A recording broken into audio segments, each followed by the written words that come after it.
Hey everyone, and welcome to a brand new video. Tonight we have 5 of the best horror series from 2021. I'm going to give a quick heads up that I'm going to be talking for about 10 minutes here at the start. So if you don't care, if you don't want to listen to me talk, there are timestamps down in the description. You can go ahead and find whichever of the 5 stories suit your interest. You can just jump straight into the first and listen all the way to number 5. You can do whatever you like. The timestamps are down below. I'm going to be spending a little bit of time talking about 2021, some time talking about what my plans are for 2022, and then I'm also going to be going through the 5 stories that we have here tonight, spoiler free. Just talking about what I liked about them and so on and so forth. So 2021 was a very, very interesting year for me for so many reasons. We started off this year with 90,000 subscribers, but I want to say that the most growth didn't come from a sub count. For those of you that are not aware, I did come out as trans. I hate wording it like this, but male to female, back in March to my friends and family, and July to all of you. And since then, I've been met with a lot of backlash, a lot of hate, but also a lot of support and a lot of love, which I try and focus more on the latter, of course. That is to say, there's been a lot of challenges with learning more about myself, a lot of challenges with having to deal with judgment from people that don't even know me. It can be very difficult. That's a nervous laugh, by the way. It's something that I do. I'm not sure why, but it just is something that I do. But I'm proud of myself for keeping my head up. I'm proud of myself for keeping this channel going. I've still accomplished a lot this year, as in keeping this channel alive, uploading a ton of new videos. I want to say this is probably, as far as content goes, the best year we've ever had on the channel by a huge landslide.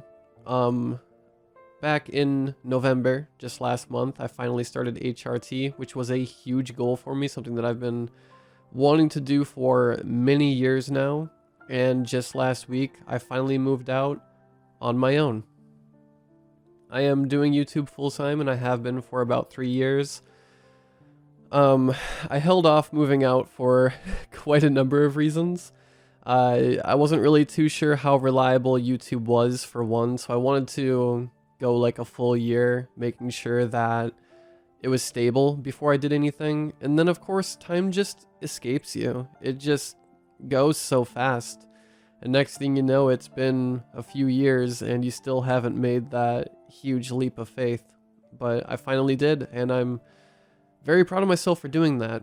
And that also means that I now have an obligation to keep this channel as alive as possible so I can, keep my lights on and all that good stuff. Which, again, I just want to say thank you. Thank you all for supporting the channel. Thank you for still being here. Thank you for everything. You guys have honestly changed my life in ways that I would never know how to put into words, and I'm very grateful for it. And I want to go into 2022 with a way better attitude. For a lot of 2021, I don't like to talk about mental health too much, but I was very depressed. I didn't do very well mentally. There was just a lot of hardships that I expected were going to come, and I just didn't handle them as well as I hoped I would. But I will say, for anybody listening that might be on a similar path to me, it was worth it. And I think it always will be. And I'm looking forward to the future now more than ever, because I finally get to just be myself. So, 2022. I am going to be completely scrapping my upload schedule. I'm just going to be posting as much as I can. That is the plan. That is the route that I want to take. I want to just upload a ton of content. None of this video every Tuesday and Friday or every 5 days, none of that. If I get a video done, I want to just upload it. And I'm not really too sure how that's going to go. Of course, I'll have to work with the algorithm a little bit. If uploading every single day just isn't working, I might have to switch to every 2, so on and so forth. But no official upload schedule. I think that's all I really have. I could talk about this year forever. So much happened, but let's get into tonight's stories. So this is going to be completely spoiler free. The way that I went about doing this, I picked out my top 5 favorite, and then I did a community post poll for which order they were going to be in. I kept the poll up for about 3 hours, so shout out to everyone who voted on it. There were a little bit over 400 votes by the time that I took it down, which is pretty crazy considering it's only up for a few hours. If you want to partake in stuff like that in the future, be sure to turn on post notifications so you don't miss that kind of stuff. I'll be doing a lot more stuff like that moving forward. So, number 5, we have the owners of the resort I'm staying at have coins for eyes. This was an incredibly unique story. I'm not even sure what else I can say about it. There is absolutely nothing else on this channel that is even similar to it. It follows the tale of 2 very young siblings who get sent off to this horrific world and they have to find their way out. Of course, there's villains, there's people that are trying to help them out. It has a lot of everything. I would say the best thing I could compare it to is like Wizard of Oz, but I think even that's kind of a far shot. I don't think that's really a fair comparison, but I will say I enjoyed narrating this story so much back when I did it because it was just so unique. It was like a breath of fresh air. So I hope you all enjoy it as much as I did. Coming in at number 4, I'm going to be completely honest. I thought this one was going to be a lot higher on the list. We have a Wendigo story by the name of The One I Left Behind. This story is incredible. It does have a lot of buildup, but I promise you it's so worth it. It basically follows the tale of this protagonist who goes back to this resort where something awful happened to him and a group of his friends when he was younger. He wants to exact revenge on the creature that tormented him. And it has a little bit of a love story. It has a lot of flashbacks to the past, a lot of very relevant new stuff. It has an absolutely awesome ending. One of the best endings ever. It'll send chills up your spine. So I hope you all enjoy that one as well. Number 3. We have an extremely recent story. We have My Mother is Missing and It's My Fault. I only narrated the story last week and it got number 3, but even if it's fresh in your minds, this story is just so good. It's one of those deep woods stories. It follows the tale of a father and son, or a son and father rather, because the son is the main protagonist. It's just so good. I don't know how to really get into it without giving spoilers because they do kind of keep it under wraps for a little bit.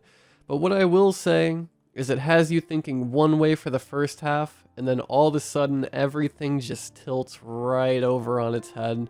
And everything that you thought you were right about is completely wrong. And I can say that with confidence because you'll still go into it like with that expectation and still be wrong.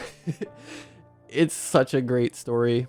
So deserving of this list, even if it is super recent.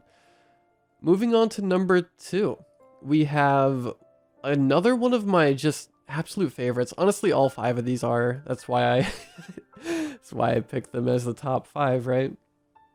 We have I Became a Monster Hitman. This was a sleeper story on the channel. It only got 13,000 views, and it's such a shame because this story is incredible. Basically it opens up, I'm gonna spoil the first few minutes, I'm sorry. It opens up, the protagonist is kidnapped and trying to find a way out. He winds up making a deal with a demon who winds up living inside of his head. And he makes it out, and the deal basically says that he has to be used as a vessel to be a monster hitman. It might sound a little bit cheesy, but the execution on this story is so good. The writing is incredible. The build-up is amazing. It's one of those stories, it'll definitely hold your attention. This is not a story to fall asleep to. This is something that you listen in on and are like really excited to see what's going to happen next. So deserving of number 2. But moving on to number 1, this is no surprise to anybody at all. If you've heard this story, you know that this was going to be number 1. As a matter of fact, when I did the poll, this one got 55% of the votes, which is honestly not surprising to me. We have cursed VHS tapes and how to avoid them. This was a 15-part series that I feel like really made 2021 what it was for the channel. This was a huge breakthrough video for me that brought in a lot of new eyes, a lot of new viewers to the channel. It is sitting at 88,000 views, which makes it my 26th most popular video on the whole entire channel. I was debating mentioning this, but usually series videos don't do well on this channel. For whatever reason, it must be the way that I title them or something. The algorithm almost never picks them up. So the fact that it picked up this one and brought it all the way to 88,000 views with an incredibly positive reception is incredible. Just to give a brief rundown, it basically is what it says, cursed VHS tapes and how to avoid them. It's a protagonist and his group of friends who go on the hunt for cursed VHS tapes and watch them to see what happens, which is a absolutely horrible idea, by the way, and you'll find out why very quick. It makes you really fall in love with the characters, though. There's a lot of really just scary moments. This is one of the very few stories on the channel that made me turn on my lights while I was narrating it, which is something that I never do because it messes with my eyes and makes this crazy glare on the monitor, but I had to because this story is freaky. I think that's everything. Again, thank you all so much for such an amazing year. I do have a lot more videos rolling out before the year is out, but I don't have any more long series until January. So, I hope you all enjoy this video. I hope you're looking forward to the new year as much as I am. Again, it's going to be big. I have a goal of getting all the way to 150,000 subscribers. My best year ever on the channel was a growth of 30,000, so it is some pretty high hopes, but I think we can do it. I have more drive than ever. I'm in a better place in life than ever before. For the first time, I have a positive outlook on things. I hope that that's not saying too much. You know, I just want to close this out by saying, no matter how dark life gets, things can always get better. And sometimes it gets better in ways that you didn't expect. And sometimes they are in ways that you expected. But I don't want to get too sappy. I'm sure you guys are excited to listen to the stories. Yet again, I do have timestamps down in the description and pinned comments. So if any of the stories that I gave a brief rundown on sound interesting to you, please be sure to go down there and pick whichever one you like. It is going to be ranging from number 5 to number 1 instead of number 1 to number 5. With all of that said, enjoy the video. Please be sure to drop a like if you enjoy. I would really appreciate it. And I will talk to you all later. happy holidays, everyone, and have a great night.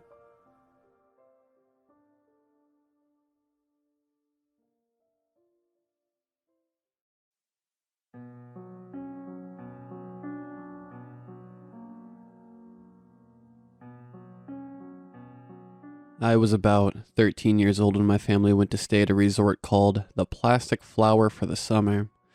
From the very start, it was a bizarre experience. I remember it like it was a dream. Waking up to my mom saying, "Time to go, dear." Out the window of our city apartment, I could see a taxi parked on the street.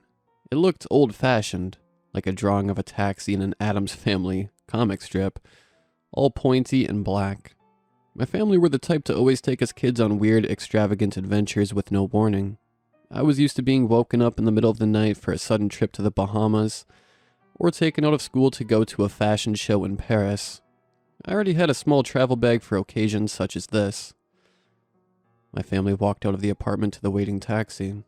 The windows were blacked out so we couldn't see the driver. I looked around at us all. My mother, Yasmin, and her brothers Abe and Casper, along with my twin brother Darius, were all walking out the front door with their suitcases. I felt the usual exasperation in my chest. "Where's old mother?" I said. This was our name for our grandmother. "She didn't want to come," said Uncle Abe as he knocked on the driver's window. The boot lifted open, and Uncle Casper helped stack our luggage inside. Then we all piled into the back seat, squashed up together. There was a screen that blocked the view of the driver. "Where are we going?" Darius asked. Our mother smiled gleefully, placing a hand to her heart. "Oh, lovely resort in the countryside," she said. "I got a pamphlet in the mail and it reminded me of Mallory Towers, this beautiful old house by the beach. Just gorgeous. It's called the Plastic Flower. There'll be other children for you to play with too, my dears." My mom often talked to us like we were toddlers instead of teenagers. The last thing I remembered before I fell asleep again was the vehicle driving through the archway at the end of our street and suddenly realizing the driver was following another identical black taxi. Old mother, a bespectacled woman with her black hair always in a bun, had made a fortune developing a world-renowned fashion house, the most elite of society clamoring to wear her clothes. After old father died, she turned away from the spotlight and locked herself up in her apartment with her triplets and grandchildren. My Uncle Abe, a small man with slicked black hair who wore loud gold suits, had taken over most of the duties of the fashion house as old mother was getting on in years. My Uncle Casper, who was large and muscular, was a drag queen known as Cassandra, and my mother, petite and doughy-eyed, ran the nightclub he performed in. My mom didn't know who our father was, telling Darius and I when we were 10 that we were conceived during an orgy. Darius was lanky, had his hair dyed fire engine red, and liked to wear goth makeup and clothes. Well, I was stockier and tended to present myself in a more casual type of hoodies and shorts. I woke in the taxi, feeling cramped and stiff. My family was waking up around me. We were driving down a dirt road through a forest, lush, green with wildflowers dotting the roadside. We were approaching a house on a grassy hill, only one story with white walls and a terracotta roof. At the bottom of the hill was the seaside, the waves lapping serenely at the white sand. I was a bit surprised. This place seemed a bit too ordinary for my family's taste, but I immediately preferred it to the grand hotels and resorts we usually stayed in. It was very cozy looking. The taxi pulled up to an area of gravel in front of the front door. We all got out as the boot of the car cracked open.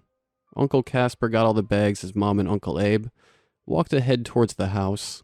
Darius and I helped Uncle Casper with the luggage before we made our way inside.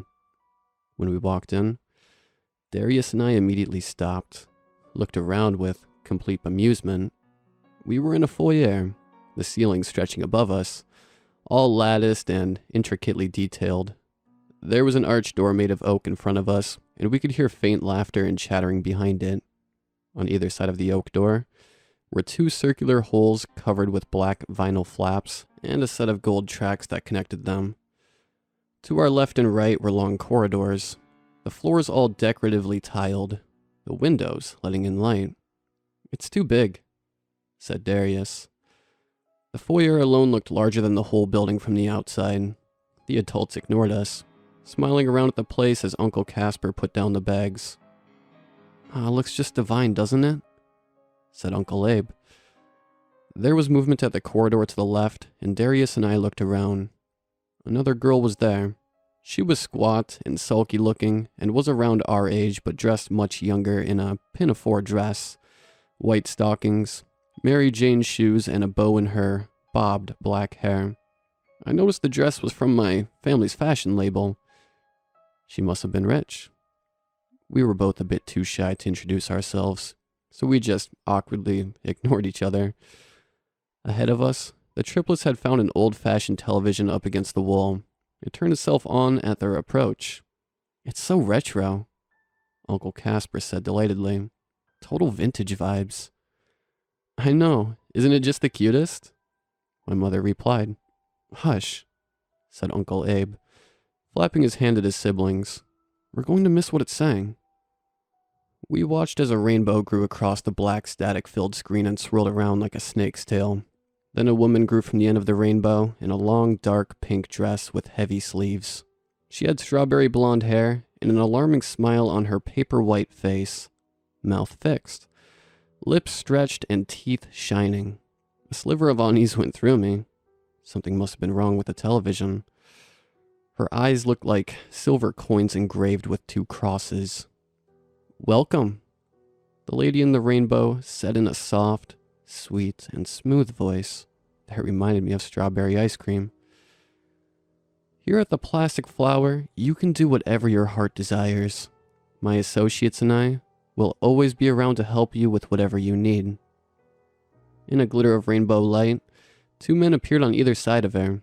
They looked similar to each other with thick, red, frowning mouths, paper white skin, and the same silver crossed eyes as the lady in the rainbow. The one on the left was tall, thin with a wild black cloud of hair, wearing a top hat and a ruffled black suit. The one on the right was short and overweight with 3 tufts of blonde hair on his head, wearing dirty shorts and a singlet with his beer gut hanging out. "Just give us a call and we'll be there," said the lady in the rainbow. "Feel free to swim in our lovely beach, explore our forests, or shop till you drop in our shopping center. Enjoy your stay. You'll never want to leave." The TV flickered, and the woman shrunk back into a rainbow. Reversing over the black screen, the two men disappearing with a sparkle. Darius and I exchanged confused looks. A shopping center? How could a shopping center fit in this place? "How lovely," my mother said to us. "You've made a little friend already." She smiled at the strange girl beside us. "What's your name, dear?" "Lucy Moon." The girl replied, and the triplets' faces brightened. "Any relation to Moon Jewelry?" asked Uncle Abe, and Lucy nodded. "Tell your parents hello when you see them," said Uncle Abe. "We always have our models in their products. Absolutely divine." Lucy's face shifted, and she looked between my mother and uncle's, slowly recognizing who we were. "Well, have fun," said Mom. "We're going to go check out the shopping center. You can amuse yourselves, dears." The triplets walked for the oak door, disappearing into the darkness behind it. They'd left their bags behind for us to look after. Lucy looked us up and down. Darius was silent, but I decided to try to be friendly and sent her a little wave. "Hi," I said to her. "This is my twin Darius, and my name is Salam, but everyone calls me Sally." Lucy stared at us with shrewd, narrow eyes. "If your parents are so rich and famous, why do they let you look like that?" she asked, and then pointed to Darius. "You look like a Tim Burton drawing of a raccoon. And you've got a bowl cut and a $5 outfit."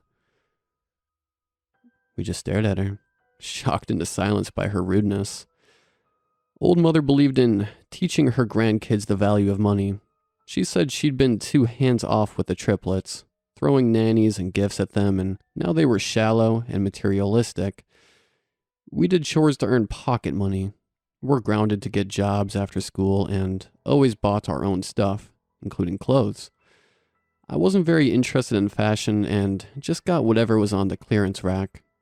The triplets disapproved of all this, and their spontaneous holidays, where old mother wasn't invited, was their childish rebellion against her. My parents wouldn't let me out of the house looking like you two, Lucy's son. They've got pride, but I guess that's because we're not Nauvoo riche like your trashy family. With that, she walked off on us. I wanted to point out that at least I was dressed my age and not like an overgrown toddler, but she was already off around the corner. Charming, said Darius, and I bit a smile back.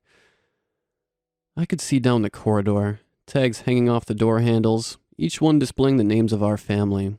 I went over and picked up my tag, turning it around to see a door pass attached. I opened up my door to see a cozy room with a plush bed covered in colorful cushions and a large wardrobe to hang my clothes. Darius and I started hefting the bags over to each of our family's rooms. Then we just stood around the corridor trying to think of what to do to entertain ourselves. A door opened somewhere around the corner, and Lucy came skulking out, carrying a towel and dressed in a swimsuit, no doubt heading for the beach. She sneered at us, and we ignored her. I don't know what to do, said Darius. Maybe I'll just take a nap or something. Suddenly there was a magnified sound that filled up the corridor like it was coming through an intercom, making us all jump. It was a horrible slobbering as though someone was choking on their own spit. Then there was angry muffled murmuring and the clunk of someone grabbing at the speaker. What do you like? An awful high-pitched voice shouted. What do you like? Answer. Answer. Again there was a knocking sound and a commotion of huffing and snarling as the speaker was wrestled free. So sorry. The familiar voice of the lady in the rainbow said, Please tell us what activity you'd like to participate in, and we'd happily oblige you. We three kids just exchanged looks. What the hell was all that other noise about? I could feel the unease that had just been a seed in my chest when I first got here start to blossom larger, spreading its poison tendrils through my body. Said Darius finally. I could watch a movie. A door at the end of the corridor opened, and the smell of buttered popcorn wafted over us from the darkness. Anything you want, the woman said. Darius hesitated then moved for the door. I want to go swimming at the beach, said Lucy at once. Of course, there's a path out the back of this building that will lead the way, said the voice. Behind us in the foyer, the front doors creaked open, a sea breeze blowing down the corridor. Lucy ran off.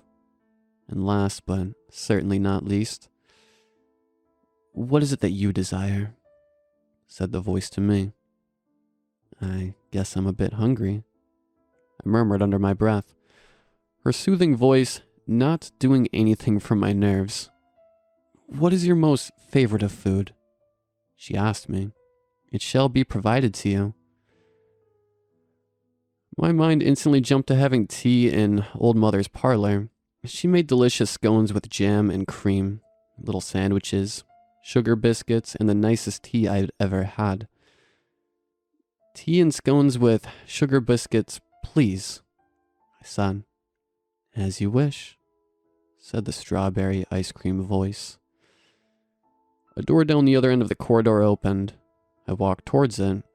Inside, I took a seat at a table with a 3-tiered platter and a chintz tea set. Through a big bay window overlooking the beach, I could see Lucy running gleefully across the sand, splashing in the water. I poured myself a cup of tea and picked up a scone, along with the little saucers of cream and jam. Taking a bite, I watched the waves crashing on the sand outside the window. The tea and finger food was delicious, made to perfection. Not as nice as Old Mother's, obviously, but of course we all tend to prefer the food we grew up on. I remembered being in the parlor in our city apartment, in comfortable armchairs. Old Mother refilling our cups with piping hot tea. When I was your age, she'd say as we sipped from our cups. My mother had me running around at the tea shop, serving the customers.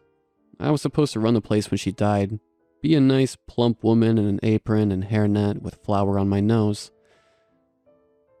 I horrified her when I got into the whorish fashion instead. I enjoyed listening to her stories. I'm not much good at anything else but listening to people. I like hearing people talk about themselves, especially old mother. I didn't get to spend much alone time with the adults in my family. The triplets just took us on expensive holidays. I think we were more like handbag chihuahuas to them. Cute accessories to take around. Show off and coo at, but not emotionally connect with. Lucy had stopped running around and was now standing stock still, staring at something in the distance. I looked over and saw one of the men from the welcome video, the shorter, fatter one, over by the path that led to the beach. He was boggling at Lucy, slack-jawed, drool running down his chin. There hadn't been a problem with the television. His eyes were silver coins with cross engravings. Lucy walked backwards into the ocean, swimming further and further out, not taking her eyes off the man. He was completely still for a few moments and then turned around. I felt a jolt of terror in my chest. Could he see me through the window? The man didn't spot me. He just wandered off down the beach path towards the forest, arms dangling loosely by his sides. My heart was still thumping, my skin cold and clammy. What was that? Was he some kind of pervert? I looked out at the ocean, Lucy's dark head bobbing in the water. She swam back towards the shore, picking up her towel and bolted for the house again. When she made it inside, I heard her cry out in a frightened voice, "Mom? Dad?" She ran down the corridor, disappearing away into the depths of the house. The whole experience had put me off of the food. I got up and hurried out. I peered up and down the corridor, feeling my stomach shake. When I saw the coast was clear, I bolted for my room. I pulled out my old stuffed toy crocodile that I'd had since I was a toddler. Inside the toy's head, hidden among the fluff, was a switchblade. Old Mother had gifted us the weapons to me and Darius at a young age. The celebrity world is full of rich perverts who get away with all kinds of depravity, she said. You can't depend on your mother or uncles to protect you. Anyone tries anything, you go straight for the eyes. After a while of watching the door, I found myself growing tired, still carrying my plush crocodile. I climbed into my pajamas and dressing gown, sitting on my bed. I didn't want to fall asleep, but my eyelids were heavy, my body fighting against me. I'd take a quick nap, and by the time I woke up, the triplets were sure to be back. Gripping my secret weapon, I dropped off to sleep. I dreamed of a black void with a pink light glowing in the distance. There was a creaking sound. My eyes flew open, my stomach dropping and my skin going cold. Moonlight was shining through the window, illuminating a figure bent over at the foot of my bed. The tall, thin man with the black hair and the ruffled suit and top hat was going through my bag. He pulled out my brush and untangled some of the hair from the bristles. He spotted me, and his silver coin eyes glinted. "My brother eat the hair," he said in the high-pitched voice that I had heard over the intercom earlier. "I not eat hair. Disgusting." He shoved the black hair into his pocket. "I prefer the special blood," he said. "Do you bleed yet? Put the cotton thingies in the bin so I can have them. Nice to chew on." I screamed, making the man jump and shrink back. "Mom?" I wailed with terror. The man's face furrowed with confusion, putting his hands up to his ears. "Why are you screaming?" he said. "I just make conversation." I jumped out of bed and ran for the door, still wailing at the top of my lungs. Tears pouring down my face, I bolted down the corridor towards the foyer. Sitting by the big oak door was Darius and Lucy, both in their pajamas too. They looked up at me as I ran over. "There's a man in my room," I gasped out. fear and adrenaline coursing through my body. "This place is fucked," said Darius, eyes flickering around. I was in the cinema, and I felt something picking at my head. I turned around, and it was that fat guy. He was putting my hair in his mouth. I shivered as I sat down beside him. It was nighttime, and the adults hadn't returned. Through the big arched door, we could hear faint laughter and chattering. "I bet it's like the end of society happening in there," said Darius. "What are you talking about?" I asked. Darius sent me a condescending smile. "It's a really underground film. Barely anyone knows about it," he replied, and I rolled my eyes. Darius was fine most of the time, but he had a pretentious, hipster side of him that annoyed the crap out of me. Lucy was eyeing the toy crocodile I was carrying with a look of contempt on her face. "You still have stuffed animals?" she said. "That's so babyish." I couldn't believe she'd make fun of something so trivial when we were all being terrorized by creepy men in a strange house with all of our parents missing. Her priorities were completely warped. "Have you seen Mom or the uncles at all?" I asked Darius, who shook his head. "My parents will be back soon," Lucy said, looking down her nose at us. "Maybe yours don't care about you, but mine do." We ignored her. I felt a sick jolt go through me, my heart panging painfully in my throat. Something was moving out of the vinyl flaps to the right of us and onto the wall. For a moment, I had no clue what it was as we moved back all at once. It looked like a shadow of a humongous creature. We heard a clanking, clattering sound coming from the same direction. The vinyl flaps were pushed open as a cart with a man inside came rattling across the tracks towards us. The man, old and frail with wild gray hair, dark wrinkled skin and black sunglasses, peered at us for a moment as if he was struggling to make us out. "Where's the dragon?" he yelled. "Where'd the dragon go?" We looked up at the shadow on the wall. I realized it was a painting of a curling, writhing, traditional Japanese dragon with a gaping maw and a huge mane. It was moving towards the other vinyl entrance to the left. The old man gestured at us with a gnarled hand. "Get in the trolley quick," he said. "This is a dangerous place. I can get you back home again." We stared at him, more frightened than ever. Stranger danger blared in my mind. I felt completely unsafe at this resort and wanted to go home, but I'd be the dumbest kid around to just jump in this man's trolley. "Quickly," said the old man as the cart traveled across the tracks towards the second set of vinyl flaps. The dragon had disappeared inside it. "My parents told me to never go anywhere with strangers," said Lucy. "They'll be back any second now, and they'll call the police on you for being a creep." There was a rough coughing sound from behind us, and we jumped around. In the doorway was the overweight, blond man with coins for eyes. He was making a gagging, choking sound, slobber dribbling down his chin. Sticking his fingers clumsily into his mouth, he started pulling out clumps of matted saliva-soaked hair, black and fire engine red from the depths of his throat with horrible heaving gasps. Darius screamed in horror as I staggered back and Lucy let out a cry. "Come on already," cried the old man, his cart beginning to slide through the vinyl flaps. Between the two, I knew who seemed more terrifying. We all ran to clamber inside the cart. As we rolled across the tracks, I watched the gagging man in the doorway, our combined hair oozing down his front as he watched us leave. The cart was rolling down a hallway that seemed never-ending, the tracks stretching out over a red velvet floor. The ceiling was looming above us, and on the walls were huge oil paintings in gilded frames. The paintings depicted the three people we'd seen in the introduction video over and over again. The strawberry blonde woman dancing around or posing happily with her fixed smile.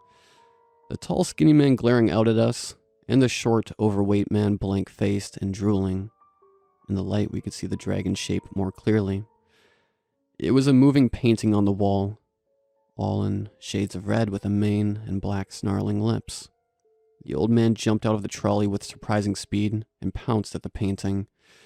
We stared as he took a little container out of his pocket, pulling out a wad of melted substance I didn't recognize. He shoved the substance into the painted dragon's mouth. The painting froze on the spot. Then after a few seconds, the man pulled the substance out again. I realized it was melted wax that he'd shoved into a keyhole in the dragon's mouth. Now he had an imprint of the key shape. As soon as he took the wax imprint out, the dragon quivered and then went dancing up the wall, disappearing into the darkness. The old man went back to sit with us in the trolley. "My name's Lennox," said the old man, and we didn't reply, just huddled together like scared kittens. "You can call me Baba, though," he said. I stared up at the oil paintings we were passing. One was of the whole trio together. The two men on either side of the woman, their arms around each other. The men looked as dour as ever. The woman's face disturbingly gleeful.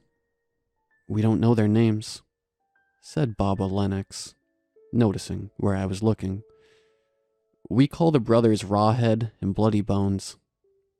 "That's a song," Darius said at once. "You probably haven't heard of them. The band's called Sucks, Sucks, and the Banshees." Baba Lennox blinked at him. "No, they were named after the old nursery rhyme," he said. "Rawhead and Bloody Bones steal naughty children from their homes, takes them to their dirty den, then they're never seen again. Rawhead's the fat one who eats hair. Bloody Bones is the one who, well, the one who..." He shivered uncomfortably as Darius peered at him with confusion. "Bloody Bones came into my room and asked if I was on my period yet because he wanted to chew on the dirty tampons," I said. Darius let out a horrified groan and Lucy shuddered. "Steal naughty children?" Lucy said. "What do you mean by that? Have we been kidnapped?" I thought, feeling a sick chill go through me. Baba Lennox shrugged uncertainly. "I have no idea what's happening in the Plastic Flower Resort. I just know that this whole place is goddamn deranged," he said. We huddled in together even more. I could hear my own harsh breathing in my throat, and I squeezed my fusty, old, toy crocodile tighter. We were passing a painting of the woman, looming nearly to the ceiling, her arms outstretched in a rainbow over her head, her silver coin eyes staring off into the distance. "The woman we call Regina." "That's a song too," Darius interrupted. "By the Sugar Cubes. That was Jork's band before she went solo and got famous." "No," Baba Lennox said, starting to look irritated with him. "We named her that because Regina means queen, and she seems to be the leader of the whole place." Darius went quiet, and I squeezed his arm. I knew he tended to info dump whenever he was nervous. "How do you plan on getting us out of here?" Lucy demanded. The car was beginning to turn, and I could see we were heading for a dip that led downwards into a dark tunnel. Baba Lennox held on to the sides as we began to roll down. There were no paintings or carpets here, just darkness, the rush of wind and clattering, mechanical sounds all around us. "Follow the dragon," said Baba Lennox's voice through the pitch blackness. "One day the door in the dragon's mouth was open, so I walked in," he said. "There was a hallway and I saw it led outside. I almost made it when the brothers caught me and everything went black. I woke up in my resort bed again. I tried escaping first through the forest and then down the dirt road, and I always got chased down by one of the brothers in a black taxi, dragging me back. There's no going home. We're trapped here like animals, and I don't know why. We need to escape before we end up finding out in the worst way possible what they're keeping us here for." Down below us, we saw a flashing rainbow sign. As the cart grew closer, I could see it read, "Welcome friends to the Plastic Flower Shopping Center. Stay a while. You need to remember whatever you do to follow the dragon," said Baba Lennox. "Follow the dragon. If we get separated, don't forget it." We were fast approaching the neon sign. With a crash, we went through another set of vinyl flaps, the cart rattling over the golden tracks. As we got out, I was immediately hit by a complete sensory overload. The shopping center was shadowy. The marble floors reflected dozens of multicolored neon lights from glistening storefronts with shiny trinkets in the front windows. The halls bustling with the dark shapes of chattering, laughing people, constant music blasting over the speakers, the smell of cooking foods, an array of different spices and sugars, all mixed up together in my nose. My head hurt instantly, not knowing where to look, too much to try to process all at once. It was an utter attack to the senses. Hanging from the ceiling was a huge screen, flashing rainbow colors. On it was Regina, dancing to the music thrumming from the speakers. Occasionally the screen would split into dozens of little Reginas, or change with a star or wipe transition. Dance, get down, have fun, come on. Regina's voice was singing along to the music. I could hear the vibrations thumping in my head. Every now and again she would say, "We hope you enjoy your stay at the Plastic Flower. Feel free to ask for help anytime you do, please." I was reminded of an 80s aerobic video. "I'll just be a second," said Baba Lennox. "I'm getting the keys cut." We followed him out of the trolley, standing awkwardly together, watching the cart travel slowly towards another set of flaps in the wall, no doubt to go back up towards the main house again. I watched as the man tottered over towards a news agency in between a hair salon and a beautician's. Despite moving so fast before, now Baba Lennox was walking like he was a frail old man. I realized it was an act so not to draw attention. I saw there was a stall in the middle of the floor, bottles glistening with black, gray, and white liquid, specked with glitter behind the glass on the shelves. An old woman was standing in the center of the shelves, smiling at me. She was skeletal with long dyed red hair and bright red lipstick, wearing a long lacy black dress. She beckoned at me with a gnarled finger. I tried to ignore her, but I couldn't tear my eyes away from the bottles. The liquid inside was gently fizzing and hissing, changing shades and swirling all deep, dark, and fascinating. I couldn't help it. I was drawn over. "What are they?" I asked, peering through the glass. "Potions, honey. That can give you any type of ability you desire," said the woman in a rough voice like she ate cigarettes for every meal. "Handmade by my lovely self, the Lady Kalptra." My heart fluttered. Half of me didn't believe her. She must have been some snake oil or MLM type, trying to sell me useless crap. The other half of me was enthralled. I was a nobody with nothing interesting about me. Bland as a slice of bread. Not like Darius with his goth fashion and vast knowledge of music and films. Just one potion, and I could be less boring, less dull. But it was just liquid. Nothing I could drink could make me smarter, or funnier, or interesting. It was a scam. I noticed behind me. Darius was drawn over to the hair salon and Lucy gasped and walked away down the hall. I wondered what it was that had caught her interest. "Don't cost much." The Lady Kalptra rasped with a hint of desperation in her voice. "All I need in payment is a bit of blood. Just a drop."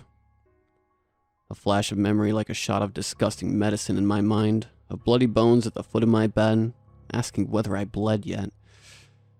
Cringing, I turned away from the woman.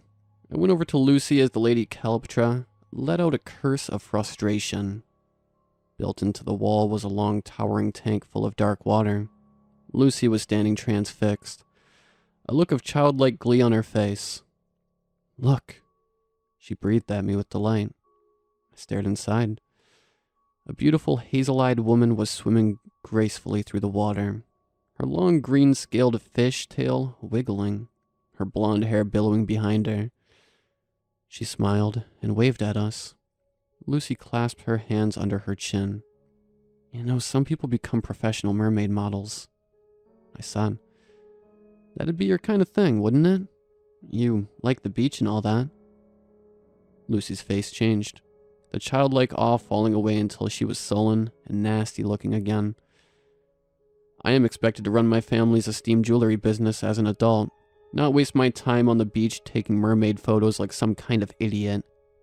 She snapped at me. I sent her an exasperated look. Just trying to make conversation, jeez. I shot at her before walking off. I went over to see what my twin was up to. Darius was looking through hair products as a blonde teenage girl beside him read the back of a can of hairspray. Another teenage girl with dyed pink space buns was napping in one of the swivel chairs next to a mirror. Darius picked up something with interest. It was a Russian nesting doll, painted in swirling blues with a little blue-eyed, blonde-haired face peeling up at us. He unscrewed it, taking all the smaller dolls out, lining them up next to each other. "Where do you pay?" he asked the blonde teen. "It's free," she said. "I guess it comes with the entry payment or something. I don't know." Darius and I exchanged confused looks before he put the doll back together and slipped it in his pajama pant pocket with a shrug. The blonde girl turned to me. "You pissed off the Lady Kelpatra," she said. "She's not lying, you know. Those potions really are magic." I must have looked disbelieving because the blonde girl puffed up with indignation. "I'll prove it," she said. She waved her hand over her head. Suddenly, out of thin air, a black and white kitten appeared, falling down into the teenager's hands with a meow. She grinned, giving it a scratch behind the ears. Darius and I boggled at her. She threw the cat into the air, and it disappeared with a pop again. "That's my cat from back home," she said. "I can teleport any animal you want right here, as long as I've seen it before. Just a photo on your phone will do it." She peered out the window into the beauticians. Inside were another pair of teenage girls. One of them was writing on a mirror with lipstick the same name over and over again. Nalani Nakamura. Nalani Nakamura. "She does that because you forget stuff down here," said the blonde girl. "She doesn't want to forget her name." Then she grinned. "Look at this," she said and waved her hand again. From the ceiling of the beauticians, a spider fell into one of the girls' hair. She screamed, dropping her nail polish to the floor with a shatter. "Bernice, fucking stop it," she yelled, shaking the spider from her hair and glaring over towards the blonde girl who laughed like a hyena. "Don't worry," Bernice said when she saw our disapproving looks. "That's my cousin Ricky. She's a bitch. At least I'm not a psycho like you," Ricky yelled back. Bernice rolled her eyes. "Totally get a potion from the lady," she said, turning to us. "It's wicked." She pointed at the sleeping girl in the chair. "That's my girlfriend Persephone," she said. "And like actual lesbian girlfriends, by the way. Not like how old ladies call their pals girlfriends. Persephone's got dream-weaving powers. Like a teenage Freddy Krueger. Can jump into your dreams and bring anything from a dream into the real world." I stared at the sleeping girl. The unease in my chest like a gnawing ant. Could she wake up? Was she permanently dead to the world? I looked back over at the Lady Kelpatra's store. She was sending me a look that made my skin crawl, hungry and sharp. I shifted uncomfortably. I don't know how the hell Bernice had magical powers. This was all insane. Maybe I would wake up back home any moment now. Felt too real to be a dream. But all this lady person wanted was a drop of blood for a real-life magic potion. I'd be stupid to turn her down. I started moving towards the stall again, and the Lady Kelpatra grinned from ear to ear. "Done," I heard a voice say and turned. Baba Lennox was hobbling towards us, gesturing at Lucy to come over. The sliver of unease tickled unpleasantly at the back of my neck. I'd forgotten about him completely. As we gathered around him, he opened his palm, showing us a shiny silver key. "What is that?" The Lady Kelpatra yelled suddenly, and Baba Lennox snapped his hand shut. "You think you're clever, Lennox, but you ain't slick," she said with a nasty grin. "I seen you racing after the dragon door. Now you got a key in your hand. You stole it, didn't you? You stole the key to the dragon door. What's even in the dragon door?" I wonder what the bosses of this place would think of you, skulking around where you're not allowed. Baba Lennox gawped at her. I noticed the music had gone quiet and I looked up. On the giant screen, Regina had gone still, her face losing its constant smile and becoming blank and staring. "Stole a key?" she called out, voice booming around us and bouncing off the walls. "Stole a key?" Baba Lennox moved as fast as lightning. He grabbed our arms and started running with us towards the gold tracks again. Although there wasn't any cart to climb into, I was closest to him and he stuffed the key in my hand. "Don't forget the dragon," he hissed as we reached the vinyl flaps. "If they get me, you need to escape here on your own. Tell the authorities about this place." "We do not tolerate thievery in our establishment," Regina called. "My dear customers, please help us capture the troublemaker who has stolen our staff's property. You shall be rewarded." Lucy was looking around behind us. She let out a horrified wheeze. I turned. There was a horrible stench in the air that reminded me of rotten leaves and stagnant water. "Her head," Lucy whimpered. "Her head." In the tank, the mermaid was still swimming around, but her head had gone. Just a wriggling torso, arms and tail. I blinked, thinking my eyes were playing tricks on me. I saw that in the beauticians and the hair salon, the teenage girls had all run to hide. "It came off," Lucy wailed. There was a deafening crash of water and glass, and the tank water poured out onto the floor in a flood. Emerging from the tank was the mermaid's head suspended in the air, her mouth hanging open, her eyes rolled back to show the whites. Her hair was starting to grow, tendrils whipping out longer and longer with a sound like a videotape being rewound. "A reward, eh?" the Lady Kelpisha said with a cackle. "Don't mind if I do." Something was happening to the old lady's face. Her skin and dress was rippling, shivering. Then she burst into a cloud of moths, gray, white, and black. "What the fuck is going on?" screeched Darius as Baba Lennox tried to clamber up the tracks, dragging us along. Then Baba Lennox screamed as the moths swarmed on him. They flapped around his face, attaching to his neck and face. Blood began to streak down his chin. "Hide," he yelled at us. And I grabbed Lucy's and Darius's arms, pulling them across the tracks for the opposite set of vinyl flaps.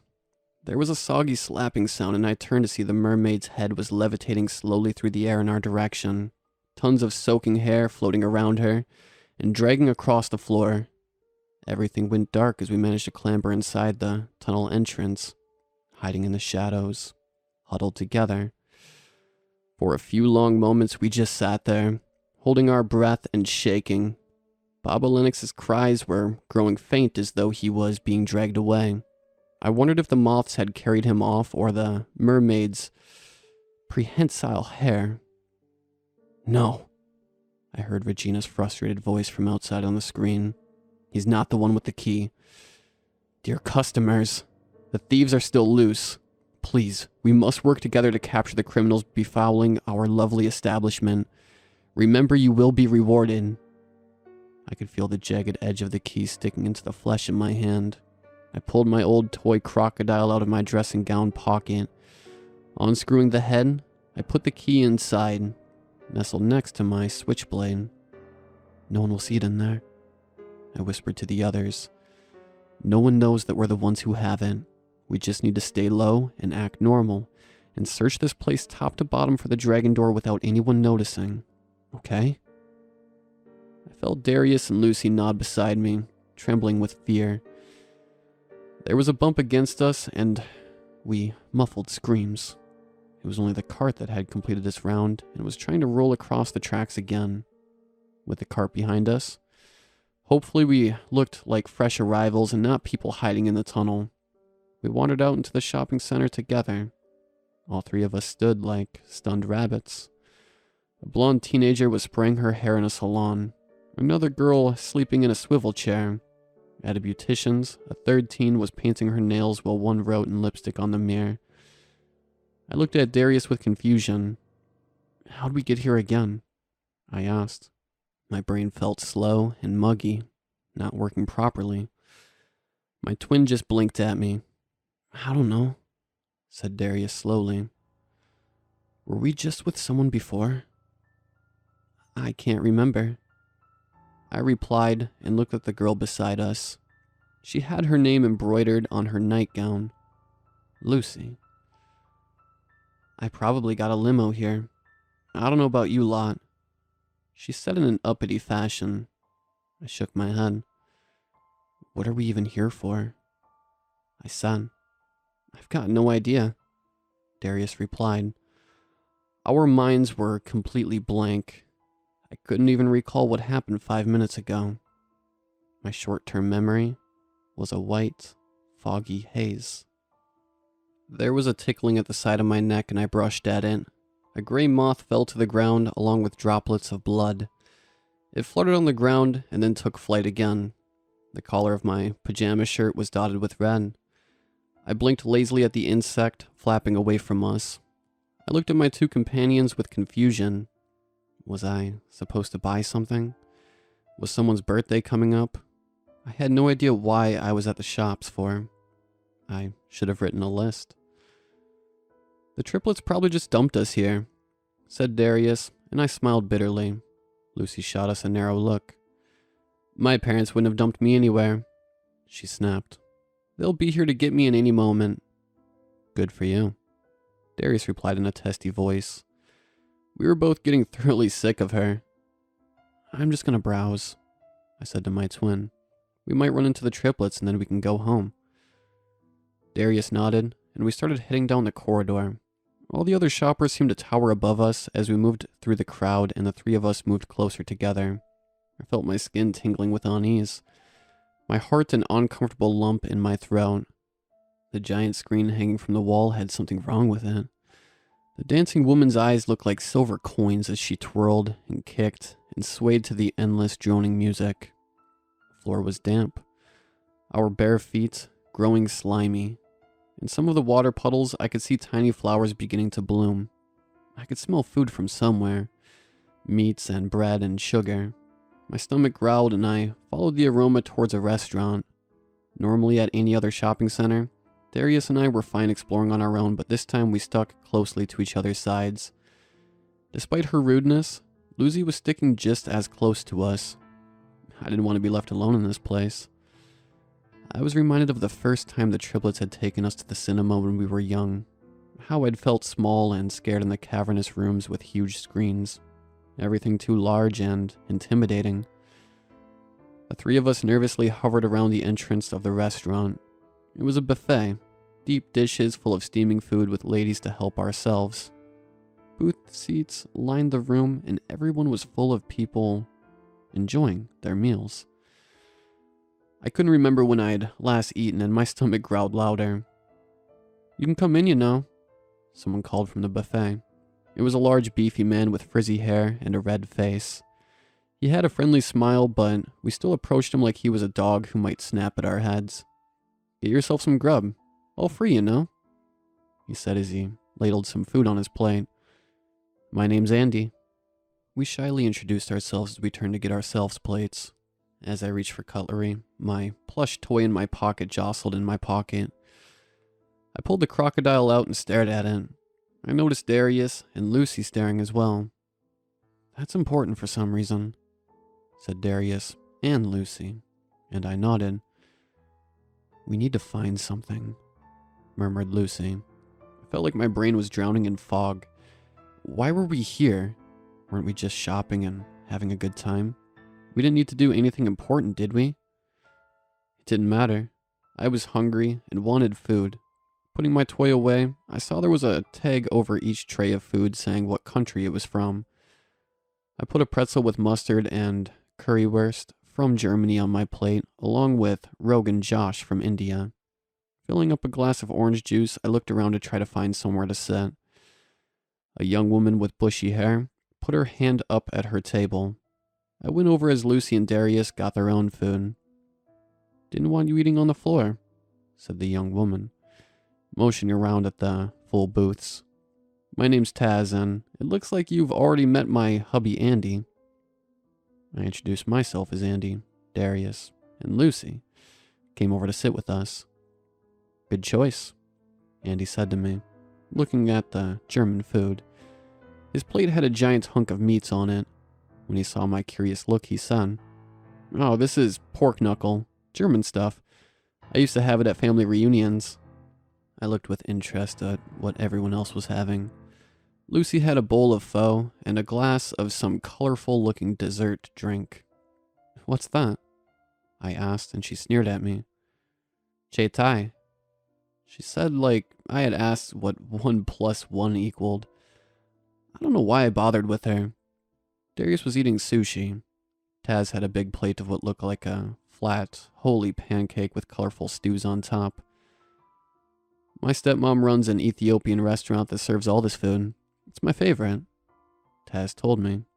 "You use the injera bread to scoop up the curries and stew. The first time I had it, I was looking for the knives and forks, but my stepmom says you eat it with your hands." I nodded, fascinated. The conversation dulled as we hoed into our food. It was all delicious, rich, and flavorsome. When I sipped the orange juice, I felt an odd aching in my chest, feeling nostalgic for something I couldn't place. "What's Lola after?" said Andy to Taz. I saw her hairy head floating down the corridor. Scared the crap out of me. I faintly remembered a woman's decapitated head with the eyes rolled back, surrounded by tons of wet blonde hair. It must have been an old nightmare I'd had or a snippet of a horror film I'd caught Darius watching. Speaking of, I felt my twin perk up beside me. "Lola's a really good song by this band you've probably not heard of called the Kinks." "No one cares," Lucy snapped at him, and Darius fell silent. I fought back the urge to kick her in the shin under the table, resorting to glaring daggers at her instead. I pulled off a piece of the salty pretzel, dunking it in my curry and taking a bite. "This stuff's not as good as the family reunions," said Andy in a wistful tone as he nibbled on the pork knuckle. Taz nodded as she wiped the last bit of sauce on her plate up with her bread. "Yeah, this just makes me want to go home," she said with a faraway look in her eye. Everyone was silent as we were hit by memories. The interior of our city apartment was a mishmash of tacky gold ornaments that the triplets bought and tasteful antiques that Old Mother preferred. Old Mother who made us huge breakfasts on weekends. Jam toast, croissants, pancakes, hot chocolate, and fresh squeezed orange juice. I looked down at my glass, realizing that this is what I was feeling nostalgic for. We were stuck here. None of us could get home. Baba Lennox had told us that the dragon door was the way out. "Why are they keeping us here?" I said, looking around at the small group. Everyone's faces were clearer and sharper now, all of us breaking through the brain fog at once. "Yeah," said Taz with a frown. "And why do we forget everything?" Darius let out a distressed moan. "How are we supposed to remember next time the amnesia sets in?" he said. "Amnesia means forgetting things if you didn't know." Everyone shot him an annoyed look. "Maybe we're like in a human monogatari," Darius went on. "Monogatari is a fancy word for zoo." "We know what it means," Lucy snapped back. "We're all just little pets for their amusement," Darius said, undeterred by her rudeness. "Or we're in limbo, and Regina, Rawhead, and Bloody Bones are Grim Reapers or something." Taz frowned. "I found out about the plastic flower in a pamphlet in the mail," she said. "I rang the number, and a taxi picked us up the next night. How do you book a trip to limbo?" Darius was quiet. I remembered that Mom had said the same, finding out about this place in a mailed pamphlet. Maybe it was a trick, and if you ring the number, you agree on a mass suicide of you and whatever family you bring. Lucy immediately bristled like an angry cat. "My parents wouldn't kill me," she said. "Or they're harvesting us, fattening us up to eat," said Darius, on a roll now with ideas. And he patted his big stomach. "I'd last them a few weeks, He grinned. Whatever's happening here, I don't want to stick around and find out, said Taz. Does anyone remember how to get out of here? I looked down at my plush crocodile, unscrewing the head. I opened it up and showed the group what I had inside. My switchblade and the shiny silver key. Around the table, Taz's eyes widened. Andy's mouth fell open, and Darius and Lucy jerked in recognition. Someone screamed, the sound deafeningly loud. Bouncing down the hall, we whipped around and saw Regina's giant face on the hanging screen. Her coin eyes pointed straight at me. The thief! The thief! She yelled. She has the key. She has it. Everyone in the restaurant exchanged baffled looks. They'd obviously all been affected by the forgetfulness, too. What's she talking about? They murmured. What key? A stench of swamp water, seaweed, salt and rotting plants hit us all at once. There was a whirling sound like a tape being unwound. Down the other end of the hall were huge coiled trunks of sopping blonde hair slithering towards us. Yes, I heard the deafening shout of Regina from the screen. Capture the criminal and receive a reward. The key must be returned. Fuck off, Lola, Andy shouted. Leave them alone. Then he bent down and whispered to us. Don't worry, I'll keep her at bay. I've taken a potion from the Lady Calpatra. Taz immediately ducked behind the table at his words. Run, she hissed. Scrambling to our feet, we made a run out of the restaurant. The heavy food in my belly made me feel slow and sluggish. A tendril of hair as thick as a Burmese python whirled over our heads and we screamed, throwing ourselves to the floor. It punched a hole through the screen, ripping it apart with a cackle of electricity. Regina's face flapped grotesquely as the blonde tendrils swept the hall, smashing windows. All the patrons were running and screaming, trying to find shelter. We tried to get to our feet, but we heard a rumbling sound in the distance. Down the hall, covering the entire floor, was a wave of billowing hair, rising up like a tsunami about to crash down on us. Suddenly, Andy bounded in front of us on all fours. Something was happening to him. His clothes were dissolving away, being replaced by dark fur. His shoulders were bouncing up, and he was growing bigger, his hands changing into animal-like claws.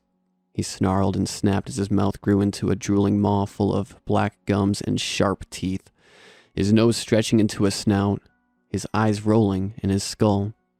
The Andy Wolf launched through the air, scrambling through the undulating waves of blonde locks. At the end of the hall, hidden among the tendrils, I could see a woman's face with the eyes rolled back. The Andy Wolf was headed straight for it, vines of hair wrapped around the Andy Wolf, lifting him up to the ceiling. The corridor was chaos. The tendrils were thrashing madly, slamming against the walls and ceilings as the Andy Wolf snapped and tore at them. Regina's ripped face filled up the remains of the hanging screen as she shouted, "The key! Get the key!" Down the hall, I spotted an elevator. A way to escape. I motioned at Lucy and Darius, pointing at it, while the Andy Wolf kept Lola distracted. We could make a run for it. We all charged. Suddenly Lola threw the Andy Wolf at us like a bowling ball at pins. The huge weight of the animal smashed into me full force. My crocodile toy went flying, the key and knife clattering onto the floor of hair as the Andy Wolf knocked my head against the wall. The world went black around me. My head was throbbing in pain, like a knife being thrust into my forehead. I was surrounded by a void of nothing, just complete blackness wherever I looked. I moaned, holding on to my aching head. Through the darkness, I could see a faint, glowing pink shape. It was dancing and twirling through the void towards me. As it grew closer, I could see it was a teenage girl with dyed pink hair and space buns. "Oh, hi," she said in a monotone voice, her face expressionless. "Whose head have I ended up in?" I just blinked at her with confusion. "Not a lot of people are asleep right now," she said. "You all right?" I didn't know what to say. The girl took my hand. "Let's see how you're doing."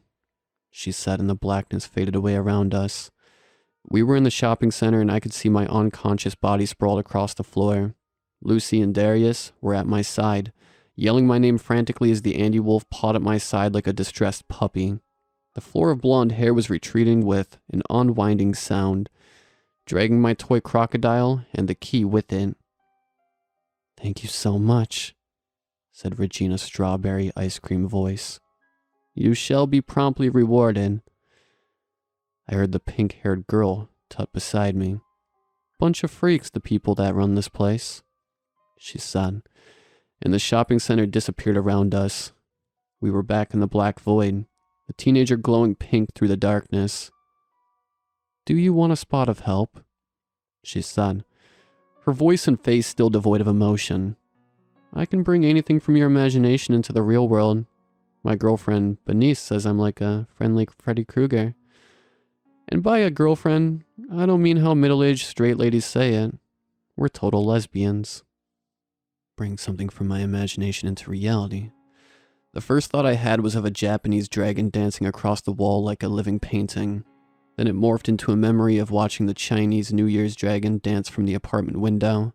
The huge, glittering swaths of fabric, glaring eyes and snarling mouth moving down the street. The puppeteers beneath, using poles to work its long, curling body.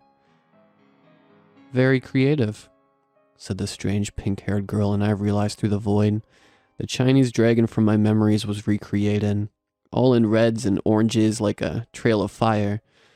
I saw a small smile beginning to grow across the pink-haired girl's face. "This is gonna be fun," she said. I awoke to the rhythmic sound of banging drums and clattering bells. Lucy and Darius sighed in relief when they saw I was all right. I stared behind them, mouth hanging open. "What is that?" I heard Regina's voice shout. "What is that?" Lola's disembodied head slowly turned around. The Andy Wolf's body and face was shrinking, teeth disappearing into his mouth. The rhythmic music was getting louder.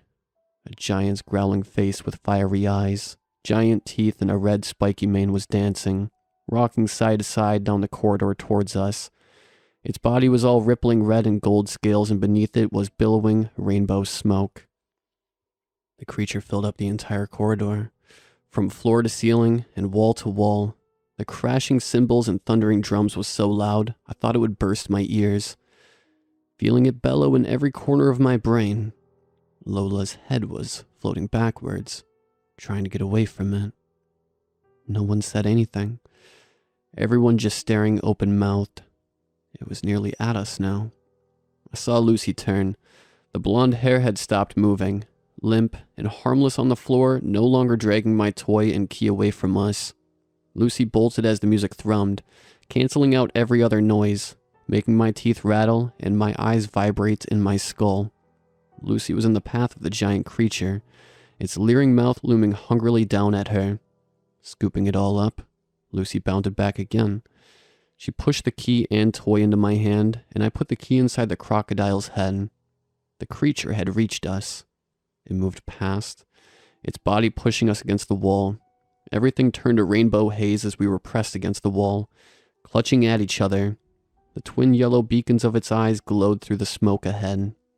My mind felt completely empty. No thoughts, just the crash of the music. I saw Darius raise his hand next to his mouth, flapping soundlessly, pointing down the corridor. If we moved across the hall, we'd reach the elevator in a few seconds. The glass door of the elevator grew closer as we moved through the technicolor smog. Slamming my hand against the button, the door slid open and we fell desperately inside. The door shut again, and after we pushed at the buttons, it moved down at a snail's pace, inch by inch. Through the glass door, we watched the continued chaos. Lola was hovering next to her smashed tank, where we'd first seen her. Her headless body suddenly sat up and threw its hands back, clapping them forward. All the spilled water across the shopping center floor lifted up and melted together until it created a massive snake-like shape. Lola's head floated to the front of it, and then there was a roaring, rushing sound as the water snake threw itself towards the Chinese dragon. As soon as the water hit it, the dragon collapsed into a pile of soggy fabric. The water snake collapsed into a downfall of foul-smelling swamp water as the blonde head flew down the corridor and around a corner in a flurry of blonde twisting hair. The elevator rolled down into the darkness of the floor below.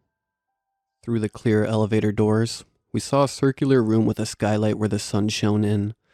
There was a huge pile of something in the middle of the room, a figure moving inside it. "What is that?" Darius whispered, and the figure froze, turning around. We shrunk away. It was Rawhead, sitting in a bird's nest of twigs and wadded up slimy hair of all different colors. The lift kept moving downwards into the darkness, leaving the figure and his disgusting creation behind. For a few seconds there was nothing but black. My mind felt empty and I wondered if I was falling into the brain fog again, or was just in a state of shock. I gripped my toy crocodile under my chin, hands crushed into the comforting felt. I didn't want to put it in my pocket again. The feel and smell reminded me of home. The elevator doors opened. Nervously, we shuffled out. This floor was quieter, darker, as though abandoned. The neon lights were red, casting the place in a strange, ominous light. Everything was dead silent. I heard a rustling above me. We looked up. There was a flurry of moths fluttering around the ceiling. We watched as they flew down to the floor a few feet ahead, forming the shape of a person. It was a teenager with long dyed red hair, a black lacy dress, and red lipstick. She patted her plump stomach in a satisfied way.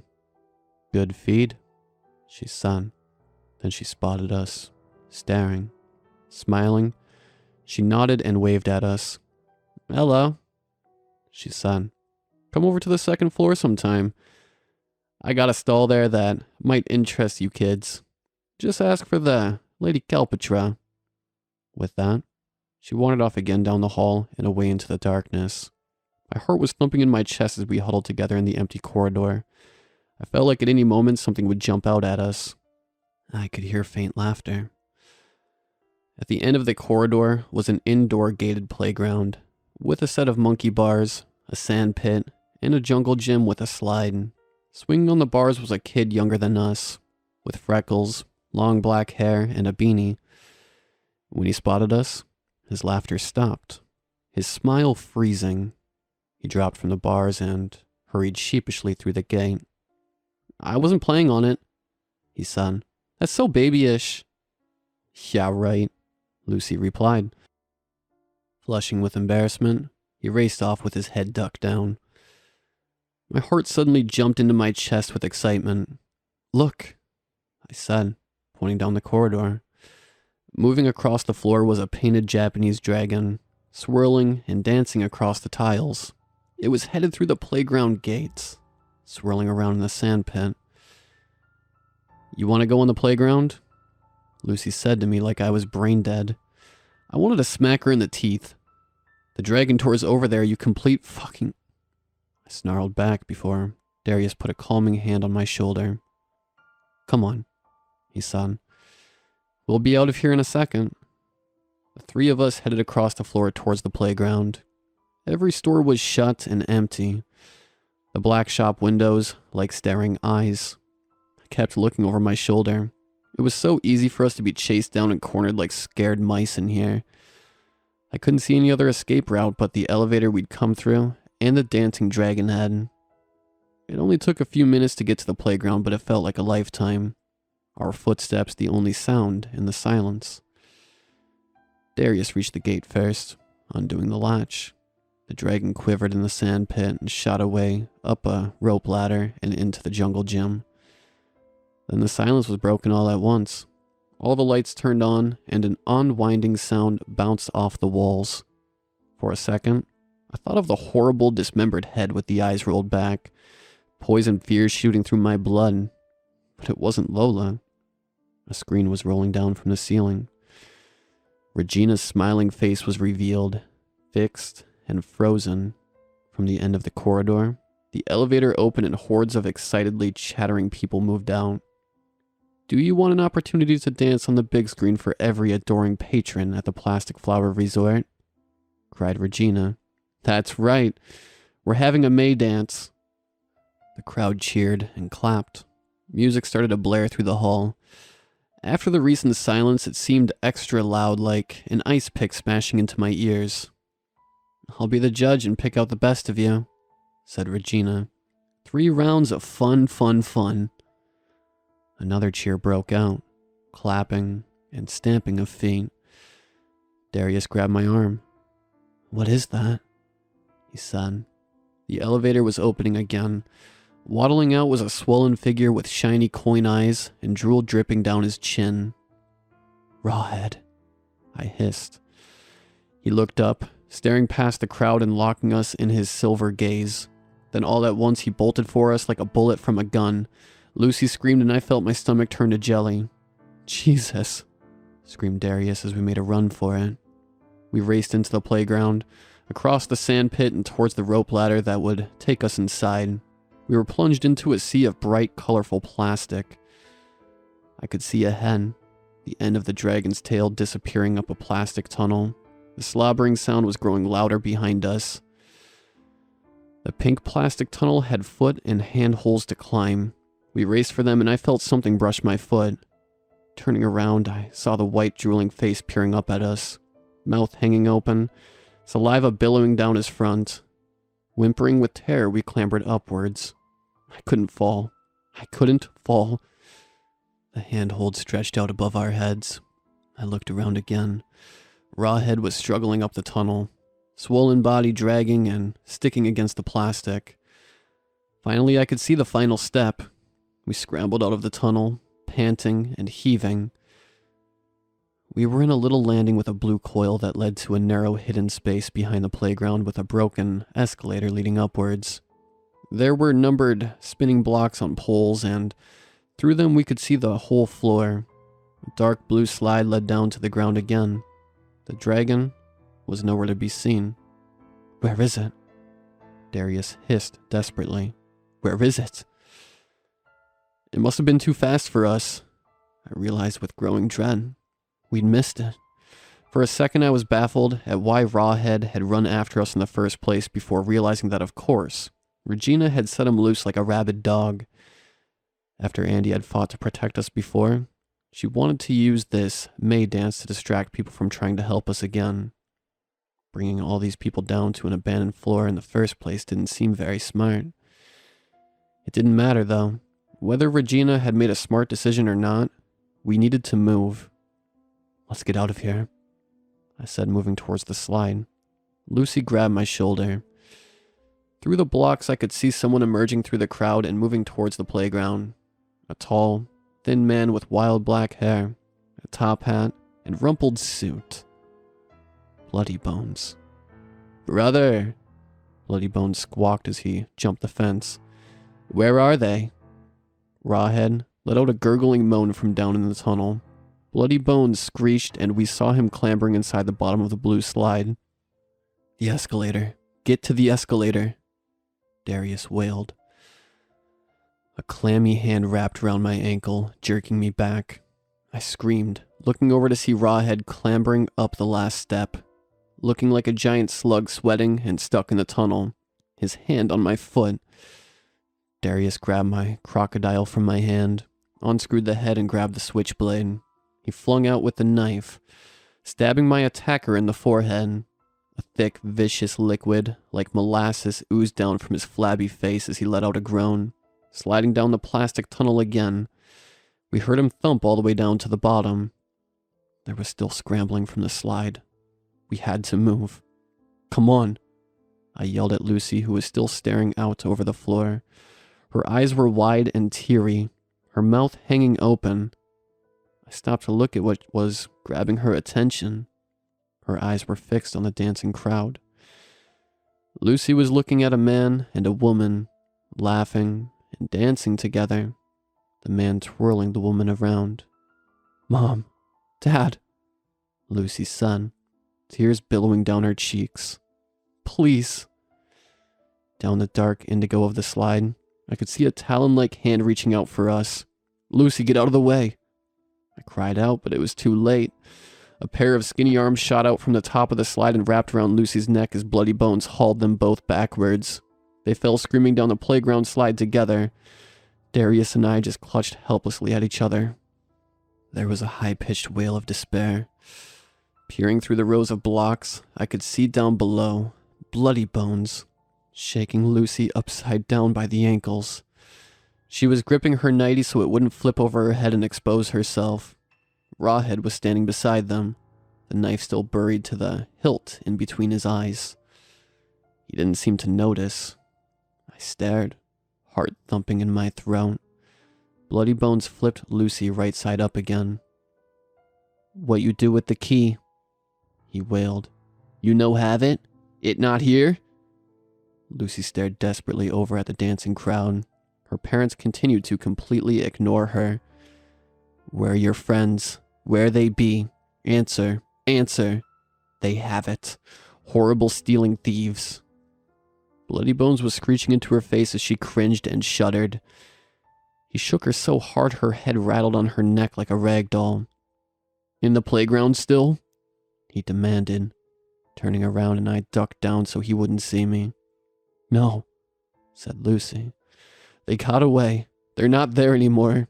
They ran into the May dance." Bloody Bones looked over at the crowd of dancing people who weren't taking any notice of the commotion. Then he passed Lucy off to his brother as casually as though he were handing him a grocery bag. She'd covered for us, lied in the face of a terrifying monster to protect us. She was our savior. "Come on," said Darius, and I turned to see he was already halfway down the coil. Watching the brothers walk off with Lucy tucked under their arm, I reluctantly followed him. We ran up the broken escalator, together.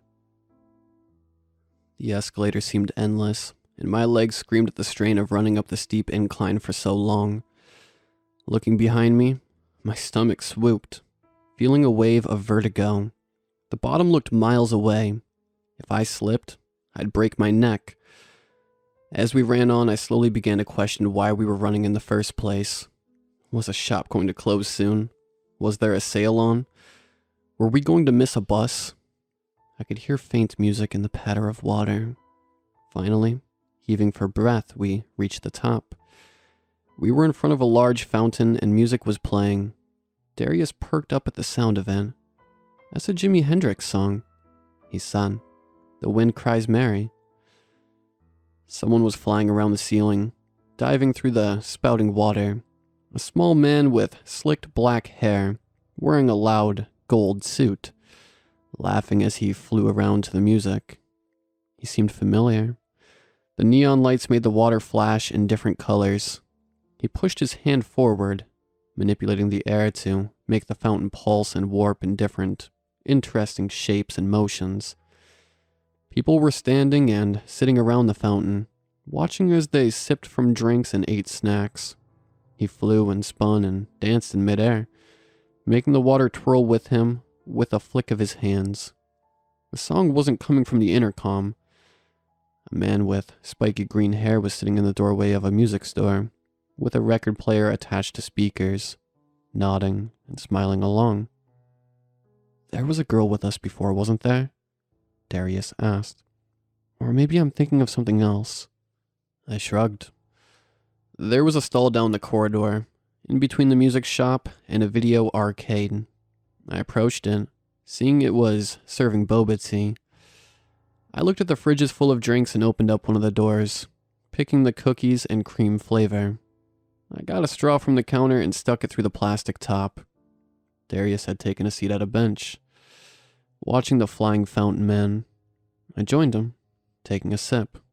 In the back of my mind, I felt an uncomfortable itch, as though I were forgetting something. I was probably supposed to buy something at the shops and couldn't remember what. Didn't matter. I'd remember it later. The drink was delicious, and I passed it to Darius to try. He took a sip and his eyes widened, making an appreciative sound. We shared the drink between us, passing it back and forth as we watched the people run around and play in the arcade. We'd never much been into video games ourselves. The flying fountain man suddenly screamed and flew off over our heads and down the corridor. We looked up, seeing everyone scatter in different directions, running for safety. Through the fountain, a head was emerging, eyes rolled back, surrounded by tons of wet blonde hair. It was floating straight for us. We were frozen in place as the disembodied head grew closer, the soggy slop of its hair dragging against the floor. It stopped in front of us, the stench of seaweed and foul water so strong I thought I'd choke on it.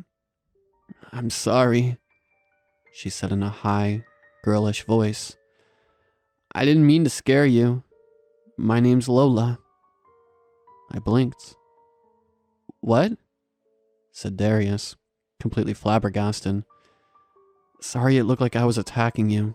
I just wanted to take the key from you before Regina swooped," she explained. "I thought you just found the key and picked it up out of curiosity and didn't know how dangerous it was. Carrying that key puts a target on your head, and I wanted to protect you. Throwing the dog was a mistake." Darius and I exchanged confused looks. Then the memory came back to me. "Baba Lennox told us that the key unlocks the dragon door, which will get us out," I said. And Lola smiled, her head nodding up and down. "I can help if you ever run into the brothers and Regina again," she said. "Do you have any kind of container?" We felt around and Darius got his Russian nesting doll from his pocket, opening it up and pulling the smaller ones out. "Perfect," said Lola. Suddenly her hair started making that uncanny swirling sound like a tape being rewound. The tendrils of hair started to wrap around her hanging head, faster and faster until her face was covered.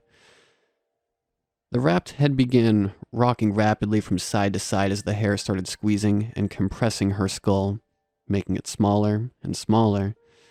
Then when she had compacted herself to around the size of an apricot, she whizzed into the open Russian doll. Darius closed the top and then shook his head, looking dazed. I felt the same. Everything in the plastic flower was just utterly mad. You'd think I'd be used to it by now, but it still made my head hurt trying to keep up with it all. "So she was alright all along," Darius said to me. "Maybe the other scary freaks around here are alright too." "Yeah, I bet the hair-munching, period-drinking brothers are actually a lovely pair," I replied. We stood up. "I keep forgetting," I muttered. "Find the dragon door. There's got to be a way to not get sucked into the brain fog." Darius threw up his hands. "I don't know," he said. "This is all just too goddamn crazy. I can't think straight."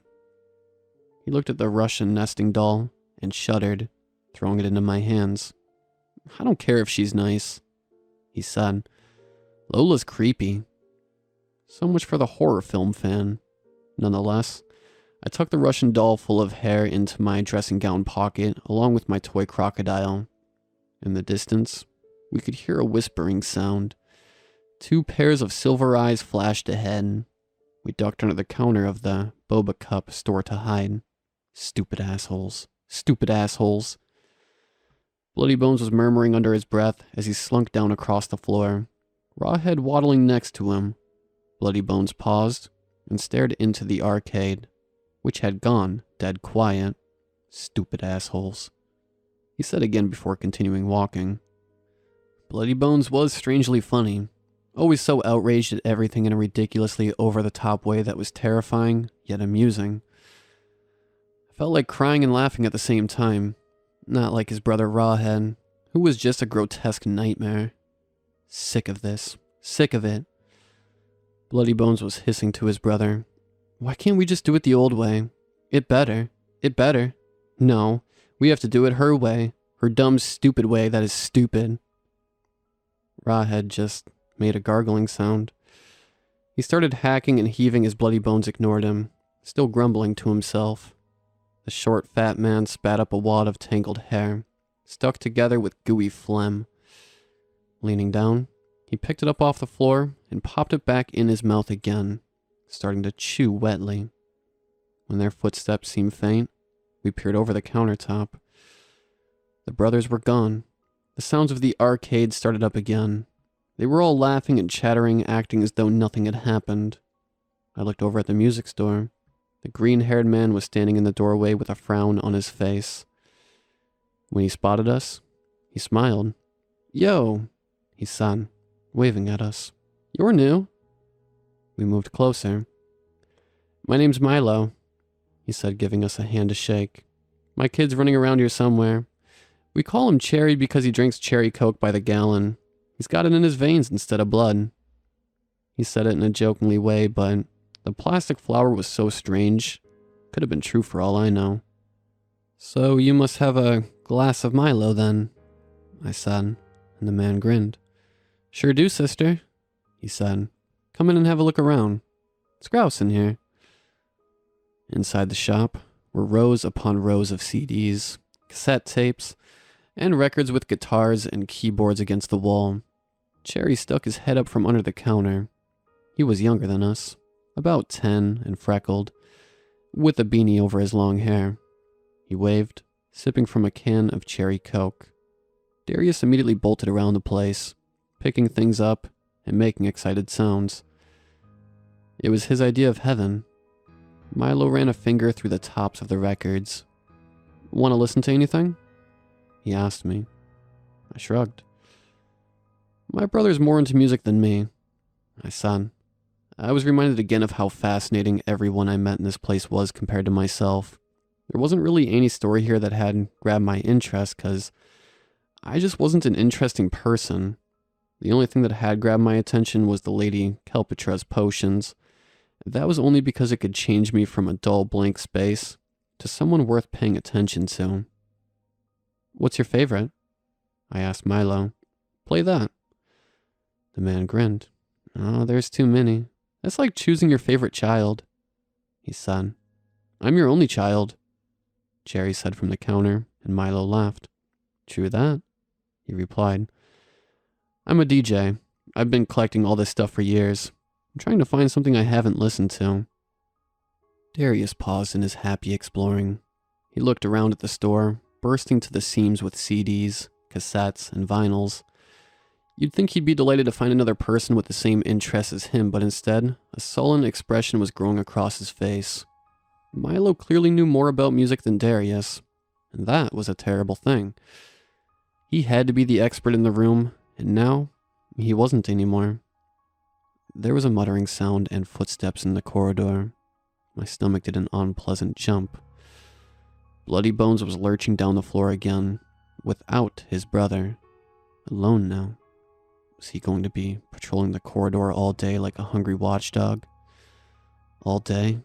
What day is it? Is it night? How long had we been here for? "Oi, you!"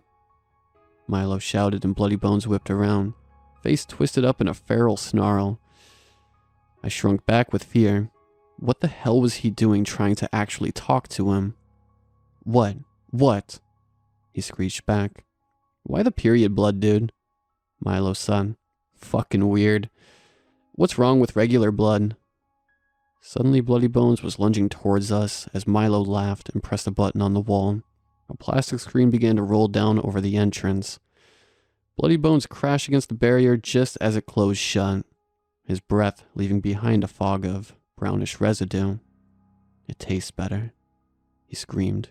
"You mock me? You dare? Nasty little thing? Make me sick."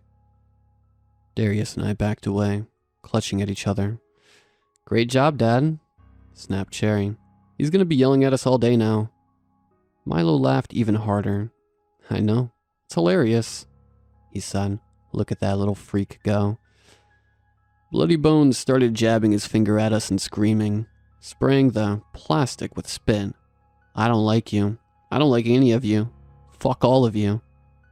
"Oh, what language?"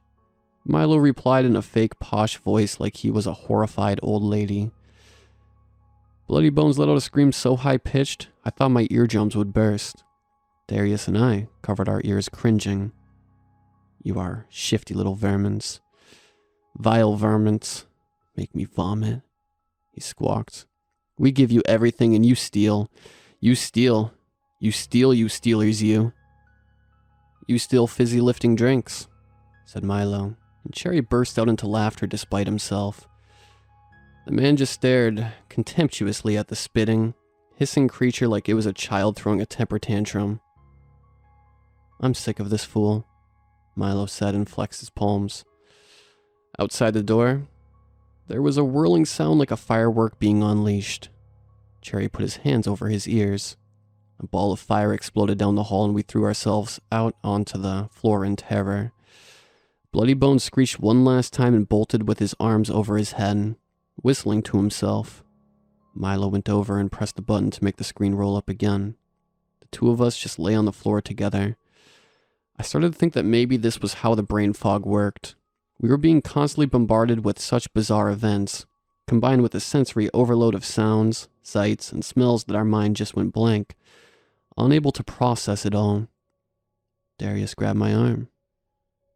"Look," he said in a hoarse voice. I turned to where he was staring. Dancing over the ceiling was the familiar painting of the Japanese dragon. Maybe before I would have felt a burst of excitement at the sight of it. Now I just felt numb. We got to our feet together and started walking for the door. "Chase that dragon, little dudes," said Milo with a grin as Cherry waved. We just looked at them blankly as we staggered off. The sounds of the arcade, whirling, buzzing, ringing, and the manic laughter of the people inside rang in our ears. In front of us was a large screen hanging from the ceiling, and a slightly familiar petite woman with dark hair and doe eyes was dancing across it. Figure blown up so she towered above us. "Dance, dance, go on and get it, and move it and groove it, and lose your minds." She was singing as she kicked her legs in the air, screen going through every cheesy effect in the book, from a mirrored image, to multiple dancing copies, to a star wipe, and a love heart transition.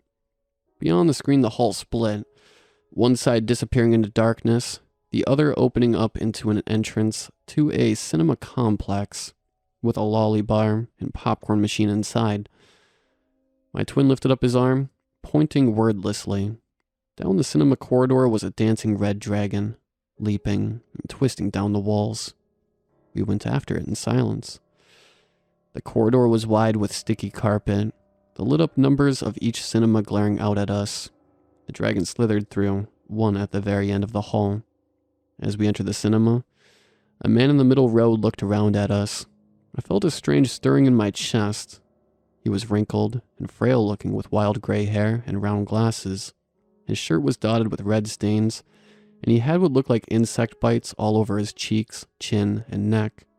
He smiled and beckoned us over. We took seats on either side of him. "Good day," he said, offering us a big carton full of popcorn.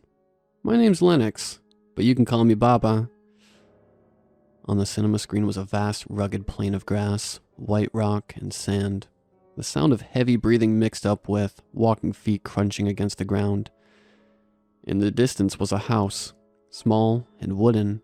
The door opened and a tiny shape started jumping up and down and waving, calling out something I couldn't hear. "I love this film," said Darius, grabbing a handful of popcorn. "Very underrated. Not many people have heard of it, but it's really good." The man snorted with laughter, shaking his head. "You haven't seen this," he said. Darius looked at him, affronted. "I have," he protested. "I'm a huge film buff. I've seen way more films than anyone my age." "You haven't seen this because it isn't a film," Baba Lennox said. "It's one of my memories." That struck Darius silent. I saw a flush rising on his cheeks, a mortified expression growing on his face. I turned back to the screen. The house was closer now, and I could see the tiny figure was an excited toddler, babbling in a language I couldn't understand. I caught a few words. "Baba, Baba." The film went black. Then it faded back in again, over a stovetop with a sizzling pan full of blueberry pancakes. A woman's voice was singing quietly in the background as the pan was jostled, flipping the pancakes around in the bubbling water. Then the scene abruptly changed to a young woman in a colorful dress and headscarf, who was helping the toddler eat their plate of cut-up pancakes doused in syrup. How do you choose a movie to watch? asked Darius. At his words, a textbook popped up on the screen, as though it was listening to us. Would you like to rewatch the last film you viewed? The letters proclaimed. A movie poster of Pete's Dragon showed beneath the text. Baba Lennox let out another bark of laughter. Darius sunk into the scene. I wasn't watching that. It must have made a mistake. That's so babyish. I was like getting really into unknown underground stuff. Baba Lennox flapped a hand at him. You want to watch it? He said. Darius just murmured under his breath. Speak up, son, the man said. After a brief silence, Darius muttered out, Yeah. Let's watch Pete's Dragon then, said Baba Lennox, clapping his hands together at the screen. As the film began, I noticed something by the glowing green neon of the exit sign. A Japanese dragon was swirling up and down the wall and then over the door. It was like a painting had been enchanted and brought to life. It stirred something in my chest. I looked down at the toy crocodile squashed into my dressing gown pocket. Getting to my feet, I followed the dancing creature out of the emergency exit. Baba Lennox and Darius didn't even notice. Too enwrapped in the film. I left them both behind. Outside the door, I saw I was at the end of the split corridor. The door shut behind me, looking like it was part of the wall. Ahead was a blinking sign of a champagne glass with a cherry in it, over an entrance with red velvet curtains. On either side, sprawled across the ground, were two teenagers. We had too much Riki, one of them said, and they both burst into giggles. Never drink and smoke. Fuck off, Nalani Nakamura, Riki replied with a dopey grin on her face. I saw the end of a red-scaled tail flicking inside the curtained entrance. I walked over. I felt slow and faintly ill, like I was walking through syrup. I found myself in a small foyer with a ticket booth and a small queue of people waiting to get into the venue. Payment, someone squawked from the ticket booth. Payment, payment. It was Bloody Bones, sticking his hand through the ticket booth slot, wiggling his fingers. The first person in line reached into their bag and plopped something into his outstretched palm. I realized it was an overflowing menstrual cup and I turned away, dry retching. A slurping sound filled my ears. When I turned back again, the tall, thin man was wiping his mouth, blood smeared down his chin. Next in line, he called. I felt a sliver of panic in my chest. I couldn't get in. I had nothing to pay with. You, said Bloody Bones. You. I know you. You scoundrel. You shit. You. The ticket booth door opened. Standing before me was Rawhead with his drooling mouth hanging open and a sticky brown wound between his eyes. I can help. The memory of a voice whispered in my head. If you ever run into the brothers and Regina again. I took out the Russian nesting doll from my dressing gown pocket and unscrewed the top. It happened all at once. A horrible stench of seaweed, and then soggy blonde hair exploded in every direction. I was knocked against the wall with the force of it, as an unwinding sound roared through the room. I saw Bloody Bones' screaming face as he was engulfed in it, choking and thrashing. I couldn't breathe. The wet hair was in my eyes, in my mouth, in my nose. Gagging, I felt myself sink into the floor, pressed down by the damp weight. The tendrils curled around me. I was lifted up and placed gently in front of the door that led to the club. I could see two arms and legs flailing madly in the ticket booth, letting out high-pitched wails that were muffled by the tons of hair. Among the pile of tangled clumps, I could see two eyes, rolled up so the whites showed. Rawhead was making trilling sounds of bliss, a huge delighted smile on his face as he threw himself into the sea of blonde hair. He rolled around in it, kicking his fat legs like he was swimming in the ocean. He shoved a big handful of the yellow locks into his mouth, chomping down. I slipped into the club silently, leaving him to it. I found myself in a dark room full of small circular tables with a bar on the right side, a stage on the far side where someone was performing, and a huge wall of red curtain on the left with cushy sofas against them. The light shades had red scaled patterns. casting the area in deep maroon. People were helping themselves to drinks behind the bar, or sitting on the couches giggling and passing glass bongs and cigarettes to and fro. The whole place was hazy with smoke and was stiflingly warm. I blinked around, blearingly. The music was more bearable here compared to the rest of the plastic flower. Just a gentle thrum in the background. There was a smatter of applause, and the person on stage curtsied. Their muscular build was straining the glittery, sequined dress they wore, the lights shining down on their heavily made-up face, brushing a lock of hair from their towering black beehive out of their eyes. "I'll be back in a sec, loves," they said in a deep masculine voice. They walked off the stage in their towering high heels and then stopped in front of me. They seemed familiar somehow. "Hello," said the drag queen. "How did you sneak in here?" I just blinked up at her. "My name's Cassandra," she said. She offered me a hand glittering with jewels. I shook it. My body felt heavy, my mind dull and tired. A petite woman with dark hair trotted over towards us.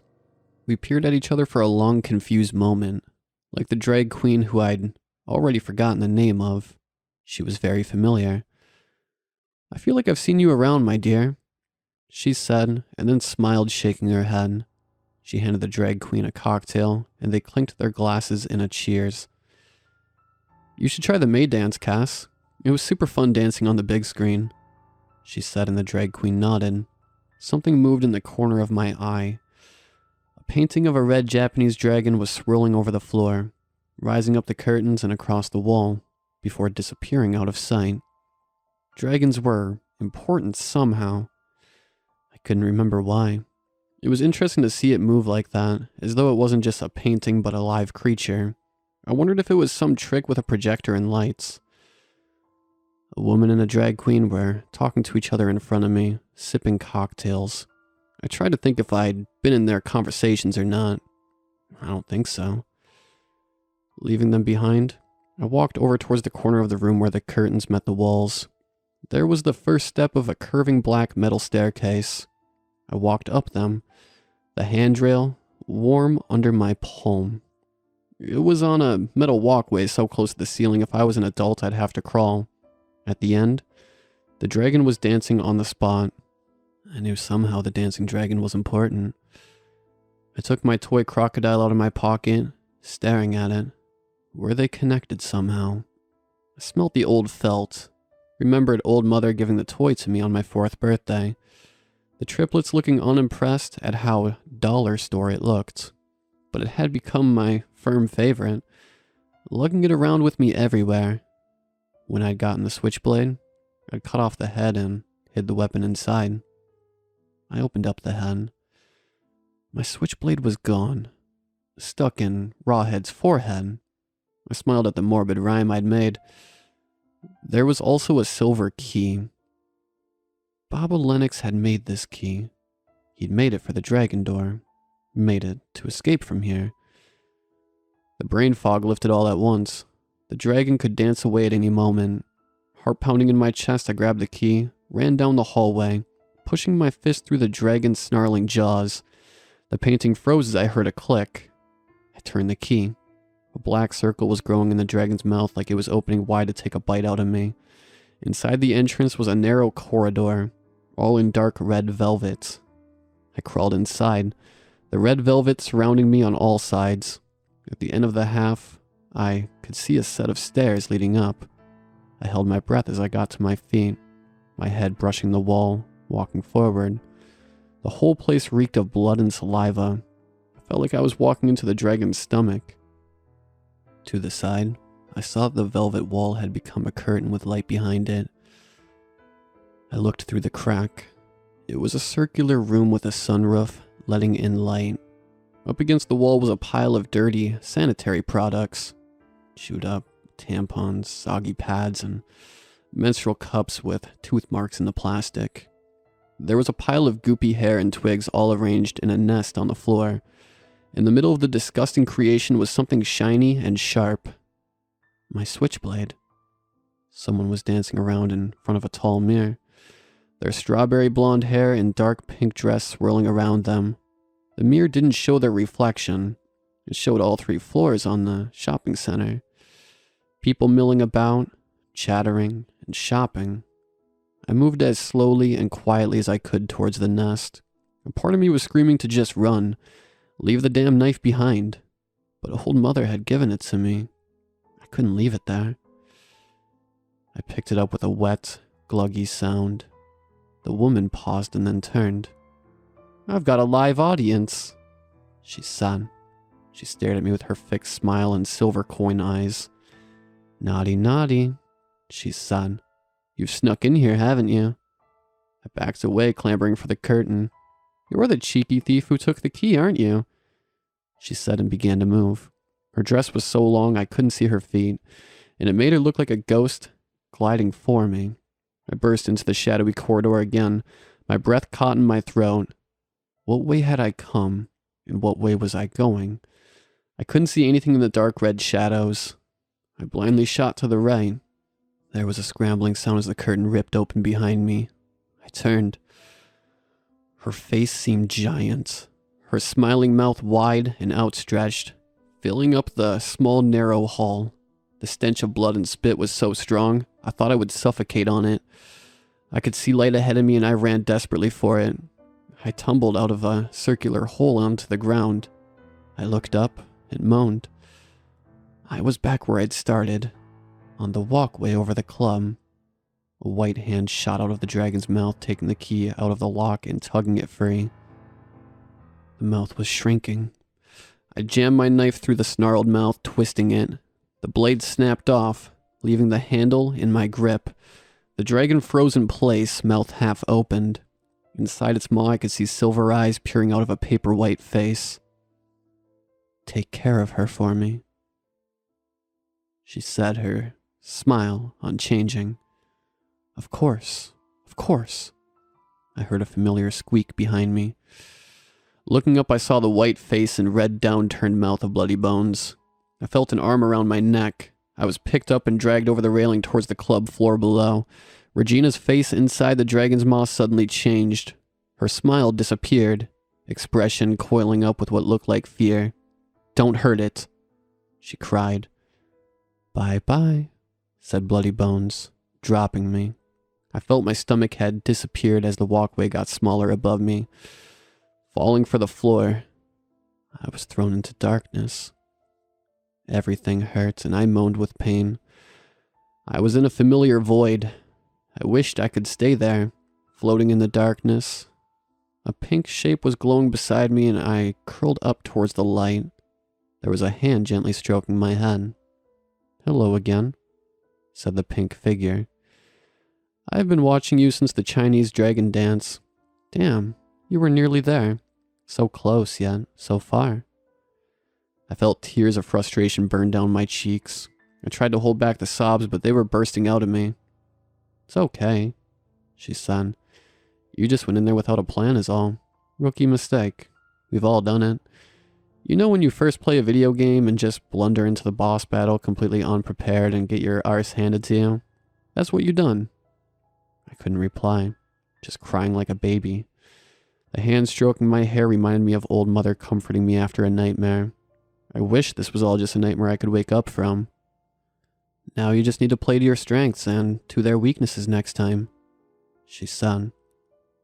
"I don't have any strengths," I whimpered back. "I'm useless." "Come on now," she said. "Beating yourself up ain't gonna get you anywhere. Just think, what are you good at? It can help you get out of here." "I'm good at nothing," I replied, sniveling. Maybe I should just down every one of the Lady Calpatre's potions to fight them. The dream girl shook her head. No, she said. What happened whenever they got attacked?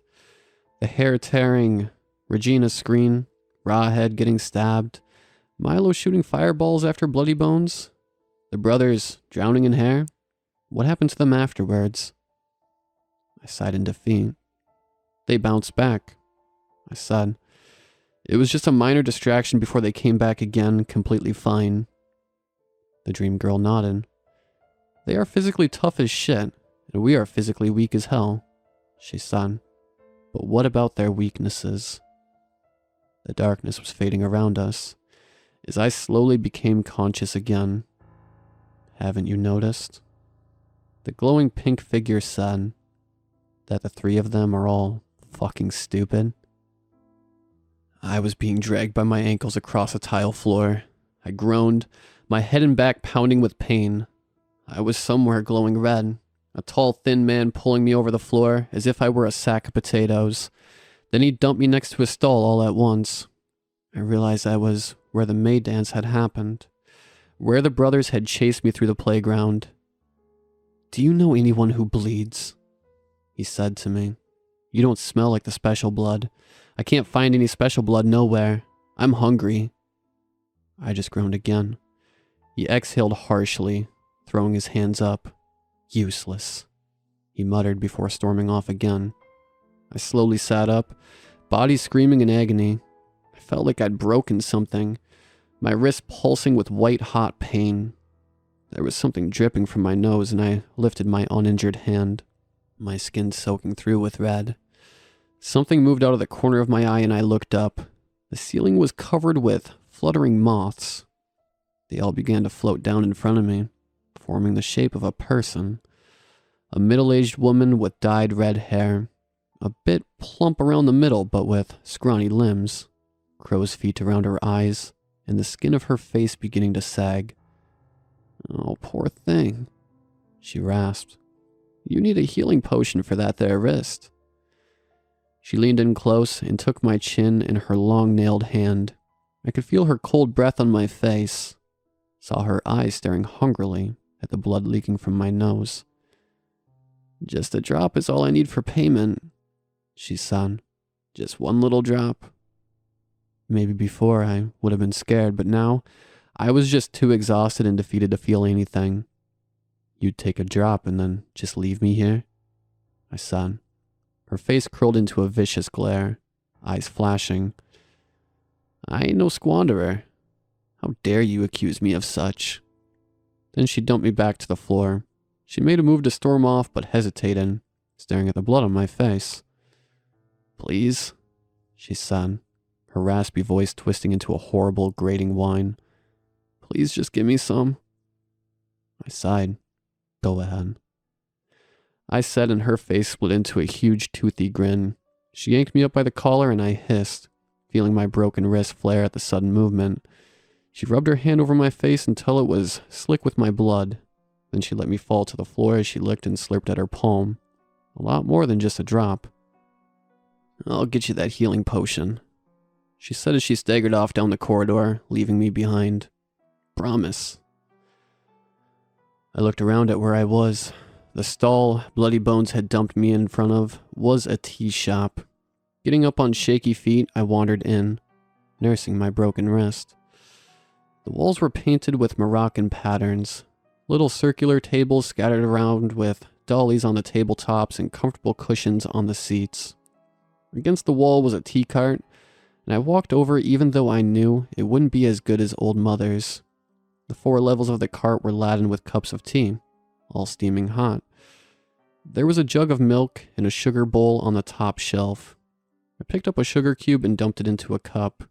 I didn't trust myself to pick up the heavy milk jug with my non-dominant hand, so just opted for black tea. Over at the playground, I saw a kid about my age with a black bobbed haircut and a nightie playing in the sand pit. She was building an elaborate sand sculpture of what looked like a mermaid. She was pretty decent at it. I noticed that her hair looked ragged, with chunks pulled out of it, and bald patches as though someone had taken huge bites out of her hair.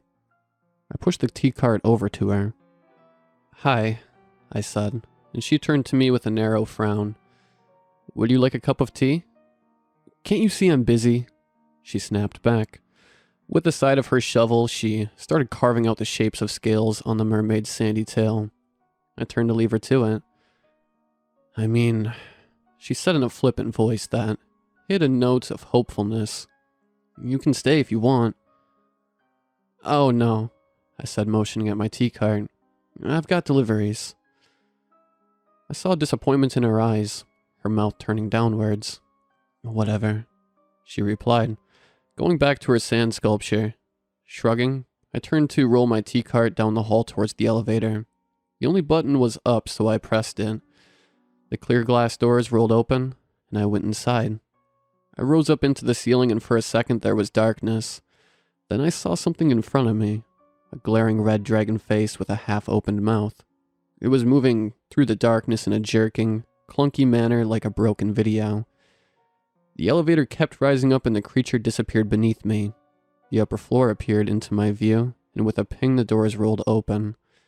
I peered out and cautiously pushed my tea cart forward. I was in a hallway full of lush green moss and wildflowers growing across the floor. White dandelion fluff was gently falling from the ceiling like rain. "Little love, little love," a harsh voice called. There was a stall in the middle of the hall and a young woman with dyed red hair was waving me over. Pushing the tea cart, I went over to her. "For your wrist, little love," she said, passing me a small bottle fizzing with dark liquid dotted with glitter flecks. "See, the Lady Kelpatra ain't no scammer." I stared at it suspiciously. Then I picked up one of the cups of tea and put it on the counter in front of her. "Thanks," I said, taking a swig. It tasted like mint chocolate mixed with something herby and medicinal. I blinked. The blaring hotness in my wrist was just a dull ache now. I flexed my fingers, feeling a slight ping of pain. The skin only looked slightly swollen, not like I was wearing a puffed-up glove like before. "All of it," cried the Lady Kelpatra, and I obeyed, swigging it all down. In a blink of an eye, my wrist felt completely fine. "You believe in 'em now, don't ya?" she said with a smirk. I nodded, a little uneasily. "Thanks again," I said, rolling the tea cart away. "Any time." The Lady Kelpatra called back to me as she looked suspiciously at the teacup, and then threw it, unceremoniously, over her shoulder.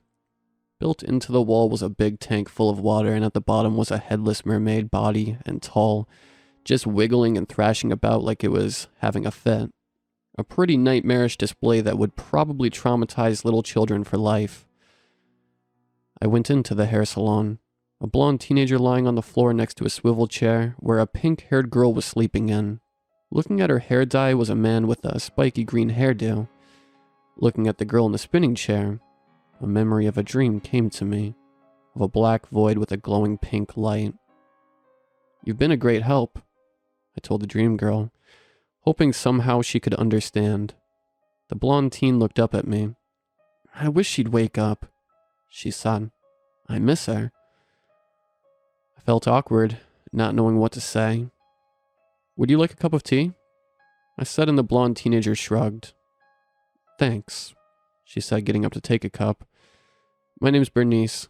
We've probably met before and we forgot each other. That's how this place works." I nodded as she poured a bit of milk into her tea.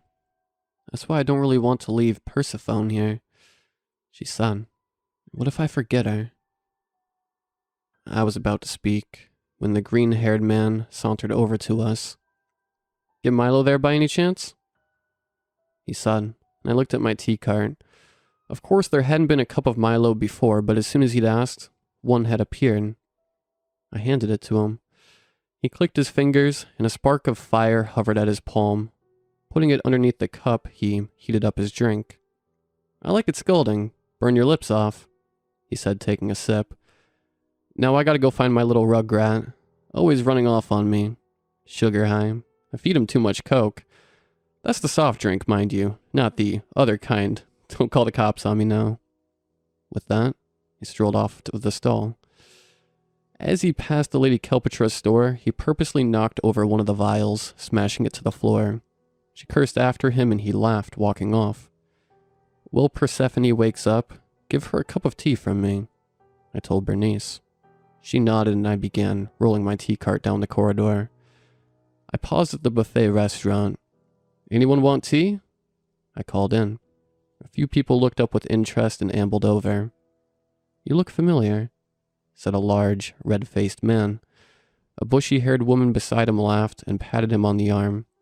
"You've got a good memory for an old codger," she said as the man dumped sugar and milk into his tea. You know how to make a man feel loved," he replied before turning to me. "Come in and have some grub." I shook my head. "No thanks," I said, and the man shrugged, turning around. "Riki, Nalani Nakamura, get some tea in ya. It'll help with them hangovers."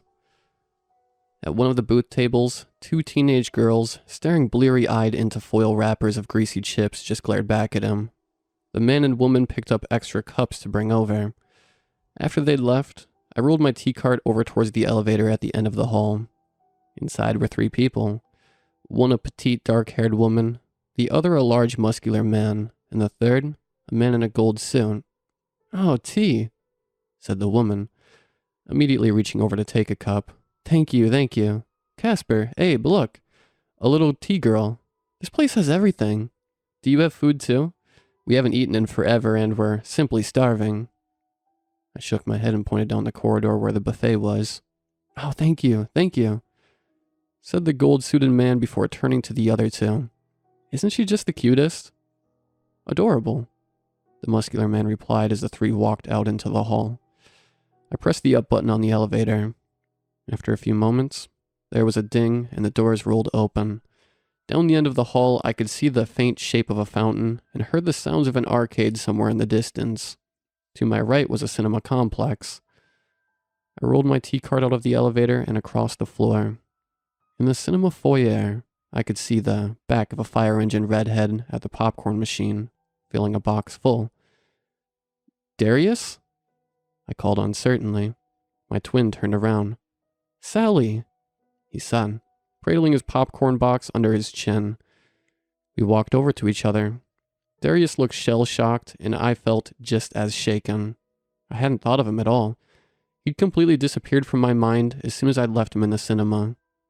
"This place is fucked," he said in a trembling voice. "I forgot my own sister." "I forgot you too," I murmured back. I went through everything that had happened since I left him, about what had happened in the room inside the dragon's mouth. "I don't know how we're supposed to get out of here," I said. "I'm completely useless." Darius shot me a confused look. "What?" he said. "What the hell are you talking about?" "I can't do anything," I replied.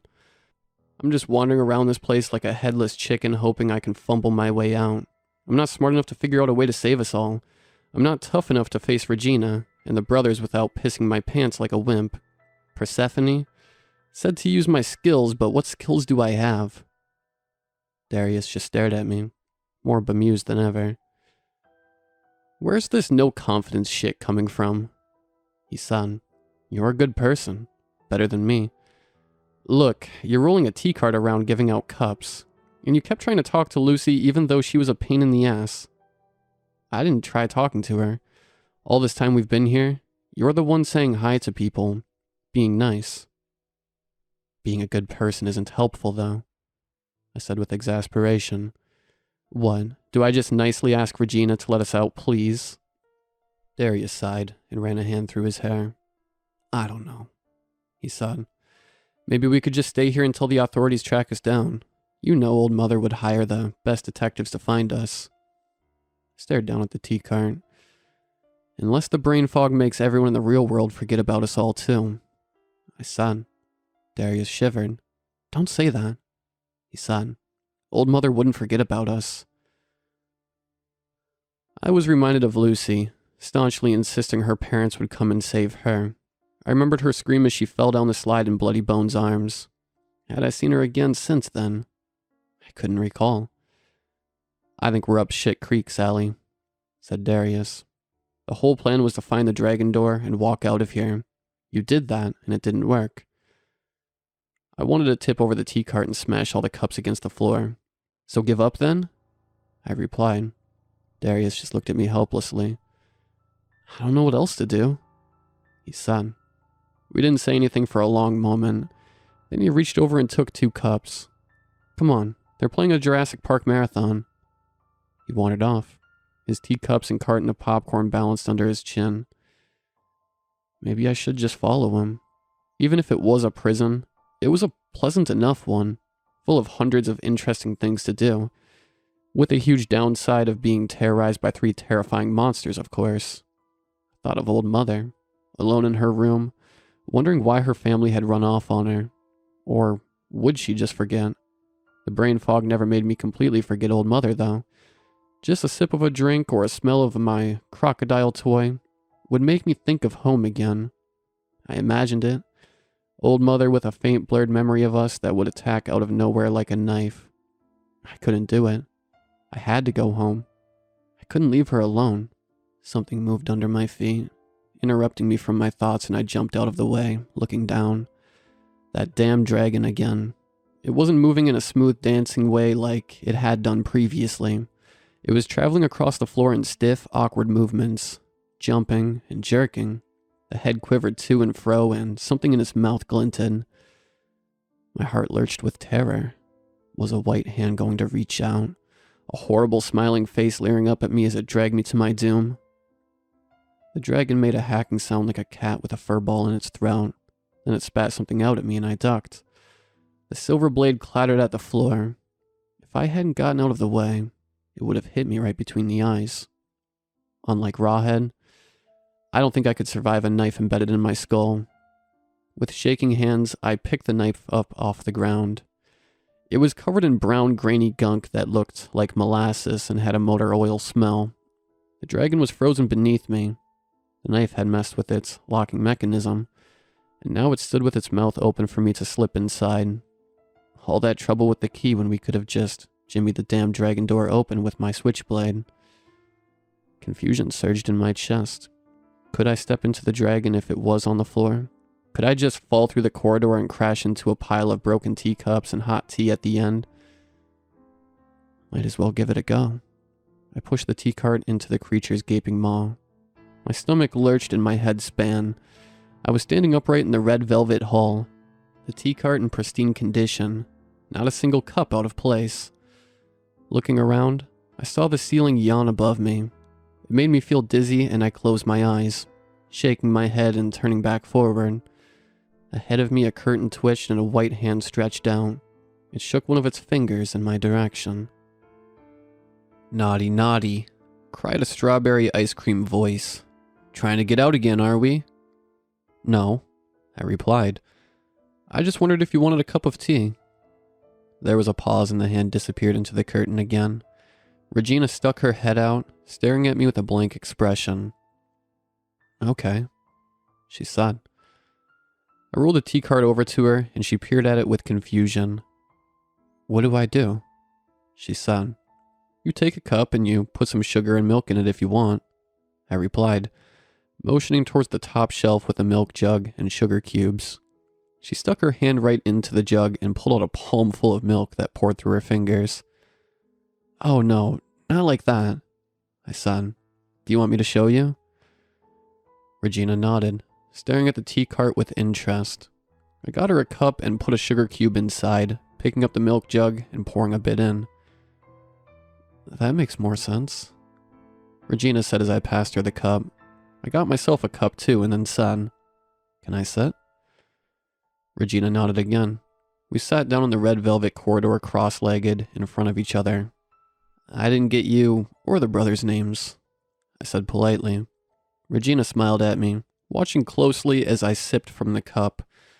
She mirrored the movement, and tea squirted out through her teeth. Naming everything is a peculiar human trait. We don't partake in it ourselves. I felt a shiver go through me. Not human. Of course it was obvious, with their strange silver eyes and bizarre manner, but still to have it confirmed made cold fingers go up and down my spine. "What are you if you're not human?" I asked in a trembling voice. Regina took another sip, the tea running down her chin. "Well, you'd call us reapers," she said. Flash of memory came to me.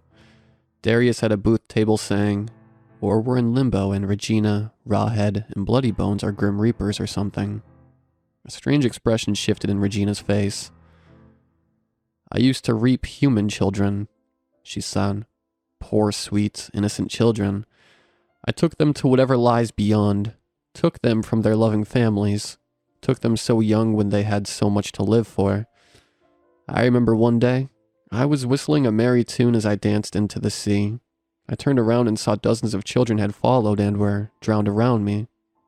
I slowly recognized her expression. Her face was full of guilt and shame. The brothers took adults to the beyond, she said. They always tormented you creatures, and I thought, no, no, no. They need to learn to be good and treat the humans with kindness. I just want to bring your poor souls happiness instead of misery. I just want to say sorry for all of you I've hurt. I remembered what else Darius had said. Maybe it was a trick, and if you ring the number, you agree on a mass suicide of you and whatever family you bring. I felt sick to my stomach. Are we dead? I said in a tiny voice. Regina's mouth fell open. Oh no, she said. No, no. You're just humans I picked at random. Maybe bringing you joy will make up for all the misery I've wrought on your kind. The porcelain cup was hot in my hands. I remembered again what Darius had said. Maybe the other scary freaks around here are all right, too. All this time, Regina was trying to be good in her own demented way. She wasn't human and didn't know how to make us happy. Didn't know that she was actually terrifying us, making us all scared out of our minds. I needed to make her understand. I didn't want to upset her. I stared into my teacup, trying to find the right words. But we'd all be happier being able to go back home, I said finally. I've met heaps of people here and lots of them say that they're scared. They feel like they're in danger. They feel like prisoners. If you're bringing us happiness, it's only temporary. You're still making us miserable. Regina's silver coins glinted, her face a frozen mask, her cup clutched in her hands. For a moment I thought she was going to throw the hot tea in my face or claw at me with her nails. Then I saw a vicious brown liquid leak from her eye like a teardrop. All I do is hurt, she whispered. Her hands were trembling, spilling tea all down the front of her dress. A part of me thought I should reach over and pat her hand comfortingly, but the stronger part felt like it'd be like patting a vicious snake. I think you're a good person, a good reaper. Good thing, I said uncertainly. You can't spend all your time beating yourself up. You need to get on with your life, existence, whatever. I don't think you need to be so sorry. You were just doing your job. Kids die, you know? There has to be someone to take them to the other side. Regina threw her hands into the air and I shrunk back as the cup smashed on the wall, tea flying everywhere. What was I doing? Trying to talk sense into this dangerous creature, a creature with the goddamn ability to reap my soul, deliver me to the afterlife. I don't want to reap, she cried, the rusty brown liquid rolling down her face. I can't stand it, but what else do I do? I tried to catch my breath, tried not to whimper with fear. Can't you do other things? I said. I mean, you could come down to Earth and run a shopping center, or be a dance instructor. You're really good at that. Regina just wailed. Around her, the walls of the velvet corridor began to shake. I felt the floor rumbling beneath me. Outside the dragon's mouth, I could hear confused and frightened shouts as if the whole shopping center was hit by an earthquake. What about the brothers? She said. I heard the sounds of crashing and smashing glass from outside in the shopping center. I can't take them to the mortal plane to torment the humans, and I don't want them to go back to reaping again. Maybe that's what you need to do instead of reaping, instead of forcing people to stay here. I said over the thunder of panicking footsteps, trying to run to safety. Maybe you need to teach the brothers to be good, but you can't do this anymore. It's not helping anyone. The ceiling was folding up like paper. Regina just sat cross-legged in front of me, blank-faced and staring as the walls disappeared around us, the floor shrinking and revealing grassy sand beneath. I could hear the crashing of waves, smell seawater on the air. We were sitting on the beach. I looked around. The house was gone, just a hill remaining with grass blowing in the wind. Dozens of people were dotted over the hilltop and across the beach, looking around in a confused daze. On the gravel where the taxi had dropped my family off what seemed so long ago was a big pile of luggage, bags, and suitcases all thrown together. Regina was staring at me, strawberry blonde hair trailing around her face in the breeze.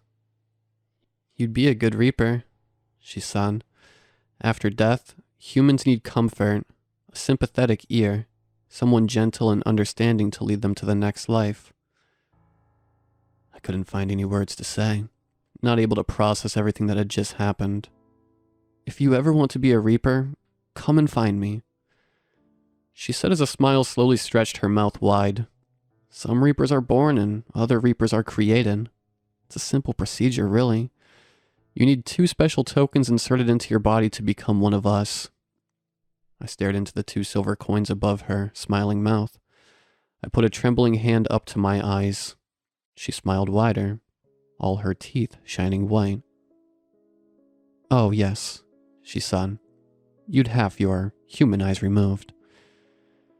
Then she stood up in one unnaturally smooth motion, gliding backwards across the sand. "Friends, friends," she called, her voice booming loud like the intercom back in the plastic flower. There was a confused muttering from the people around the hill and beach as they turned to look at her. "It's time," she said, throwing her hands in the air, tossing her head back. "Time, dear mortals, to go on home." There was more bemusement from the crowd, everyone exchanging looks with one another. Then there seemed to be a collective shrug and everyone began to search for their luggage among the pile. The brothers walked up to Regina, flanking her sides. "What are you doing?" Bloody Bones demanded. "Why are you letting them go?" Regina clutched at her chest in a melodramatic way, breathing in heavily. "Because it's the right thing to do," she proclaimed. "The humans should be free." Bloody Bones' face worked with fury, and he grabbed her roughly by the shoulder. "What about the unlimited special blood you promised?" He screeched into her face. "Special blood? You promised." Rawhead gurgled on Regina's other side, knots of hair stuck in his throat. "I need to go back home to think," said Regina, gesturing at the ocean behind her. "Maybe I'll be a dance teacher on the mortal plane. Maybe you 2 can become janitors. You'll get a lot of blood and hair that way." Bloody Bones was motionless. His arms fell loosely to his sides and he just gawped at her for a few long moments. His talon-like hands worked violently, and I thought he was going to slap her across the face. "You're a fucking idiot," he said at last. Regina ignored him, turning to me with her unsettling fixed smile. It was her idea of a friendly look to make her beloved humans feel at ease, but she just couldn't pull it off. She twirled a finger around and I saw golden tracks being dragged over onto the dirt road, clicking together. Carts folded up from the tracks, waiting for people to take their seats. "They'll take you all back to the mortal plane again," she said to the crowd. "Don't look back now." She turned from me, flexing her shoulders. Her hair was joining up with her dress and her nose was stretched into a snout. Whiskers grew from her cheeks as her teeth turned sharp in her mouth. She was growing taller, thinner, and longer, her arms and legs disappearing smoothly into her body. She started wriggling on the spot and then she took off into the blue sky above us. A dragon with an orange and pink mane, a white snarling face, and a rainbow underbelly. There was polite clapping from the watching crowd of people. "Marvelous! 5 stars!" said Uncle Abe after her. "I had a great time," called Uncle Casper, clapping his hands like a seal. "I'll definitely be recommending this place," said my mom, squinting against the sun. The Regina dragon danced across the sky, rainbow scales alight, the stream of her mane like a burst of fire. Rawhead was gagging and flapping his huge meaty arms in the air. Bloody Bones' neck was twisting around, stretching like a string of chewed up bubble gum. Their noses began to grow and mold and morph into beaks. Yellow feathers were sprouting across Rawhead's skull. Bloody Bones' suit was transforming into ruffled black feathers. Their legs creaked and cracked as they hopped on the spot. Finally they stood before us in their natural forms. Bloody Bones a black vulture, Rawhead a yellow-headed vulture. They took to the sky together, flying after the rainbow dragon. Lola, her head reattached to her body, slithered across the sand. She smiled at me and she didn't look so nightmarish anymore. Just a lovely woman with her eyes back in the right position, sparkling hazel and her hair a regular length down her back. Waving and blowing me a kiss, she flopped into the water as a burst of moths scattered across the sky. I watched as the creatures all began their journey to their mysterious home beyond the sea. The carts all rumbled and started to move across the tracks away from the hill and the beach. People began to put their luggage into them, climbing inside. I went over to the triplets, Uncle Casper gathering up the luggage. Darius wandered over to me.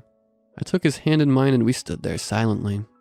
Ahead of us, putting her suitcase into a cart, was Lucy, her chattering parents already having taken their seats, paying her no attention. She looked around and sent us a thin smile. A few carts in front of her was Baba Lennox, who turned and grinned ear to ear to us, giving us a big thumbs up. Darius waved back. At the front of the line of carts was Persephone, awake at last with Bernice, resting their heads on each other's shoulders with their arms around each other. "Why can't we get the taxi again?"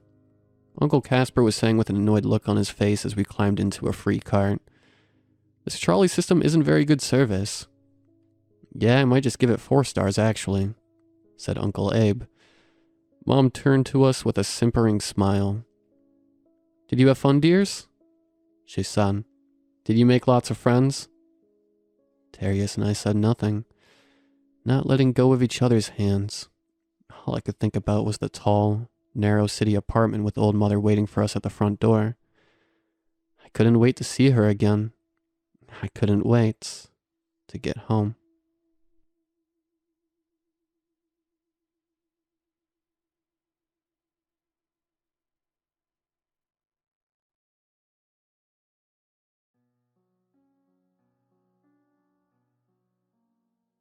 "Are you sure, Mr. Roger?" Rachel asked me upon hearing my request. We were outside of her family home, a big but cozy-looking house in a small town near the Appalachians. My pickup truck idled behind us, parked on the side of the road, as we sat there knee-deep in snow. She'd invited me inside for warmth and a cup of tea when I arrived, but I was in a hurry, so I turned her down. I wanted to get it over with as fast as possible and be on my way. "We don't rent out the cabin during winter. The area is too dangerous during this time of year," Rachel said, trying to dissuade me from my course of action. And she wasn't wrong. The thick snowfall turned the world into a white, shining, slippery mess. One wrong step, one daring turn of the steering wheel, and I'd be in big trouble. But I wasn't worried about the weather or the cold. They'd be the least of my issues. "Some friends told me you do. They said your family rented them the cabin for Christmas the past few years," I said, feigning ignorance. "They must have gotten us confused for someone else," Rachel said. "My parents haven't rented the cabin during winter for as long as I can remember." "How so?" I asked, curious to see what her answer would be. Did she already know? Did she have me figured out? Did she see through the fake name I provided her? From what I understand, a group of people rented it from my grandparents some 30 years ago. The weather trapped them up there for a week. They ran out of supplies and firewood, and all of them died of hunger and hypothermia. Rachel answered in a worried whisper. So she didn't know. Not about the avalanche, not about me surviving, and most importantly, not about what we found up there. I couldn't fault her grandparents for hiding it from her. That week is better left forgotten. I know that. And yet I can't bring myself to do it. To uproot those memories and cast them aside. Their roots are too deep. That sounds terrible, I said after a short pause, with a sad expression that was all too real. But we'll be careful, I promise.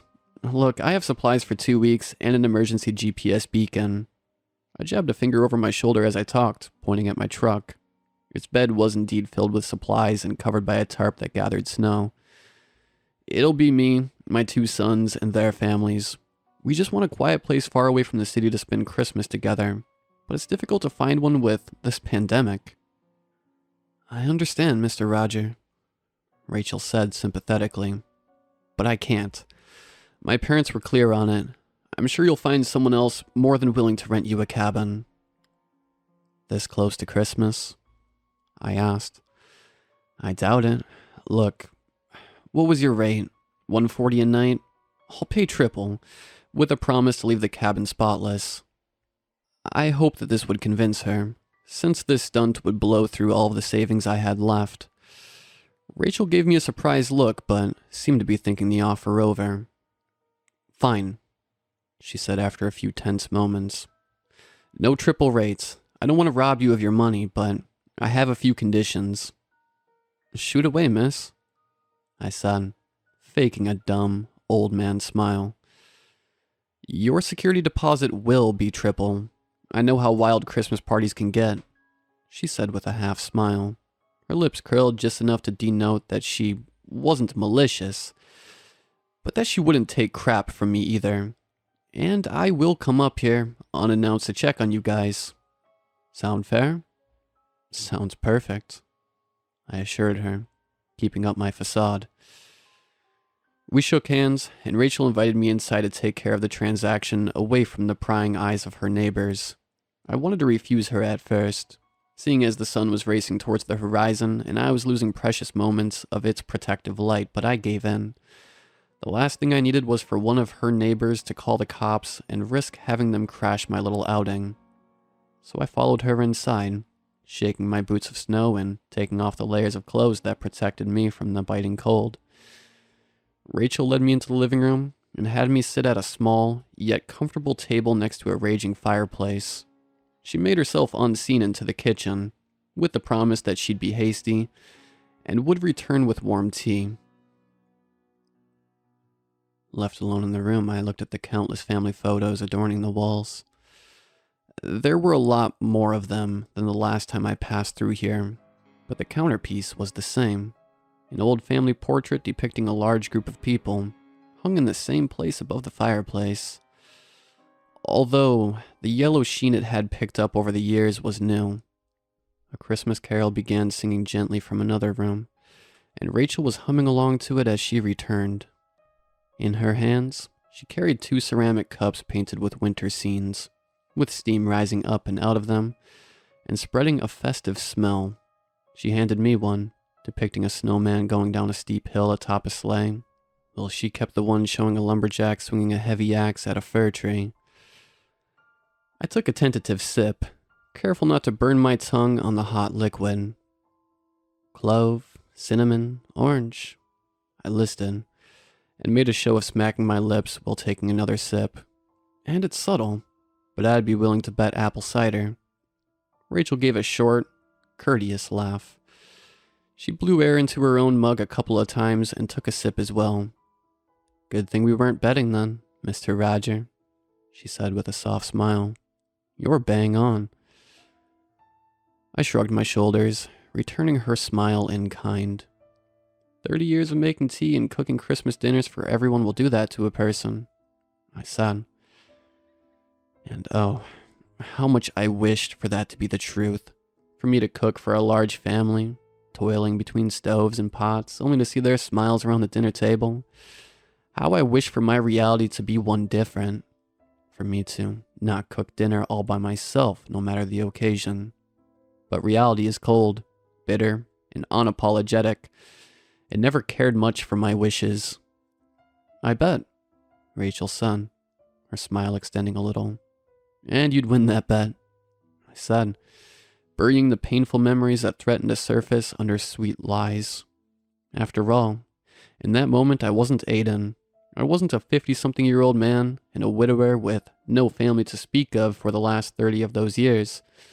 No, I was sweet old Mr. Roger, with a large family waiting for my word back at home, hoping to spend Christmas together at this particular cabin that claimed everything from Aiden. A sweet lie, a masquerade so convincing that I wanted to believe it myself for as long as possible.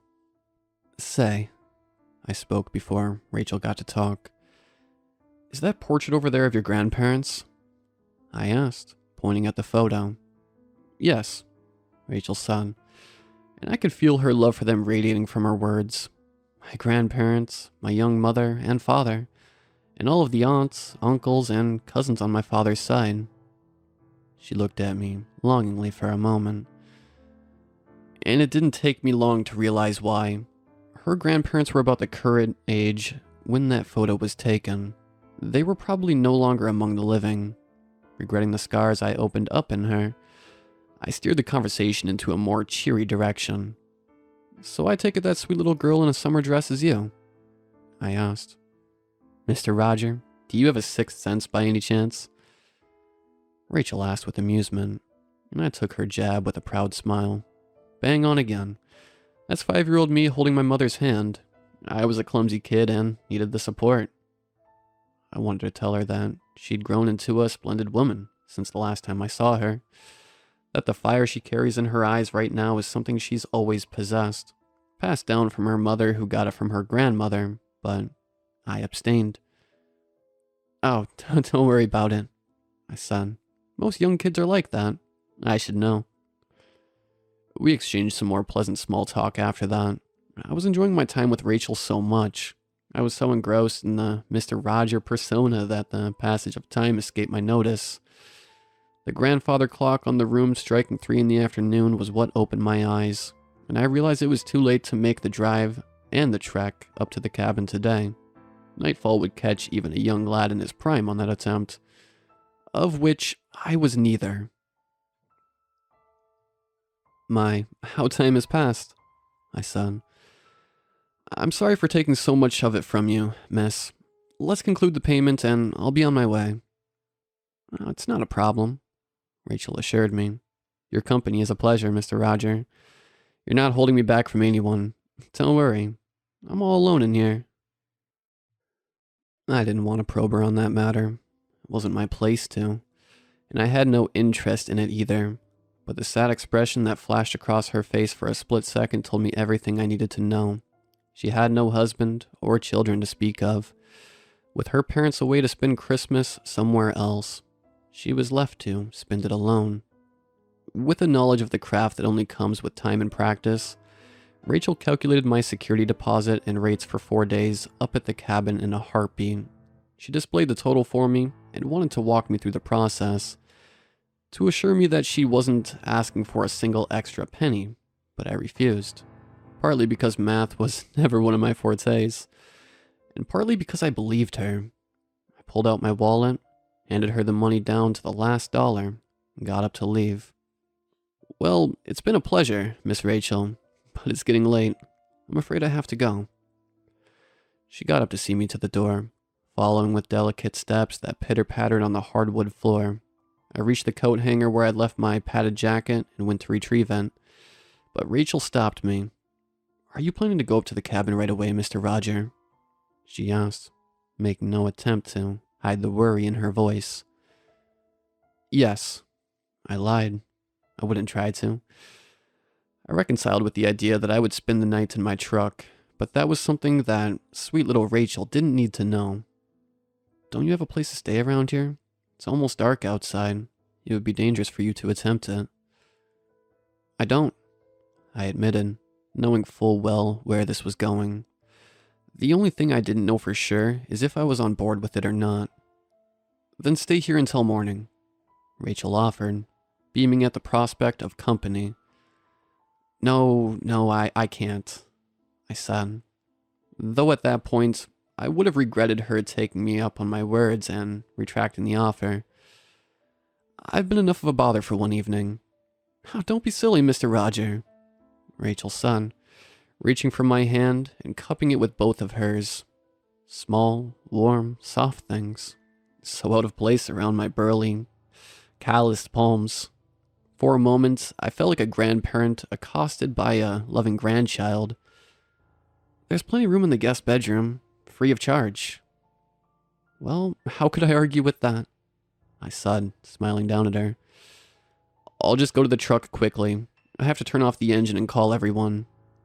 "I'll fix us up another batch of tea then," she said, and took off towards the kitchen with a newfound spring in her steps. "Oh, and pull the truck into the driveway. Wouldn't want to risk a ticket." What a lovely woman, I caught myself thinking as I dressed up. Just like I said I'd do, I walked out to the truck. I pulled it into the driveway like Rachel asked me to, and faked a short phone call in case she watched me through the window. Though, thinking back on it, I did it more for myself than for her. To help the lie along in the van, hope its roots would dig deep enough tonight to uproot my reality. Back inside the house, I heard Rachel calling for me from the kitchen. Her words guided me towards the well-furnished and equipped room, and I found a chair ready for me at an empty table. I sat down, picking up the slang snowman cup that she refilled with fresh, steaming tea. Rachel had put on an apron while I was gone, a frilly black thing that would have been right at home in a housewife cooking show. Not that I watch any of those. She did laps between cabinets and the double fridge, retrieving pots and pans and ingredients that she carefully gathered on the table. It didn't take long for me to guess the menu based on the items in front of me. "Let me help you with that," I offered. She stopped dead in her tracks, perched on her toes as she tried to reach a high cupboard. A quick swivel had her facing me, and I could see she hadn't grasped the exact meaning of my words. "Sure thing," she said, taking a step away as I walked over to her and retrieved the box that her fingers could barely touch. "I meant with the cooking in general," I clarified. Her fingers paused briefly around mine, her attempt at getting the box from me cut short. "Consider it payment for the room and the plates I assume I'll be getting." "Correct assumption again, Mr. Roger," she said. Her deer-in-the-headlights look vanishing in favor of her smile. "You're on a roll tonight, and fine. But just know that I'll feel bad about accepting your help the entire time." Another playful jab. This one a bit more daring, but not any less obvious. I took it with a grin and helped her pick out the final few bits and bobs. We stood side by side, taking in the chaotic assortment of ingredients laid out haphazardly in front of us. Whatever we make, it has to be both fast and flavorful, I decided, taking the lead from her. Which felt disrespectful, yeah, but I was in her kitchen after all. But it didn't look like she was making any progress on pinpointing any particular recipe. "True," she admitted.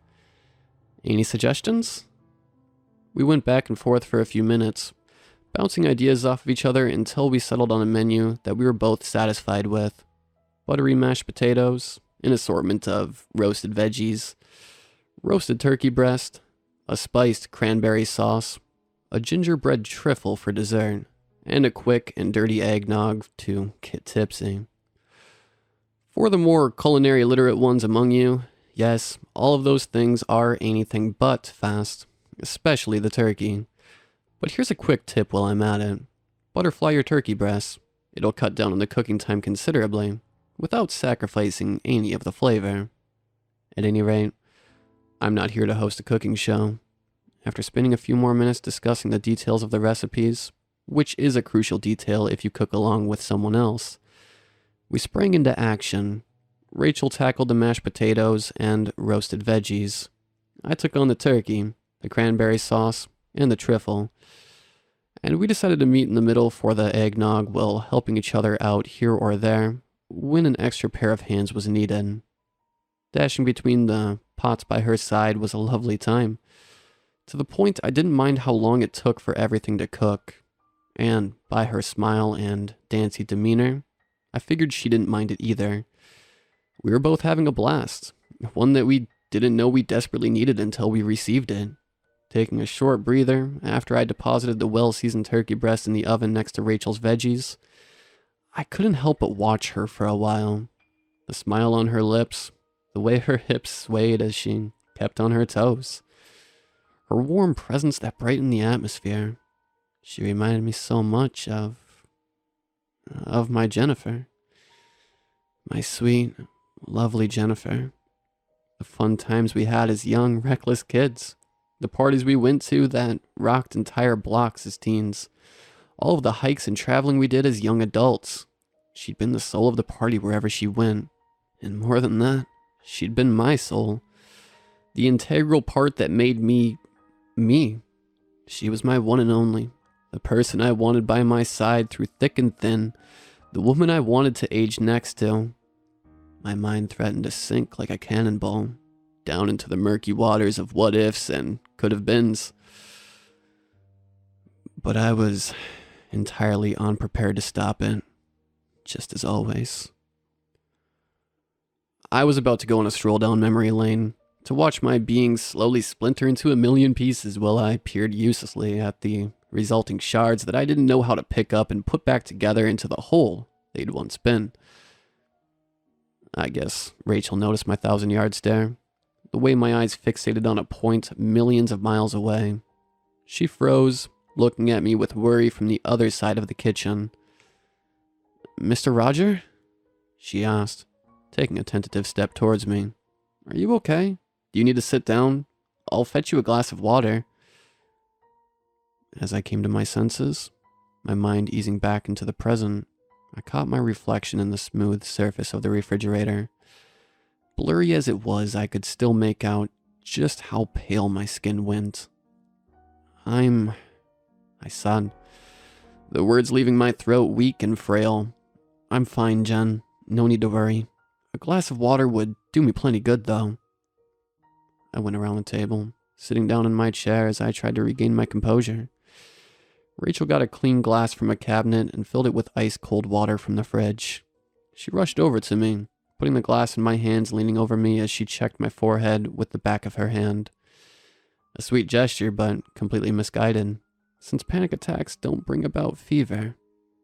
"Thanks," I said, taking the glass from her and taking a hearty swig. "And please stop calling me Mister.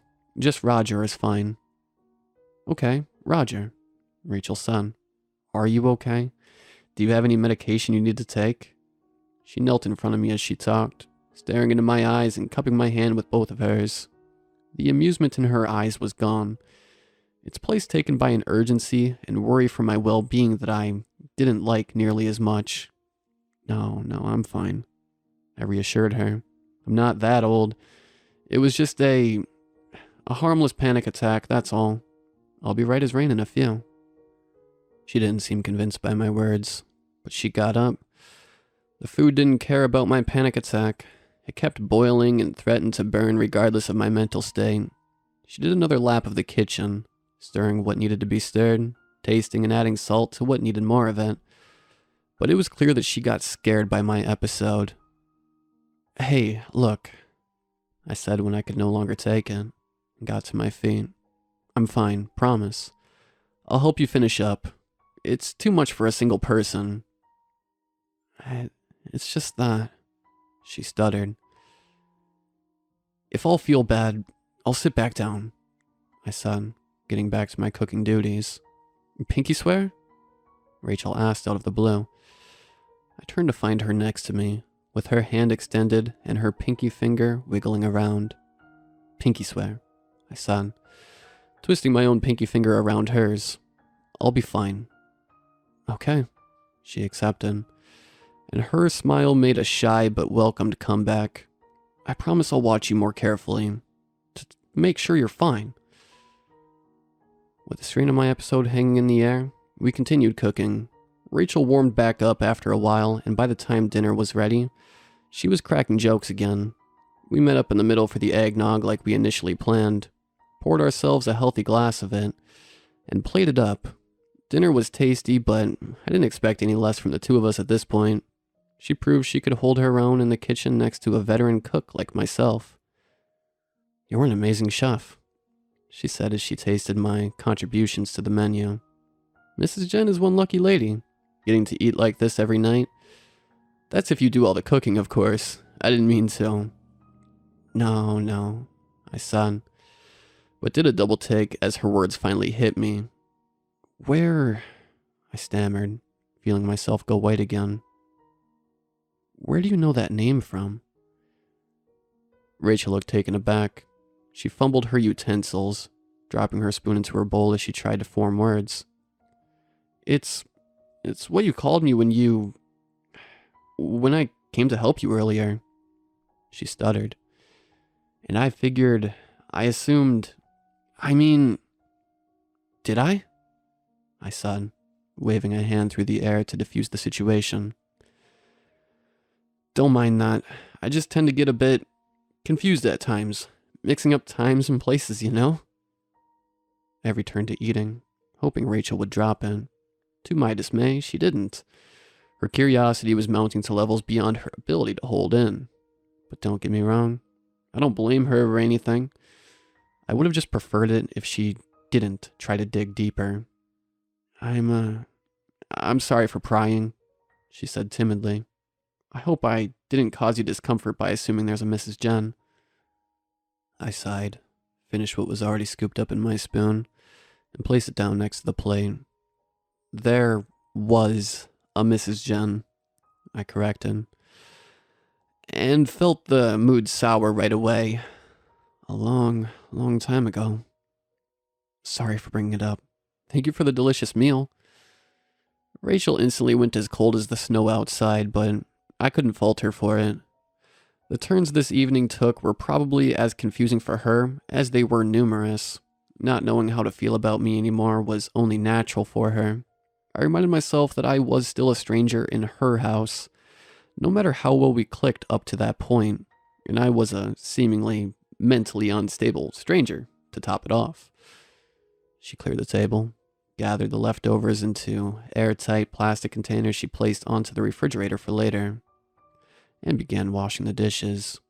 All of the wind in her sails was gone, and I couldn't help but feel guilty, both for blowing said wind and for leading her on like I did. I didn't want to admit it. I intentionally misread her signals in my deluded attempt to find out what having a child or grandchild would feel like, and to top it all off, to my complete and utter disgust for myself as a person, near the end I did start seeing her for the beautiful, flirtatious woman that she was, and I liked what I saw. I excused myself from the table, asked for the bathroom and the guest room, and followed the directions Rachel provided. By the time I was done splashing cold water into my face in order to help me sober up, she was done in the kitchen and was heading up to her own room. She only briefly paused by the half-open door, handing me the keys to the cabin. I might sleep in a bit late, she told me. Help yourself to the leftovers in the fridge. You'll need the strength for the trek. I'll come to check on you and your family like I promised. Good night. I wished her as she left, but my words went unanswered. The only thing I heard was her locking the door to her room from the inside. I made it to the guest room a few minutes later, finding a tidy bed with a nightstand and a drawer next to it. The place was cramped, but homely, and most importantly, it was warm. I dressed down in my shirt and boxers, seeing as I had no pajamas at hand, and walked over to the large window after folding my clothes neatly and placing them on the nightstand. Free of my soft boots, my prosthetic left foot clicked against the floor at every step. I said that this was a small town, but I'm partly wrong in that assessment. It's just 2 lines of houses, one on each side of a central road, populated entirely by people with land up in the mountains and cabins for rent all year round. The window of my temporary abode faced the backyard, which ended with a sturdy fence that kept out the countless miles of untainted forest that sprawled behind it. I had a nice view of the breathtaking wilderness, and I put it to good use for a while, standing by the window and peering out. I had one question that desperately needed answering, so I reached for the window's handle and opened it wide. The cold winter winds invaded the room right away, sapping it of warmth and sending chills down my exposed body, but I didn't pull away. I pushed into the frigid air, allowing it to freeze me further as I sharpened my hearing. The minute background noises of the pine forest grew more apparent, until I could make out the distant sounds of critters going about their nightly business. A few minutes later, on the verge of hypothermia, I heard what I was waiting for. The forest went quiet for miles and miles across, and a howl descending from the highest mountaintops claimed that silence for itself. It was such an ugly, soul-rending call that it managed to chill me in a manner that the coldest air couldn't hope to match.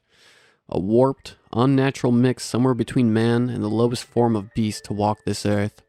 The scream of endless hunger and agony aimed solely at me. I jumped back from the window, having gotten all the confirmation I needed. After closing it, I turned the radiator back up all the way and all but nearly hugged it to warm myself faster. The stunt I pulled was risky. So long as I was cold, the beast could find me.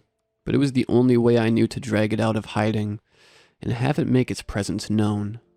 When sensation returned to my toes and fingers, and I was sure I was warm enough to not be found anymore, I went to sleep. I covered myself with a thick blanket and succumbed to a fitful sleep. Morning came fast, leaving me surprised when the sun's first rays reflected off the spotless snow and into my room. It had been a long time since I last slept without an open eye.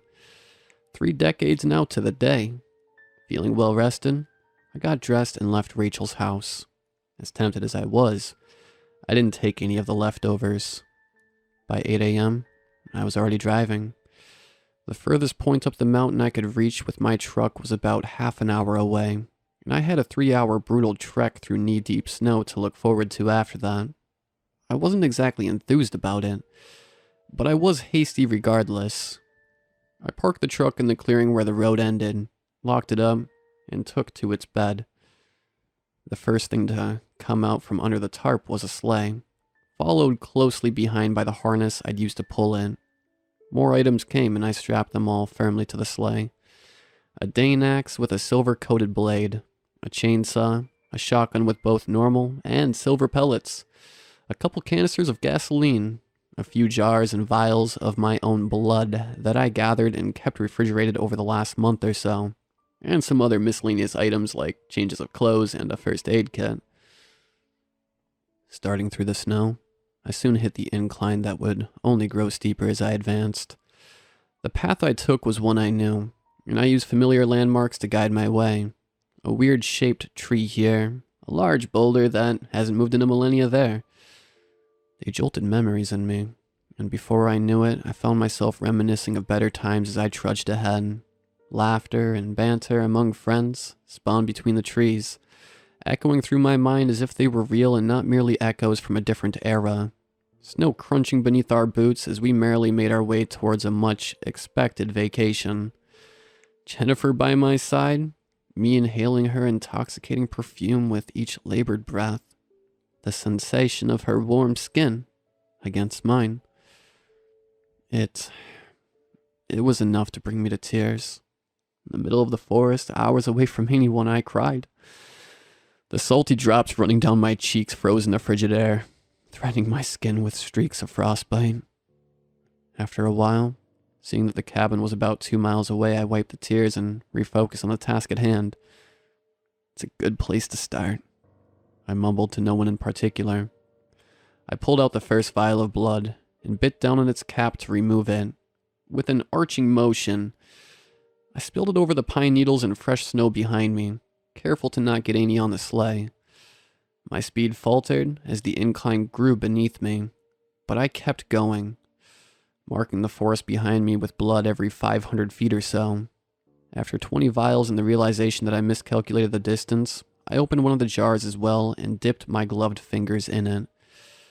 3 more markings later, I reached the clearing that the cabin was built in. I expected another flood of painful memories when I laid eyes on it, but I was pleasantly surprised to find out it wasn't the case. The cabin itself looked nothing like I remembered it, but then again, why did I think it would? After that week we spent in it, of course it needed to be rebuilt, and rebuilt it was, bigger and better than its former incarnation. I pulled up to its porch, releasing myself from the sleigh's harness and leaving it behind as I entered. The inside had a slight, frosty smell to it, which, along with the fine layer of dust that settled on everything, was a dead giveaway that the cabin hadn't been used since the first snowfall this season. After a hasty check of all the rooms, I looked at my wristwatch. It read 1 p.m., which meant that the trek took me much longer than expected. Now, if I may be allowed to toot my own horn for just a bit, I'm in great shape for my age. I'm my own cook, so I eat well. I'm my own personal trainer, and God knows I've not gone easy on myself. Most nights I can't feel my limbs after strenuous bouts of workout. I don't drink, I don't smoke. In fact, the last 30 years of my life have been spent solely on preparing for tonight. Time used to better my mind, body, and arsenal, so all I could see this one night through. But even with all of that, I can't compare to a man half my age. Despite my best efforts, the passage of the years robbed me of my vigor little by little. The only aspect of me that hasn't faltered in the slightest is my determination. If anything, it only grew stronger, and I put it to good use.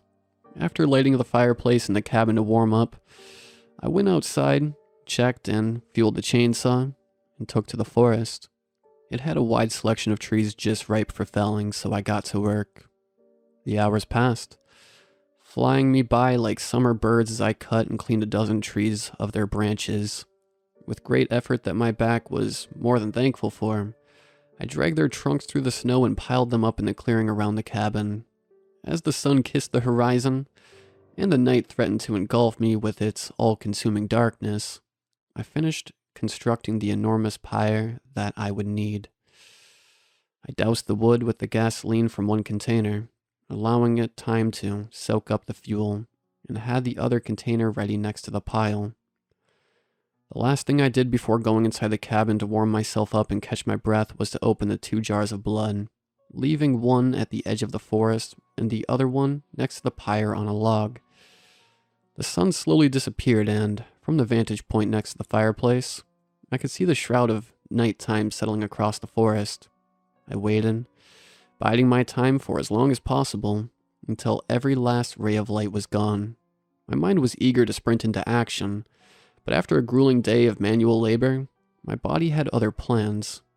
I soon fell asleep on the chair, lulled into it by the heat of the fire. To my displeasure, my sleep wasn't as restful as it had been back at Rachel's house. The night terrors I'd grown accustomed to returned to haunt me again, offering me a sweet release from the present, only to tear it away from me. I was back down the mountain, trekking through the December snow with my friends and my soon-to-be wife. The date was the 24th of December, 1991, and I was a strapping young lad of only 25 years of age. With my future looking bright, and my fiancée next to me, I felt invincible, king of the world as far as I was concerned. Seeing as we were planning our wedding, and our years were slowly advancing beyond parties and travel and into settling down, finding good-paying jobs and starting a family, me and Jennifer decided to throw one last party, like the good old times. We saved up money all year round, and got 4 more of our closest friends to join us in what might have been our final outing as a group. We found a cheap cabin, far away from civilization so we wouldn't disturb anyone's Christmas night with our loud music and drinking. The hike took hours, but with Jen by my side to keep me going, I felt no cold or exhaustion to speak of. Michael, David, and myself, the 3 men in the group, pulled the sleighs with supplies. Jennifer, Kelly, and Lori followed us closely, talking between themselves about anything and everything that they talked about when they weren't pestering us. David and Lori were fiancés getting ready for marriage, just like me and Jen, and Michael and Kelly were already married with a kid back home, just wanting to break free from their busy lives for a few nights. By the time we reached the cabin, evening was only hours away. Me, Michael, and David were hasty in setting up the battery-powered cassette player, and before long, music was blasting out of it. The girls warmed up the pre-packaged food, drinks were being passed around from the portable cooler, and by nightfall, we had a proper party raging on, one we planned to extend into the early hours of the next morning. I'm tempted to say that it was the best party of my life, but I know I'd be lying. I only see it that way now because it was the last party where I actually felt good. The fun reached a crescendo around midnight. We were all properly drunk by then, dancing and bumping into each other in the small cabin. Michael needed to relieve himself of surplus liquid, so he went to the outhouse. He was barely gone for half a minute before he barged back inside, his eyes wild and fear plastered across his face. "Guys, come outside right now." By the urgency in his voice and his out-of-character attitude, we knew he wasn't messing with us. We dropped whatever we were doing and followed him into the clear winter night, flashlights at the ready. Hushed murmurs rippled through the group. We were all worried and wondering what had happened to scare Michael so bad. "There," he said, and pointed towards one of the mountain tops. "What the fuck is that?" Our collective sights followed his finger, settling on the peak looming above us, but none of us could make anything out. "Turn off the lights and the music," Michael ordered. David complied. He was in and out of the cabin in a heartbeat, leaving us stranded in soul-crushing darkness and silence. With nothing left to pollute my senses, my eyesight and hearing sharpened. Against the spotless white snow and ice that engulfed the cliff faces, I saw a shadow emerge. The longer I stared at it, the more I could feel my mind fracture, as if it wasn't something that my mortal eyes were meant to witness. Still, from this far away, I couldn't make out much of it, save for its eyes that seemed to glow in the night like a pair of bloody stars. "Why is it so quiet?" Jen asked. I hadn't even noticed her get next to me and wrap her arms around mine, pushing herself into me in her startled state. But as soon as she brought it up, I could hear it as well. A complete and utter lack of sound, except for our own breathing and shuffling through the snow. "Do you guys see it now?" Michael asked. We didn't get to answer him. The creature let out a howl unlike anything I've heard before or since. The call of endless winter, of bone-shattering cold and gut-wrenching hunger. Its voice reverberated down the mountain, echoing through the valleys and piercing our ears with its volume. It lasted for what felt like a lifetime, forcing images of fates worse than death into my mind. I saw all of us, huddled around a dying fire deep in the forest, cupping our palms around the dying embers in a last futile attempt to warm up. The days and nights passing with no hope of salvation, growing ever more hungry and thirsty, until we turned feral and set our sights on each other. I saw the bloodshed, the bodies, flesh rendered from bone and shoved between greedy, clacking teeth. But it wasn't real. None of it was real. We wouldn't do that. We couldn't do that. Lost in the visions, I didn't see the creature wave an arm towards us. I didn't see the sheer force of its action tear through the layers of snow, freeing it in slabs that slid down the slope. The others told me of all of that later. "Avalanche!" one of them yelled, though I can't for the life of me remember which one. Their cry, and Jen pulling at my arm with desperation, was what finally broke the creature's spell over me, with the avalanche picking up speed and mass as it plowed down the mountainside towards us. We took shelter in the only safe place around for miles. We huddled in the center of the cabin, hoping that the structure was sound enough to withstand the assault. When it finally hit, the avalanche sounded like a thunderstorm mixed in with an earthquake. The world around us shook from its very core, sending us flying every which way as we tried to hold steady against it. And then, as soon as it had started, the calamity ended, leaving us gasping in terror. A scream reverberating from outside the cabin woke me up before the nightmare got the worst part. I jolted in the seat, strangely thankful for being spared of the horror that would have followed. With the axe and loaded shotgun in hand, I got outside into the quiet night. My hair stood on their ends right away, as a feeling of deep anxiety welled within me. This was it. The moment I'd been preparing for the past 30 years. My life's goal was within reach, and yet I feared I was woefully unprepared to face it. I walked around the pyre, checking the clearing for signs of the beast. The jar of blood left on the log had been thrown into the snow, licked clean of every last trace of the crimson fluid. Even the snow around where it had landed was gone. The beast was hungry. Leaving the axe next to the one remaining fuel canister, I raised the shotgun in front of myself and marched towards the forest slowly. The beast ran around between the evergreen trees, using them for cover, but I could tell that each one of its steps brought it closer to me. My heart pounded away wildly in anticipation, preparing my body for the fight that would shortly ensue. "Come out!" I yelled into the night, stopping halfway to the tree line. The skittering stopped, sending me on edge. Bouts of laughter emanated from the forest, its echoes making it hard for me to pinpoint the source. "Come out!" The beast repeated my words back to me, only they were twisted and slurred, uttered by lips that had grown accustomed to human speech. "I'm not fucking around," I pressed. "Come out now." "Me neither." the beast yelled, sending an icy chill clean through my soul. In one final leap, it flew through the air from the branch where it had been squatting. With a heavy thud, it landed a few feet from the edge of the clearing. My body froze when I laid eyes on it. The skeletal frame that betrayed its decades of malnutrition.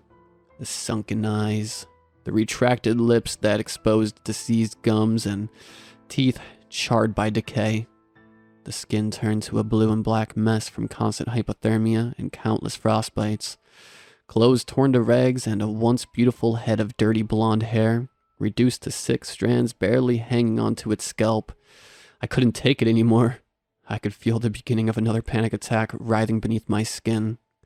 My heart rate reached a maximum. My body trembled from its core, and cold sweat poured out of my pores, chilling me to the bone. The mix of impending doom and all-consuming fear sent adrenaline surging through my veins, and I tried to latch onto it, to let it help me through the ordeal soon to follow.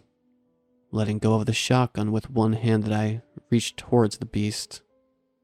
With my voice catching in my throat and coming out a hoarse whisper as my rapid breathing cut it short, I uttered a single word. Jen. The first thing we did after the avalanche ended was take stock of our situation. We were all accounted for, and besides bruises from stumbling and falling, we weren't injured.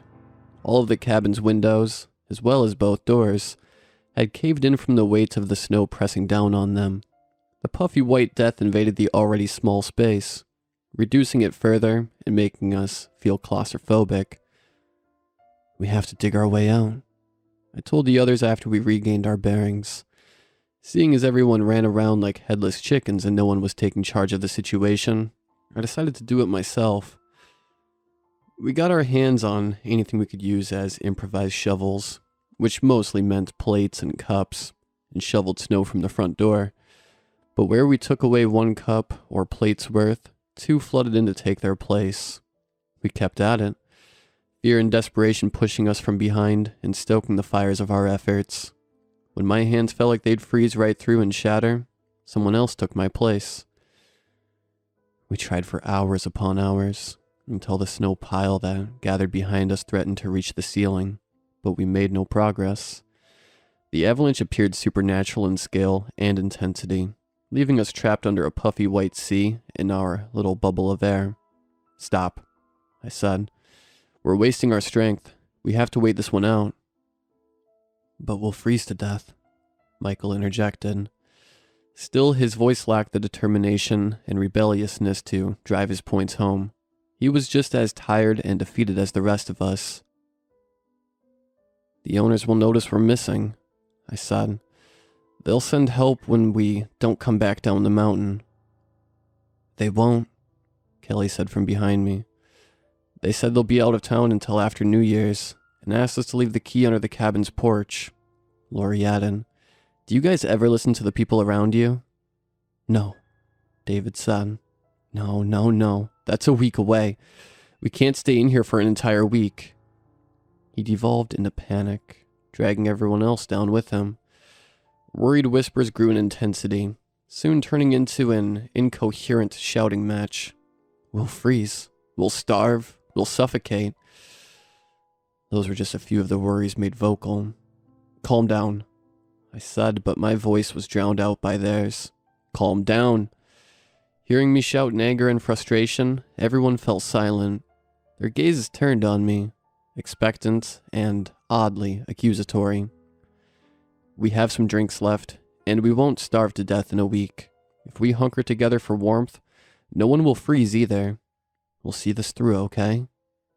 What about oxygen? David asked. This place is small and really high up. There's not enough of it for a week. Yeah, I answered, but physical effort and panicking will burn through it faster. Look, we don't have to make it an entire week, okay? Just a day or two before help comes. I could see they weren't satisfied with my plan. They huddled together, away from me in a silent statement of opposition. And if we start running out of oxygen, we can give digging another try, as a last resort. Besides, we'll stand a better chance later, when the snow settles and freezes. Fine. David gave in. I'm so cold, Jen said, echoing everyone's sentiments. My toes will fall off. Here, Kelly offered. Let's do like Aiden said. Let's huddle together. I'm coming with. My ass is freezing off, Lori said, following them. The three of them did just that, going over to one of the cabin's corners and hunkering down. When I say the place was small, I'm not kidding. It was very small. An all-in-one kitchen, dining, and living room, with a small pantry and a bedroom connected to one side of it. Let's fetch all the pillows and covers we can find, I told the other men.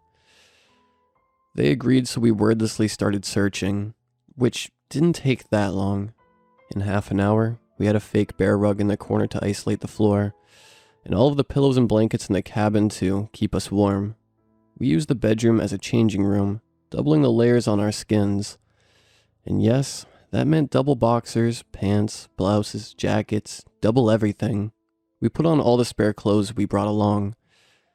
And yet, as insulated as we were, holding each other tight in a collective bear hug, we were still cold.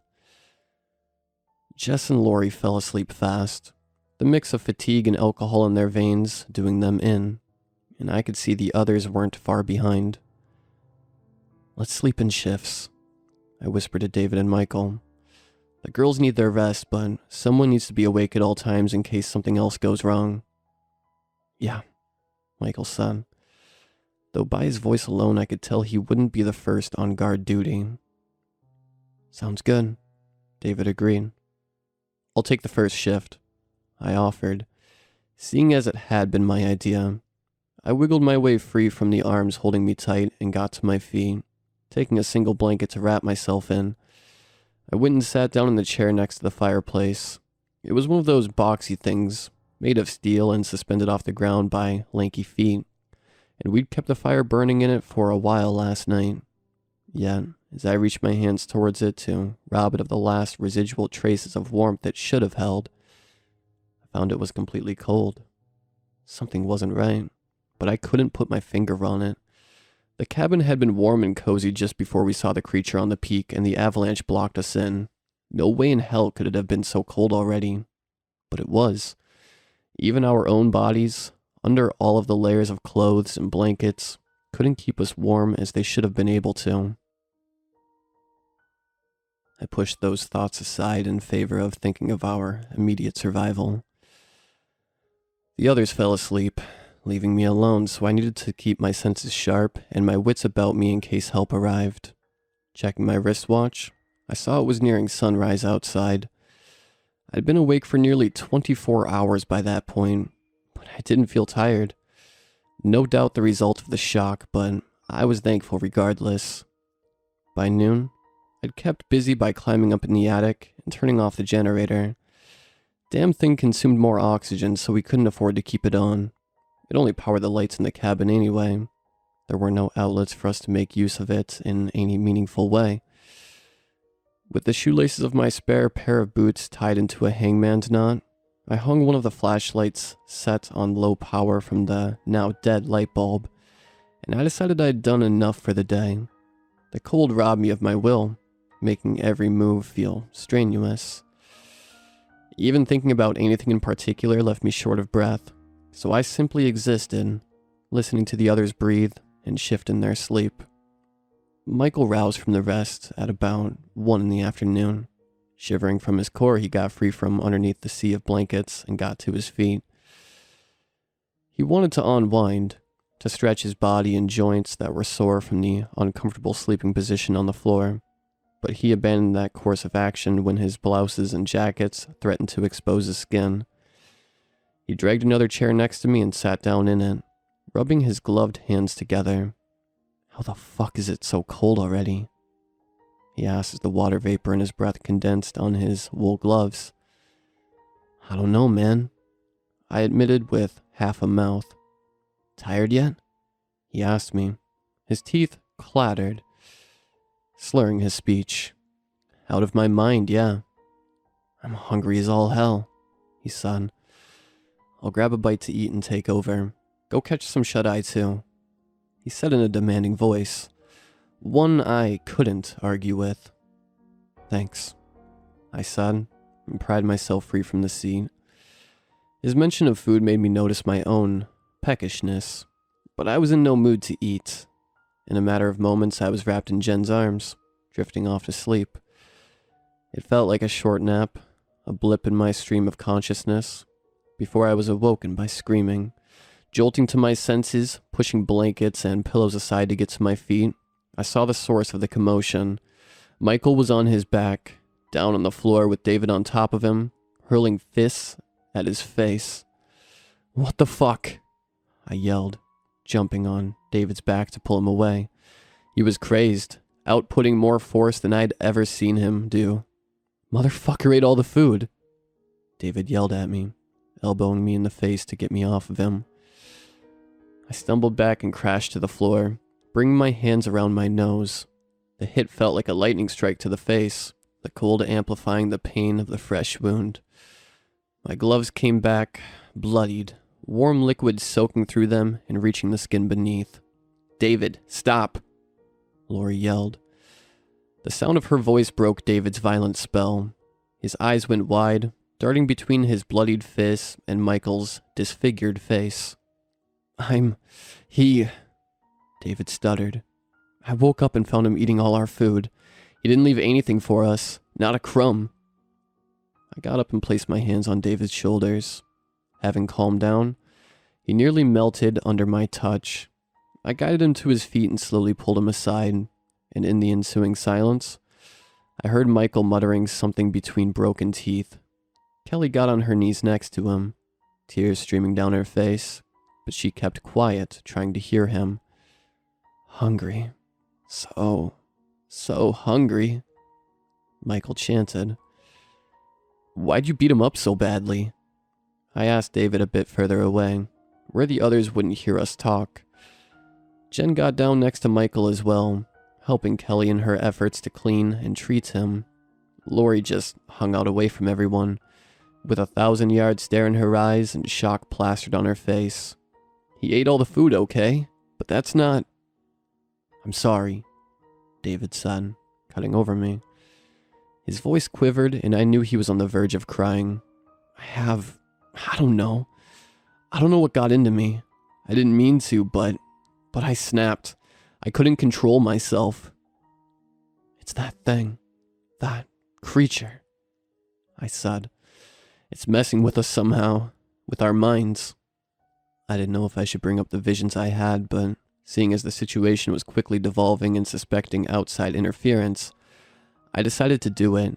I turned David around, signaled for the girls to pay attention as well, and spoke up.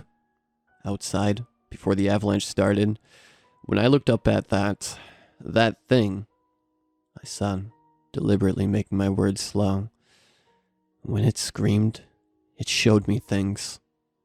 Everyone's eyes went wide when they heard that, which was all of the proof I needed. Us huddled around a dying fire? David asked. Freezing and going hungry, Lori added. Eating each other, Jen completed with hesitation. I nodded my head at all of their questions. We'd seen the same thing, the same fate in store for us. And that was all of the confirmation I needed that we were dealing with something beyond the natural and logical, that we needed to be extremely careful if we hoped to make it out alive. The girls finished treating Michael, and we talked some more, swapping theories and comparing notes. We came to the consensus that, given our circumstances, we were much colder and hungrier than we should have been, but beyond that, all seemed normal still. Or as normal as things could be right then. Michael remained catatonic after the beating, not answering us or reacting to our presence in any way. Probing and prodding him had no effect, so we decided to leave him be, not because we didn't care about him. We did care, but we'd done our best with what we had. We needed to rest, to heal, and to let the shock clear from his system. Consumed by guilt, David decided to move to the opposite corner of ours. Naturally, Lori followed him. Afraid for Michael's life and plagued by paranoia, Kelly moved him and herself to another corner of the room as well. Just like that, our group was splintered, bringing down our chances of survival considerably. Despite our better judgment, distrust had been sown, and it managed to make roots in our minds.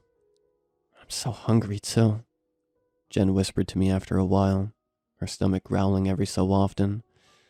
"It's so fucking cold." "Me too, babe," I admitted.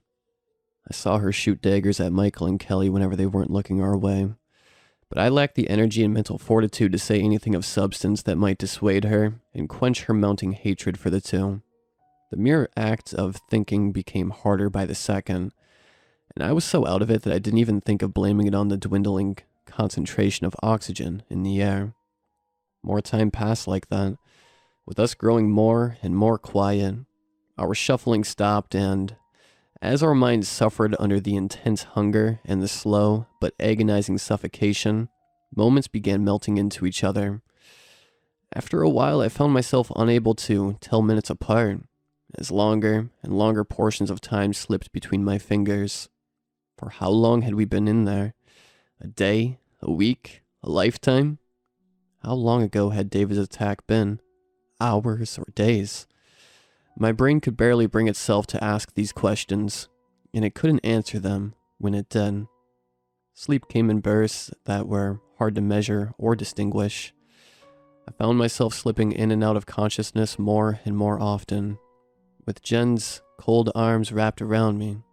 Over the eternities I spent awake between bouts of darkness, I felt her chest heave slower as her breathing grew labored. I tried to check up on her, but my body's reserves were so low that it refused to even let me speak. In an uncharacteristic moment of awareness, I heard Kelly whisper to Michael. In the all-consuming silence, her words reached me loud and clear, but their meaning eluded me. I urged my mind to focus, to make out letters and syllables and words, to remember enough of the English language for me to understand her. It eventually did, but not without plenty of protesting. Michael? Kelly asked, shoving her palms against his chest. I saw air puff out of his nostrils each time she did, turning into fluffy clouds that dispersed as they rose to the ceiling. "Please," she urged him. "Stay with me, babe. Don't leave me alone." Seeing their state broke my heart. My mind cobbled itself back together enough to spit out misshapen memories of our past together, which only served to deepen my distress. I'd known Michael ever since we were children, having grown on the same quiet streets in our small town. He'd always been a great guy, and we made fast friends, spending our summers playing outside way past the bedtimes that our parents failed to enforce. We stuck together through thick and thin, the roots of our friendship extending all the way back into preschool and kindergarten. When it came time to enroll into elementary, we fought our parents tooth and nail to make sure we'd go to the same school. Bratty as we were, our parents caved in. Michael's folks were more than happy to enroll him into the local school, but my parents wanted better for me. They wanted to find me a nice school in the nearest big city, but I'd have none of it, and after countless tantrums and threats that only a 6-year-old can come up with, they relented. Elementary came and went, filled with our own misadventures. Michael's parents did much better for themselves, and we were both able to afford going to the big city for middle school. That's where I first met Jen, and from the first moments I laid eyes on her, she was my ray of sunshine. Not thinking much of it, viewing relationships as nothing more than games, we soon declared ours official. As young love always tends to do, no one expected ours to last, thinking we'd grow bored of each other and of the concept in general. But we didn't. Jen and I were joined at the hip from that day forward, even as our small group steadily grew and we advanced in age. By high school, Michael had found Kelly, and let me tell you, courting her was a nightmare. Me and Jen were his wingmates through all of it, though, and our help paid off when Kelly finally agreed to go out on a date with him. We, of course, made it a double date, and we all had a blast. After that day, Kelly joined our group as Michael's girlfriend. More friends came and went, but none stuck around for too long. I don't think I could list them all for the simple fact that I can't remember them all anymore. David and Lori are the clear exception to that rule, however. Transfer students from the faraway land of, I can't remember the names of their towns. They arrived in separate boxes that were soon a bundle deal. Desperate as they were to fit in with any group, they ended up in ours. And we welcomed them with open arms. In all our time together as a group, we had our fair share of arguments and drama. It's human nature, it's unavoidable, but it was never anything serious. Just petty squabbles that got resolved and helped strengthen our bonds. Which is all a very long and convoluted way of saying that we'd never been as divided as we were during our time up in that cabin. I watched Kelly try her best to comfort Michael for a while longer, but my mental acuity soon faltered again. More time passed without my notice, and when I came back to my senses once more, I checked my wristwatch. It was one of those fancy ones. The ones that also display what day of the week it is and the current day. I was taken aback to find out that it was Thursday, the 26th of December. Had 2 days really passed me by like that? Feeling parched, I decided to get up and grab a drink. We still had some beers, a bottle of wine, and half a bottle of whiskey left in the cooler. But I wasn't dumb. Even in my impaired state, I knew that too much alcohol would only dehydrate me faster. So I went for the beer and left the stronger stuff alone. I got one of the bottles out, undid the cap with much effort, and pressed my cracked lips against it. The liquid inside was on the verge of freezing as I tipped the bottle up, and it felt like thousands of sharp razor blades down my dry throat. But I don't think I've ever appreciated a drink more in my life. As soon as it started flowing, it was over and gone, so I discarded the bottle. Feeling a tiny bit better, I checked up on the others. They'd gone just as motionless as Michael, and I was worried that not all of them were alive anymore. "Guys?" I asked, my voice barely audible. "You all still here?" Kelly cracked her bloodshot eyes open and shot me a look of pure exhaustion. She probed Michael with her elbow, and he produced a few puffs of air out his nose. Lori snuggled tighter against David, and he simply stated, "Where the fuck would we be?" That only left Jen. "Jen? Babe?" I called out, the words coming out as mere whispers. She tossed in her sleep, so I decided to let her be. But I wanted to get a closer look at Michael, who I knew was pretty banged up and whose wounds would only get exacerbated by the cold. I shuffled over to him and Kelly, seeing her eyes dilate with fear as I approached. She nearly hissed at me, scared like a cornered animal faced with a mighty predator, so I stopped a little distance away. Michael looked horrible. His face was purple and bulging, lips split open, and the bridge of his nose broken. The worst areas were covered in bandages and band-aids from the first aid kit, and the places where David's fist ruptured his flesh open were caked in dried blood and long since evaporated iodine that left a yellow tinge on his skin. His eyes were swollen shut, his hair fell out in clumps, and the remnants of his teeth that I could glean between his parted lips were jagged and sharp. He wouldn't last much longer. I was aware of that, and by the looks of her, neither would Kelly. I fetched 4 of the 5 remaining beers, tossing Kelly 2 of them and handing David the other 2. "Make Michael drink one as well," I told her, and went to lie back down next to Jen. She shuffled away from me when I got under the blanket, balling up against the wall. I wrapped myself around her as best as I could, but it felt like I was hugging a block of solid ice. Despite my stupor and the alcohol now racing through my veins, I had enough mental clarity to be surprised that we were all still alive. By all accounts, we should have all died by then, either to the cold or to suffocation as our oxygen slowly depleted. But we were still hanging on, even if only by a thread. By now, you might be wondering how no one had found us yet. The answer's simple. Cell phones weren't as prolific back then, so it was normal to be out of touch with family and friends when you traveled. With 1 day's worth of driving to get here, a 2-day stay at the cabin, and another day to drive back home, no one would notice that something was amiss until Friday evening at the earliest. factoring in things such as delays because of potential traffic and possible detours, our families were unlikely to sound the alarm earlier than Saturday morning. Until word reached here from all the way back home, until a rescue unit would be scrambled together and sent to check on us, until they'd find the cabin buried under metric tons of snow, we could expect evac to happen around Saturday night at best. Somewhat rehydrated, and with the alcohol and the beer squeezing a bit more heat out of my muscles, I was lulled back to sleep. It was another fitful bout of rest, my mind half awake at any point throughout.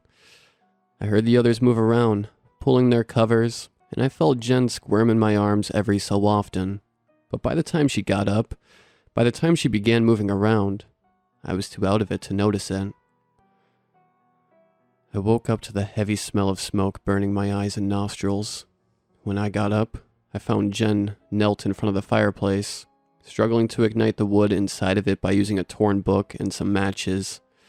With the chimney blocked and nowhere for the fire to draw a breath from, it bellowed waves of smoke back inside the cabin, cutting our already short oxygen supply even shorter.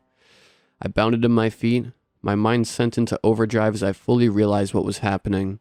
Without thinking, I went to the pile of snow and grabbed handfuls of it.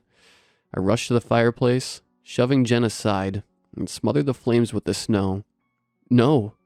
she yelled in protest, springing to her feet and clawing at the back of my neck. "I'll freeze. It's too cold, fucking asshole."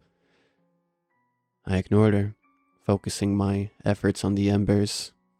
When I was sure that none of them survived my assault, I turned around to face her. "What the hell are you doing?" I yelled back at her. She stopped her assault and pulled back a step, fearful of my justified outburst. "Were you trying to kill us all?" "I'm too cold," she repeated, and I could see the madness in her eyes. She wasn't thinking straight anymore. The stress of the hunger and the low temperatures pummeled her mind for too long and drove her into a delusional state. "Too cold, too hungry," she murmured, and collapsed into a heap on the floor. "We'll die. We'll fucking die," she said, gripping the sides of her head in desperation. Hearing her blabbering, new life was breathed into Michael as well. Though just barely, he began chanting in sync with her, proclaiming his hunger and our impending doom with slurred words. "Everyone okay?" I asked, leaving Jen behind for a moment. I planned to get her back between the blankets, but I wanted to make sure that we weren't in danger of suffocating from the smoke before that. "I'm fine," David told me when I got closer. "We're both fine. Kelly, what about you and Michael?" I asked her, but I was hesitant to approach her. She didn't say anything.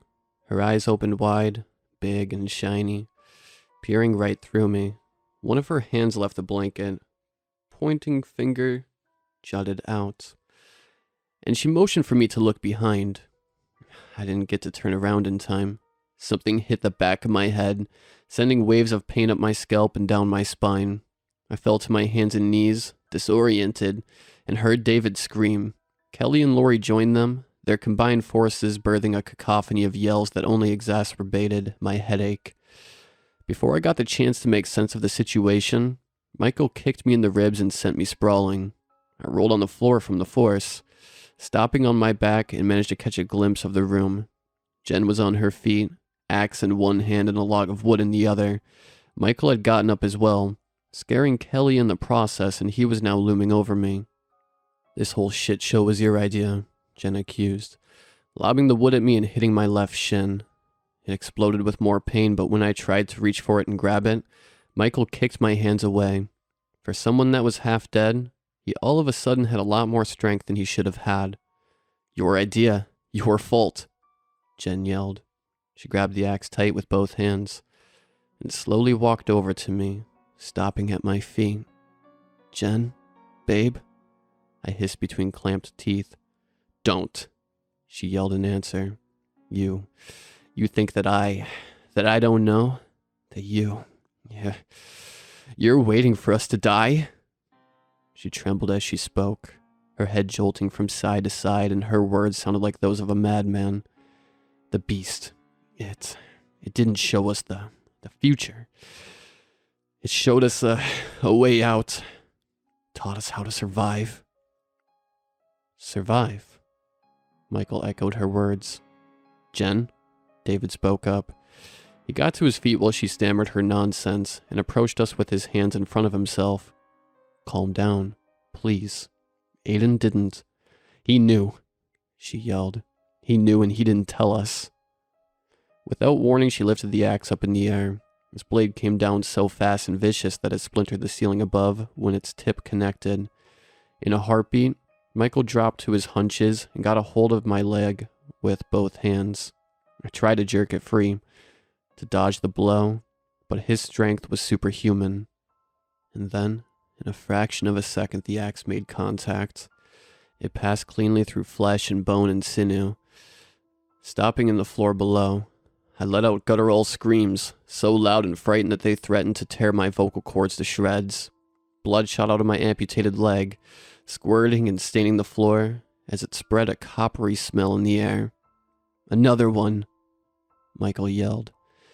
But Jen ignored him. She grabbed my severed foot, quickly taking off the boot and sock as she scampered away. Even through the pain and suffering, I heard the crunch of her teeth as she bit down into it, pulling flesh and veins and bones away, greedily swallowing without even chewing. Bitch, Michael yelled, infuriated.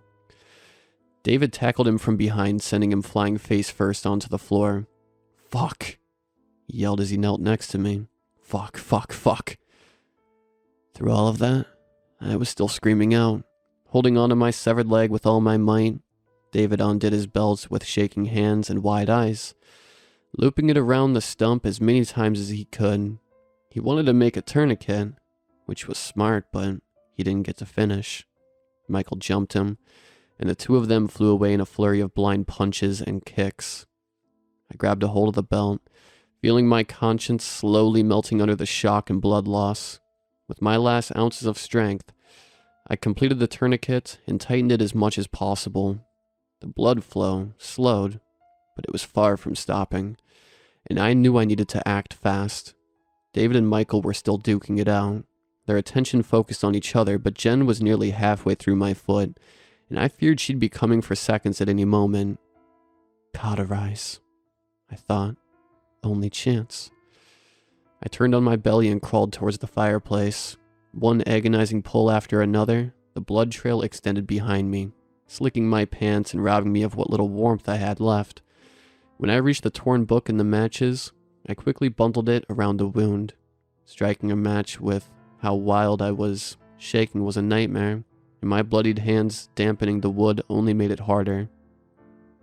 The first match broke, the second as well, but the third time was the charm.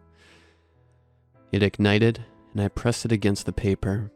It burst into flames and singed my flesh, spreading the disgusting smell of burning skin and hair in the air. I nearly gagged, gritting my teeth so hard that I feared they would splinter. I wanted to scream out, to curse and fight and just drop dead. Anything would have been better, but I got through it. Ripping pages in bulk from the other books and adding more paper to the fire as it burned away. When the deed was finally done, when I ran out of paper and strength to keep going, I propped myself against the fireplace. David and Michael were still going at it with no clear victor to their brawl. Jen finished eating my foot, tossing away the head of the tibia and rubbing the blood from her lips. By the look in her eyes as she gazed back at me, I knew she wasn't yet satisfied. She dropped down on all fours like a wild predator and bounced towards me. To my surprise, Kelly and Lori came to my defense, intercepting Jen and standing between her and me. Jen, please, Lori said, raising her arms in defense. Stop. Come on, Jen, what's gotten into you? Kelly asked. But Jen didn't answer them. Her manic eyes darted between the two and she let out a growl. With moves so fast that I could barely see them, she lunged at Lori and pushed her aside. Lori crashed to the floor, hitting her head hard against the wood, and she began convulsing. Kelly tried to dash away, but Jen jabbed her hand into her throat, gutting her windpipe with her bare fingers. To this day, the sounds that Kelly made as she choked on her own blood are the worst sounds I've ever heard coming from a human. She tried to suck in air and, When her gushing blood invaded her lungs, she tried to heave it back out. Her death wasn't fast, and it was anything but painless. Jen simply watched her drop to the floor, reaching for her own windpipe in a last, desperate attempt to cling on to life. She didn't even wait for Kelly to die. She grabbed her foot and pulled her away into the bedroom. I got one last look at Kelly before the door swung shut, and the terror in her eyes pierced my soul. She was still conscious through all of it, and to this day I shudder at the thought that she was also mostly conscious through what followed. With the door closed behind them, Jen feasted on Kelly. I heard the sound of skin and flesh being ripped apart, of bones dislocating and breaking, and the gnashing of her hungry teeth as she took bite after bite. My attention was dragged back onto David and Michael when they landed only feet in front of me. I saw them struggle against each other, tossing and turning as they both tried to get the upper hand. Michael got his feet beneath himself and pushed, throwing David off and jumping him again. He pinned David's hands to the floor and headbutted him once, then twice, then a third time, and I saw his forehead coming away stained with blood. David's nose was crooked and leaking, so badly broken that it rested on his cheek. Michael tried to bite down on David's face, but he dodged the attempt. Another one came, this one connecting with David's chin, and Michael pulled away a chunk of skin and flesh that he chewed on. Barely able to move, I realized that David wouldn't survive without help. Whatever possessed Jen and Michael imbued them with superhuman strength, and they became too much to handle. I forced my way on all fours, or, well, all threes, and limped over to the axe. Behind me, I heard Michael taking another successful bite out of David's face, which spurred me on to move faster. Grabbing the axe and pushing to my feet, I used it as a crutch to walk over. Preoccupied with David, Michael failed to notice me. I raised the axe high up, steadying myself on one leg and brought it down with all my might. I swung it so hard that it whisked me off my foot, but it hit Michael right in the crown of his head. He jumped as if struck by lightning, spazzing out with the axe still impaled into his skull. He stopped after a few moments, wheezing as he drew his final breath. I toppled next to David, feeling my muscles burning from the effort, wanting nothing more than to pass out from the pain. But hearing Jen ravage Kelly's, hopefully, now, corpse in the bedroom, I knew I couldn't do that just yet. "David," I asked quietly. "Yeah," he answered, "still here. Can you move? More or less," he said, slowly getting to his feet. "Barricade the bedroom door before Jen comes back," I asked of him, which I knew was inconsiderate of me. But short one foot, I couldn't do it myself. "Why?" David asked. He got next to Lori and knelt in front of her, gently checking her pulse. "What's the point anymore?" "Come on," I urged. "Don't go suicidal on me, please. We can still make it out alive." David turned to look at me and his face came into view. I couldn't help but gasp. 3 chunks were missing from his face where Michael managed to bite him. One from his chin, the skin and flesh gone to reveal the bone beneath. Another one from his cheek, leaving a hole big enough to expose his molars. And the final one from above his left eye, making him unable to close it anymore. He was probably in quite a bit of pain, but if he was, he didn't show it. "If you say so," he said. Though I could tell he didn't believe me. His spirit was crushed. He was already defeated. Still, he got to work with moving the few pieces of furniture in the room to block the bedroom door. He limped and struggled against them, in an effort that was nothing short of titanic in his condition. In a few minutes, even the fireplace had been dragged along the floor, aided by the slick blood that pooled pretty much everywhere. After he made sure that the pieces were stacked properly and wouldn't fall, he hoisted Lori in his arms and got back in their own corner, holding her tight against his chest. I too crawled back into my own corner, though I didn't feel the need to hide under the blankets, either because of the shock or the effort, or the beast relinquishing its influence over us. I didn't feel as cold anymore. I watched David close his eyes, whispering reassuring words into Lori's ear, and lost myself to the fatigue and blood loss. In my near unconscious state, I heard Jen try to open the door, giving up when she couldn't. I heard her scratch and heave and yelp for a while, until even those sounds faded away. Before I succumbed entirely, I heard one final scream, a pale imitation of the beast's call that wasn't any less frightening. When I came to again after an untold amount of time, I couldn't even open up my eyes anymore. It felt as if every last ounce of strength in my body was being used up on the simple act of breathing. Voices resounded from the bedroom, 4 in number, and easy to distinguish from one another. "Hello?" one of them called out. "Anyone alive in there?" They attempted to open the door, but failed against the barricade. I heard shuffling and groaning, but they soon gave up. "Out of the way," another voice said before loud bangs claimed the relative silence. I managed to crack open one eye, barely enough to see in the dark. Part of the door splintered and broke as the men on the other side assaulted it with axes. Hands reached in through the resulting holes, pushing away the furniture that toppled to the floor. Between the gaps, light shined into the room from the other side, bright and blinding to my eye. The door opened after a few minutes, and I saw a figure enter the room. "My God," the man uttered. "It's a bloodbath." "Help," I croaked out. "Someone's still alive," he yelled to the others, and they rushed into the room. 2 of them knelt by my side, and the other 2 went straight to David and Lori. They checked up on me, gave my leg a proper tourniquet, and then they hoisted me out of the room. I got one final look at David, seeing that he'd slit his own throat and died while I was still unconscious. His arm still wrapped around Lori. The mountain rescuers brought me into the bedroom, where I also saw the state of Kelly's body. She'd been so thoroughly mutilated that she was completely unrecognizable. Her face was a bloody mess of bare bone. Her clothes had been torn to shreds, and her chest and abdomen were picked clean of flesh, ribs protruding from the carcass. But I was too drained to cry, too drained to even care. The rescuers tied me to a stretcher and got me out through a tunnel that had been dug out, leading from the window to the surface, a tunnel of blood-stained snow, one dug by Jen as she escaped, for she was the only one of us missing from the buried cabin. I was officially out by Friday evening, and after a helicopter ride to the nearest hospital, I got medical care that same night.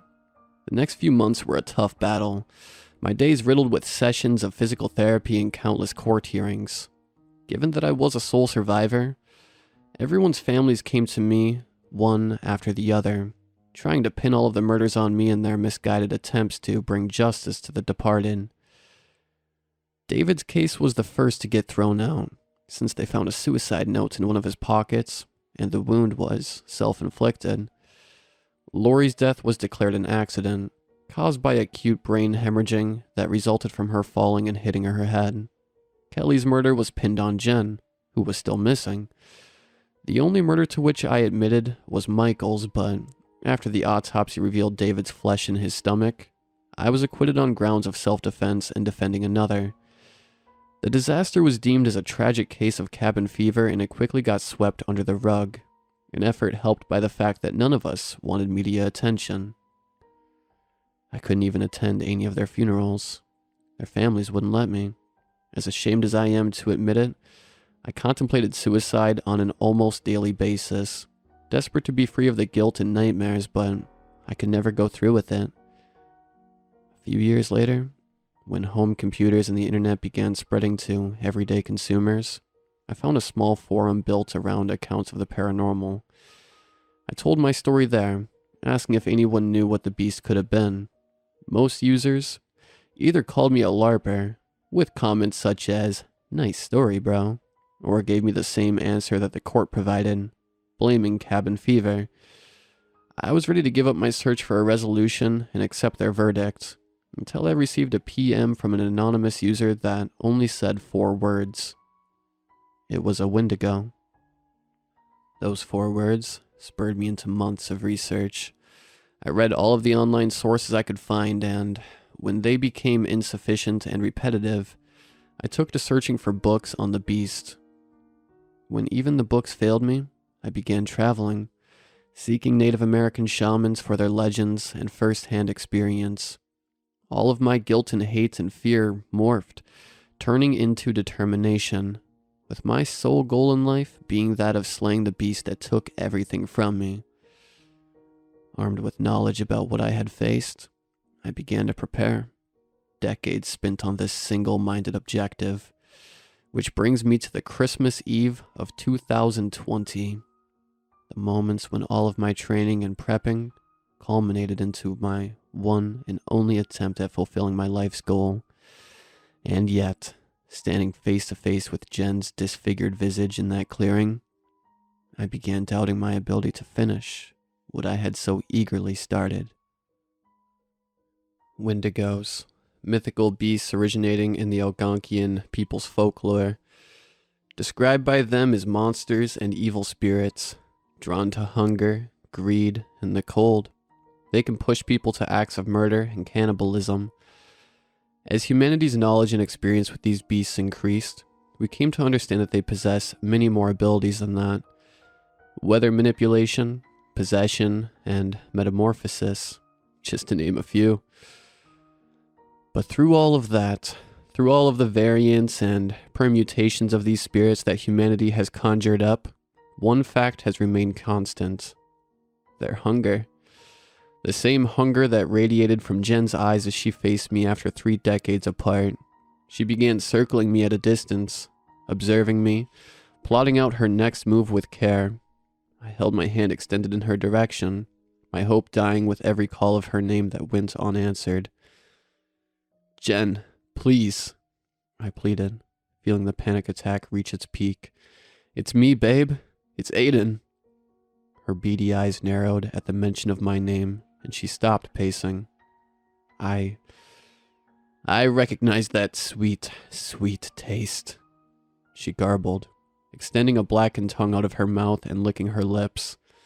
"My sweet, sweet Aiden." Her mellow, angelic voice was but a shell, emptied of its warmth and filled back up with hatred. It sounded raspy and gruff, a far cry from the voice that used to soothe my aching heart. If Jen's essence was still trapped in the monster she had become, I couldn't see any portion of it rising to the surface. Putting my free hand back around the shotgun, I doubled down on my goal of ending the existence of that miserable creature and freeing Jen's soul. She deserved no less, and my biggest regret was that it had taken me so long to bring myself to face her. In a flash of realization, she dropped down to all fours and bounded towards me through the snow. Fighting back the panic attack, my labored breath hitched in my throat. I aimed the shotgun. Bang. The echoing shot claimed the silence of the night, pushing the stock into my shoulder. The smell of burnt gunpowder mixed in with the shock of the recoil helped set my mind back on track. The flurry of buckshot connected, hitting Jen's ribs as she tried to dodge it. Animalistic screams of pain left her throat, but she was undeterred. With renewed anger, she kept running towards me. I let out 2 more shots before she jumped me, but the bullets wouldn't pierce her tough skin. With a final leap, she landed on top of me, and I toppled to the ground. My world reduced itself down to the smell of death and decay emanating from her, and to her claws and teeth desperately trying to dig into me. She viciously tore through my clothes, drawing blood that welled from my wounds and stained the both of us in our struggle. I tried to roll away, to break free and gain the upper hand, but her strength eclipsed mine. She kept me pinned down in the snow, and latched her jaws around my left shoulder. I felt the muscles and tendons get crushed under immense force, but her jaded teeth couldn't pierce the jacket. Letting go of her center mass that I failed to push away, I gripped and maneuvered the shotgun until its barrel rested against her exposed abdomen. I pulled the trigger, and the force of the shot made her let go. She jumped away, off of me and on her feet, growling as she held her bleeding stomach. The point-blank shot managed to pierce and wound her, but I could see her flesh bubbling and weaving back together. In a matter of moments, the damage was as good as gone. My only chance was to ignite the fire and use the flames to my advantage, but I couldn't be hasty. The light and warmth of the blaze would have scared her away, forcing me to hunt her down or abandon the attempt, neither of which I wanted. She needed to be on the pyre. I backpedaled towards it, keeping the shotgun trained on her, letting out more shots whenever she got too close for comfort. When I finally got close enough and one of my feet snagged on the logs, I feigned surprise and pretended to topple backwards onto it. She took the bait, jumping me without hesitation. Her hands tore the zipper of my jacket, exposing the shirt beneath. Before she got a chance to dig into me, I struck the side of her head with the shotgun's butt and let out another shot in the small window of time when she was disoriented. The buckshot cleaved through the left side of her neck, almost disconnecting her shoulder. I grabbed her torso, hoisting her up. She screamed and struggled in my grasp, her rapid healing kicking in and giving me only moments to act. I tossed her onto the pyre, as far up as I could manage, and pulled a lighter out of my breast pocket. Her eyes widened as I struck it, but she didn't manage to run away. The lighter landed on the gasoline-soaked wood, igniting it as the flames spread rapidly upwards. It wasn't like in the movies. Let me make that clear.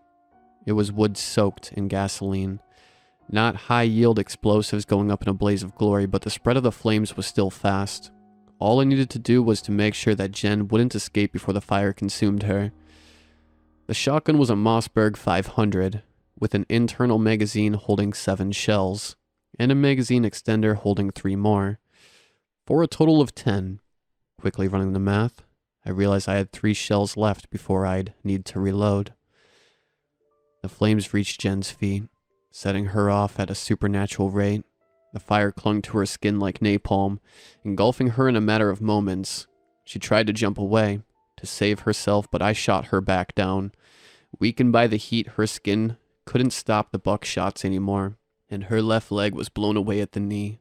She screamed and convulsed, cursing my name as the flames ate her little by little. You see, there's a reason why Wendigos prefer winter and the cold it brings. Warmth weakens or outright negates the natural armor that is their skin, and fire has the potential to kill them. I never needed to reload. By the time I shot the second shell, she could barely bring herself to stand. By the time I shot the third and final one, she was more bone than flesh. Her skin fell away in large chunks, exposing the muscles and organs beneath to be charred into ashes that dispersed in the breeze. After a few minutes, as the fire reached its peak, Jen was nothing more than a blackened skeleton. Her form was dead, and I hoped that her spirit would finally go to rest. With my job done, I took a deep breath and let my muscles relax. I would need to stay awake throughout the rest of the night to make sure that the fire wouldn't spiral out of control, but the worst of it was over. Or so I thought, until I heard countless screams just like Jen's resounding from all around the mountainside. I hastily reloaded the shotgun as I turned to face the forest, and found dozens of pairs of eyes peering at me from the cover of darkness. I was a fool to believe that Jen would be the only Wendigo in these mountains. But none dared approach the clearing, afraid of the fire raging in its center. Having seen me dispatch Jen only drove home the point that they shouldn't be messing with me, so they kept to the shadow of the night. A few of them tried taunting me into action, repeating Jen's words in her voice and thrusting themselves into the light before quickly retreating. But I didn't budge. With midnight having just passed and 7 more hours until sunrise, I hoped I could prolong the fire's life enough to see the night's end. That hope was dashed the moment all of the Wendigos fell silent. Looking up at the peak that loomed above us, my sight followed theirs, slow and afraid, because I knew what I would find. The real beast, the Wendigo spirit in the flesh, was in the same spot I'd seen it all those years ago. It let out a howl that put those of its underlings to shame, and jumped with so much power that it turned into a black dot flashing across the moon's image in the sky. Above the cabin, above our heads, over miles of forest, landing in the valley below with such force that it sounded like a stick of dynamite going off. I heard it let out another howl before barreling up the slope towards me. It sounded like 1,000 horses galloping at once, and it moved just as fast. Knowing that the normal buckshot wouldn't leave a dent in it, I reloaded the shotgun with silver slugs in the little time I had. As the last one slipped in and I pumped the shotgun, I saw a tree flying towards me through the air. I ran away, dodging the slam of branches and the rain of pine cones. The tree fell on top of the pyre, scattering the burning logs into the snow around and killing the flames almost instantly. As they melted the flakes into water that quickly evaporated, filling my surroundings with steam that condensed into a thin fog, the light died down to almost nothing. I turned to face the forest and saw the immense shadow of the true Wendigo loom above the canopy of evergreens, dwarfing them in size. It stopped at the edge of the clearing, slowing down but still advancing towards me, a show of its confidence, of its abilities, and of its certainty that I posed no threat to it. It towered over me and the cabin, 2 stories tall without measuring the antlers on its head. Its center mass resembled a desecrated deer. Its hind legs were like that of a goat, and its forelimbs were wolf-like in nature, ending in paws with enormous claws. Its head was a deer skull devoid of flesh, with leathery skin hanging off its sides and a mane of thick hair running down its spine. That was, until it stood upright and began to morph. Its back straightened with sickening pops of dislocating bones. The hind legs shortened, and the paws slowly turned to hands before my eyes. It took on a smaller appearance, but not any less threatening or terrifying, as it approached me. Seeing it in action, I finally understood what I was up against. The severity of my predicament left me paralyzed in terror. Over years of research into the Wendigo's myth, I came across many variants of this creature, each with their own descriptions of its appearance and abilities. In my pursuit of the truth, I mostly ignored the accounts of the settlers, which were more outlandish, and focused on those of the native people, the people I believed had the most experience with the Wendigo, and people I believed didn't blow the beast out of proportion. And I'd been wrong, as every story tends to have a seed of truth to it. The beast I was now facing, this force of nature, it was the real Wendigo, a spirit of the land. The humans imbued with its power and twisted by its madness were nothing more than pale imitations, possessed puppets for it to commandeer as it pleased. The most outlandish claim about it came to mind, the fact that the Wendigo grows bigger and stronger the more people it consumes, and seeing its true size for myself, seeing all of the possessed that surrounded us, I now knew that to be true. I trained the shotgun on it, ready to shoot at a moment's notice, and began walking sideways back towards the pyre. Not to reignite it, but to get the axe so that I might stand a chance. From the look in its eyes, I knew that it had me figured out, and yet it allowed me to retrieve the axe. Another show of confidence, I realized, as if it wanted to say that the silver-coated toothpick would do nothing to help me. It let out a huff of air through its nose and began moving again, closing in for the kill. With the axe at hand, I struck the other gasoline canister, piercing it and sending it flying. It landed on the dying embers as I dashed away, and this time there was a bang. Still not a Hollywood-sized bang, but a bang strong enough to reignite the fire and send flaming shards of the canister flying. The Wendigo took a step back, giving me enough time to put my plan into action. I ran for the sleigh, picking it up and holding it against my chest. Turning back around towards the slope, I ran by the beast, shooting 2 shells at it as I passed. The slugs impacted its body, creating fist-sized holes in its flesh and making it burn from the contact with the holy metal. It let out angry howls, but I didn't stop or turn around. I jumped to my belly, landing on the sleigh and pushing myself downhill. I quickly picked up speed through the fresh snow, but it wasn't exactly a well-used skiing track. I'd only go so fast, and it wasn't fast enough. Behind me, the Wendigo dropped back down on all fours and gave chase, with its puppets following closely behind. I maneuvered into a thicker part of the forest, weaving the sleigh between trees in an attempt to make it slow down, but it was agile for its size, easily copying my moves and gaining on me fast. The few trees it couldn't dodge, it simply headbutted, uprooting them and sending them flying down the slope. Halfway down, with the incline beginning to falter, it caught up to me. I raised the shotgun with one hand and fired again, but it braved the slug without slowing down. Its antlers pointed my way, and it tried to shove them beneath the sleigh to upend me. But I switched to the axe. The moment it got close enough, I struck the blade in its neck with all of the strength I could muster. It embedded in the Wendigo's flesh, but I couldn't push it deep enough. As it trashed about and retreated, the handle got torn out of my grip. A new sound appeared in the distance, barely audible at first, but growing in intensity until I could make it out over the gusts of wind and the Wendigo's loud steps. The sound of an engine of some kind. Turning my head around for a split second, I saw headlights some 300 feet away and gaining on us fast. In a matter of moments, a snowmobile driving recklessly was on the Wendigo's heels, and I got a look at the driver. Rachel. My heart rate skyrocketed seeing her there, but I didn't have time for anything beyond my immediate survival. She pulled out a gun of her own as she neared the Wendigo, a small pistol that I couldn't make out, and she let a few shots fly at the beast.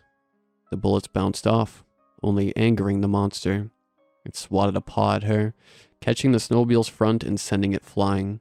I saw Rachel land safely in the deep snow and rolling to a stop, so I refocused my attention on getting away. We sped down the slope in pretty much the same manner. The Wendigo caught up to me. I shot it when it got too close. It retreated, rinse, and repeat, until I ran out of slugs and repeats, and without time to reload as I maneuvered the sleigh, I was in deep trouble. The Wendigo approached me one final time, and seeing that I didn't shoot it, it charged me. Its antlers caught the sleigh and my right side, sending me crashing into the first tree in my wake. The muscles along my back got crushed from the force, sending pain up and down my body. The beast slowed down, one of its paws morphing into a hand again, and it used the hand to pull the axe out of its own neck and cast it aside. Black, putrid blood flowed from the wound, unable to heal the damage done by the silver. It stained the beast's mane and chest, and it approached me slowly as I turned on my back. I knew I was done for, but surprisingly enough, I didn't feel scared. To your worst, I told it. And what I was sure would be a final show of defiance on my part. I already got what I wanted. I don't care. The Wendigo slowed. Its eyes, like burning embers, made contact with mine, and it narrowed them. The possessed caught up to us, forming a rough circle around me, their attention completely focused on what would follow. Peering deep into my soul, the Wendigo showed me the fate it had in store for me. I saw myself in a state similar to Jen's, haunting the mountains during the countless eons to come. Never sated, never warm, never at rest. My soul slowly getting corrupted as it fueled the Wendigo's magic, damned for all of eternity, with no one to come and set me free like I'd done for Jen. Fuck you, I yelled, closing my eyes tight and stopping the inflow of visions. That finally angered the Wendigo. It dashed towards me, teeth snapping with immense force, and tried to grab a hold of me. I kicked at its face with my left leg, but it bit down on my foot and trashed about, jerking me around through the snow. The possessed hollered at the spectacle, spurring their master on. The Wendigo bit down harder and pulled back, ready to take off into the woods with me, but my prosthetic foot came loose. It stumbled backwards under its own force. Surprise thickened its eyes as it held a mere piece of plastic and metal in its mouth. Not the flesh it was expecting. I was in such a state of shock, my mind so strained by the stress and fear, that I couldn't help but laugh at it. Loud, crazed laughter, echoing through the forest as the Wendigo simply watched, not knowing what to make of the situation. As my laughter picked up, it abandoned the attempt to make heads or tails of what happened. Its jaw opened, letting the prosthetic fall onto the snow, and I saw all of its muscles tense up as it pounced me again. I retreated away from it on my elbows, and it lifted its head high up, ready to bite down on my midsection. Another yell, one I'd never heard before, freeze time and place. A shining streak of metal swung from behind the Wendigo, hitting it in the neck and stopping in its flesh. The beast let out an ear-piercing scream of pain, but I didn't allow it a moment of reprieve. I kicked at the axe's head from below it, driving it deeper into its neck as I felt the bone of my leg crack. I kicked again and again and again, the Wendigo jolting from each hit, unable to run away. It tried to skitter away, but tripped and fell on its side, bleeding profusely onto the clean snow. The shadow of my savior moved, looming over the Wendigo, and she grabbed a hold of the axe's handle. With all of her might, she pulled it free before swinging again. I saw the Wendigo's body convulse with each chop, until the blade made it all the way through its throat and separated its head from its body. And all throughout it, my savior kept screaming, scared out of her mind. "What the fuck?" she asked, collapsing to her knees. I got on all fours, quickly crawling my way next to her under the attentive gazes of the possessed. With their master weakened, they didn't dare approach. "Here," I told Rachel, who was drenched in blood from head to toe and trembled with fear and adrenaline. "Give me the axe. I'll finish it off." Her hands relinquished the handle, and I took it from her. Even decapitated as it was, the Wendigo wasn't dead yet, and only the axe's silver-coated blade could pierce it. I swung at its chest, hearing its ribs crunch and break as I pulled the pelt and flesh away. The whole ordeal felt liberating and cathartic, consuming the decades of pent-up hate, anger, and regret in me. By the time the Wendigo's chest was spread open, revealing its icy heart, I couldn't even bring myself to despise it anymore. I was spent. I brought the axe's blade down on it one final time, cleaving its heart in two. Darkness rushed out of it, spreading through the forest like a shock wave. As it reached the possessed, it set their souls free of the beast's influence. Their bodies crumpled to dust in an instant as decades or centuries of decay came rushing back, no longer held at bay by the Wendigo's magic. I couldn't hold to my feet anymore, so I crashed into the snow, breathing heavily but thoroughly satisfied with myself. "Roger?" Rachel asked, jumping next to me and shaking my chest. "Please, no, please, please, please." "I'm fine," I stuttered. "Give me a few. I'll be right as rain." Her eyes went wide seeing my pained grin, and she punched my chest weakly. "Old fucking bastard," she cried, not in the least amused. With tears streaming down her face, she continued her assault, both verbally and physically. "I saw the fire from all the way back home and I got worried. I jumped on my snowmobile to come check up on you and found the cabin empty. And I look down the slope and I see a fucking tree flying. And I hear that damn thing scream. I thought you'd die." To my defense, I nearly did, I said, feeling my chest get bruised as she put more force behind her hits. "Where's your family? Are they safe? What the hell was that thing?" "There's no family," I answered. "Never was. I don't have any. No sons, no grandkids, nothing. I came here all alone just to kill that thing. Sorry I lied to you." She grabbed my hand and helped me into a sitting position, our faces inches from each other. She draped one of her arms around my neck, closing her eyes and leaning in, but I stopped her. "I'm not done yet," I said, and pushed past her. Her face reddened as her cheeks puffed up, and she mumbled, "Way to fucking ruin the moment." I ignored her, crawling towards my discarded prosthetic and shaking it of snow. The plastic was cracked and the metal beneath was bent, and there were clear teeth marks on its surface. But it didn't matter. I put it back on and got up, helping Rachel to her feet as well. "Will you at least explain what the fuck happened?" she asked, propping her hands on her hips. "You know, since you ruined the kiss and all that."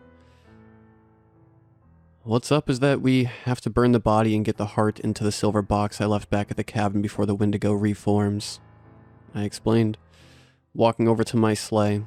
I picked it up out of the snow, finding it had survived the assault unscathed, so I took it next to the body. I don't know about you, but I don't want to fight that thing again. Explanations can wait. Fine, Rachel accepted. How can I help? Go check on the snowmobile, see if it still works.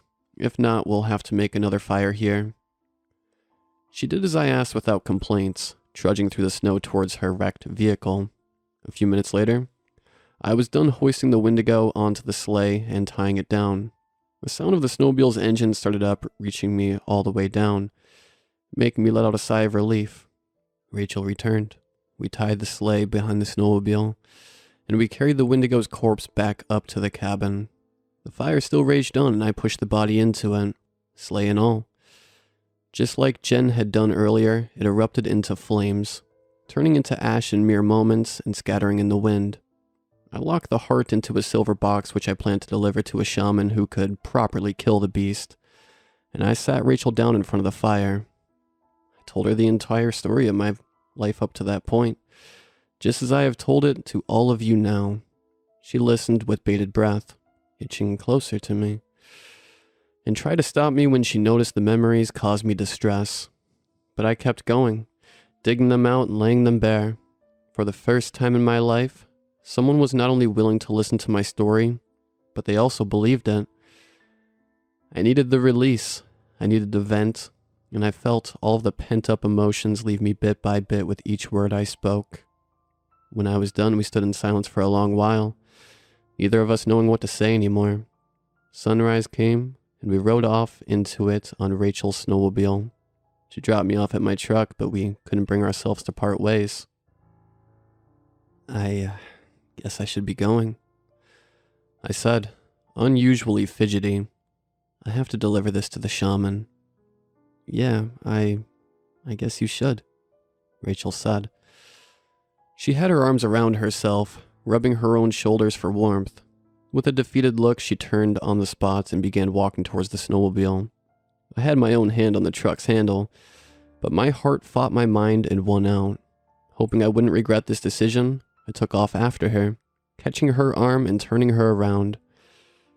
Her eyes went wide as I pulled her in, and she melted in my arms as I pressed my lips on hers. I stood like that for a bit, enjoying the moment, but I felt my face go red like a beet's. When I pulled away, I saw she was in no better condition, although she was grinning in an attempt to hide it. Old bastard, she said. You call that a kiss? Hey, I haven't had practice in 3 decades. But she didn't care. She grabbed the sides of my head and pulled me in again, showing me how it's done. And it was my turn to melt in her arms. As embarrassing as it might have been. Now, I know you probably expect something awesome, that we went on to become a bombastic duo of monster hunters or something of that sort, but we didn't. I left to deliver the Wendigo's heart and hung my rhetorical cape away, ready to close that chapter of my life. Me and Rachel did end up dating, and I can confidently say that she's the new light of my life. In fact, she's in my lap right now, diligently reading every word that I write. She says hi to you all, and I bid you a farewell.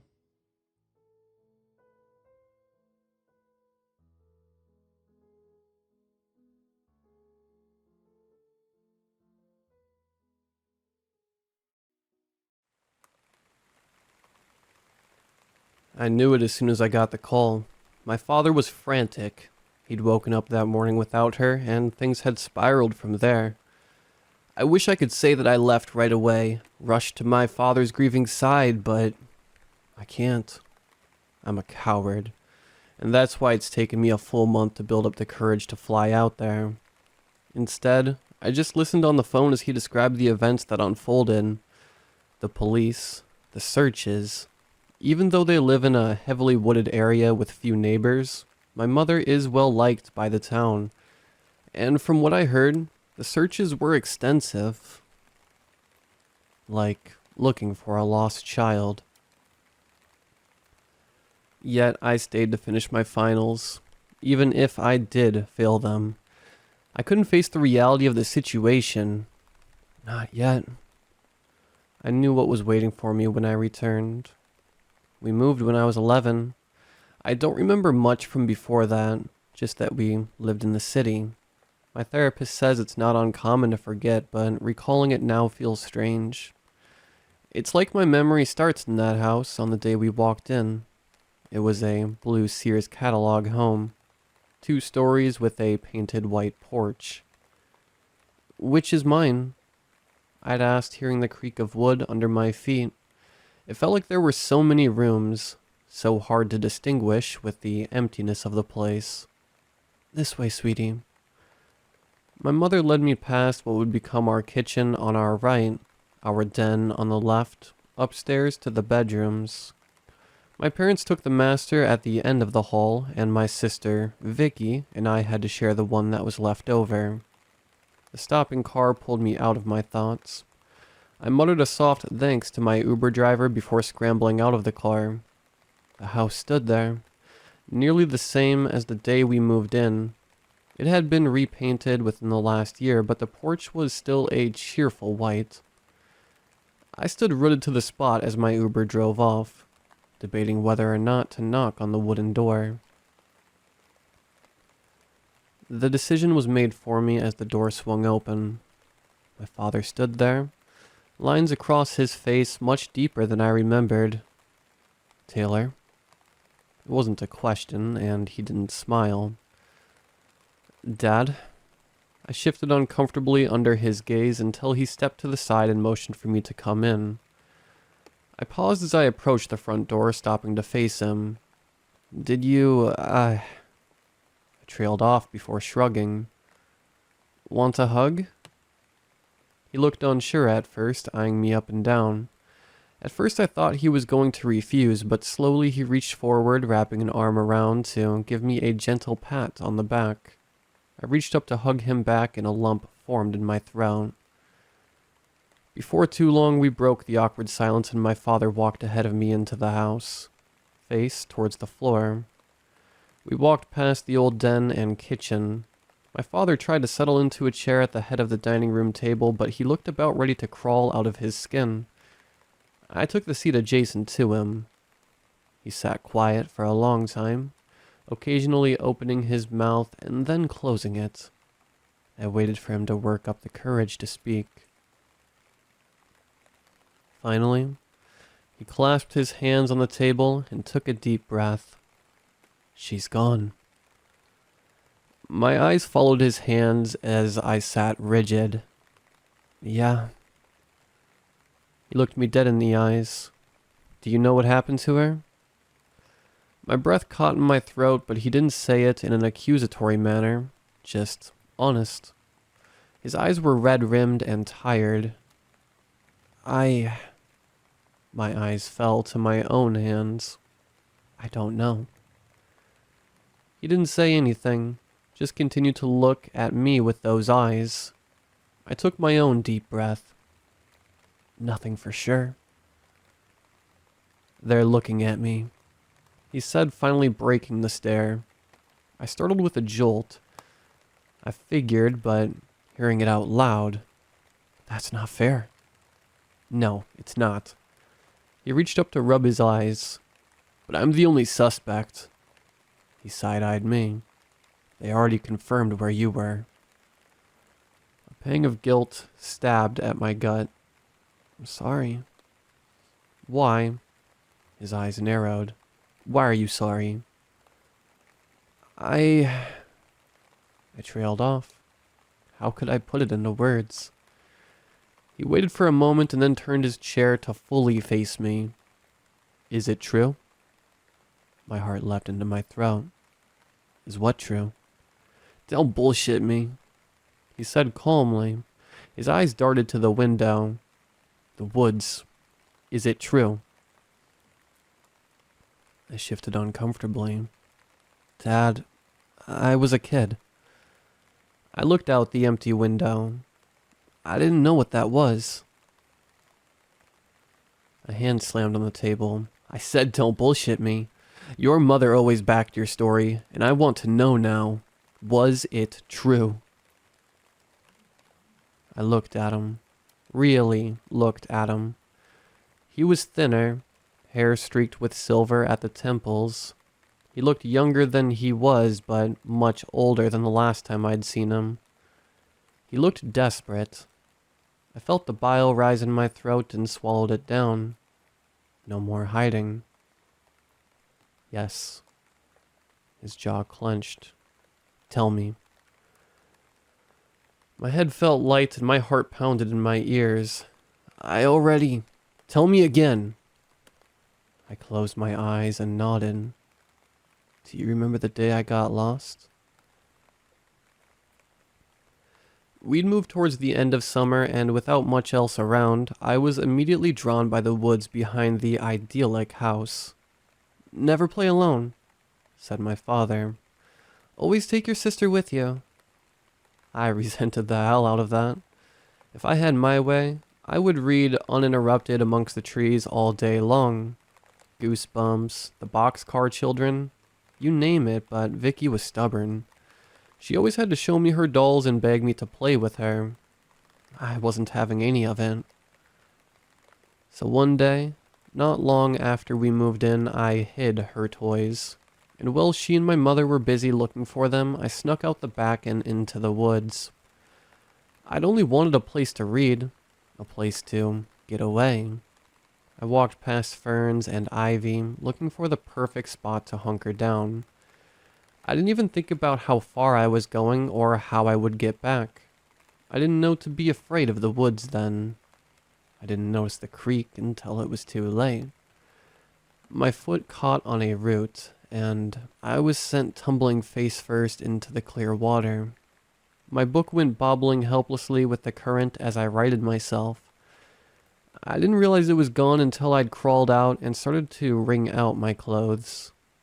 After a brief but frantic search, I threw my hands up into the air and shrieked into the trees.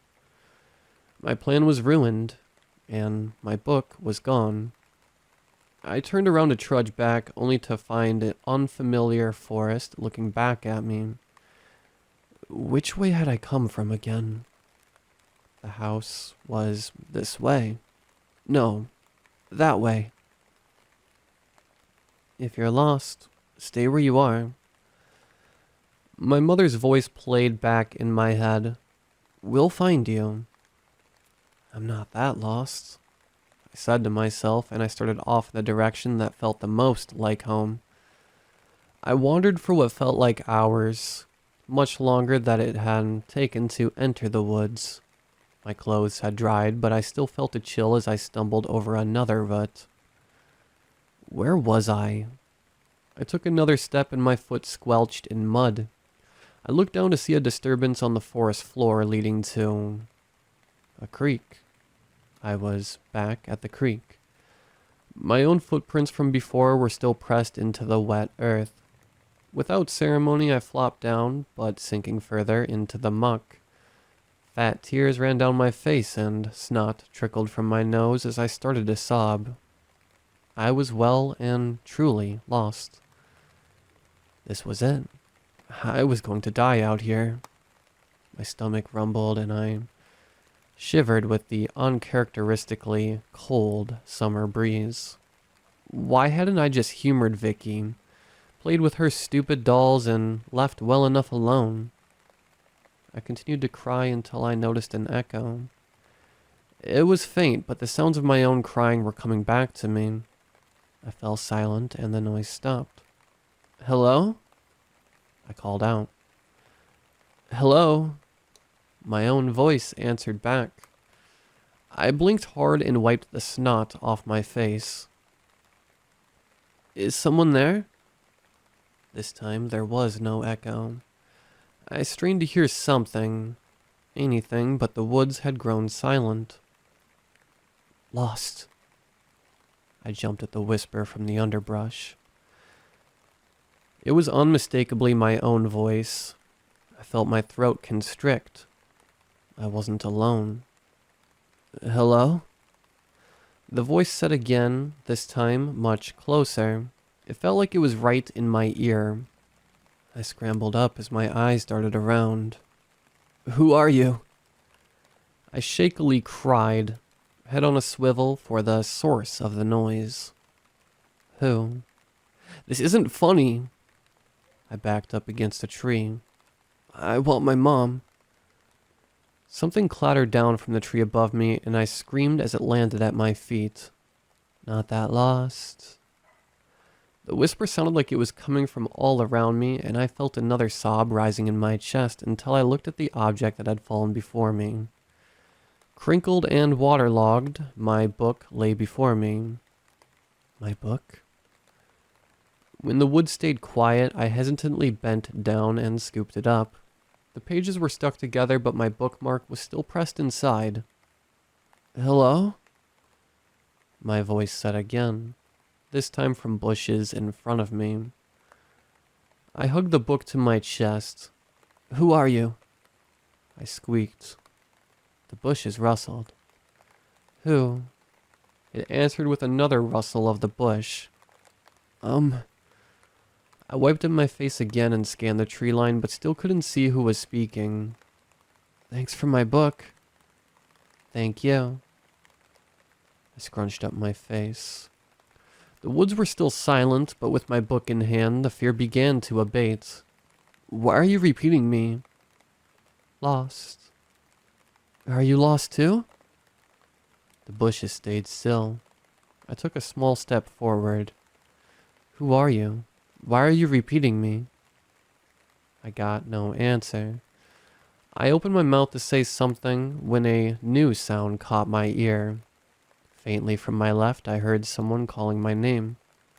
Taylor! My father's voice carried through the trees. Dad! I yelled back, not daring to move from the spot. I clutched the book tighter as the bushes rustled again, farther off this time as whoever I'd been talking to appeared to depart. Wait, I called. What's your name? I was still looking into the underbrush as my father burst into view. Taylor! He exclaimed before wrapping me up into a huge hug. He let go to grab me by my shoulders. Are you hurt? Are you okay? My God, what happened? He gave me a firm shake. Don't you ever wander off like that again, do you hear me? Your mother is going crazy at the house. I stammered out an apology before I was dragged out of the woods. My mother was crying when we reached the house, and I received a very stern talking to that night. I couldn't stop thinking about the voice in the woods. I recounted the story as best I could, trying not to leave anything out. I stumbled over my words trying to describe the echo, but my father just listened without interrupting. I didn't look at him as I described our interactions. The book. It was only when I'd finished with the scolding at home that I looked up. That was the first time. My father sat silently, eyes boring a hole into the table. I didn't know what it wanted then. And you know now? I flinched. Not exactly. My father hardened into a thin line. What's your best guess? My best guess? I thought it was like me. I thought it just wanted a friend. The guilt tore through me. Soft, under my breath, I muttered, I think it wants me. My father let out a heavy sigh. Why? He reached up to run his hands through his hair. Why now? I chewed the inside of my lip. Why had it struck after all this time? Memories had me trailing off looking out the window. That wasn't the only time. That night after I got lost, I slept with the window open. My book hadn't finished drying, so I had it seated upright on the ledge, airing out the pages to the best of my ability. I had almost fallen asleep when I heard a soft noise coming from the sill. Lost. That. Lost. My eyes flew open, but I couldn't see anything against the dark window. For a moment, I thought I'd imagined it, until a tiny hello slipped in. I sat upright in bed. I recognized the voice. It was my voice. Who are you? I heard something but couldn't make out the word. I quietly crept out of bed and made my way across the room, careful not to wake up Vicky. What was that? Taylor. My father's voice flowed through the open window. But what was he? A chill went up my spine. Whoever was out there, they weren't just copying me. How do you do that? I waited, but was met with only the swishing of the breeze. Even the crickets were quiet tonight. My fear quickly melted away into annoyance as I waited for a response. You know, Taylor's my name, not yours. My name. That had it talking. Yeah? What is it? Lost. I shook my head. Was it named Lost, or was its name Lost? You don't make any sense. I pressed my face against the screen mesh. Are you in the trees, or... Book. Oh yeah. I took my nose away from the screen as my fingers brushed against the curled pages. Thank you for that. My book. I scrunched up my face, still trying to see out the window.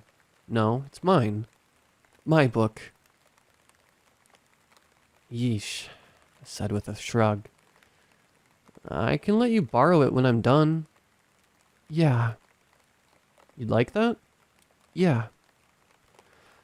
The moonless night was revealing nothing of the world outside my window, but I heard the rustle of leaves and the creaking of branches.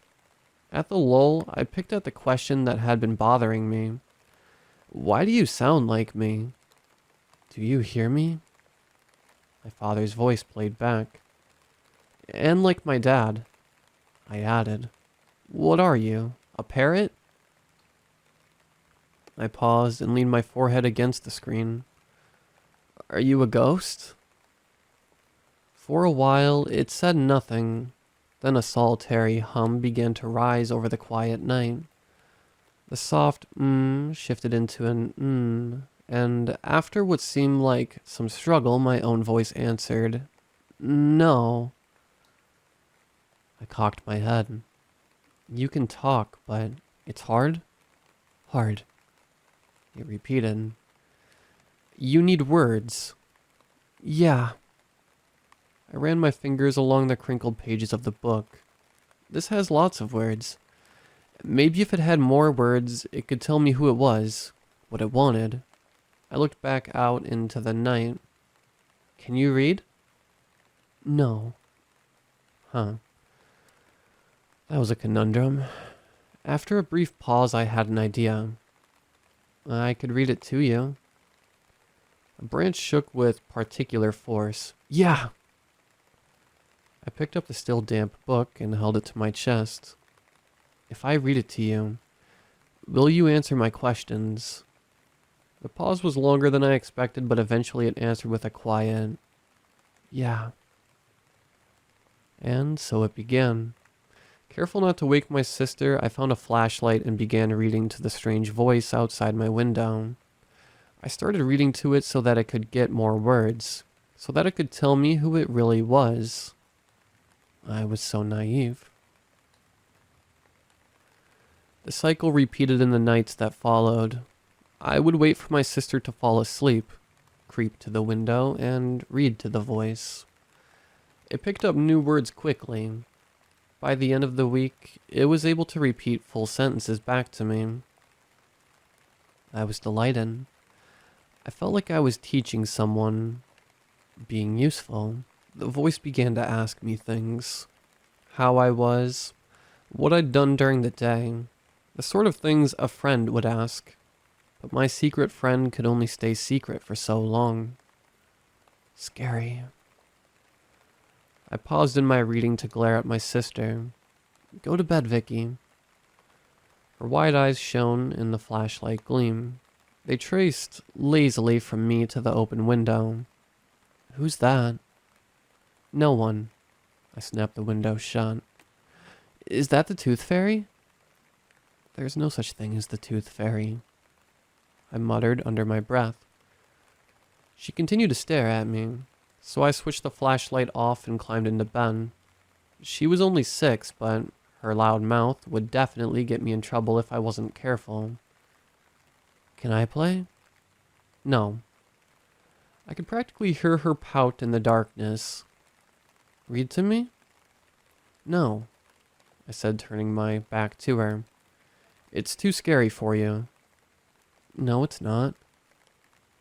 I heard her get up, but refused to turn around. After a moment of fumbling, the flashlight clicked and I heard her go back to her bed. How I got my shrunken head. I turned back over. It'll give you nightmares. Nuh-uh. Uh-huh.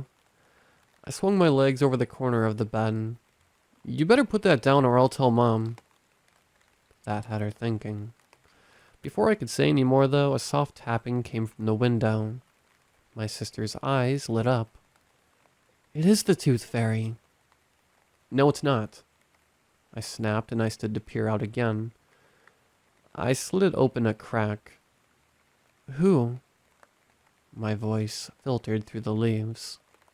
I rolled my eyes. That's just Vicky. You don't need to talk to her. Want. Before I could say anything else, I heard footsteps from down the hall. We're done for tonight. Go. I slid the window shut and jumped back into bed. Too late, I realized Vicky still had the stupid flashlight on, and before I could stop her, our door quietly creaked open. My mother stepped in, squinting against the light. What are... I thought I heard voices. What are you two doing up? Taylor was talking to the Tooth Fairy. No, I wasn't. I hissed. I was reading, and Vicky took my stuff. My mother just rubbed her eyes. It's too late for that. Please, just go back to bed. Can I sleep with you? Vicky asked, pointing the flashlight directly into my mother's face. She winced and tried to block out the light with her hand. Fine, just... She stepped over and took the book and flashlight from her, flipping the light off. Sleep now. As they departed the room, my mother looked over her shoulder. I'll give this back tomorrow when it's light out. You need your sleep, okay? And with that, I was alone again. The tapping returned, and carefully I tiptoed to the window. I said we're done for tonight. No. It had picked up that word with some confidence. Yes, Vicky ruined it, and Mom took my book. We're done. Done?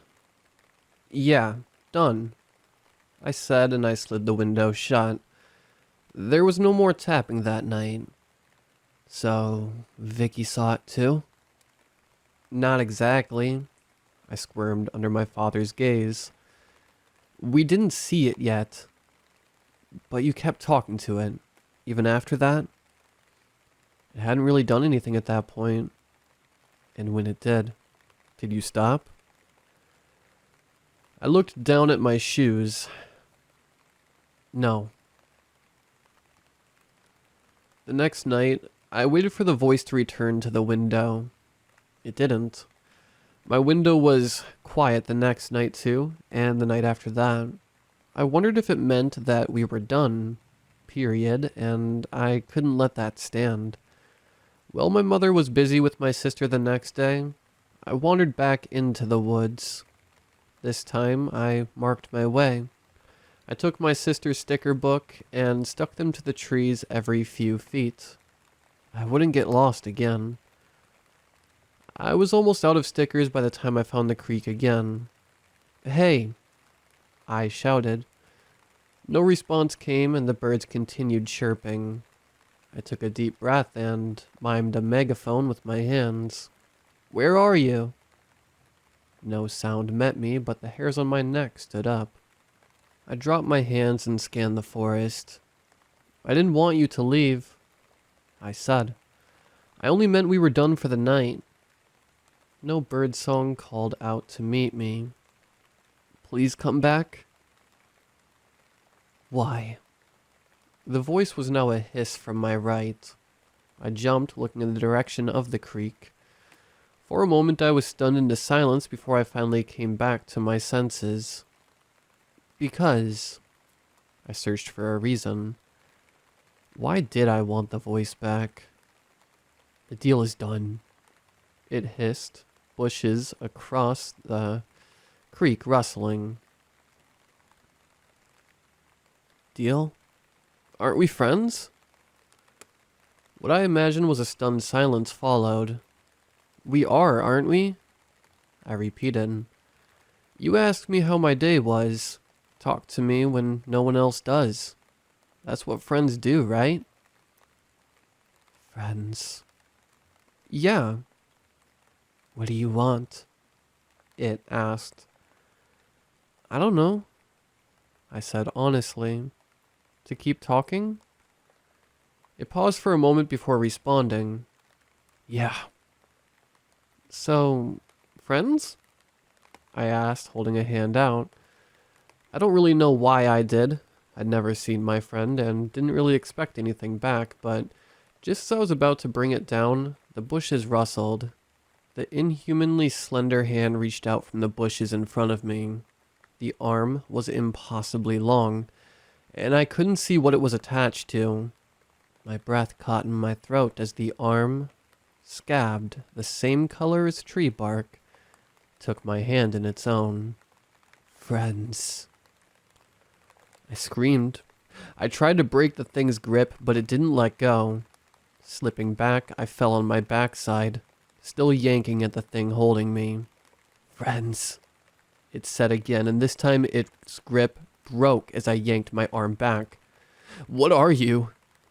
I cried. Looking, it said in my own voice again. I cradled my hand in my chest as my heart raced. I willed my heart to slow, shook my head, and tried to understand what I'd just seen. You found me, it said in my voice, words I wasn't sure I'd taught it. Friends. I wasn't sure I still wanted to be friends with whatever belonged to that hand. I didn't wait for more before I was running back through the bushes, back towards my home. My mother was waiting for me when I returned, ready to yell at me for wandering off into the woods, but I didn't listen. Couldn't really make out her words because I couldn't take my eyes and ears off the woods. No birds chirped, and I knew it was there, watching me. When she was done, I returned to my room and hid under the covers. That night, I did my best to ignore the tapping at the window and turned over as my sister was woken instead. Tooth Fairy, she whispered as she slid the glass open.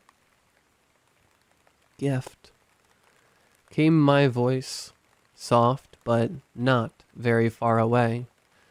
Soon my sister was poking my back, urging me to look at her. I finally rolled back over as she proudly showed me her new handful of bottle caps. The Tooth Fairy came. Christ, Taylor, you invited it back. I know. What did you do? I didn't know. You invited it into our lives.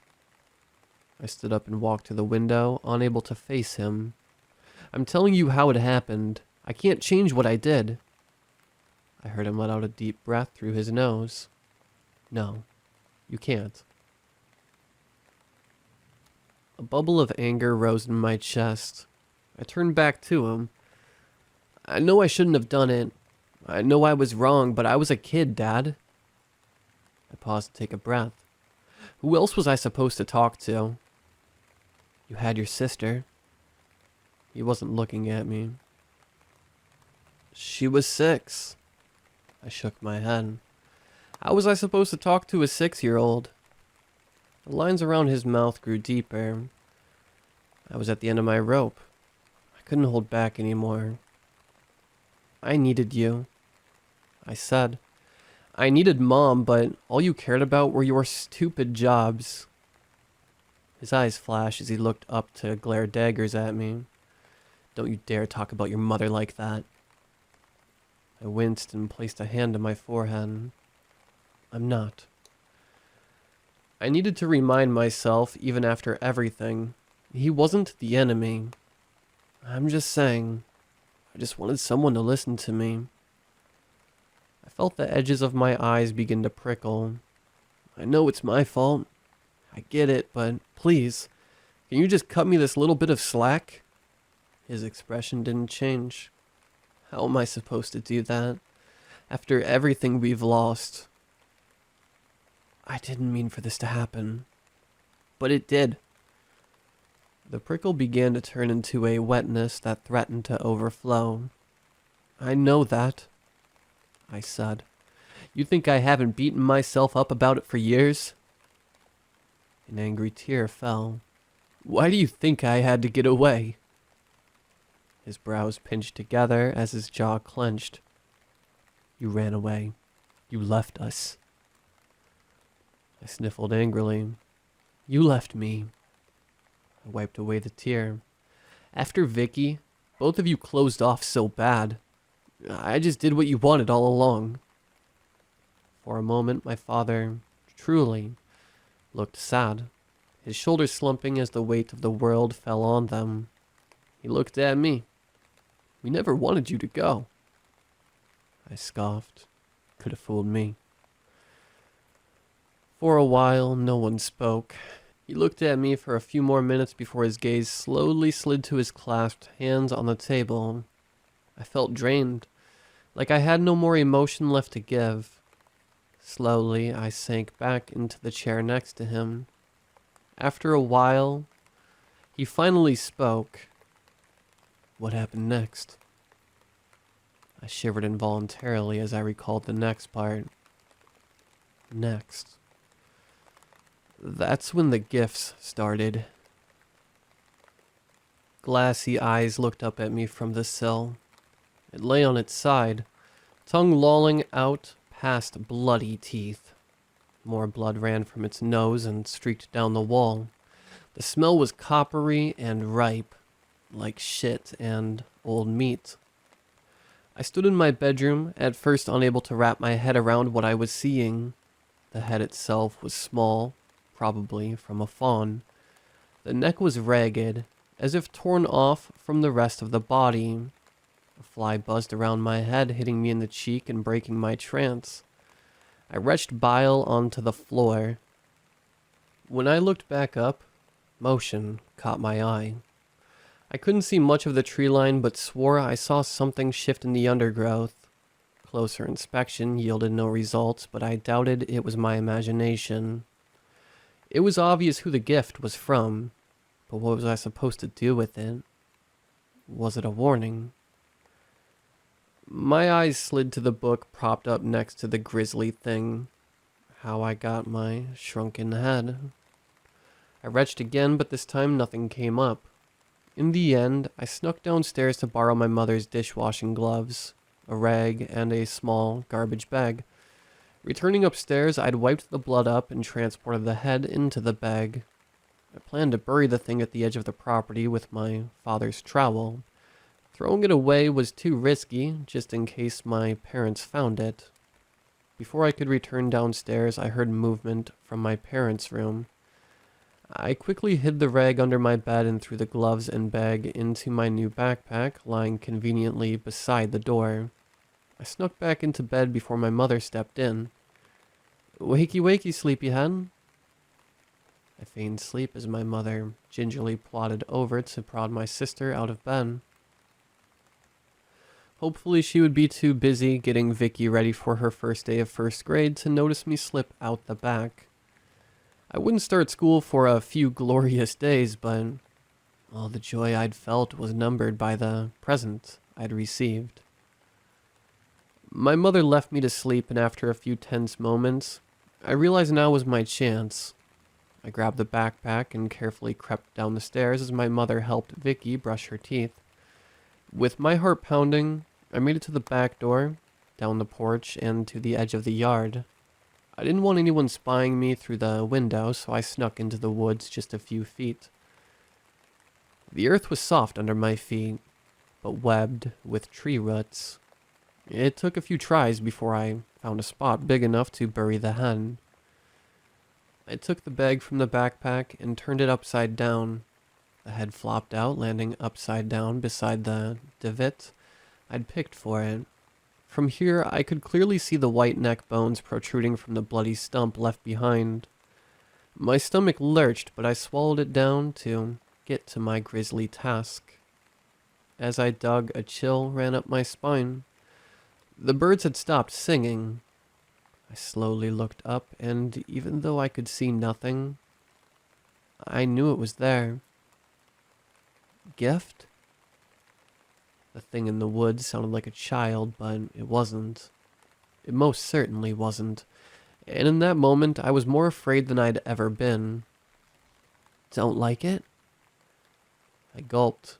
My mind was blank. What was I supposed to say? What's wrong? It's dead, I stammered out. Yeah? Something shifted in the bushes. You killed it? Yeah, it said nonchalantly. Shrunken head. It's not shrunken, was all I could think to say. Just small? Replied the voice, trailing off. The blood, I said like my body was speaking on its own. It got on the wall. It seemed to ponder to itself for a moment. Too much blood. Too much meat. The long, thin hand appeared from the bushes. I will fix it. My breath stopped as it reached for my backpack, dragging its back into the bush from whence it came. I will fix. Good gift. And with that, it was gone. The bird started back up again as the oppressive summer heat radiated down my back. I returned to my room, unnoticed, and crawled back into bed. I stayed there for hours, barely responding as my mother came to check on me.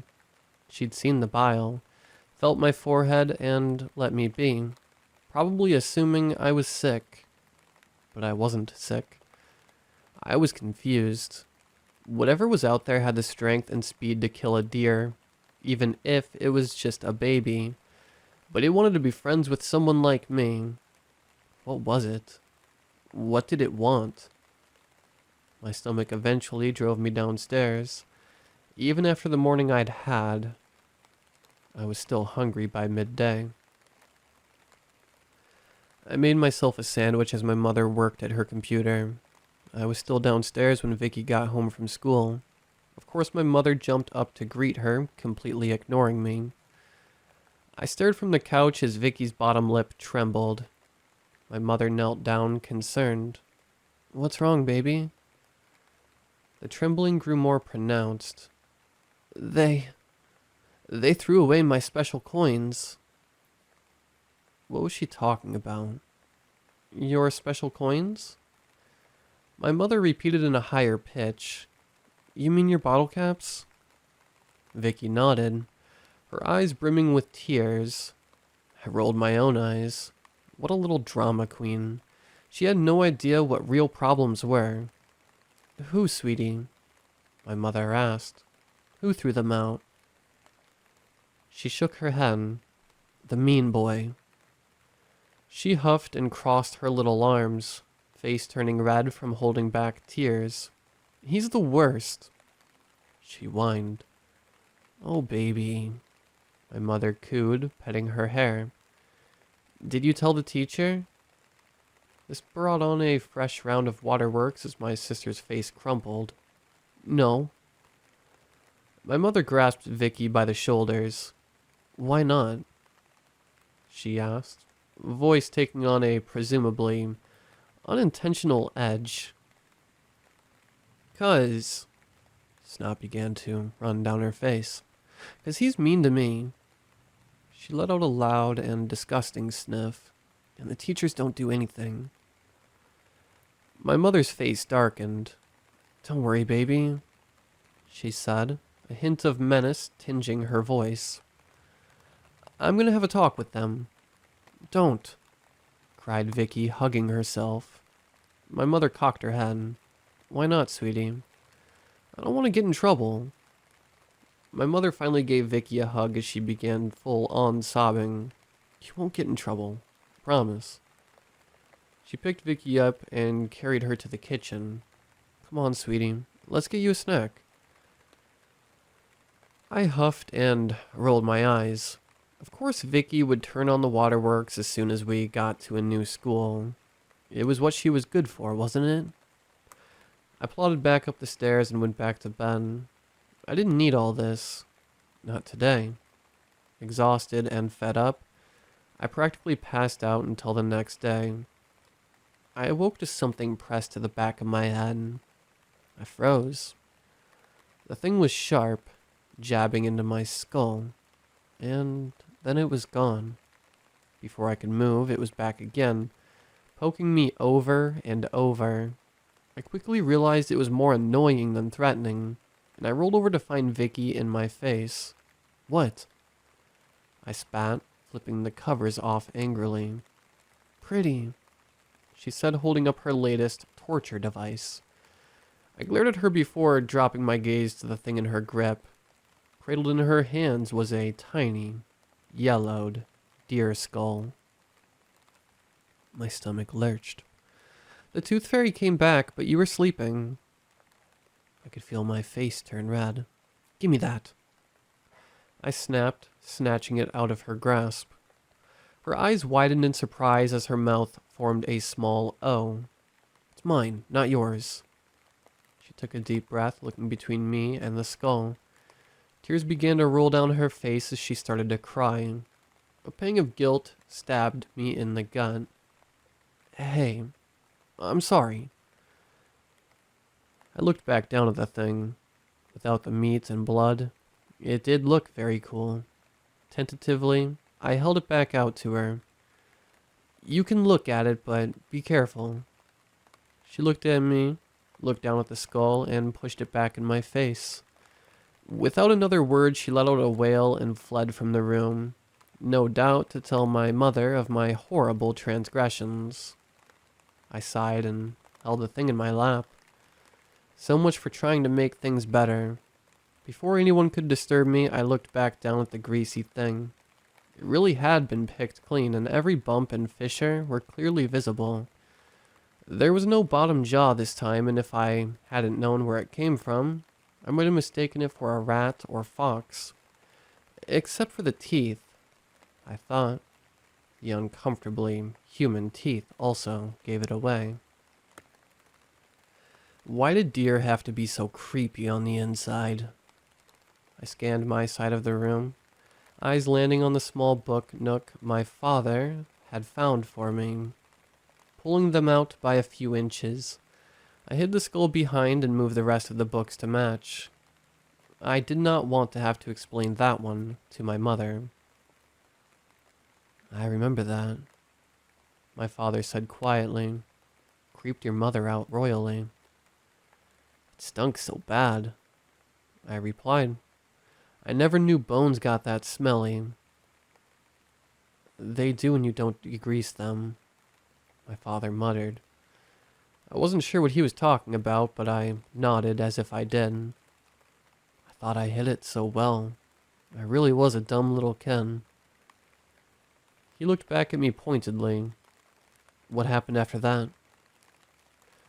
I bobbled my head. It got kind of quiet after that.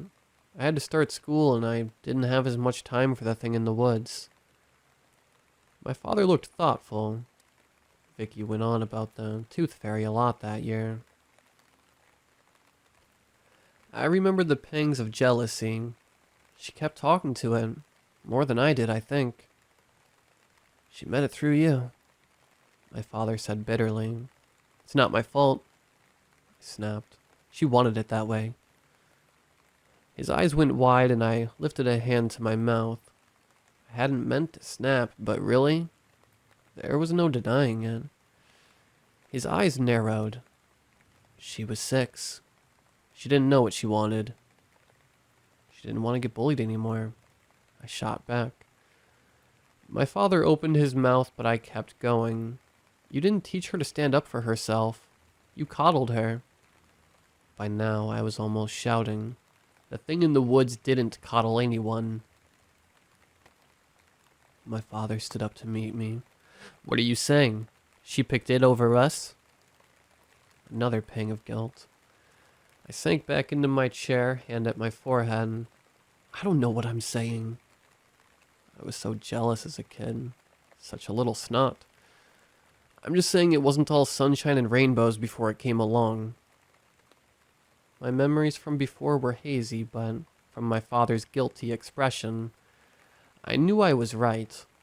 Arguing about it isn't going to change what happened.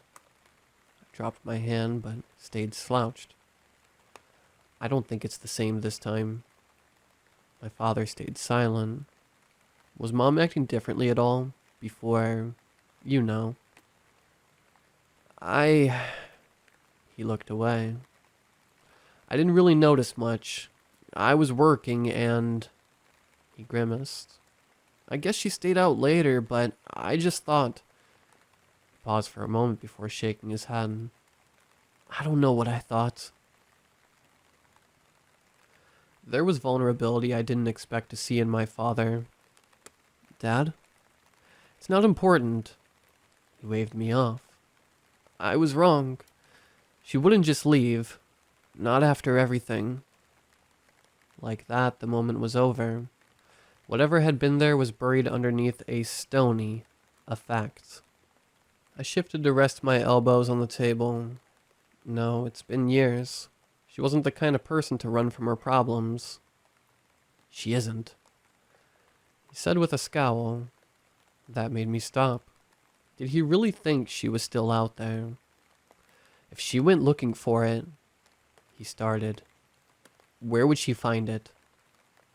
I shook my head. That's not how it works. It finds you. Shh. Vicky just fell asleep. So? We've been over this. You don't need to talk to her. The thing outside the window said nothing.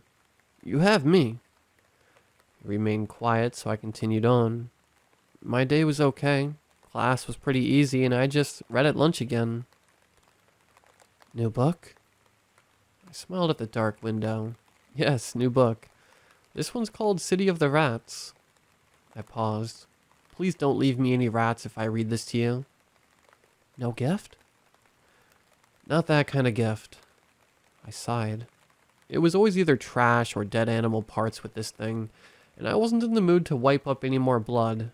Trying to explain the rusty brown streaks to my mother from the first time I'd hastily wiped it up had been hard enough. Combined with the skull she found, I was skating on thin ice to say the least. Mom will kill me if she finds another head in my room. Kill? Asked the thing. My own voice played back, taking on a grating edge. Not really kill me. I waved a hand. It's just a thing you say, but she'll be really mad. Mom doesn't like gifts? Like I said, not that kind of gift. The thing seemed to ponder this for a moment. I will fix. Make it better. You don't have to. But with that, I could tell the thing was gone. The crickets began chirping again, and moonlight filtered through the window. I groaned audibly, dreading what my next gift would look like. The next day was pretty ordinary. I got myself ready, got on the bus for school, and sat through hours of boring lecture. Lunch was spent sidled up to another book, just the way I liked it. Getting home was uneventful, with my father still at work and my mother still preoccupied with Vicky. It wasn't until my father got home that things began to get interesting.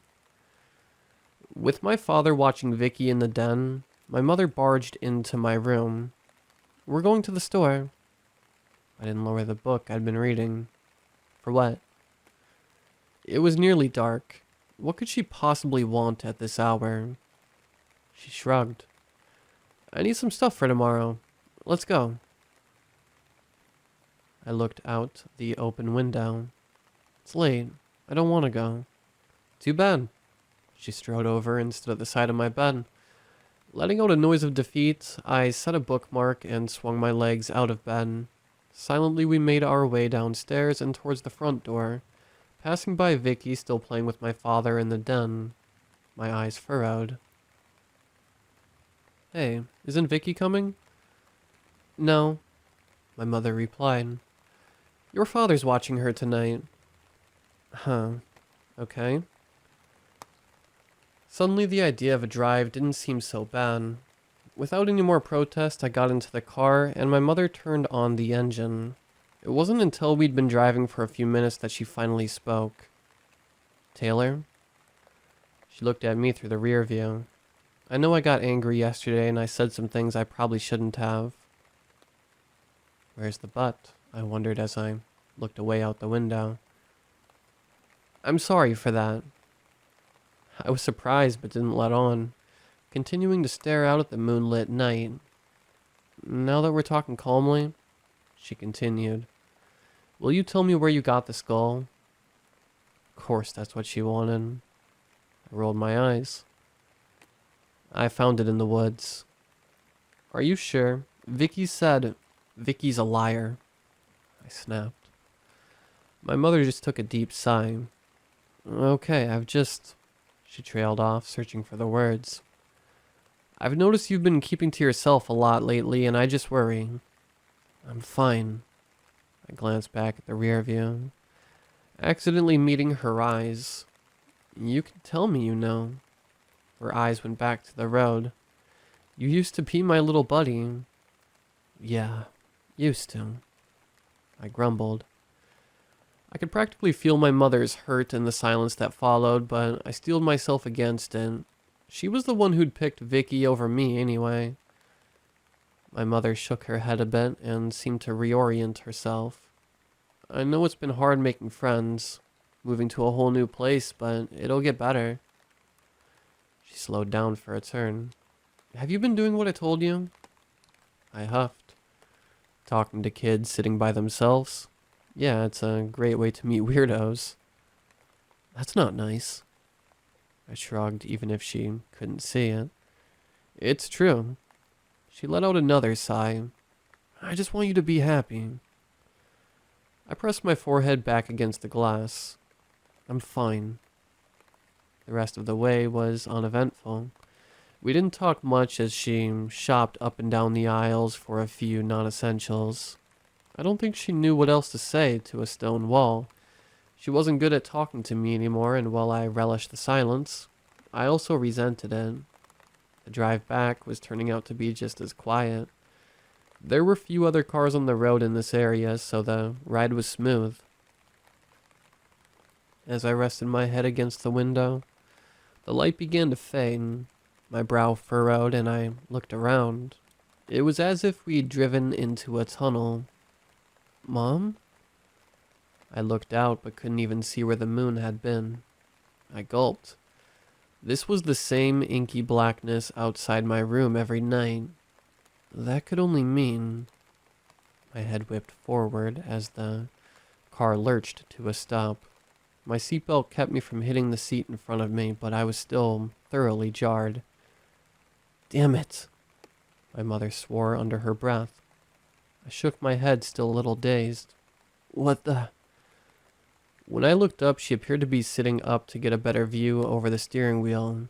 Taking her lead, I unbuckled myself and slid into the center seat to get a better look. My mouth went dry. In the middle of the road was a fresh body of a deer, steam still rising from its spilled guts. This must have just happened. My mother muttered and looked around. Whoever hit it, are they... She flipped on the high beams to get a better look. No other car was illuminated, but I caught a glimpse of white from the corner of my eye. My breath caught in my throat. Coming out of the woods to our right was a bare deer skull. It moved silently with its antlers casting unnatural shadows against the trees behind it. I tried to make a sound but managed only a squeak as what was attached slunk into view. Who would just drive off and leave it here? My mother continued to rant. It's unsafe. We could have... She fell suddenly silent. It was about as tall as an elk, with a round belly not unlike a deer. It walked on all fours, but the proportions were all wrong.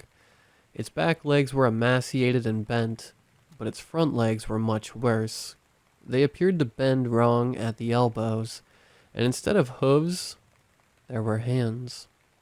Slowly, methodically, it plopped in front of the car, taking its time to show off its full glory. The dark hide was scabbed and cracked in places, somewhat reminiscent of tree bark. It stopped only once it reached the center of the road. I felt my heart hammer in my throat as the deer skull slowly began to turn. I couldn't see any eyes, but it looked at me. I knew it was looking at me. "What is that?"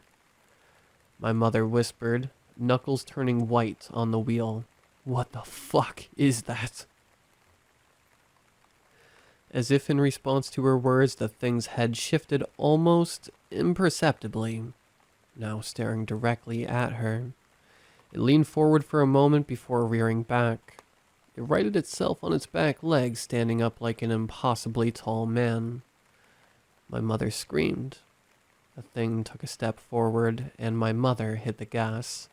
It seemed taken by surprise, but in the blink of an eye, it was diving out of the way. It moved almost too fast for my eyes to follow, and my mother didn't stop screaming. I was nearly thrown into the ceiling when the car hit the carcass. My chest hit the center console painfully, and I regretted undoing my seatbelt. "Mom!" I yelled, and she glanced back at me frantically. "Get back in your fucking seat," she screeched, not slowing down. I threw myself back and fumbled with the belt as the car bucked and slid with the deer dragged underneath. Once the belt was buckled, I turned to look behind and I couldn't see the thing anymore. With one final lurch, the deer carcass passed underneath the rear bumper, and the car evened out. We kept driving, my mother frantically checking the rear view mirror every few feet.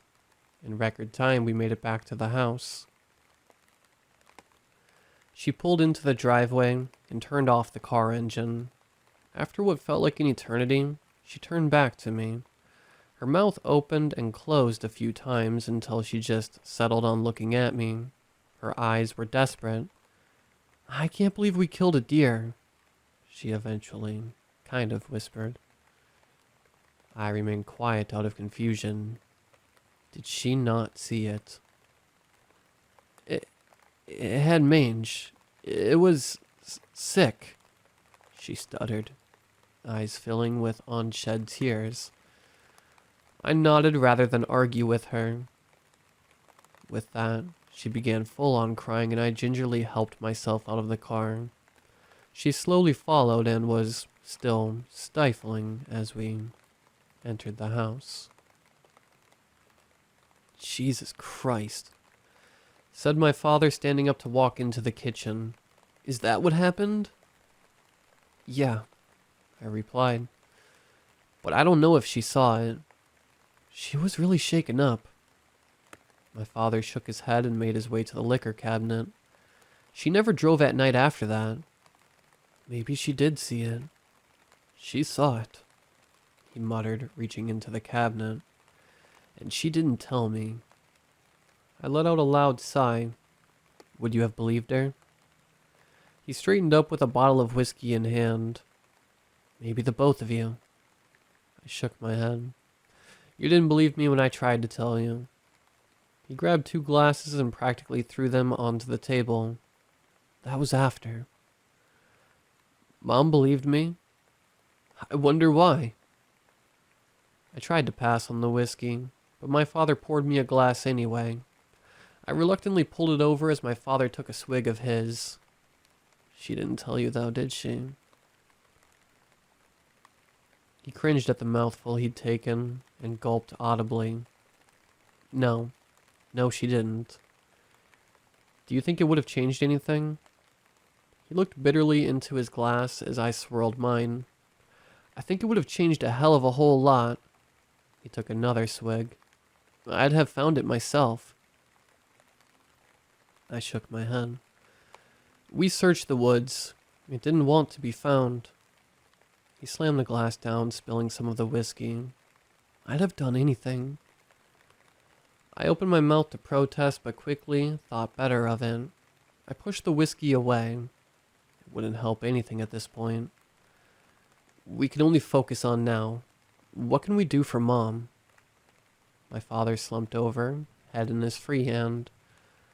I always wondered, he started. What happened to her? He squeezed his eyes shut and seemed to struggle to continue. I never thought something like that. He looked back up at me, eyes glassy. Christ, what did it do to her? Guilt gnawed at my gut. I don't know. She was just a baby.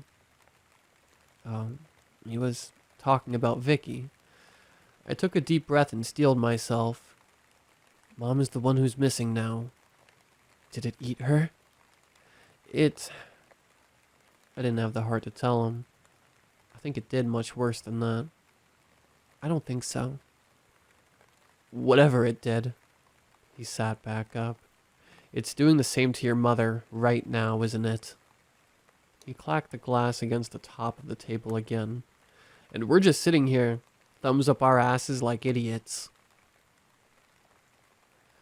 I mustered up my resolve and reached for the glass. Maybe we shouldn't be drinking. Don't tell me what to do in my own damn house. He snapped, pulling the glass back and spilling more whiskey. I let out an angry huff and stood. If you want to find Mom on your own, then fine. Be my guest. You weren't much help last time. He spat. What makes you think you'd be any different this time? I don't know. I raised my arms. But I'm here now. It's been a month. He snarled. Why the fuck did you wait so long? I couldn't come back. I gestured to all of him.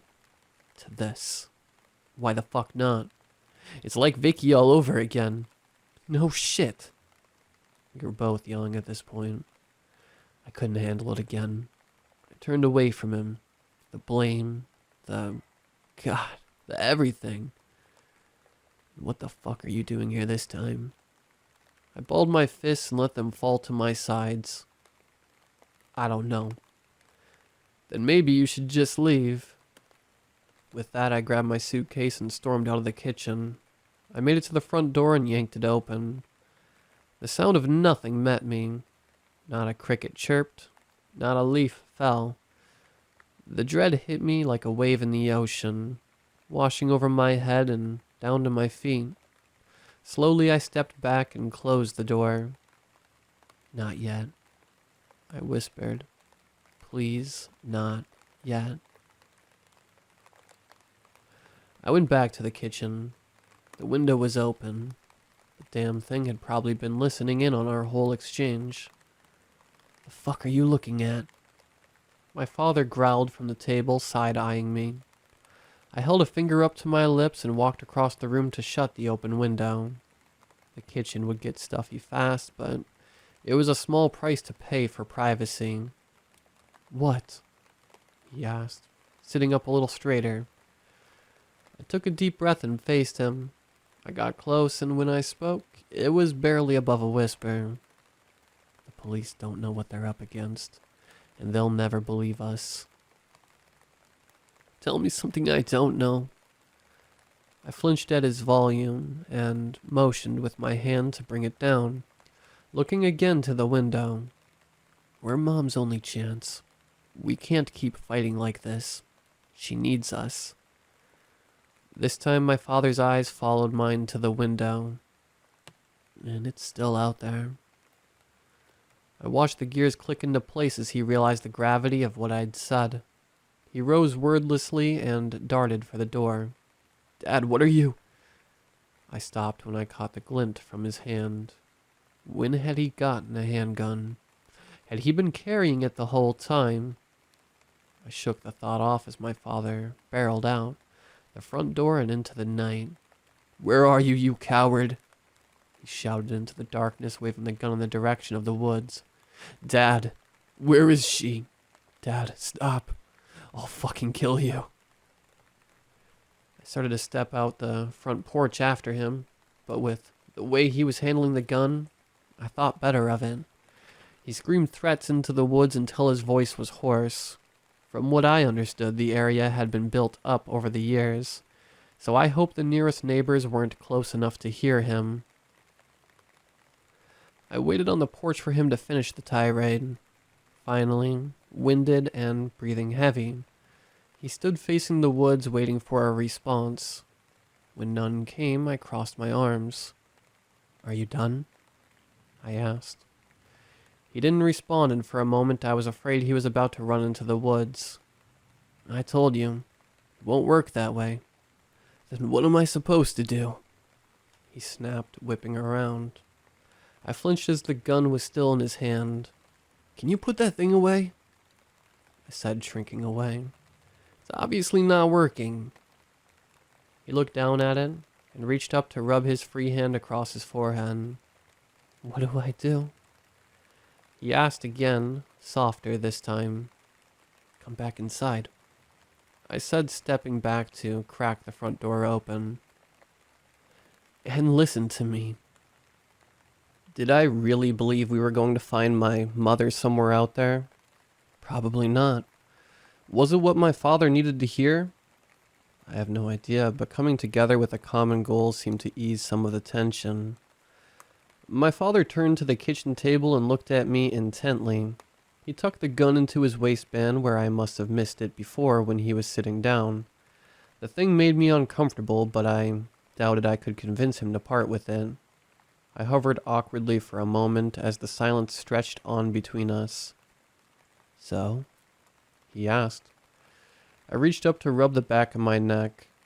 Now that I was on the spot, what did I say?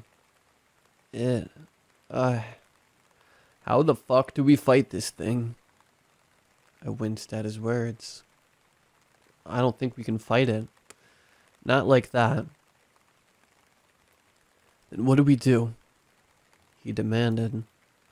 I slowly sank into my seat.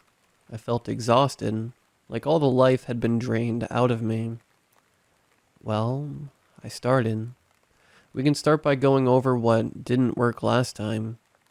"We already know what didn't work," my father said, reaching again for his glass of whiskey. My shoulders slumped and I screwed my eyes shut at the headache I felt coming on. "You don't know what I tried last time." My father paused with the glass to his lips. "And what I didn't try?" Vicky went missing on a Tuesday. Monday night, our mother tucked her in. Tuesday morning, her bed was empty. My mother grilled me first. She couldn't understand how I'd slept through whatever had happened. I didn't dare tell her that the thing in the woods hadn't visited me for days, and I'd exhausted myself waiting up for it. What came next was a blur. Police officers, firefighters, concerned neighbors. Everyone seemed to cycle through the house to help with the search for Vicky. With no real leads, they started with search parties to comb the woods. They never found a trace of her. Nothing came to my window in the night that followed. I looked at the empty bed across from mine. Without someone to talk to, the feeling of having my room to myself rang hollow. A terrible gnawing began in my gut. I wasn't Vicky's biggest fan, but I certainly didn't wish for anything bad to happen to her. I saw how distraught my parents were at her disappearance, and I wondered if there was anything I could do. Maybe this was it. My time to shine as an older sibling. When I went into the woods, it wasn't with fear or malice. "Hello?" I called. I used new stickers, and they worked well enough to mark my way. I stood at the creek where it all began. "Are you there?" I waited, but there was no response. The forest continued to teem with life, but I was alone. Maybe the thing simply hadn't heard me. I readied the new sticker book and trudged across the creek. The gnawing in my gut grew worse as my socks soaked through. The thing hadn't talked to me since the incident with the car. I walked until I ran out of stickers. As I placed the last one, I looked out through the trees before me. "Hey!" I yelled. "I need help." Slowly, almost imperceptibly at first, the sounds of the forest began to fade away. "Finally," I breathed. "Where were you?" Silence met me and I shifted uncomfortably. A lot has happened since last time, I said. I shifted from one foot to the next as my feet squelched. I'm not mad, about the deer. No response. My mom was just scared. I'm sorry she almost hit you. Not sorry. Came a voice from the darkest part of the trees before me. My heart seized in my chest. It wasn't my voice calling out to greet me. It was Vicky's. Vicky? No, her tiny voice replied, sending a chill up my back. I wasn't sure what to say. I'd come to the woods to ask the thing for help, but now I wasn't so sure that was the best idea. We can't find Vicky, I said, voice wavering. Have you seen her? Yeah. I wanted to feel relieved. That's good. Is she with you? Yeah. I waited, but it did not elaborate further. That's good. I strained to see into the shadows. But she needs to come home now. No. The voice held no inflection, but I could practically feel it taunting me. I gulped down the chills inside me and balled my fists. What do you mean, no? She needs to come home. You don't need to talk to her. My own voice played back at me, an echo from that old night. Yes, I do. I stamped my foot. Give my sister back. A sudden wind whipped up from the forest and blew me backward. A sound like grating rocks met my ears. You will not command me. A shape emerged from the shadows. The grimy skull parted leaves, while the stench of rot met my nose. I gagged as my eyes watered. I'm sorry. I stuttered, raising my hands defensively. The thing drew closer, its hand slapping down on the ground beneath it. It pulled itself towards me and I tripped over a rut, landing hard on my back. I scrambled as the thing entered my space, meeting me face to face. I just want my sister back. Do you? Her voice asked, flat and lifeless. I sputtered. In my head, I knew I did, but my mouth couldn't seem to make the words. She wants you. It said, head tilting. Here with us. Please. I begged, pawing behind me until my back hit a tree. Don't hurt me. The head continued to tilt until its neck began to pop from the strain. You won't join us? No, please. The thing stopped mere inches away from my face. Its sockets were empty, but they regarded me nonetheless. After a moment, the head snapped back into place. Then the deal is done. It hissed. Go. I ran. When I got home, I tried to tell my parents everything. The books, the bottle caps, the thing in the woods. My mother knelt by my side and listened while my father paced angrily. Before I was done, he started yelling at me for making up stories, while my mother held me and stroked my hair. I felt weightless, untethered. Nothing seemed real anymore. The thing in the woods stopped visiting me. Even when I worked up the courage to venture back out, I was met by only the sounds of the forest. I'd had my chance, and I blew it. You, my father hesitated, tried to get her back. Yeah, that's what I said. I furrowed my brow. What did you think? Guilt flashed across my father's face. I didn't know what to think. He started speaking quicker. You acted like you hated her. And then one day she just goes missing. And you come back with this story about monsters in the woods. I thought... He grimaced. What was I supposed to think? Dad? I wondered if... Dad, Maybe it was an accident. Dad! He raised his hands from the table. How was I supposed to believe you? He swung his head back in a dramatic shrug. It was crazy. But you were the only one. You saw her last. You were always in those woods. You thought I did something, I accused. I'm sorry, okay? He spluttered. We had nothing to go on, and you were just... He gestured to all of me. You. I was fuming. What's that supposed to mean? I didn't get you. You were a weird... He squirmed under my glare and cut himself off. Different, little kid. If something happened... Oh my God. I know now. So that's why. I spat. Why? He asked. Why you treated me like you did. I reached up to rub my temples. You thought I killed my sister. I wasn't sure. You did. But I don't now. He exclaimed. I rolled my eyes. Oh, great. He let out an exasperated sigh. I said, I'm sorry, okay? What more do you want from me? I don't know, but it wasn't okay. I know that. He rubbed his own temples, reminding me where I got it from. God, do I know that. But what are we supposed to do about that now? Something snapped. How was I supposed to hide a body? I was 11. There were sniffer dogs. I gripped the table. What did you think I did? Cut her up? With what? A kitchen knife? I didn't even have scissors.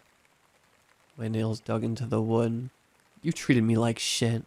God, no wonder why I left. I wouldn't even be here if it wasn't for Mom. At least she believed me. I finally pressed the heels of my hands into my eyes and slumped forward.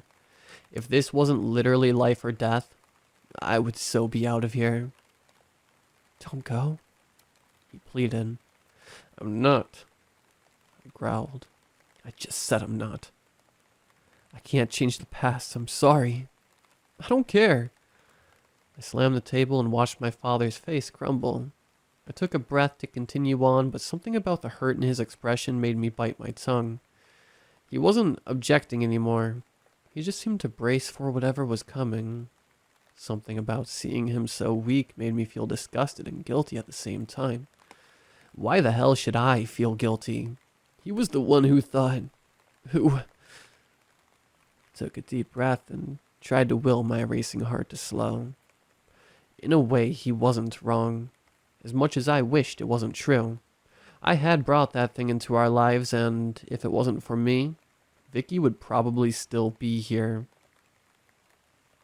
I looked at him directly, the anger cooling in my gut. I'm sorry too. My father's shoulders slumped as he closed his eyes. What do we do now? Trying to move past our exchange, I rested my head in my hands, elbows on the table.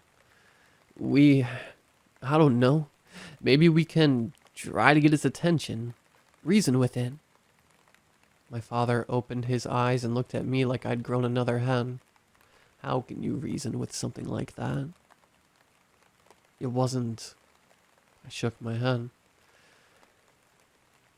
It understood more than it let on.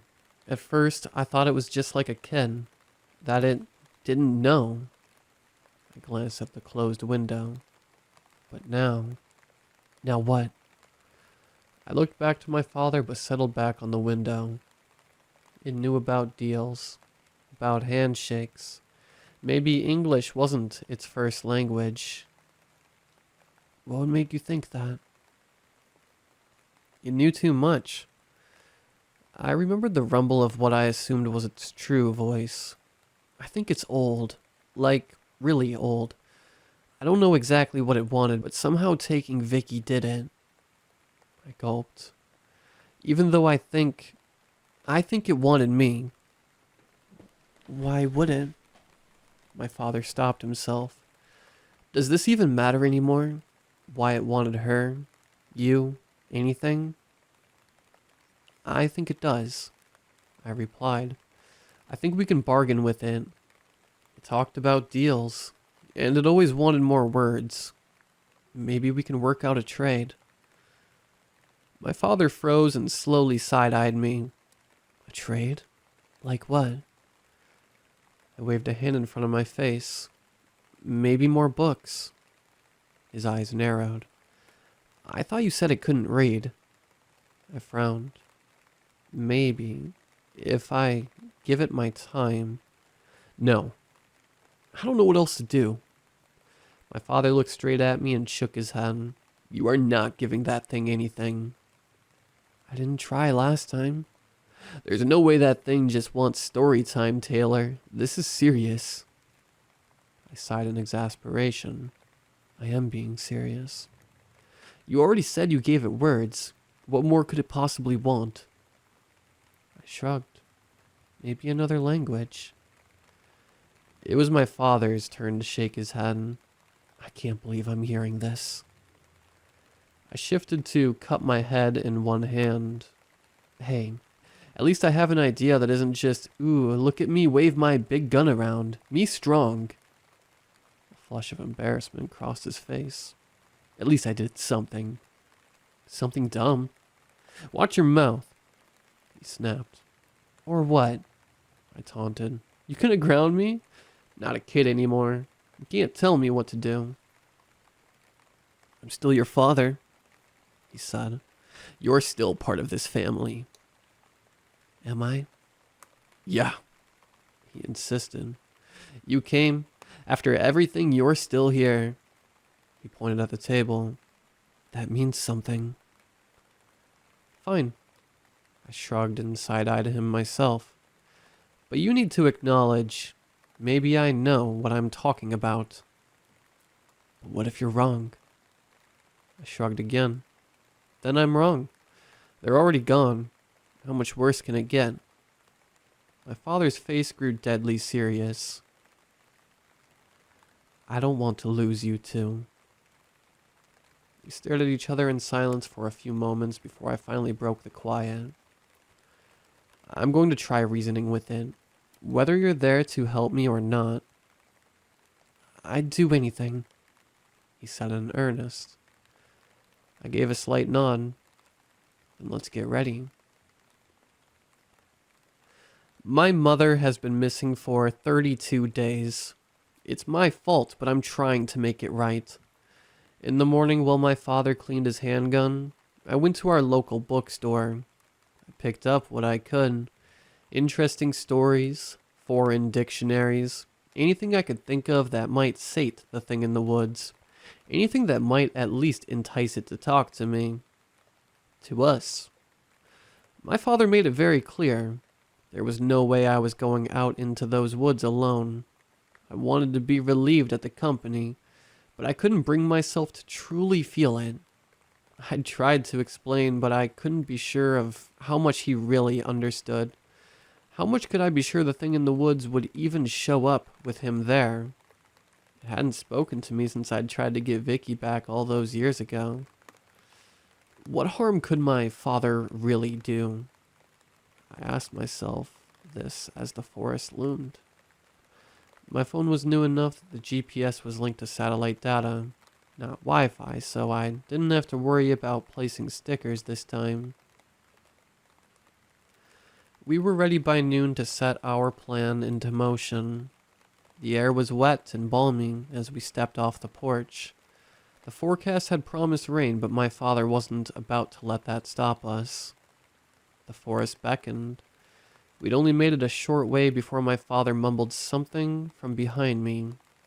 I didn't grace it with a full response, instead giving a look back over my shoulder and a quick, huh? He cleared his throat. I tried on my own. He repeated slightly louder. I flashed a look back, but he wasn't meeting my eyes. Never found nothing. That's something, I muttered under my breath, shifting to focus on what was ahead of us. The trees were just as tall as I remembered. The sounds of nature met us as we hiked our way across roots and under low-hanging branches. Birds chirped, leaves rustled, and as we drew close to the creek, water burbled. If not for the circumstances, it might have been peaceful. "This is it?" asked my father. I adjusted my backpack, filled with all manner of precious books. I listened for a moment and shook my head. "It isn't here yet." "How do you know?" he asked. I turned back to see his hand was still hovering nervously over his gun. "It gets quiet when it's close."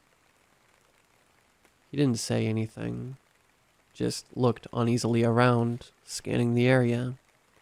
He jumped when I called out into the woods. I tried to greet it, tell it we weren't there to hurt it, that we were looking for my mother. I tried to keep my voice steady, guilt and fear gnawing at my gut. "It's not working," my father hissed from behind me. I ignored him for a while more, calling out once more that I was sorry, but I could tell that he was right. The forest remained unchanged.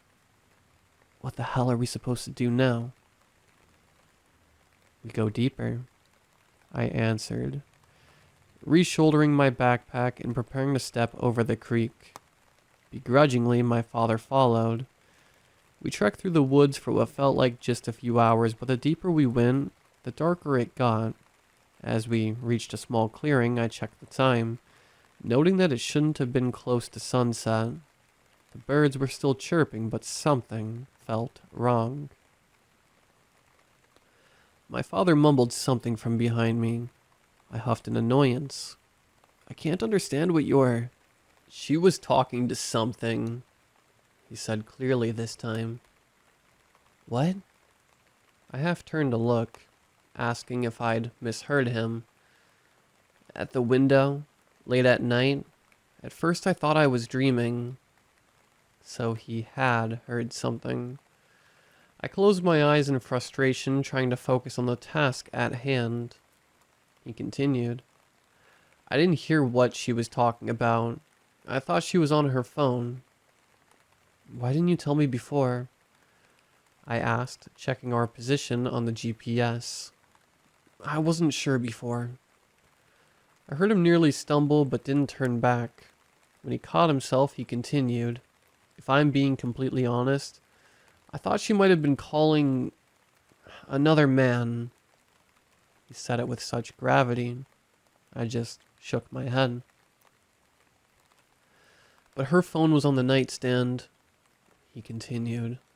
"Now I sorta wish she had been." "Does this have a point?"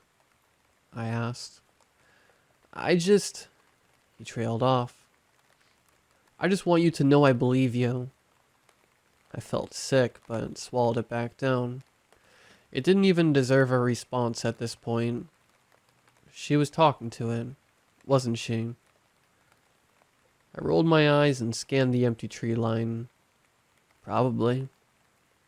I wasn't surprised he hadn't believed. "You don't think," he continued, sounding very small, "she could have wanted—" "Shut up." "You said Vicky wanted—" "No, I mean, shut up. Listen." I held one hand out to shush him and gestured with the other to the trees. "It's quiet." I scanned the tree line. The clearing was cast a sickly gray hue, not the typical orange of sunset. As I took a step forward, a fat drop of water plopped onto my head. Looking up, I was quickly assaulted by more raindrops, and I heard my father shuffling in his own pack behind me. "It's just the rain," he muttered as he pulled out a pair of ponchos and flashlights. "False alarm." Thunder rolled in the distance as I pulled my flimsy plastic over my head, carefully covering my backpack. Maybe. It could have been the rolling clouds, or it could have been more than that. We'd come too far to take that chance now. "Hello?" I called. I was met with only the sounds of the rain and leaves. I took a deep breath and stepped forward, away from my father. "I just want to talk. Are you there?" The deal is done. A familiar voice carried softly through the trees. I felt my heart lurch in my chest. It had been so many years. Knowing it had happened and really hearing it again were two very different things. My legs felt like rubber and my head swam. Fuck, I heard from behind me. I had enough wherewithal to hold a hand up to him and continue on. You're really there, I said softly, staggering a half step back. It took a moment for the content of its statement to fully register. The phrase was familiar, but the meaning... What deal? The bushes at the far end of the clearing rustled. Flesh for flesh. Oh, fuck this. My father growled as he pushed past me. Where the hell's my wife? No. I tried to cry, but his push sent me off balance, and before I knew it, I was tumbling onto the soft earth. From the ground, I watched in horror as the bushes ahead of us began to part. The first thing I saw was a near skeletal leg, followed by an equally emaciated arm. The movement was the only thing that separated the gray limbs from the monotone forest. They were scabbed and cracked like bark, but they were different than I remembered. I tried to speak, but my tongue wouldn't move. I was frozen. It was real. After everything, it was actually real. The voice was one thing. The visage was another. From the last parting in the bushes, a deer skull appeared, pale and antlered. The thing stepped fully into the open. It was smaller than I remembered. It stood on two legs like before, with a swollen belly and bark skin, but it did not tower like it did in my childhood memory. My father screamed, not unlike my mother all those years ago. The scream was followed by a loud pop, and the thing's head jerked back. The sound seemed to break the spell, and I looked up to see my father towering up over me with the gun. What did you do? I yelled as the thing sagged to the side and slumped forward. It stayed on its feet and reached up to clutch its face. I just clipped it, he said, shifting his stance. Now where's my wife? The skull cracked in two in its hands. My blood ran cold. I recognized the balding, sunken face underneath. The gun slowly lowered. Lena, my father asked, hands starting to tremble. He didn't mean it, I cried, scrabbling to my feet. He didn't know. Lena, my father whined. What are you doing? It's not her, I said to him, and looked back to the thing. Is it? It regarded us for a moment, head lolling to the side before it replied. Body for body. The deal is done. It turned to the bushes. Wait, I called as I heard my father stand. Lena, he wailed again, and I grabbed his arm just as he was about to dart forward. I yanked him back and bared my teeth to his face. Stop it. Just let me handle this my way.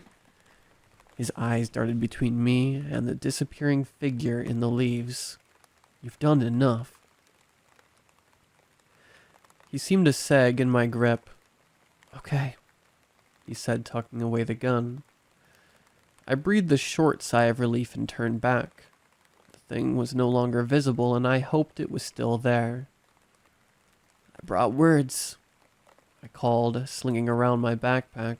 Like old times. Lots of words. I pulled out the first book on top. I brought stories. I tried to shield it with the ponchos as I read the cover. And dictionaries. For more words. This one's in French. Okay, maybe not that one. I do need more words, the voice said from just out of sight. I do not need more voices. It said in a child's voice. My old voice. Then why did you take my mom? I asked, inching closer to the bushes. She made her choice, just as the little one made hers. A lump formed in my throat, and I tried to swallow it down. You mean Vicky? Why take her either? What do you want? To be... It hissed, and for a moment, I could make out the shape between the leaves. The beast was rotting. I remember the wrongness of the thing I'd seen as a child. The beast as big as an elk. You needed my sister to be. You needed my mom to be. Haven't you done enough to us? I pointed the flashlight into the bush, and the light caught my mother's bloodshot eyes. It was their choice. Bone for bone. What was the deal? I asked. What body? Bones? What did they get from you? It regarded me for a moment, head tilting back and forth, before finally it seemed to make up its mind. I'll show you my baby, it cooed suddenly in my mother's voice.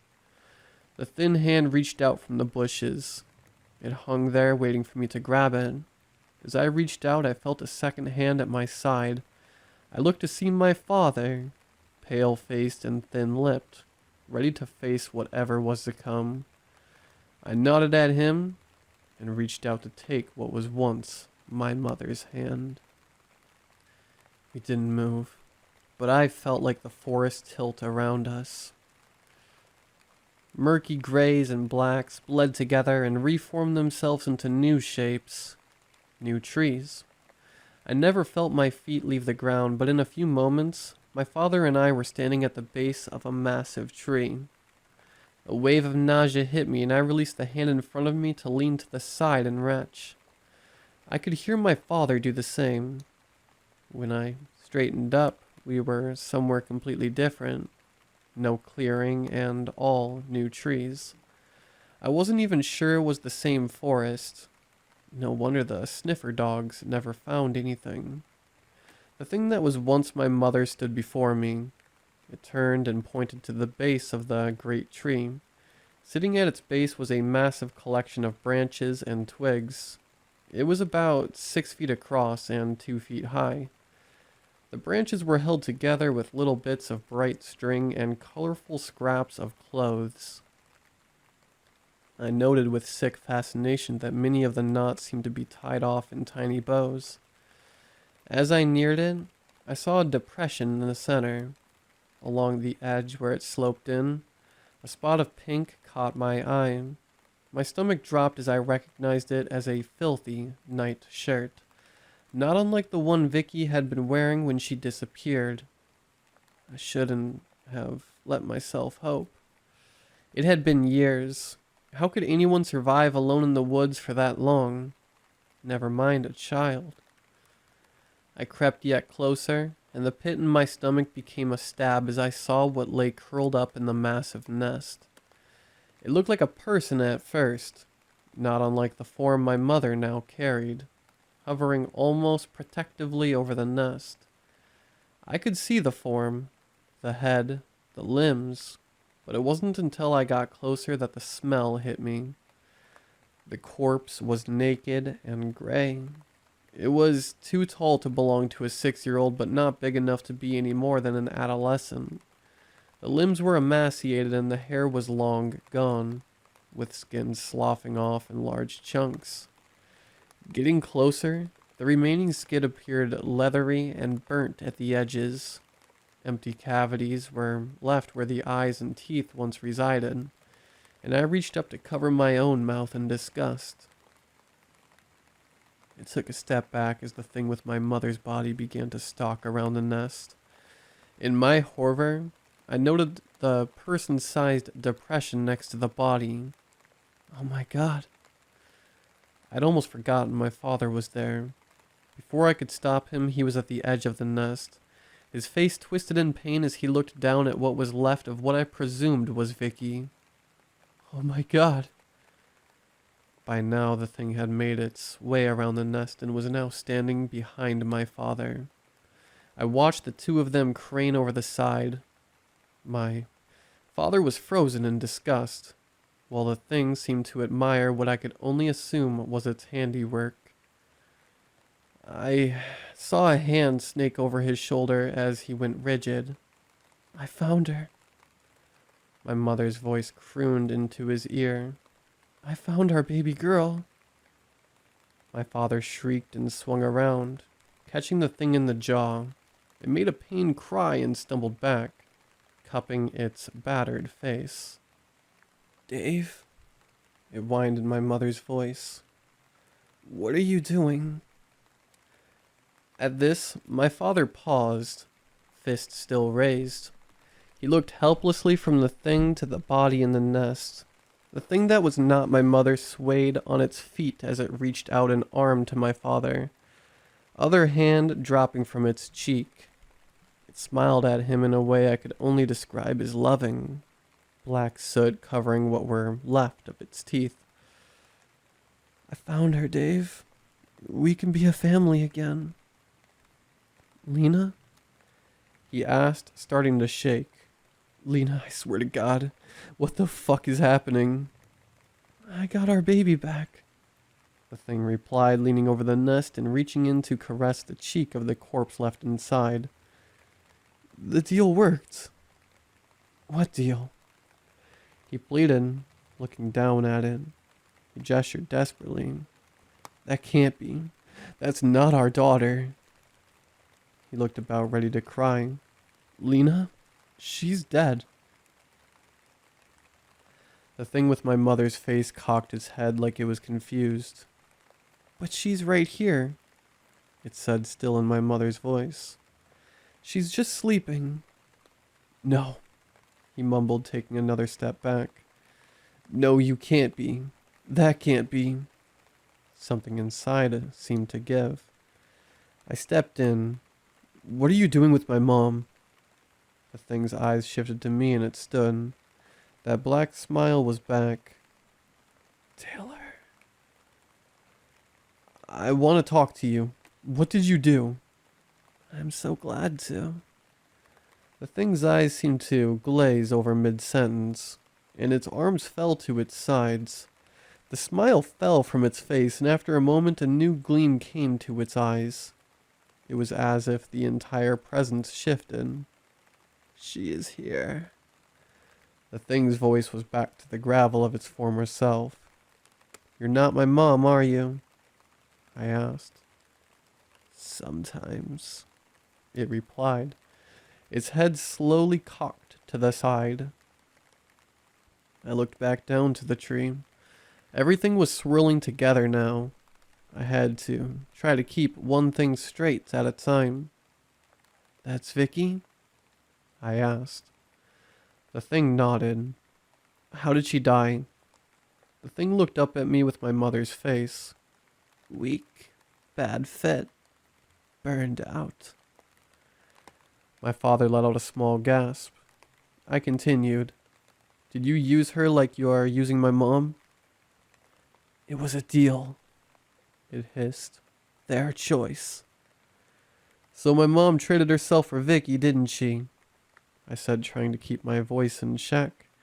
Fear and anger welled within me. Did she know Vicky was dead when she made the deal? "Body for body, flesh for flesh, all the same in the end." "It's not," I exclaimed as my father gripped my shoulder. I looked back at the nest. "How could you make a deal with a child?" "No deal. You closed the window."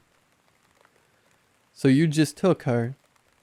"Bone, blood, all the same." "You killed a child." It simply tilted its head to the other side.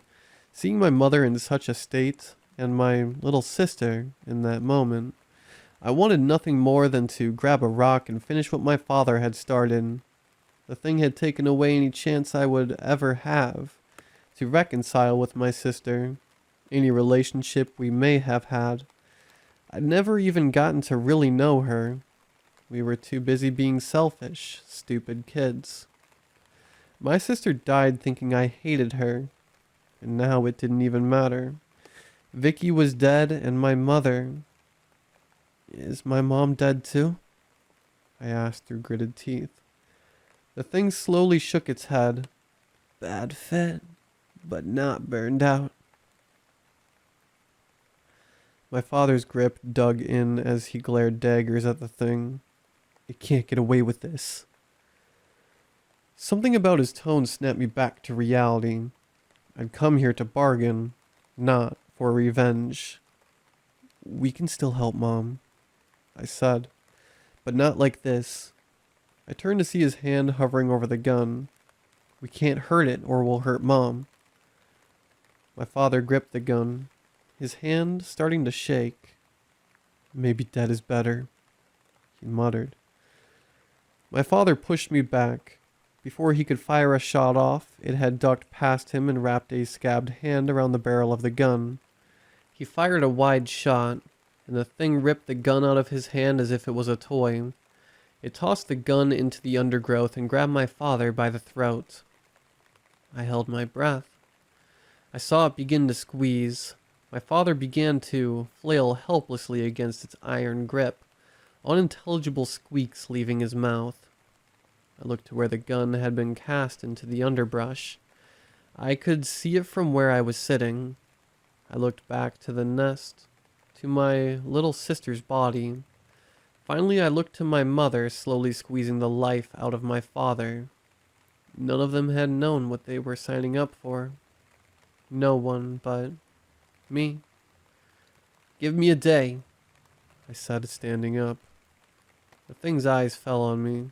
If you give me a day, I'll get you what you want. It looked me up and down. But not if you kill him. A deal? It asked. A deal. It regarded me for a moment longer before dropping my father like a sack of potatoes. He fell to the ground, clutching at his throat and gasping for air. We're going, I said, stepping past both him and the thing. I was afraid he'd take another swing at it as he stood, but he only slunk away with his back to a tree.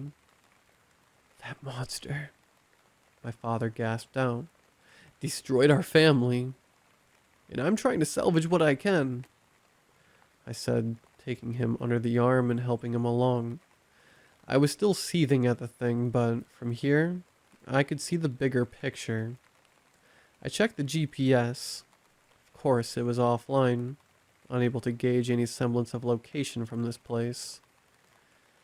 Can we leave? I asked the thing without looking, without waiting for a response. I grabbed my dad by the arm and turned to leave. What about Vicky? My father asked, straightening up. I looked back at the sad nest. What about her? We can't just leave her here. I dragged a hand down my face. What are you gonna do? Bring her home? He motioned sadly to her corpse, searching for the words. I continued on. If you want to explain to the police where her body came from, be my guest, but don't drag me into it. Before he could get another word in, a soft wail came from behind us. My baby. My mother's voice came from the thing. I wondered how much of her was truly left in there. Don't take my baby. The thing that may have been my mother, or at least had her face swayed on its feet. Its pained expression was exaggerated. The muscles pulled as far as they could go, like it didn't quite remember how faces worked. Before we could respond, it turned and staggered back to the nest. She's here, the thing muttered. She's right here. I watched as it reached into the nest, caressing the face of my sister's corpse. Stop, my father barked. It's not her. Just stop. The thing stopped and turned around. The eyes were different somehow. Brighter. Of course it's her. It said, but I saw its hand slowly fall away from the face. My father gestured down at it. Where's her pulse? Christ, where's her eyes? Lena, she's dead. I looked up at him, lost. It tricked you. Its eyes shifted between my father and the nest, and slowly realization dawned upon it. No, I found her. It began to hunch in on itself. My baby. Just as I saw the expression twist from confusion to rising devastation, the thing's body went rigid. The light in the eyes was gone, and it glared at my father. The deal is done, it spat. Before I could blink, it had grabbed him and pushed him back, straight into me. As we went tumbling to the ground, I felt a wave of nausea and knew that the thing was done humoring us. My father popped back up immediately, swearing. I didn't need to sit up to know we were back where we'd started. The treetops from the clearing swayed dark and gray above us. I stared at the sky as he raged. I couldn't see the stars past the clouds, and after a few moments the raindrops shook me out of my stupor. Slowly, I came back to the present. I barely listened to his tirade, going on about leaving Vicky's body, about leaving my mother to suffer. He tried to talk to me, to get a grip on what we'd seen and heard, but I was too exhausted to respond. When he was finally done, I checked the GPS and began to lead us back to civilization. The walk back felt significantly faster than the walk in. Night had fallen by the time we reached the house. My father immediately slunk off to bed.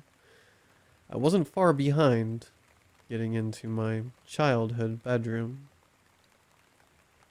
It was unchanged, with Vicky's bed still pristinely made up next to mine with her toys and blankets. I felt a tug at my heart. I had never really accepted my sister's death, instead choosing to believe she was living her most feral life somewhere in the woods with the thing. Knowing that wasn't true anymore shattered the last bit of childish hope I had left. I opened the window and waited until everything got quiet. It wasn't a day later, but something told me the thing in the woods wouldn't stay away that long. I know what you want, I said into the night. I prayed the words over in my head, the ones I couldn't say in front of my father. Let me tell you what I want. The air was still. I want my mom back. Living. I pointed to my chest, heart beating. Flesh for flesh. Person for person, I said, shaking my head. Took a deep breath. I want Vicky back too. More flesh. It hissed. She wasn't yours to take. I hissed back. She's dead. You don't need her anymore. No response. If I give you what you want, would I still be conscious? I asked the darkness. Like her? We would be, the thing answered. Would I lose all my hair and look like... I shuddered. That won't matter, it answered. Wear a mask. I barked out a joyless laugh. A tear slipped down my cheeks as I looked up into the dark sky. I wasn't a little kid anymore. I was bigger, smarter, and I knew I had what the thing wanted. I'd need time to take care of my mom, of Vicky, to say goodbye. Felt a pause. You can find another body in the meantime. Just give me time to get my affairs in order. Felt almost silly, saying a line like that, but it wasn't untrue. Leaves outside my window rustled. Alive. Delayed. So many conditions. You want a good fit, right? I asked. A long fit? We all have to make compromises. I shifted back the window screen. We both knew it was always going to be me. You let my mom and sister go and I'll come to you. Does that sound like a deal? The thing seemed to mull it over. Finally it spoke. This body cries too much. Bad fit. Bad flesh. Your body much better. It reached what was once my mother's slender hand through the screen. A deal. I shook it, feeling the scabs across my skin. I wondered if my fate would be the same. I guess at this point the wondering didn't really matter. I went to sleep like nothing happened that night. In the morning was woken by a shriek from downstairs. I beat my father downstairs to find my mother on the porch, screaming and bleeding. The scabs along her skin had opened up, and she seemed too weak to pick herself up. As my father scrambled down to see what was happening, I rushed to grab a throw off the couch to wrap her in. I came back over and nearly gagged as I saw what she was cradling. Vicky's body lay twisted in her arms. I clutched the throw close and knelt down beside her as my father gasped behind me. My mother stopped screaming and looked up at me, pain across her face in earnest. I tried, she groaned, pulling Vicky a little closer. It's okay, I said, the only thing I could think of in that moment. You're back. You're here now. My father knelt beside me. How are you here? He asked, raising a hand but not daring to touch either of them. My mother babbled something incoherent, and her eyes rolled up into her head. She went limp, and my father began screaming her name. I watched out to confirm that she was only conscious, not dead, and told my father as much. We need to get her to a hospital. I coaxed him into putting her in the car while I pried Vicky out of her grip. While my father fumbled, I used the throw to carry Vicky into the woods. I laid her just out of sight in the underbrush before returning to help him with the car. The drive to the hospital was tense. What did you do? My father asked, white-knuckling the steering wheel. Nothing. Don't bullshit me, he barked. Don't order me around. I barked back. How are they here? He asked. I don't know, and right now it doesn't matter. We have to get our story straight. My father paled at this, and we spent the last few minutes of the ride confirming our story. We got to the hospital and the police were called not long after. As my mother was tended to, they questioned us on our involvement in her disappearance. For the most part, we told the truth.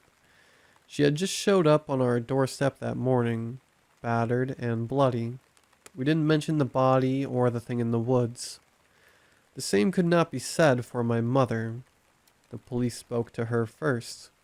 It took hours, but when she finally woke up, all she could talk about was Vicky.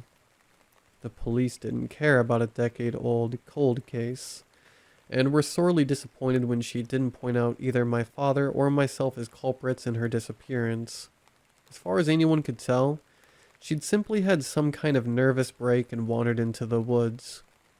It was plausible enough, and eventually the police relented. When I finally got my chance to talk to my mother, she was groggy due to painkillers. She couldn't tell me what it was like being a part of the thing. She claimed she didn't remember. I wanted to believe her, but the look in her eye, the same one from my childhood, told me she remembered more than she was letting on. I didn't push it though. I made my deal. There was no point anymore. When my father and I returned home from the hospital, we debated what to do with Vicky's body. It didn't feel right, burying it without her there, but we didn't have much choice. We didn't have anywhere inside to put her that wouldn't stink up the whole house, and leaving her in the bushes for animals to get at seemed even worse. My father and I ended up picking out a clear spot in the woods, far away from any trails or animal paths.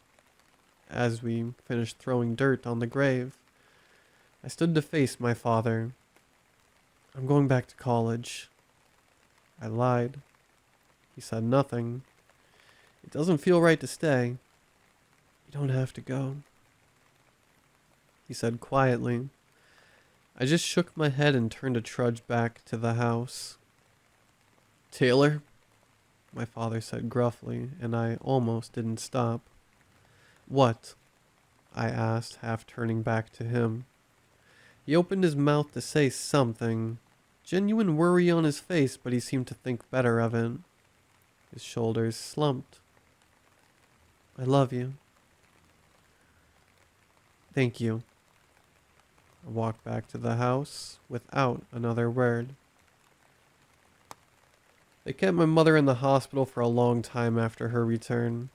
After she was stabilized, she was moved to the psychiatric unit for further treatment. Taking it over with my dad, we decided not to tell her about our encounters with a thing in the woods. In a way, it was cruel, letting her believe that it had all been in her head, but it was also safer. My father wanted to put everything behind us anyway.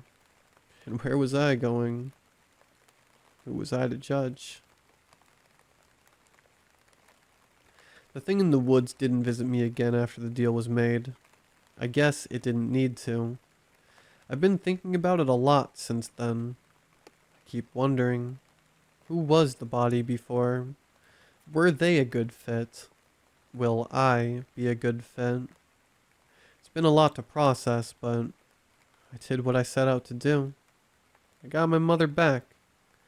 Hell, I even got Vicky back, sort of. Isn't that what matters? I thought about running, about ignoring the deal and returning to college. It would be so easy to leave and let my parents deal with the fallout of our failed bargain. But that won't happen. In reality, I don't think I want to leave. I don't really want to go back to college.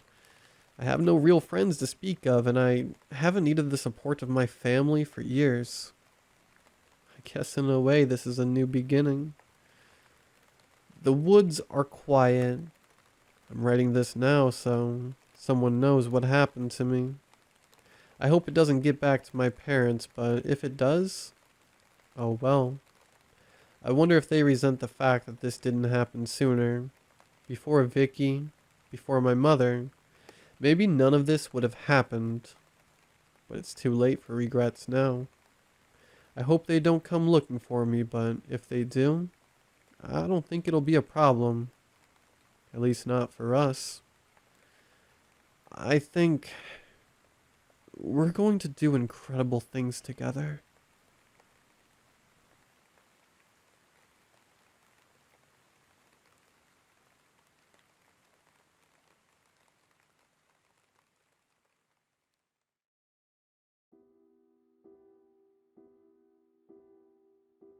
Hours away left of 1999. It felt like the entire world held their breath waiting for the world to come crashing down because of a computer bug.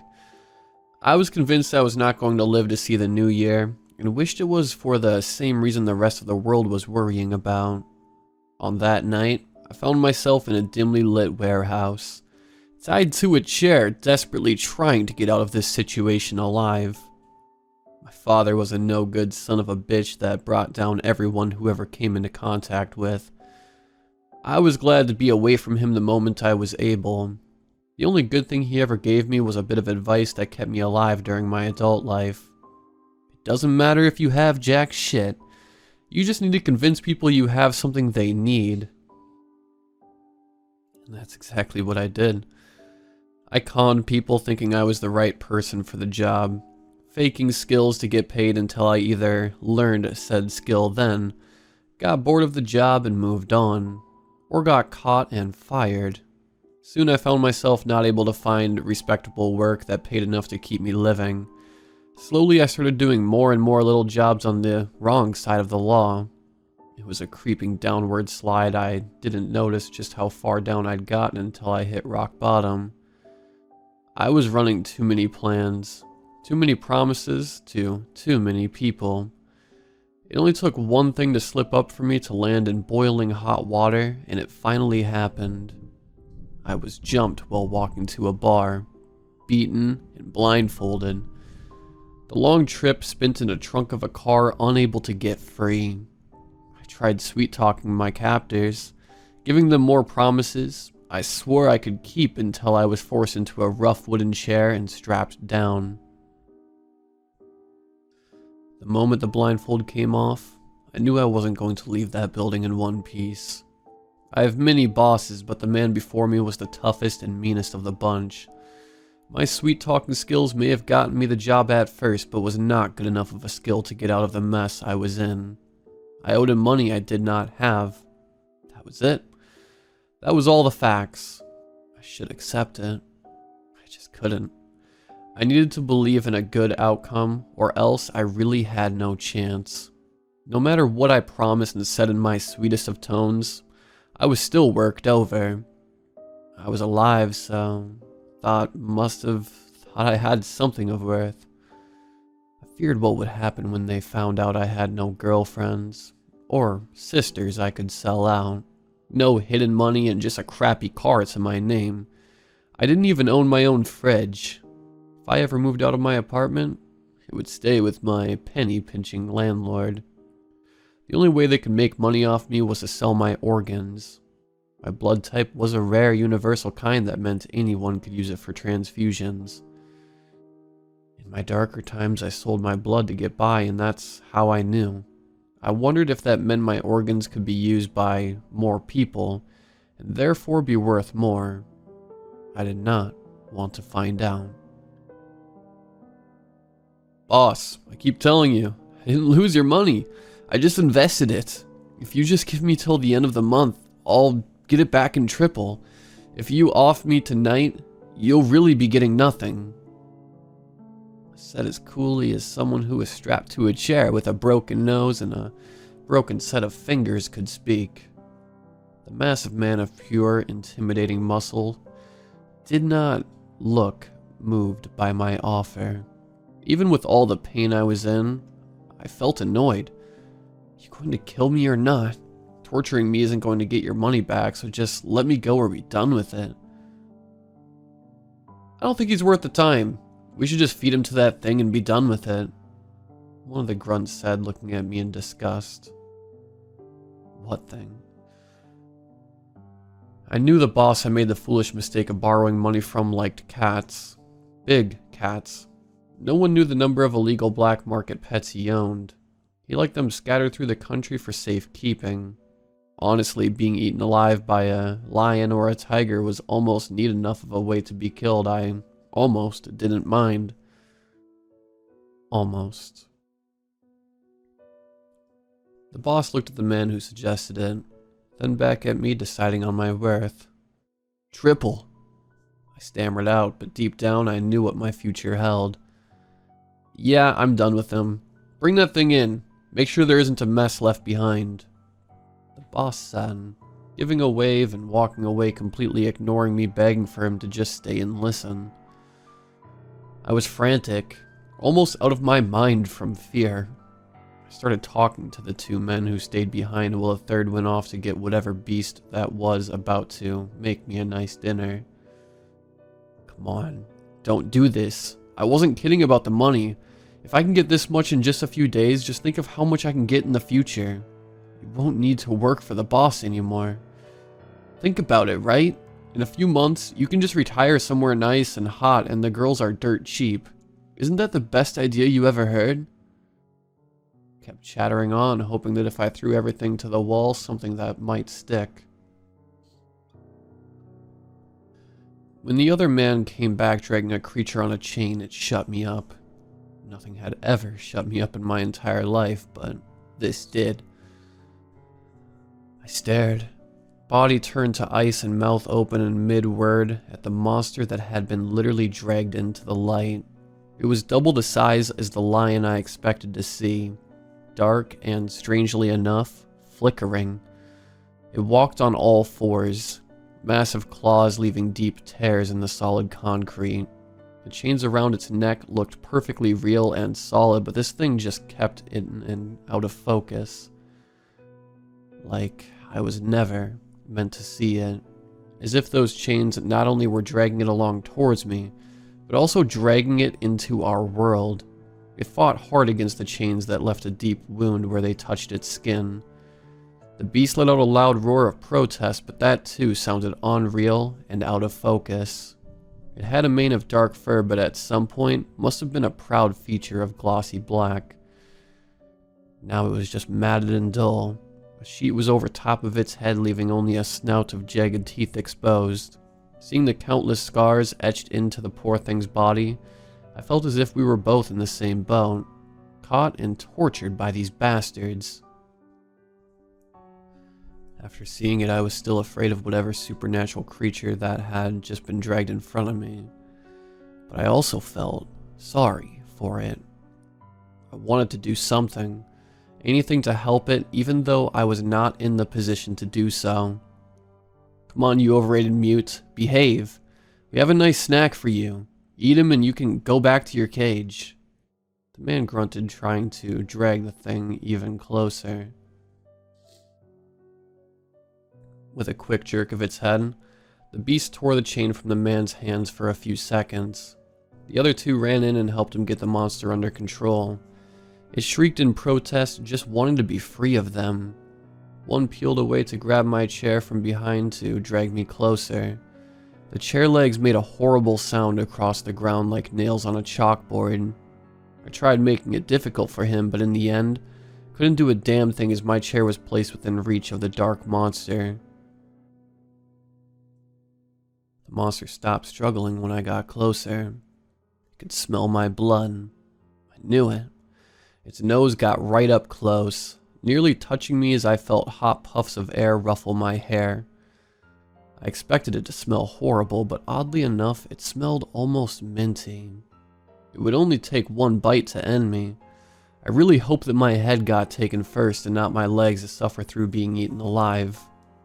Suddenly the idea of being chomped down by some powerful animal didn't feel like a neat way to go at all. It just felt like the end. Drips of drool came from its mouth and dropped onto my jeans, soaking them through. It made my skin crawl.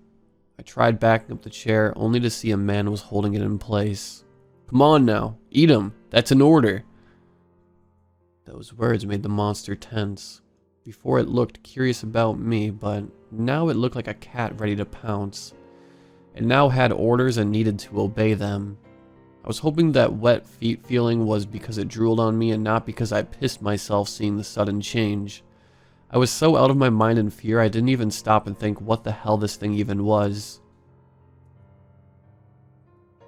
A crushing force came down on each of my arms, strapped to the chair as the beast placed huge claws on them to stand up. Those countless teeth just above my head and jaw, opening ready to take one massive bite.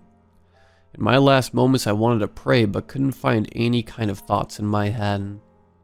I took a large inhale, waiting for death to come. To my shock, I didn't get my head torn off. Instead, the monster turned that deadly set of teeth on the man holding my chair from behind. The dark fur covered my vision. I only guessed he'd gotten his head bitten off instead of myself when screams of surprise and fear came from the other men. A flurry of motion started. The beast was dragged back, the claws digging into the flesh of my arms, leaving cuts, but also snapping the restraints keeping me down. My body moved before my mind did. My bleeding arms shot down, trying to get my legs free as I kept darting my head up to see the other two men trying to get control of the monster. One pulled a gun from who knows where and started shooting. The monster took some hits but darted away, so the one holding the chains received some friendly fire. The man collapsed and the dark creature was free. It thrashed, slamming into wooden boxes surrounding us. Packing peanuts, coffee grounds, and what I guessed to be bundles of drugs poured out. I really didn't care. I just had to get the hell out of there. The straps on my legs felt nearly impossible to undo. Because of the noise, more people came rushing in trying to catch the monster. Soon they knew it wasn't possible and started to shoot at it. The entire scene was chaos, and I was trapped in the middle of it. The gunshots going off was deafening. I'm sure the monster was making noise of its own, but I couldn't hear anything beyond the gunfire ringing in my ear. Men were getting ripped apart while they tried shooting that creature down. Wooden crates exploded into pieces flying around, almost as dangerous as the bullets. It was a miracle I wasn't shot when I was just sitting out in the open trying to get free. Another miracle happened when I got my legs out of the straps and started to try and run off into a direction away from the bullets and the beast. My luck ended there. I started running on unsteady feet towards a tower of crates to hide behind. A man turned the corner into the fight, knocking me over. He was middle-aged, white hair, and had no weapon. I was so pissed he kept me from escaping, I burned the image of his face into my mind as I fell. Then the beast came closer to me. It was only a few feet away, but that meant bullets in that direction. What came next made it feel like everything just froze. I was glued to the ground, on my back looking in the direction of the monster. The man with the white hair had his arm outstretched, a face of concern and worry, and the monster with its head turned to look at something that was just tossed towards it. I didn't hear the explosion from my ears already being shot. I felt the shock wave and my head hit against the concrete floor so hard it knocked me out. There was no way to know how long I was out from. A few seconds or a few minutes. My ears rang and my body was so stiff. I couldn't move, so I just tried looking around to see what just happened. Debris from the small explosion was scattered around. The overhead light flickered, making it hard to see clearly. By how much my head hurt, I was thankful for the brief stints of darkness. In the small few seconds of light, I saw the white-haired man go over to the creature, carefully removing the chains. The monster looked as bad as I felt. Both back legs had been torn off. Countless injuries and bullet holes marred the dark fur. Even as I was on the ground, unable to move my head, body and head pounding, I felt bad for that thing. Whatever it was.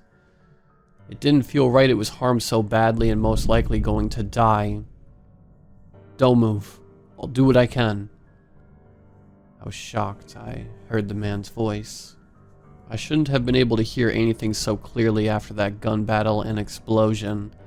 As much as I disliked him from knocking me over and causing me to get caught up in that shockwave, I had to admit, he sounded like a nice person. He sounded so worried, as if he was talking to an old friend. Do not bother with me, my king. This was my mistake. Wash your hands of this. The monster spoke. Tears came to my eyes. I couldn't stop them. That terrifying, yet injured creature almost sounded like a hurt child trying to act brave. That man, he was taken like myself. Can you save him? That was strange. Was that beast talking about me? I tried sitting up to get a better look, but my body didn't move. The white-haired man looked over in my direction. I could have sworn his tongue clicked when he looked at me. No, he should already be dead. Humans cannot heal from vast injuries like that. Unlike you. If we could just get some virgin blood or flesh to patch you up, then maybe. The man trailed off, sounding as if his hope for the dark creature living was fading when he saw just how badly it was hurt. I didn't want to think about what he just said about me, how I had less hope than the beast before me. Using every ounce of willpower I had, I looked down at myself, and he was right. I really should have been dead already. My legs twisted and broke, arm torn off and chest full of bleeding, ragged holes. How in the hell was I still awake? tore my eyes away from my broken body and looked over at the two in front of me. I really wasn't going to make it out alive, but I could still do something. I tried speaking only to cough and nearly choke on my own blood. I couldn't speak. Maybe they could sense it though. The embarrassing fact that after living a life of crime, I was still untouched in a sense. If they needed virgin blood, they could take mine. You can laugh at the idea of me being so old-fashioned of saving myself for marriage. The thing I discovered about my life early on is almost everything is out of my control. I was never going to live an easy life being born the way I was, into the family I was raised in. No matter how hard I tried to type, never got anywhere in life. It was all beyond control. So I was desperate, trying to find things about myself that was entirely up to my own decisions. Not sleeping around was one of them. If you want it, take it. I thought, hoping they could hear me the same way I could hear them. I felt cold. My eyelids were fluttering shut, no matter how hard I tried keeping them open.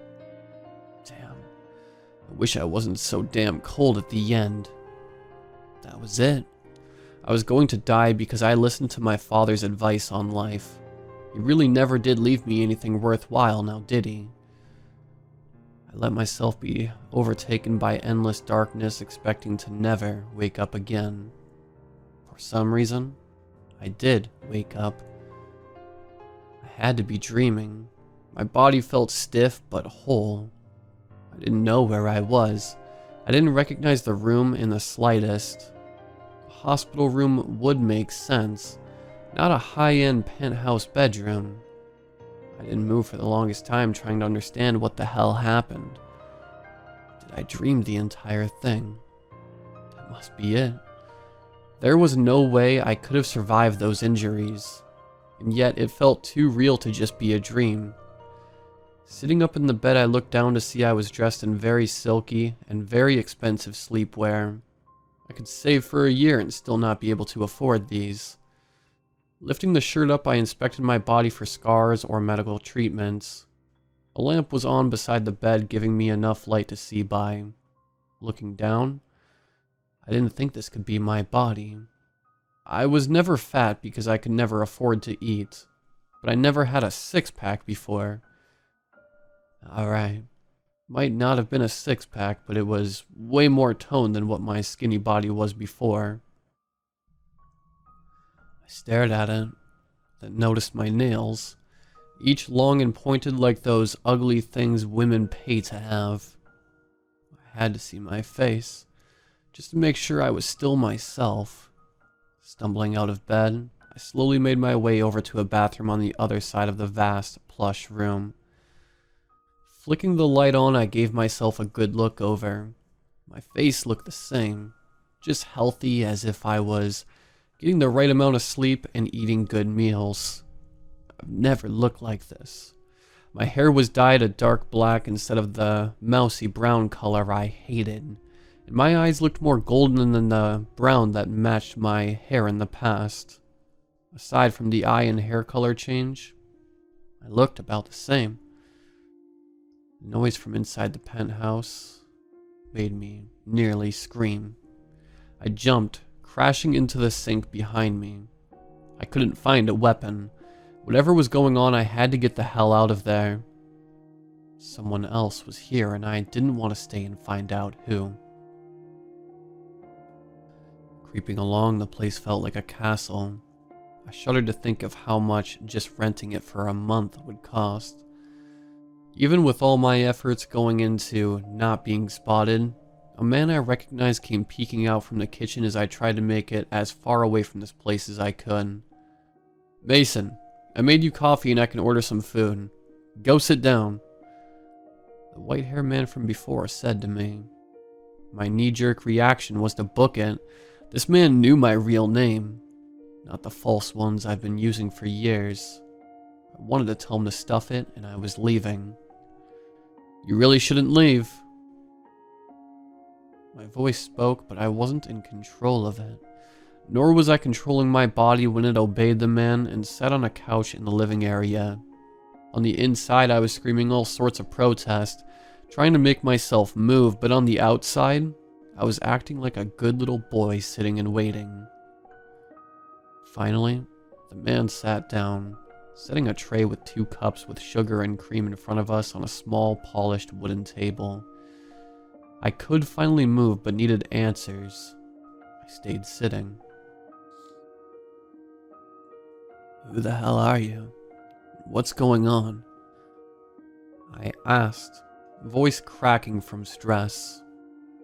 Instead of being annoyed by my outburst, he just sat back into the couch looking cool and amused. I hated him in that moment. "I think you know the answer to the first question," he said with a smile that got on my nerves. "Sir, I have no idea what you're talking about." "Wait, sir? I never call people sir. Not unless I was busting out the sweet talk. I didn't like this man in the slightest, so what did I give him an ounce of respect for?" "What year is it?" he asked, and I frowned. 2000, I think. What does that have to do with anything? How does time fly? The last time Fex encountered me, I was much different. Went by a horrible name, too. It was a strange feeling. I somehow knew what he was talking about, and yet not at the same time. It was too damn frustrating. "Lirin, like glaring. That was your name before, but how would I know that if I don't know who you are? And who the hell is Fex?" My head started to pound as it felt like facts were shifting, getting shuffled in my mind. "Fex is the beast you allowed to possess your body. That is how you know of me." He didn't move, only gave me another smile, trying to show off his handsome features while my body felt like it turned into ice. I shot up suddenly, feeling like something was behind me. What stared back at me was that creature in the warehouse. Instead of being on all fours, it stood like a human, sheet over its eyes, but still looking down at me all the same. It was fully recovered, looking like a terrible beast, and yet held some kind of beauty that could make your lungs stop. I nearly fainted at the sight of it. Instead, I collapsed back into the chair, head between my knees as vague memories started to flood into my brain. The man beside me I knew to be important. To be a king of some sort. The beast behind me loved that man and was completely loyal to him. I was about to die when that king asked me to give my body over to the beast. We would both live and benefit from the agreement. Wanting to keep alive, I let them do what they wanted. "Do you need a few minutes?" "No, I just need a straightforward answer," I said, not raising my head. "Alright then. For who I am, I go by Silverman. I am the king of all the creatures of the dark. I was able to try and save Fex from those humans, and you saw how that turned out. Sadly enough, if rules are being followed, there isn't much I can do. They knew enough of Fex's true name to capture and control him. I wanted to do more. Rules are rules, though." Silverman sounded a bit distant and paused for a few seconds to collect himself. "Fex was about to die. He could have just eaten you and lived, but this beast is far too kind on humans. Instead, he let you take him into yourself. In a way, now you are half demon. I suppose that's a term for it. You shall not age. It's nearly impossible to kill you, because half-breeds do not have true names. They do not have that weakness and cannot be killed or controlled by it. Fex only wanted to kill the humans who captured him. Now that is done. He has nothing else to live for and gave up himself so you may also live." I sat up, looking behind me, trying to see the monster that saved my life. He wasn't visible, but I felt like he was still there. He would always be there. Wait, when did he kill those people? And isn't there, like, a way to split us apart? Silverman gave my questions a wave of his hand, as if I should know these answers already. No. Once you two are together, you shall always be one. Fex has the stronger will of you two, so he can take control of your body at any point. Like I said, he is kind. He took over, killed the ones who wronged you, and tucked you back into a comfy bed. You should have no memory of this, as if you were asleep. Although, it is possible to be aware of his actions while he is in control. Fex forced you to sleep because he guessed you would not wish to see humans dying by your own hands. Felt sick with each passing word. My hands shook and I grasped them together, feeling as if they were no longer my own. I wanted to be angry at what happened, to have my body just taken from me like that. In the back of my mind, now I knew he was there. I felt Fex stress and worry about my reaction. Slowly I forced all the tension out of my shoulders to accept what was being said. Yes, it was pretty alarming to hear my body was burrowed to commit murder, but Fex really did right by me considering he could have left me to die. He only wanted this one thing. I should really just let him have it. Fex also relaxed wherever he was, hiding in the back of my mind. The whole thing was very, very strange and needed time to get adjusted to. But it was much better than the alternative. Now the issue is, you are wanted for murder. Drink your coffee. What? I sputtered out. My body acted on its own. I now knew that it was Fex taking over. He could not ignore any order from his king, so he took the mug and made me drink some. Fex did not have the forethought to cover up his crimes. After slaughtering an entire gang, you're on the top of a few lists. But because you are now under my care, you shall not be arrested.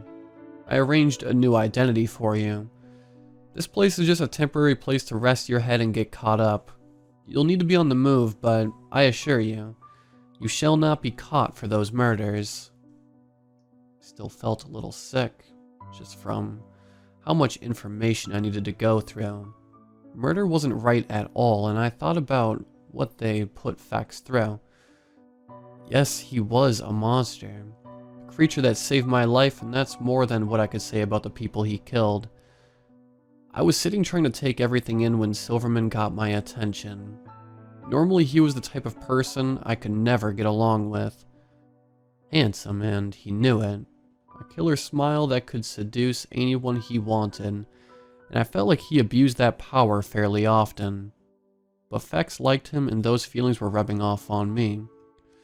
I really didn't like giving this man any of my time.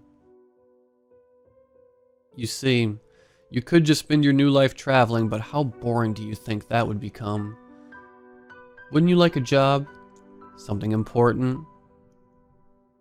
I knew what kind of tone he was using. I'd used it most of my life. He was selling something, and the beast inside my mind was dead set on listening. Don't try selling me something. Just say it. I said, and Silverman let his mask drop a little. Alright. I want to use you as a hitman. Sometimes there is only so much I can do. Like with Fex. I shouldn't have been able to save him sooner, but my hands are tied in some situations. That would not apply to you because you are both human and not, and very hard to kill. You only need to let Fex take over to do the work, and you can enjoy the reward of being paid so much money you won't know what to do with. You'll live the easiest life by pretty much just sleeping through very profitable work. Also, this won't just benefit creatures of the night. How many humans do you think Fex had to harm based on orders he could not refuse? Humans and these creatures should not mix. If you take my offer, you'll be doing a lot of good in the world. I sat and thought, suddenly wondering what the hell I'd gotten myself into. I was wearing silk, sitting on a couch that could cost a fortune in a world so far removed from my own. Murder was horrible, even when I was doing petty crimes. I swore I would never get to that point for money, and yet it was a very good offer. I shouldn't turn my back on humans. Still, at the same time, my mind kept going back to the image of that dark creature, torn and bloody. Against his will, he harmed people and fought against it. Fex killed the ones responsible so they could never do it again. The real beasts were the ones who caught him in the first place. What made me slowly start to nod my head was the idea of there being more Fexes out there. More creatures being used by evil for profit, and who knows what else. Alright, I said with a final nod. I felt even more sure of my choice as the seconds passed. I'll take the job. Silverman was right. Time does fly. That night was so long ago and so many things have happened since. I do have more stories to tell based on what my job brought, but for now, just how I became what I am. Some memories I don't want to bring up just yet. Right now, I simply want to think about the worst, yet best, night of my life.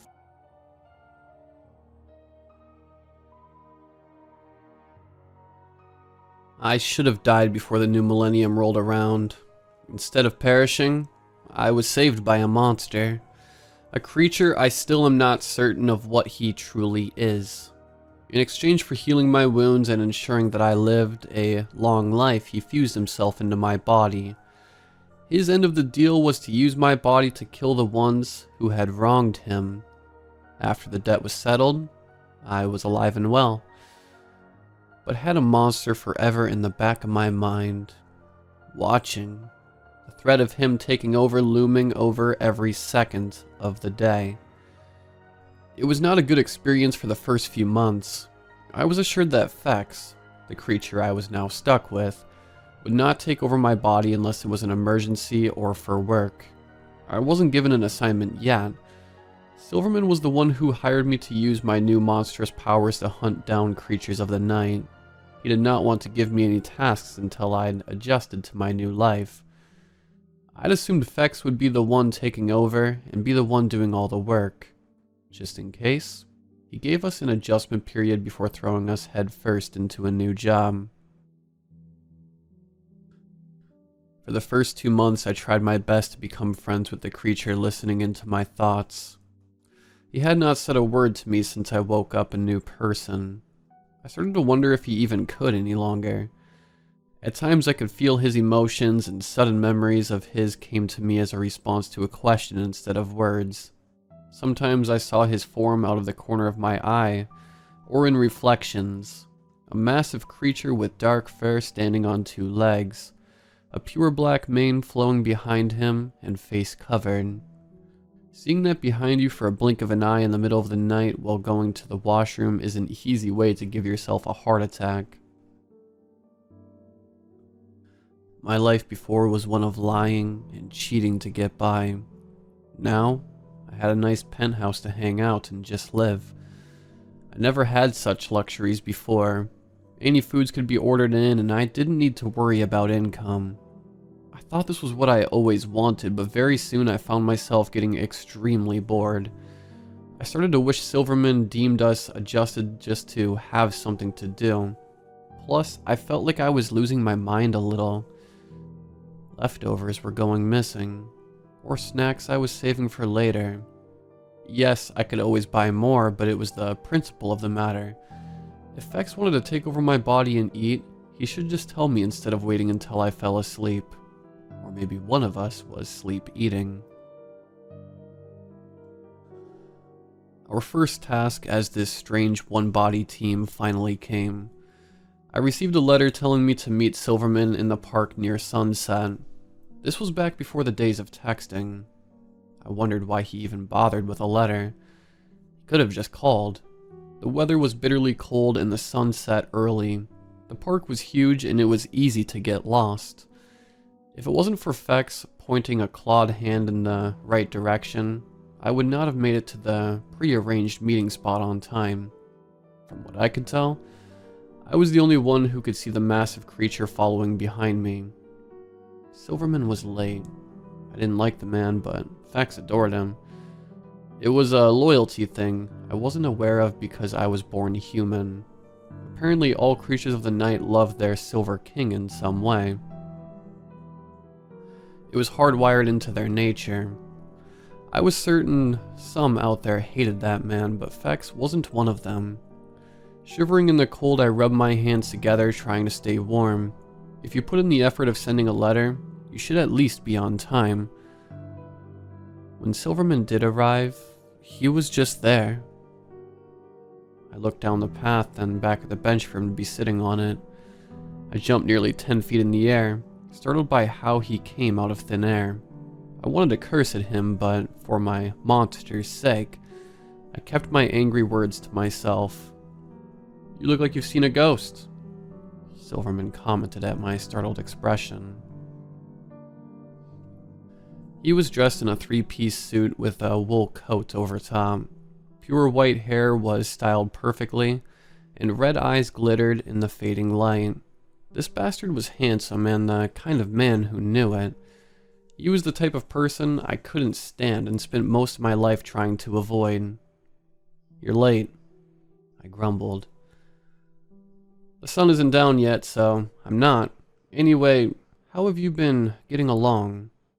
he asked, dismissing my valid concern like a pro. "As well as someone with a monster possessing their body can be," I said with a shrug. "I was hoping to let you settle in a little bit more, but something came up. This is not a hit, more of a wellness check. Since you're not busy, I thought it was a good first task for you two to bond a little." I held back my sarcastic reply. Fex was stuck inside my head. How much more bonded can you get?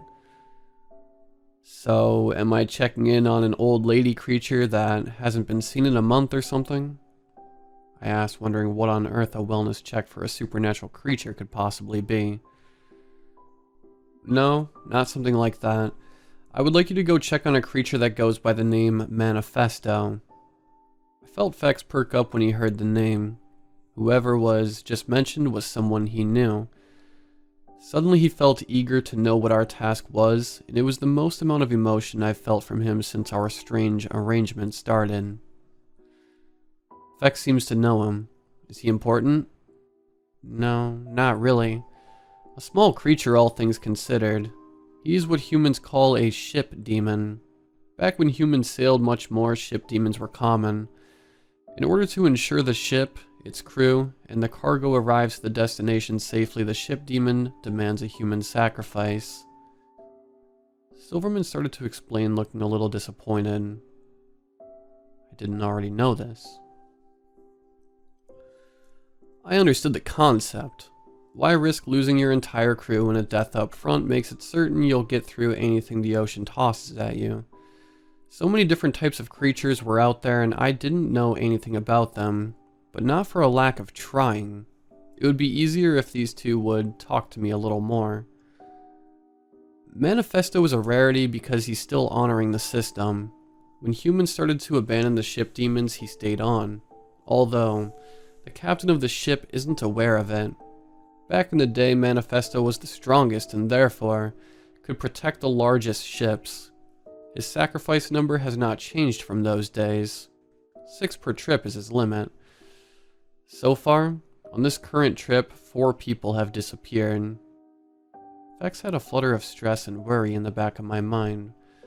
I understood why we were being sent for the job. He had history with this demon, and would know if something was off about him, but I didn't understand why both of them were even worried in the first place. If Manifesto could take 6 people, why go and check on him before he hit that number? He's still within his numbers, right? Why are you both so worried about this? When I said Manifesto was a rarity, I meant it. He is allowed 6 humans per trip, but he may only take 3 per year. Him and Fex appears not too interested in eating you humans. I think it's why they associated with each other.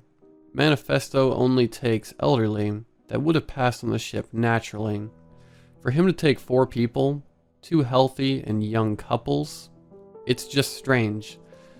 I would like you two to go to his ship and meet him. Vex would know if anything is off about him. Report back to me what you find. And if he goes over his 6 human limit, well, you're on board. Kill him. I started to rub my hands together for warmth in the dark, cold night. I also wanted to hide the fact my hands shook a little over the idea of killing this demon.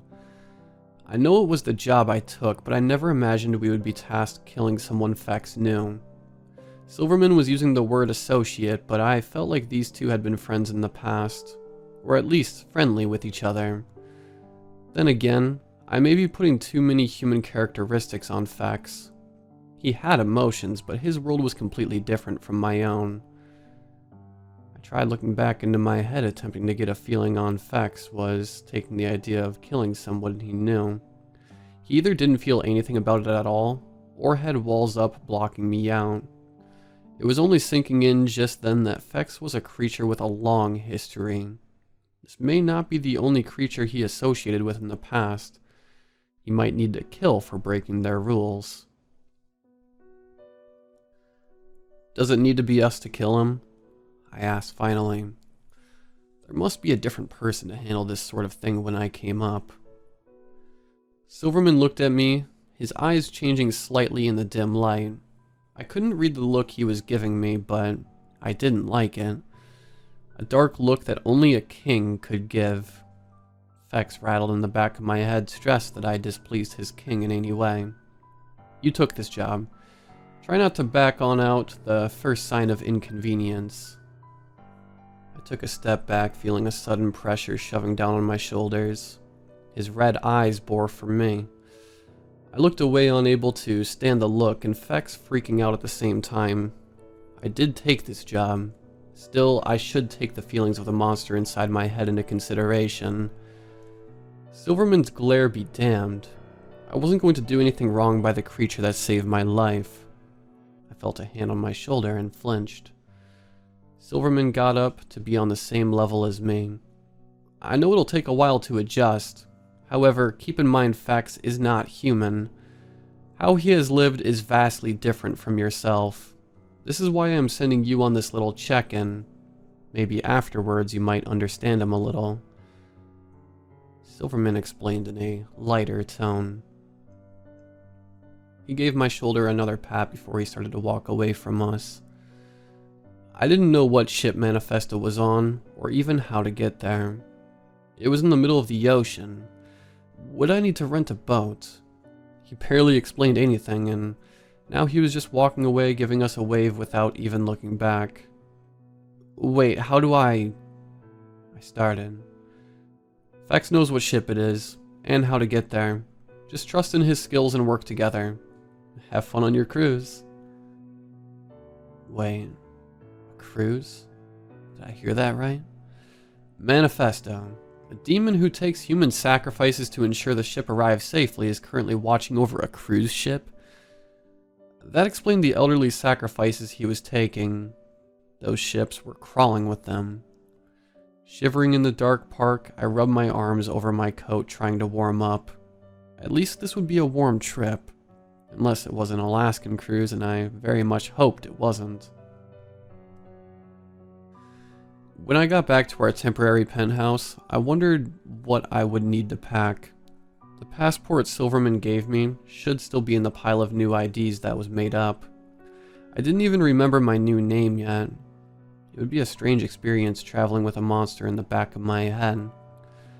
I found the pile of important paper and reached for it, only to have my hand get a mind of its own to snatch up a box of chalk right next to the papers.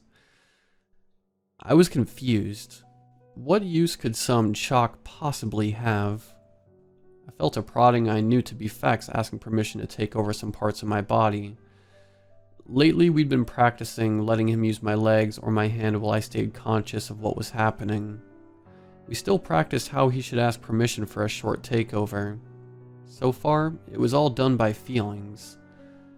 Fex hadn't actually spoken to me since the possession started, and would everything a lot easier if he would have told me what he wanted.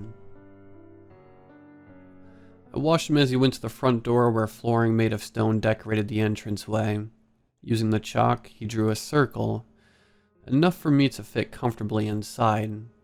Then, he wrote some strange symbols around the circle. Watching him, I had no clue what he was doing. I flinched when he cut my thumb, placing a bloody fingerprint at the end of the symbol he just drew. Being a half-human, half-monster meant I was hard to kill. I still bleed and it still hurt when it happened. Once it was done, my feet took a few steps forward into the circle, and to what I thought to be solid ground. The strangest feeling overcame me. It was like expecting another step at the end of the stairs. My foot met no resistance, and I jolted when it finally hit the floor. Carpeted floor. I blinked, trying to ignore the feelings in my stomach. Looking around, I found that I was no longer in the penthouse, but in a large space that looked very much like a cruise ship. The hallway was covered in red carpet. Each wall was painted the same red color with gold trim. Looking up, I saw myself staring back down. The ceiling was curved and made up of mirrors. Hearing some people talk from down the hallway, I started walking, hoping no one would notice how I suddenly appeared on a ship. Hell, I didn't even know how Fex just did that. I did not need anyone to question me. Looking down at my winter coat, I wondered if I could pretend. I was wearing it because I was heading on deck and wanted to protect myself from the wind. I felt the tug of Fex asking for permission to take over. I relented. Letting him have full control while still conscious was yet another thing I needed to get adjusted with. I could see my surroundings as if I was floating just behind my body. I could feel what my body was doing unless Fex blocked the sensations from.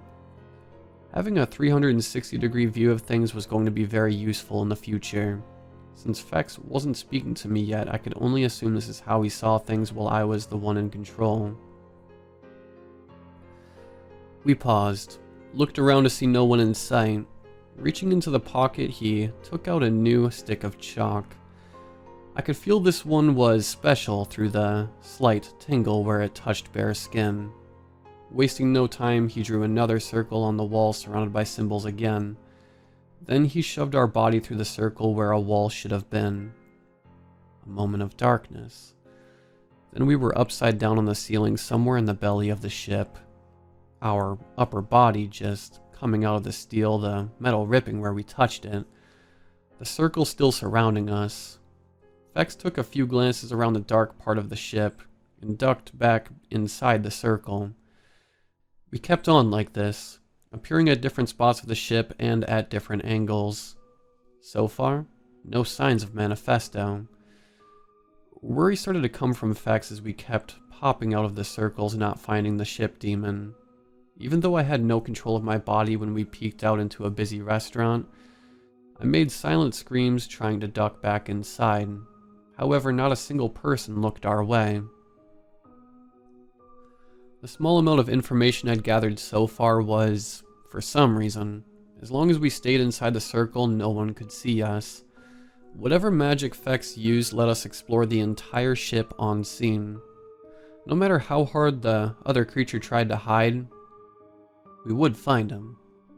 That was what I thought. More worry and negative emotions came in from Fex. My stomach turned and my head started to ache. Well inside an employee-only area, he got our entire body out of the floor to walk, trying to settle his nerves. The circle moved with us, making it so we wouldn't be seen. The more he moved, the worse the feeling got. When the ship tilted very slightly, I found out why letting Fex have full control was not going to work out. I watched as, in seconds, got to a bathroom stall. Most likely one from the restaurant, and got very sick. I watched, unable to do anything because he was still in control. At first I thought of curses or magic traps came to mind. A very simple answer explained it. Fex was seasick. I was a bit disappointed, but understood. While he was using my body, his senses were far beyond my own. He was stronger and could use powers I wasn't aware of. The movements of the ship became enhanced and too much for him. It just meant we would need to search the ship and get information the slow way. Cleaning up, he let me take over again, and I felt just how sorry he was. He'd done enough for right now. Getting us on a ship in the middle of the ocean was plenty. He could trust me to take over from there. The best place to get information is a bar. Along the way, I got lost trying to find the damn thing. I'd stopped a few times looking at maps and found a new, useful bit of history about the ship a pre-recorded voice said every few minutes. Also, while walking, I found an envelope inside my coat pocket that had not been there before. Inside was a paper signed by Silverman.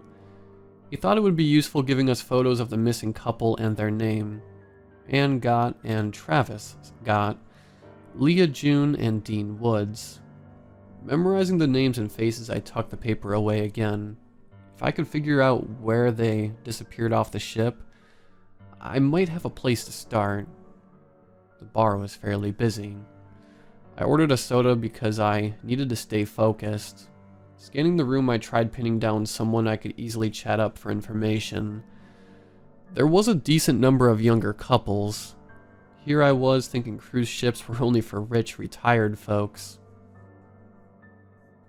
The small tables were full of groups of people. They all looked friendly with each other. The cruise must be in the final stages if so many people had time to become close. If someone passed by a table, the group would look up with half recognition on their face. Being on a ship for over a week away meant running into the same people, especially if you like the same bar or restaurant. The word June made me turn my head. Focusing, I found I was able to hear much more than usual. Vex was helping me out by enhancing one of my senses. However, it is not as good as it sounds. He lived his entire life in an inhuman body.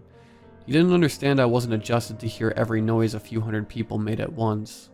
It took a lot of focus to mentally cut down on the noise. Standing against the bar, I slowly learned how to use this new skill. At first, all the noise made me flinch. I dismissed the music, then the clinking of glasses. Then I could get myself to focus on one conversation, even if it was from across the room. When I thought it wasn't of any interest, I quickly moved on. I felt a little bad invading someone's privacy in a small way. They were out in public, and I wasn't going to remember anything that didn't relate to my job, and that made me feel a bit better.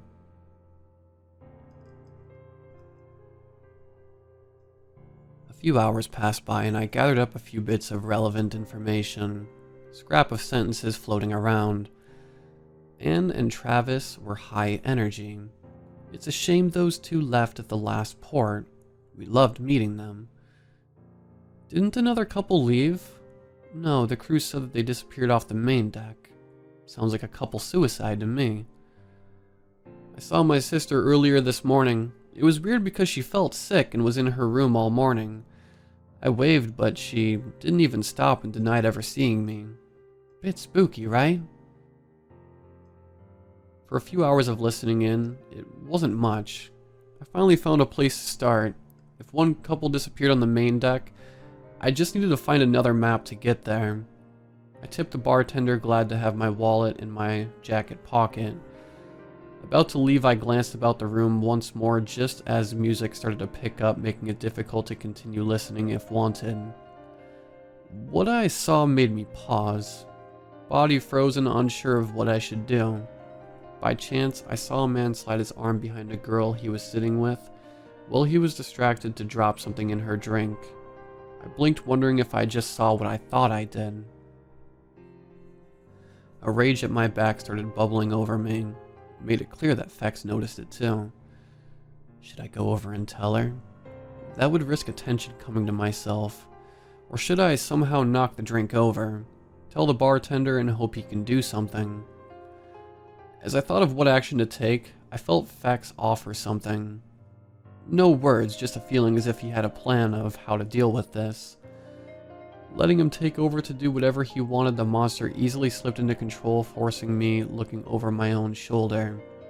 Using the condensation from the half-empty soda glass, he drew a circle on the bar top. A small one, barely noticeable. With the tip of our finger, he drew symbols around the circle so quickly no one noticed what we were doing. Placing a palm over top of it, I felt a cold sensation stuck in our hand. No water remained after the hand was lifted away. Slipping through the crowd, he faked a trip, placing a wet hand on the man's back and spilling the girl's drink all at the same time. He was too fast, slipping away in the crowd before the couple at the table recovered from the sudden intrusion. My heart was racing. Fex switched places with me to make my way through the crowd. Risking a glance back, I noticed why no one was giving me any kind of attention. The man collapsed to the ground, strangers rushing in to help. I felt my hands shake slightly as I quickened my pace. Did we just kill him? Did I just let Fex kill someone? Yeah, I mean, I was a hitman now, but this was different.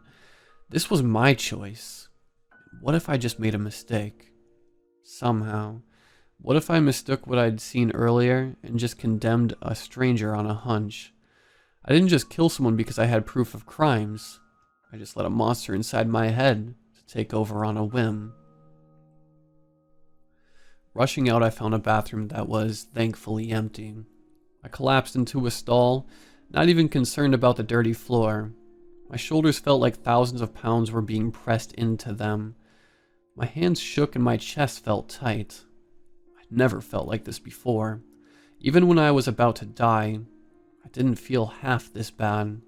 Inside my head, my thoughts kept spiraling, convincing myself I'd just killed someone innocent. The more I thought, the more it felt like I was having a heart attack. What if in the future I did this again? How many innocent people am I going to kill? Or let Fex kill? How many people did he already take control of my body to murder? What did I get myself into? And... Mason. The voice made my head jerk up, unaware of the fact I had tears in my eyes. Out from the wall, I saw Fex looking down. His monstrous form took up nearly the entire stall. Still, hearing my name made me calm down a little. My real name. One I abandoned because I didn't want the one good thing my mother gave me being tainted by the lowlifes I hung around with.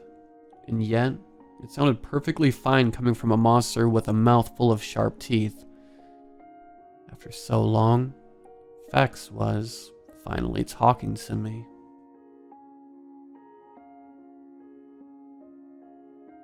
Did we just kill someone? I asked him softly. The upper half of his face was covered with fabric. I'd yet to see his full face. It was fairly off-putting still, having so much I didn't know about the creature I was stuck with. Pausing to think through his words, he finally spoke again. Human speech was such a strange sight, coming from an animalistic mouth. We only placed a curse on that man. The curse awakens when certain conditions are met. If he attempts to do the same actions, he shall faint. If he is... Yet again he paused, but this time I felt a wave of embarrassment from him. He cleared his throat before continuing. If he is in an intimate situation with another, he must receive consent to proceed. Without that, or any attempts in force shall end in extreme pain in a very important area on his person. I felt a bit relieved that I wasn't a murderer yet. It also appeared Fex was rather shy when it came to discussing intimate matters. It gave him an air of endearment despite his monstrous form. The curse also served another purpose. It was a test to see if Manifesto would appear. I nodded, understanding what he meant. Manifesto took humans as a sacrifice in exchange to make sure the voyage went smoothly. A random creature coming on board and cursing one of his passengers was something he should stop at any cost, even if the passenger deserved it, because Manifesto didn't stop us. Something might be wrong with the ship demon.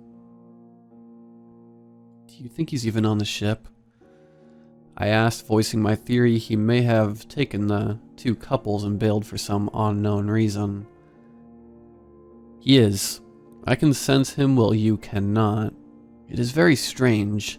His movements are sporadic. That is why we were unable to catch him while searching the ship. I have never seen this sort of movement from him before. I doubt he even has the ability to move between places so quickly. What does he even look like? Do you think we have seen a glance of him without realizing? I asked, suddenly becoming aware that only Fex knew Manifesto's appearance. Neither him or Silverman had given me any sort of description yet. Another long pause. I cannot tell you any of his defining features without making it sound like an insult. What the hell could that mean? Was Manifesto so ugly there was no redeeming features? What could be so terrible a monster like Fex didn't think attractive? He wears only black. Fex added in quickly, thinking of the only thing he could mention. Putting aside our troubles for a second, I was wondering something. Manifesto is a demon, right? As in, a demon from hell. Does that mean there is some weird afterlife out there? I know there were way more pressing matters, but I just couldn't help myself from asking. Manifesto is not a demon in the biblical sense. It was just a label humans gave him. I am not at liberty to comment about the topic of an afterlife. I cannot even confirm or deny any religions. Fex was very firm in his answer. He was a solid wall of refusal. There were just some answers I would not get out of him, no matter how hard I tried. At least it was worth a shot. Giving up on that topic, I moved back to the main one.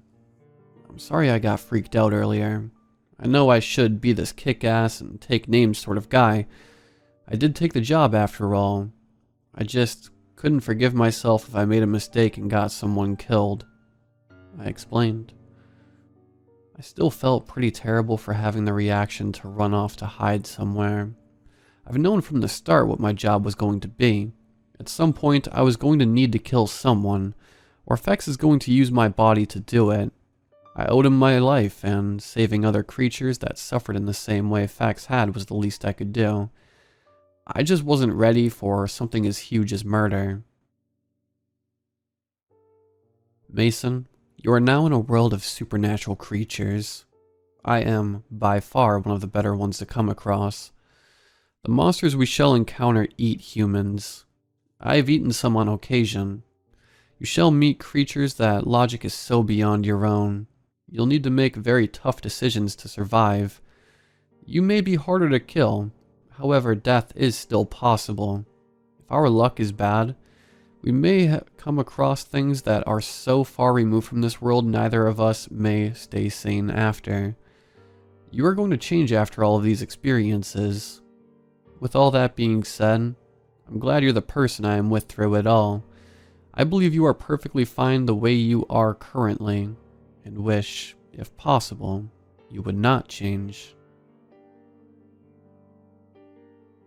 That was the nicest thing anyone has ever said to me, even if it came from a monster while I sat on a men's bathroom floor. I felt a little happy at first, then a little embarrassed because I didn't know how to take any kind of positive comments. How come you haven't talked to me before this?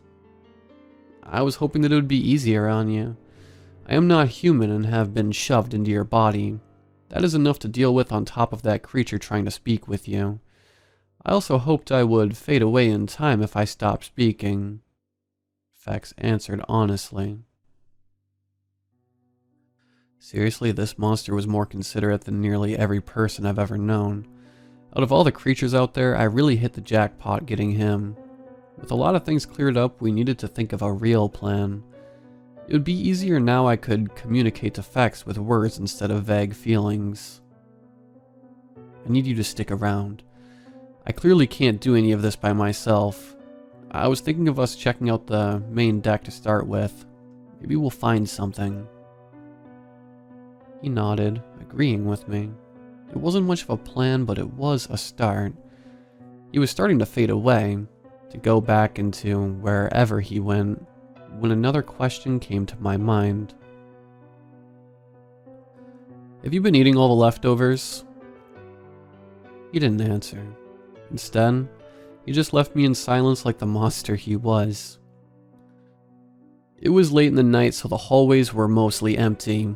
People either inside their rooms or inside the bars. I didn't come across anyone often, but when I did, they creeped me out. They walked past me silently. At first, I didn't notice anything. Then I became aware of small details.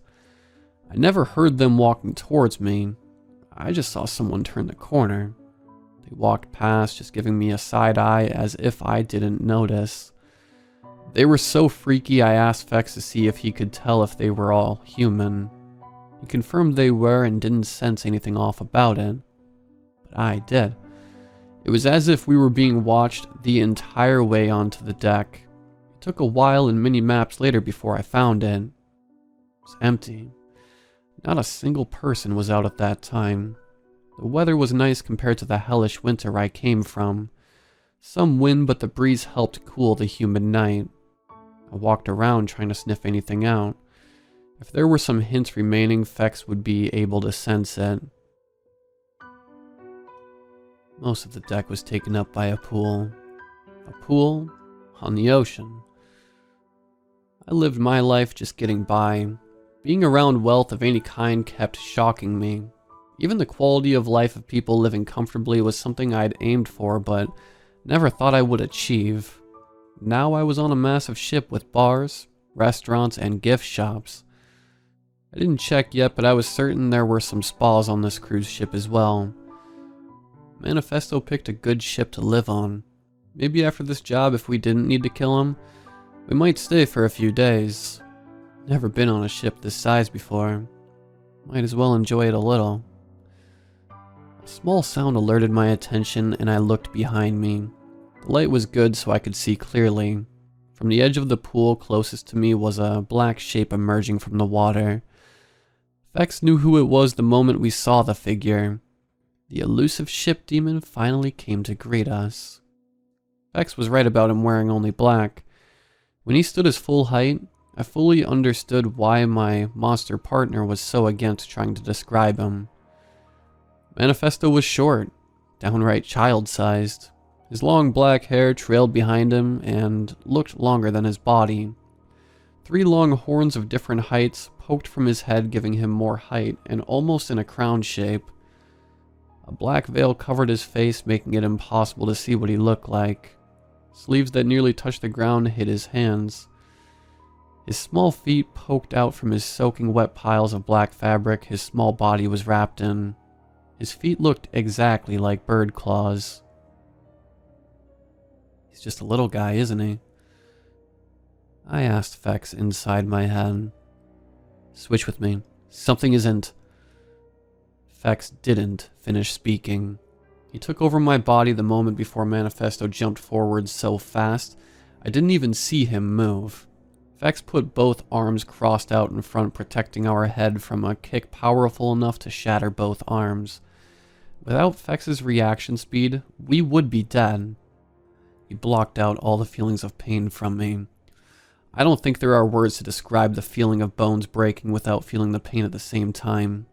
The kick launched us backward and off the boat. I couldn't do a damn thing as we fell, hundreds of feet into the cold, dark waters below.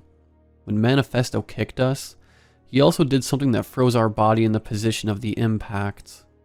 Fex didn't respond when I screamed at him, trying to get him to snap us out of it. We needed to get our body moving. I felt faintly the impact of falling into the ocean. I couldn't see anything or do anything. No air was in our lungs and the water was far too cold than it had any right being. Moments after dropping inside the abyss of the sea, my mind was already spiraling. We were hard to kill, but we could still die. This body wasn't made to hold up against everything. I panicked in the darkness, certain we would drown, or maybe we would sink until the pressure of the sea crushed us. Still, we sank deeper and deeper. I only hoped the ship had engines with those massive propellers to catch our body and put us out of our misery before the sea took our lives. With a final scream, I heard Fex say my name. I calmed down as I could feel our body moving. He struggled with everything we had to get back to the surface. Sputtered and fighting against the current of the sea, he got some air before we were forced back down. Our arms healed, but that didn't mean we would get out of this alive. The ship was causing such waves and a powerful current we could not get out of. Aside from getting seasick, Fex was not a strong swimmer. I wasn't the best one either. I'd only seen him use magic by drawing circles first. There was nothing to draw on, and our chalk would be ruined by the water even if he thought of something. "This is going to hurt," he warned me because he was speaking directly to me inside my mind. He could communicate while forced underwater again. I tried to get mentally prepared for the pain. We had just been about to drown, so anything would be better than that. 1 second our body was struggling to stay afloat, and the other we were in the middle of a familiar hallway, soaking wet and coughing up salt water. I looked around to see the red carpet and gold trimmings. And I hurt. My hands curled frozen in pain. Every nerve felt like it was on fire, and gagging up water just made it all worse. Whatever Fex did saved us, but it also hurt like a bitch. "You must walk. If you do not, your body shall freeze up. Flex your fingers." I tried doing what the voice inside my head told me, but it was agony. With some more encouragement, I was slowly able to move my fingers. Each time I opened and closed my hands, the pain lessened. Getting up, my leg muscles cramped up in protest. I changed my mind. Drowning would have been better. What did you do?" I asked, taking a painful step forward. I dipped into my power to use a spell. I aimed for dry land, preferably the penthouse. I do not know why we returned onto the ship. He explained, even though it did not give an answer as to why I was in so much pain. Why does this suck so much? I was struggling for every small step forward. Despite the fact you fuse your body with mine, you are still essentially human. Humans are not compatible with magic. Their bodies get overloaded very easily. You may have access to my powers, but cannot use them until your body adjusts. The overload is blocking me out from taking over for a few minutes. Please endure it until then. I was learning all sorts of things from Fex. I really should have made him speak up sooner. Months wasted. We got here using magic in the first place. I hissed, fighting through another leg cramp. Circle spells are different. They use power from the surrounding area and from the materials used. If you know the right symbol and material combination, even a human can create a spell. We did not use any of my inner power then, only the power locked inside the worlds and the chalk. I was feeling a little better by the time I'd hobbled down off the hallway. It still felt awful, and I would very much rather not have this job anymore. Fex had some pretty awful friends. If I saw that little runt again, I needed to give him a piece of my mind for dragging us along on this horrible ship, then kicking us off. If I was miserable, wet, and in pain, thankfully Fex stayed silent on how grouchy I was. On a scale of 1 to 100%, how much power do you just use to knock me on my ass? Groaning in pain, I straightened my back out. Legs still sore by my hands returning to normal. Fex was silent for a long time as I got out the kinks of the overloaded magic through my body. "It is not even 1%, he said finally. My stomach fluttered. I wasn't even aware that Fex was this powerful. If not even a shadow of his strength could fry me, then he could overload my body thousands of times over. I'd assumed he was more of a bite and slash kind of creature with a small amount of magic. The amount of power he had hidden away was insane, and he was just one of very many creatures out there. What kind of world did I stumble into? Down the hallway, I saw a woman. I was still wet from the ocean and stiff, but overall looked normal enough. She may look at me strangely, but that's all. I still wanted to avoid her, but she turned down the hallway and right towards me. I then noticed how silent the ship sounded. Even with most passengers in their rooms, I should be hearing faint music from the bars, or the music from the overhead speakers. Nothing. I only heard her walking towards me. She looked a bit off, but Fex did not warn me of any danger. She was about to run right into me. I took a step away and out of her path. "Can I help you?" I asked in a tone I thought was kind. Without any hint of emotion, the stranger pulled a knife she had hidden at her side and stabbed me directly in the gut. That got Fex's attention, but he was still unable to switch over with me. The entire thing was so unreal I didn't react. She pulled the knife out and stabbed again. This time I grabbed her wrists, trying to get the knife out of her grasp. Not dying because of a stab wound, or being kicked off a boat had a downside. I was alive to feel being stabbed again. The first wound healed over when I wrestled the knife from her and I stumbled back. It looked like a steak knife she just picked up off the restaurant table. It hurt. A lot. I've heard about people going into shock and not feeling the pain, but my body wasn't being so kind to me. I took off in a half jog, getting away from my attacker. Even for self-defense, I wasn't the type to hit someone. A very bad choice for my new line of work. I could easily knock her out with my increased strength, but I just couldn't hit a random middle-aged woman, even if she stabbed me first. Taking off down the hallway, I saw more people turning the corner, each with a makeshift weapon in their hands. From forks to knives to anything heavy they could hit me and do damage with. Each had the same blank expression on their face. I turned, thinking one unarmed woman would be better than the 5 people who appeared. Down the hallway where more people started to turn the corner, blocking me inside. I darted to an employee-only door and started to try and kick it open.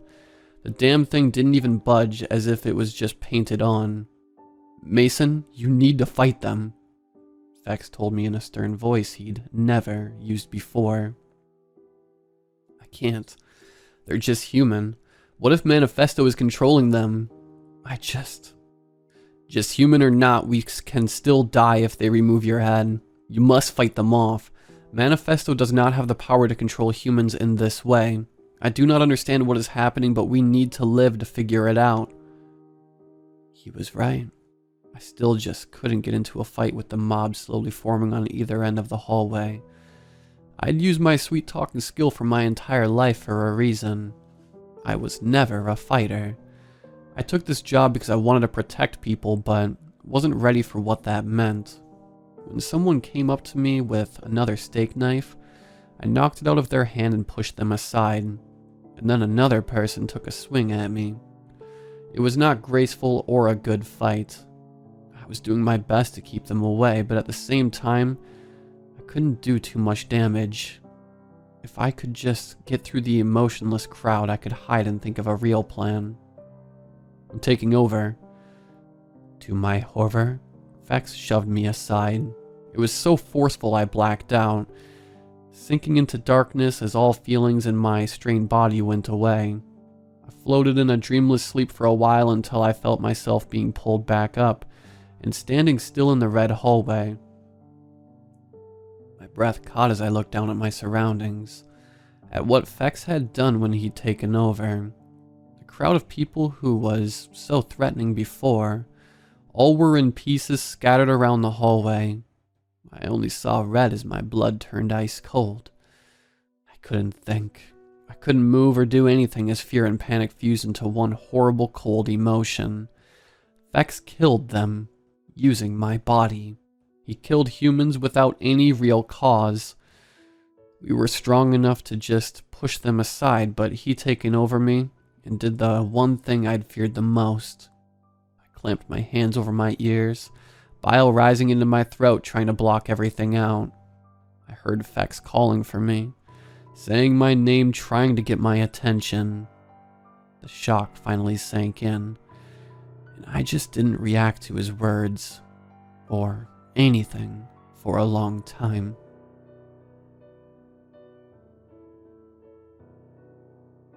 Mason, please, open your eyes. Look in front of you. I shook my head, refusing to look at the carnage Fex created. With my eyes clamped shut, he waited silently as I came to a realization. I didn't smell any blood. With this many bodies, it should reek.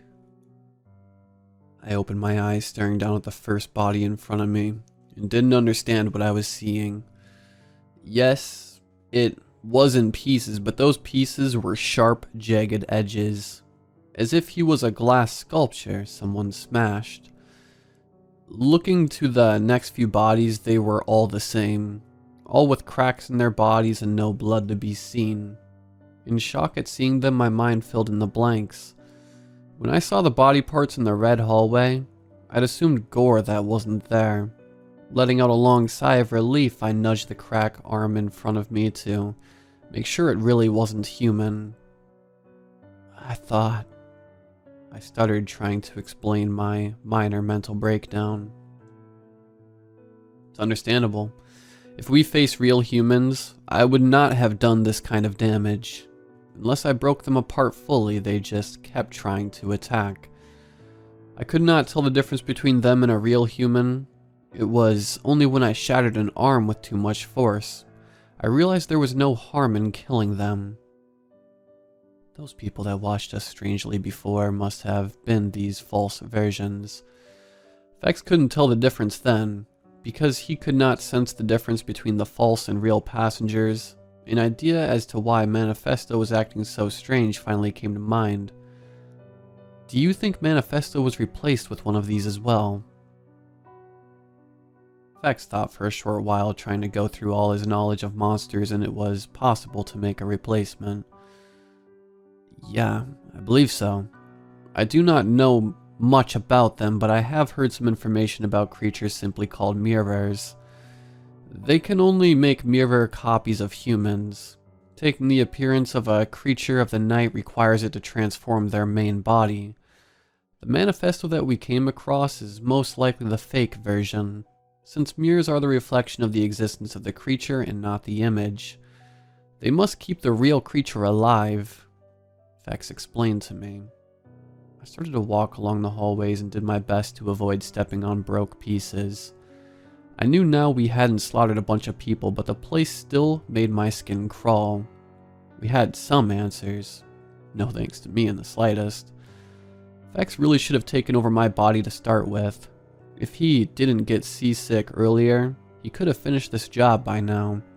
It might be my body, but he was the one most suited for the job. I really needed to get my crap together. We found out that Fex could be blocked out. In the future, if we got into a situation where it was just me, we might not make it. So we just need to find the real one and get out of here, right? Finding the real manifesto is a start. I'm unaware of what method the mirror used to keep him silent. Manifesto has more strength than myself. I would be unable to keep him tethered. If we were to fight against the false version again, we shall lose. We need to find the real one to win. Now that wasn't good news at all. I walked around the empty ship, now more aware that the fake manifesto could come at us at any time. If it did, that would be it for us. This ship was huge, giving us another disadvantage in this situation. Can we just leave and get help, then come back? I offered. No, I do not know where we are. When I tried to leave earlier while we almost drowned, we appeared on the ship because it is the only thing that exists right now besides some ocean. I froze, not understanding his words. How could anything beside this ship just disappear? Did the rest of the world somehow get sealed off from us? Surely it was really out there and there was just something blocking Fex, sensing the rest. I stood feeling no movement from the ship under my feet. Do you think it can create reflections of places? I felt Fex perk up inside my head. That was something he didn't consider before. If this monster could make copies of humans and ship demons, what's stopping it from making a copy of the ship? It still didn't answer where the hell we were or how to get back, but it at least answered why the ship was so still. Yes, it's possible. If we can break the reflections of humans, perhaps we can break the reflection of the ship. However, finding the real manifesto comes first. Please stand still and close your eyes for a few moments. I would like to see if I have missed any traces of him. I found a spot against a wall and somewhat hidden behind a plastic plant. I didn't want to be in the middle of a hallway in case someone tried to come up behind me and stab me in the back. With my back against the wall, they could only come up to me and stab me in the front. Minutes passed as I waited for something to happen. Nothing felt different, and I didn't even know what Fex was doing inside my head. Being able to sense other creatures was a useful skill I hoped he could teach me someday. I needed to learn so much to start being even remotely useful. We really shouldn't be out doing any sort of job yet, even if it was as simple as a wellness check. I can feel a hint of a second manifesto. Must be the real one. The false one is staying nearby. He must know we are aware of his identity. I fear if we get close, we may kill Manifesto and flee. That was not the outcome I wanted at all. Being guided along, I walked through the ship. It was a very different experience being in a dead, silent, and still cruise ship. No other human reflections came out trying to stop us. It was a wasted effort. Fex could smash them easily. Their makeshift weapons couldn't hurt him. They only hurt us because I'd let them. Now that I knew they weren't human, I wasn't going to let that happen again. I already got lost inside this ship. It was massive and impossible to memorize after a few hours. We stopped in the middle of another large hallway, and Fex signaled me to stop. I feel a faint presence coming from down below. We are directly above him. Finding stairs is far too time-consuming. What's the plan? Hulk smash through the floor until we get to him? Yes. I was not expecting such a short and honest one-word answer from him.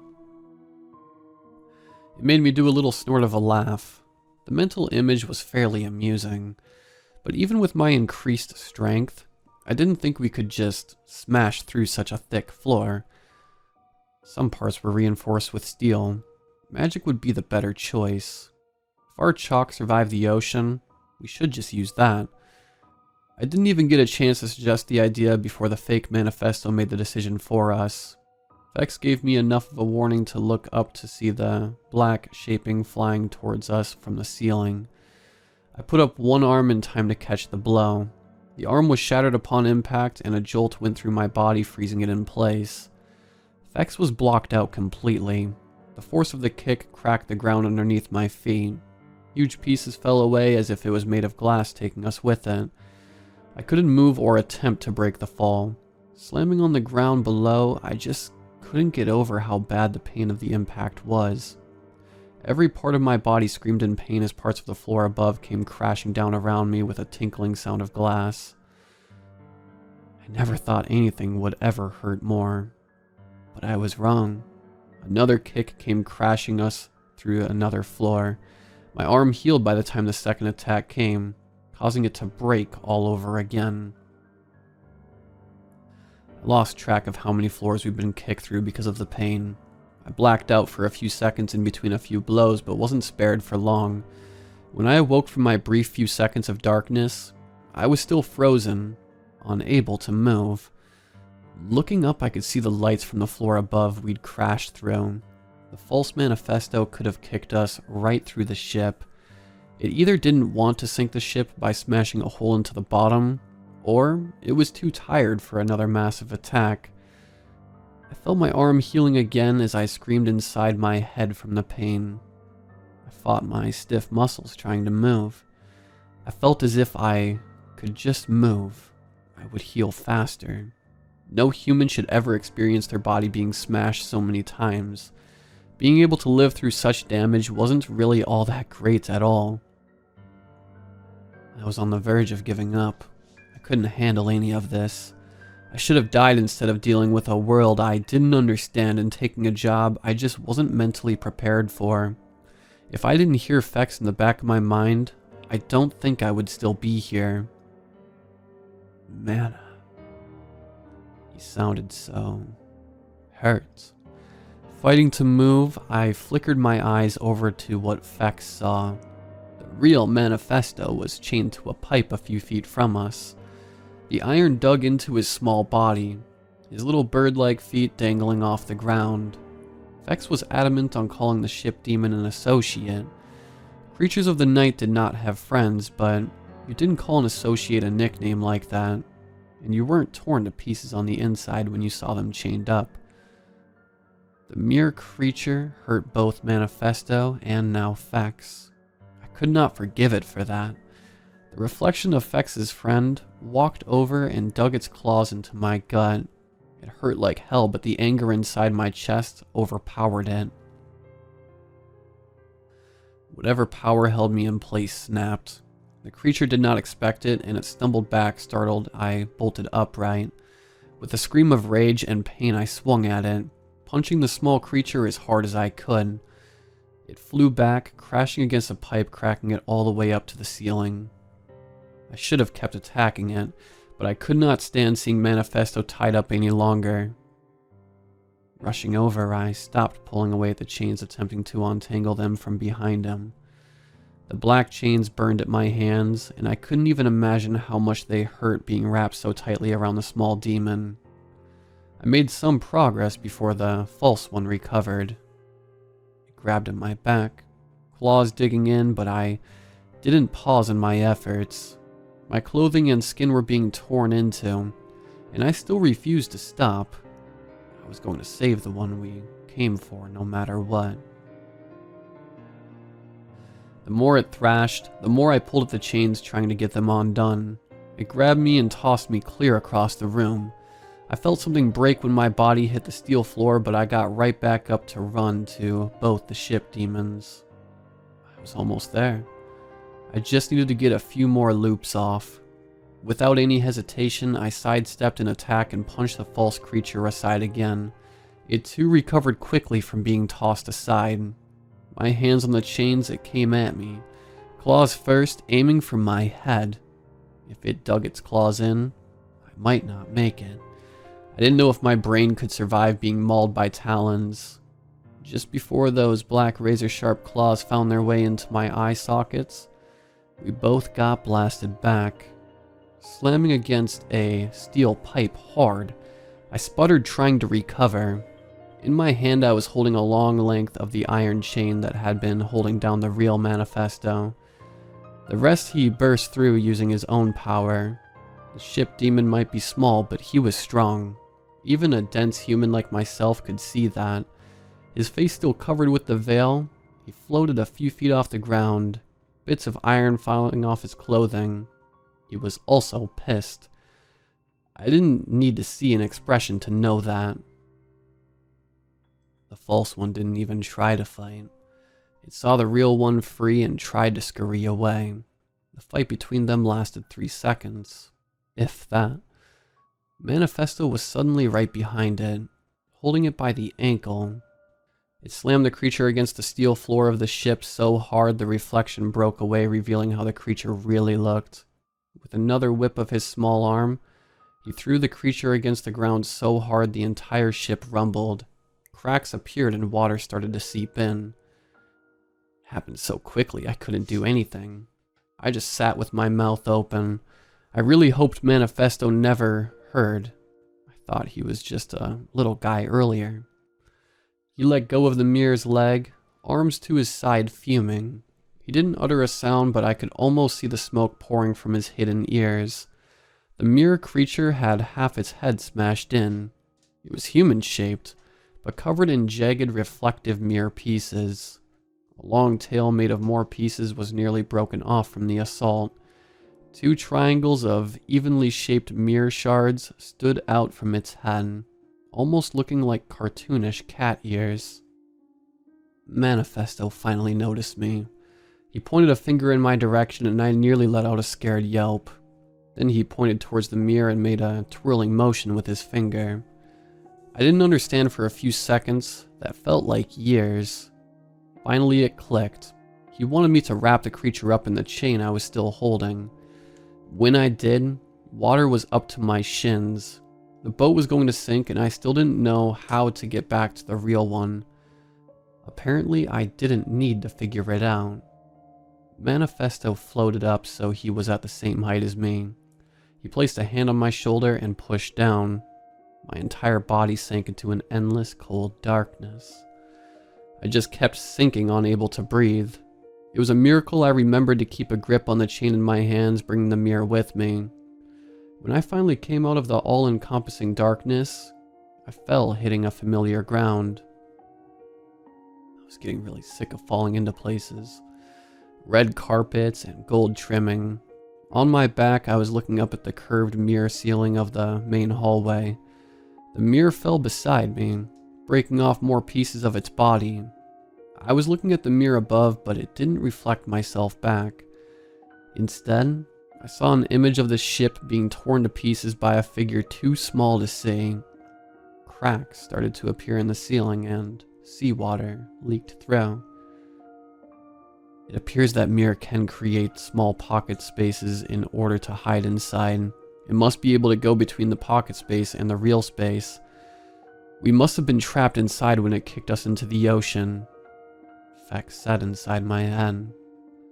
I stayed on my back looking up, watching an entire ship being completely destroyed. Manifesto is small but really strong. How did the fake even manage to tie him up in the first place? I asked, too tired to move. The chain can bind most creatures of the night. We cannot touch it, but humans can.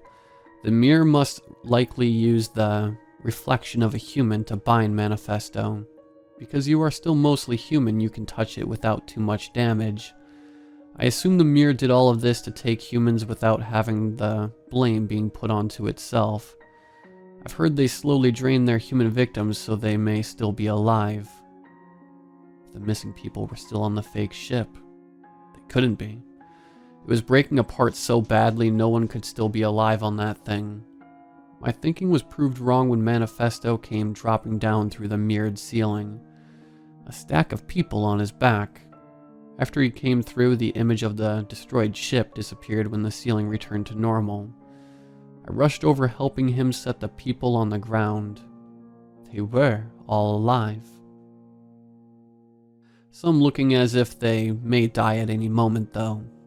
Each were pale and bone thin. I didn't know what I could do to help. If I could do something, I wasn't needed. Manifesto raised his head up at me and placed a hand on my arm. I dreaded what he was about to do and felt the awful feeling of falling again. I was getting really sick of falling into places.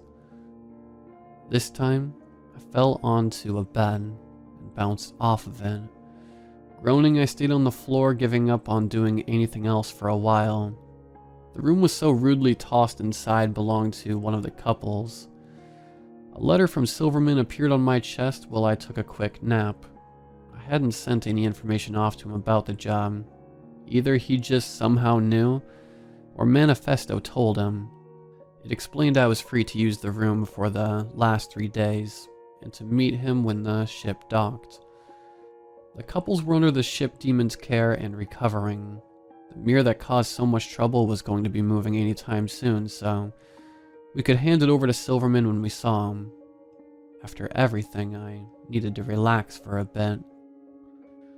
I spent nearly an entire day sleeping. The experience wore me out. Vex was starving by the time I woke up, and I let him take over to go and get something to eat. This improved body of mine did have some nice features. We could eat non-stop if we wanted to. Any food was burned up completely and the energy was added to an internal source I was not aware of before. It was nice being able to eat as much steak as I wanted, but needed to switch buffets and restaurants when people started to stare. There were some downsides to this body. Taking a break in eating, I ordered a drink. The first one did not go down right at all. I thought it was just a type of beer not agreeing with me, and I ordered another. Drinking the second one was my downfall. My new and improved body could not handle alcohol. I was so sick from 2 drinks I wanted the rest of the trip inside the borrowed room. Fex had no idea this would happen, and we felt sorry for each other. I was never a big drinker to start with, but I still mourned the loss.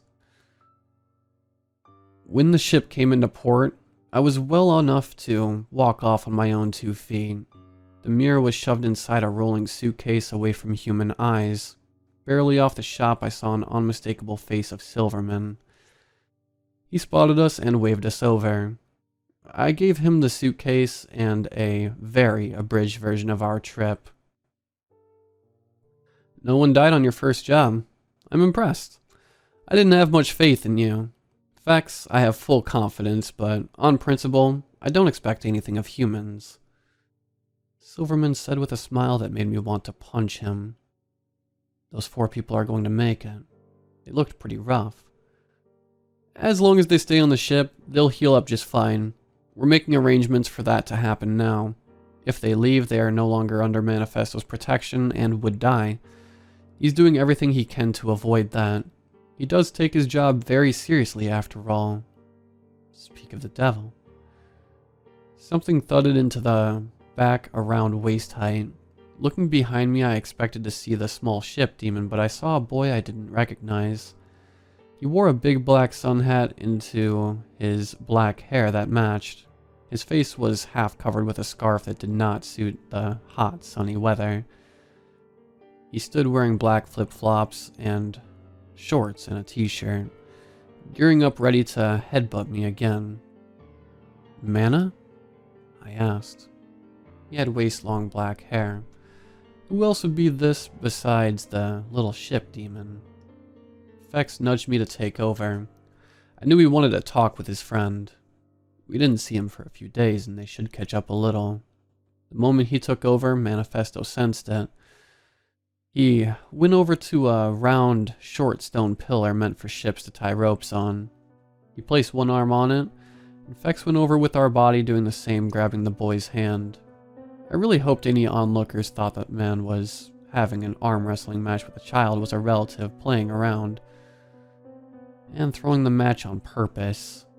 I watched, unable to do anything, horrified.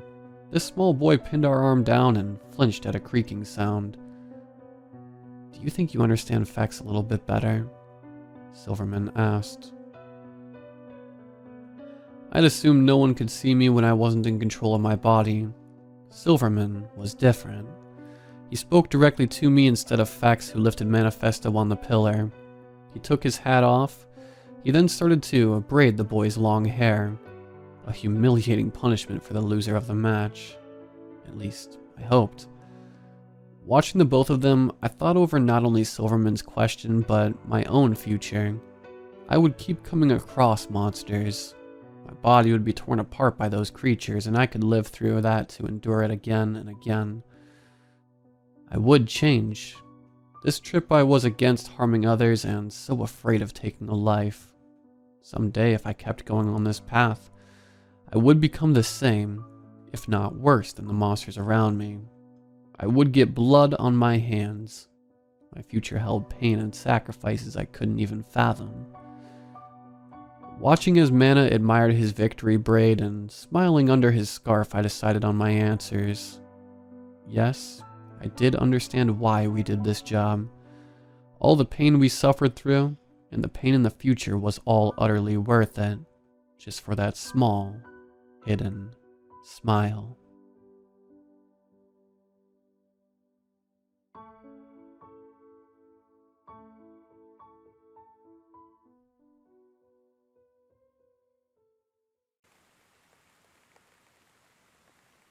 I have a hardwood safe filled with cursed VHS tapes that are to never be watched by anyone, ever.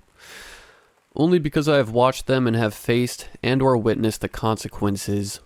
This post is a warning for the following VHS tape known as Traveling Up the Pipeline. To my knowledge, there is only one copy known to exist. Just in case someone finds another one, read this. I will go over what is on the tape, how dangerous it is, and basic containment of said tape.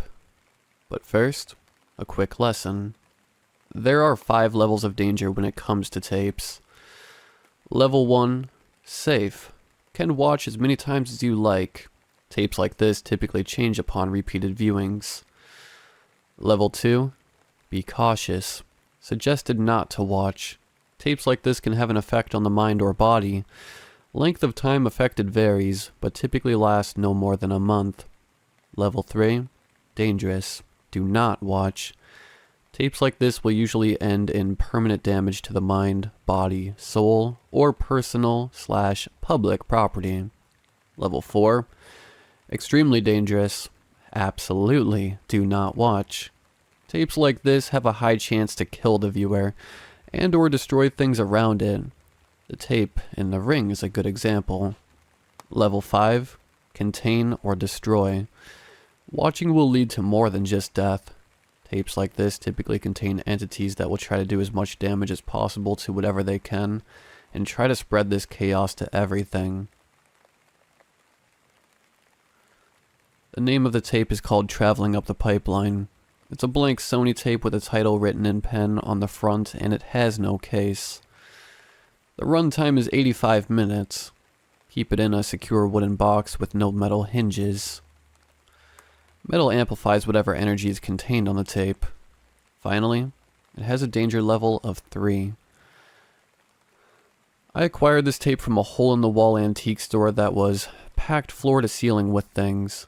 The owner looked older than Jesus and seemed like he could drop at any moment, but he sold me the tape for $1, so I'm not complaining. I thought the tape was cursed based on title and feeling of weight. Cursed tapes tend to seem, or feel, heavier without actually being heavier. The weight of whatever that was captured or put on the tape can sometimes make it feel heavier. Also, if you feel a general uneasiness from looking or being near a tape, there's a good chance it's cursed. Anyway, I bought it and took it home.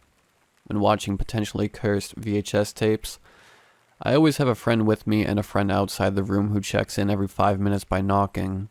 If we don't answer, he goes to the breaker and cuts the power. The tape itself starts off with a dirty and disheveled man wearing splunking gear. There is a timestamp in the bottom right corner from March 12th, 1993. The man speaks into the video camera, talking about how he has been stuck in whatever cave he's in for the past 3 days, and that he keeps hearing noises that don't sound human. There is also some sort of mount on the side of his helmet. The image then cuts to the mount, and the man is moving through the cave system. However, the system is anything but normal. The rock walls are slimy with splotches of pulsating purple patches that the man continuously comments about, saying he doesn't know what they are, but they don't seem harmful, and they are warm to the touch. There are also no stalactites or stalagmites in the cave, just a bunch of weird bumps. The man doesn't have a flashlight, but there are red crystals that have some sort of luminescence. There is suddenly a large moaning sound coming from behind the man as the whole cave shakes for a few seconds. The man's breathing becomes more frantic as he begins to pick up his pace in the cave.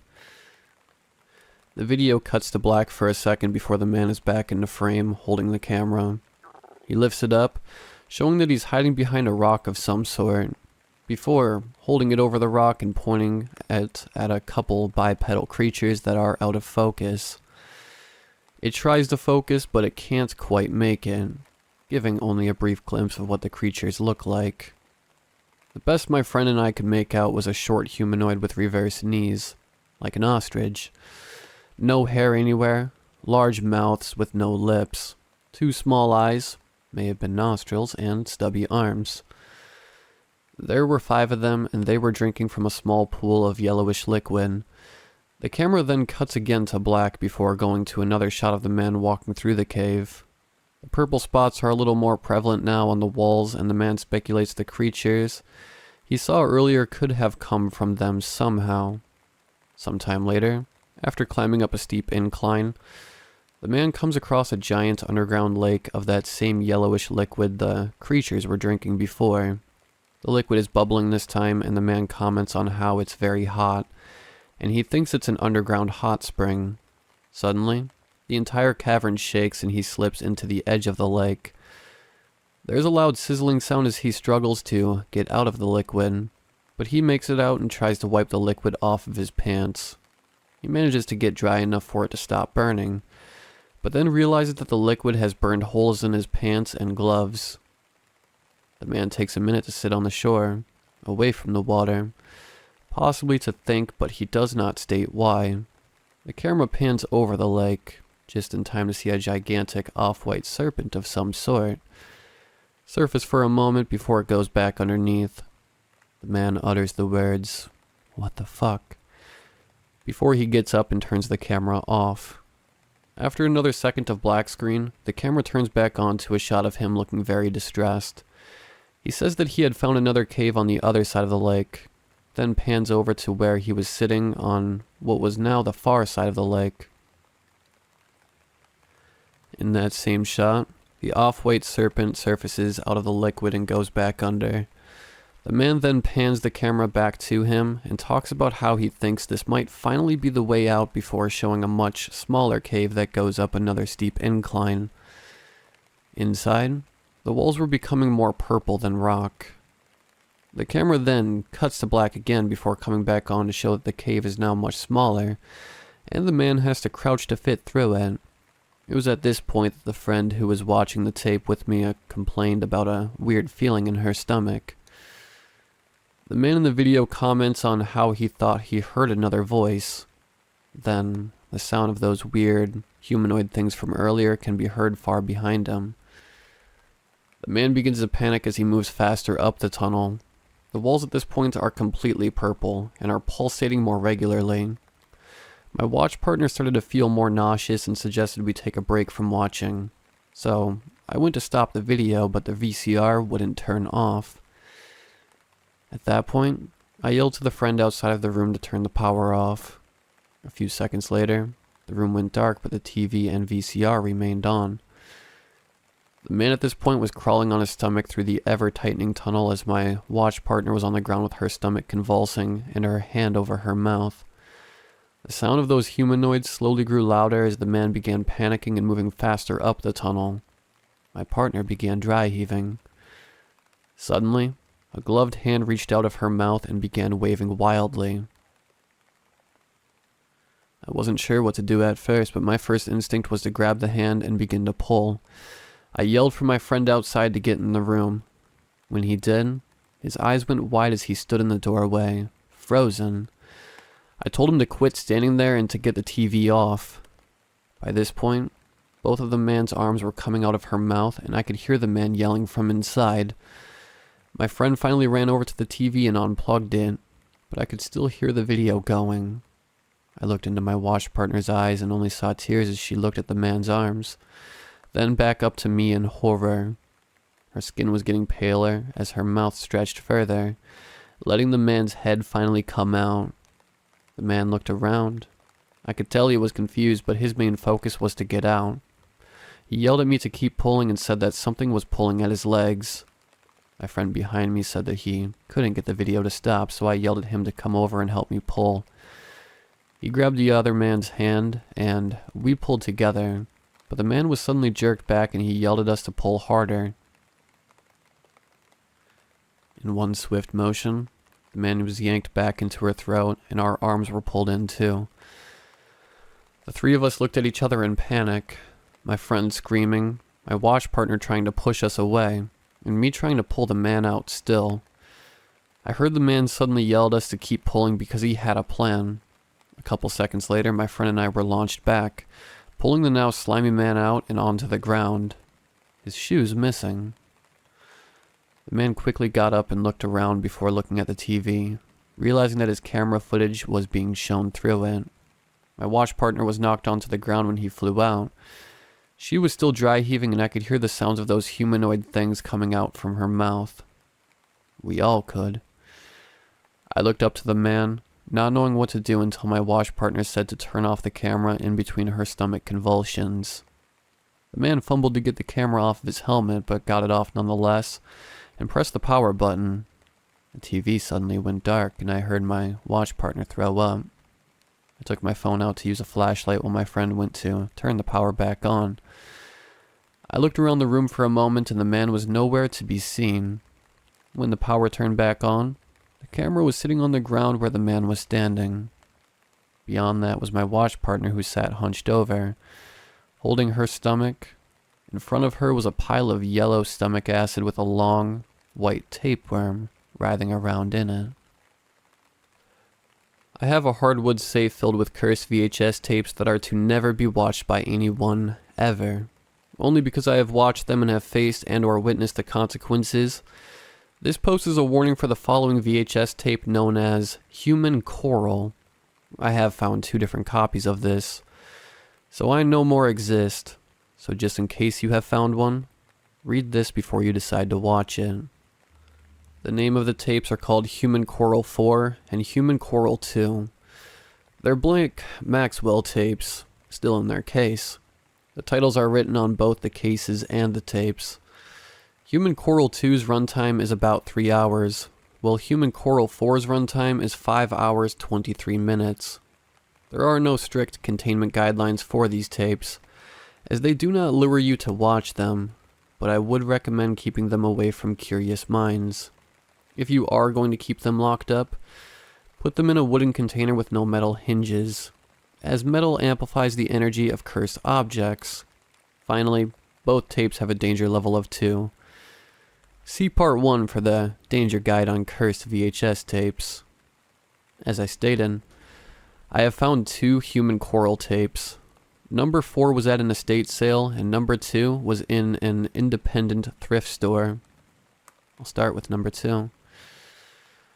My watch partner, who recovered from the traveling up the pipeline incident, if you're wondering, and I started watching, not really knowing what to expect.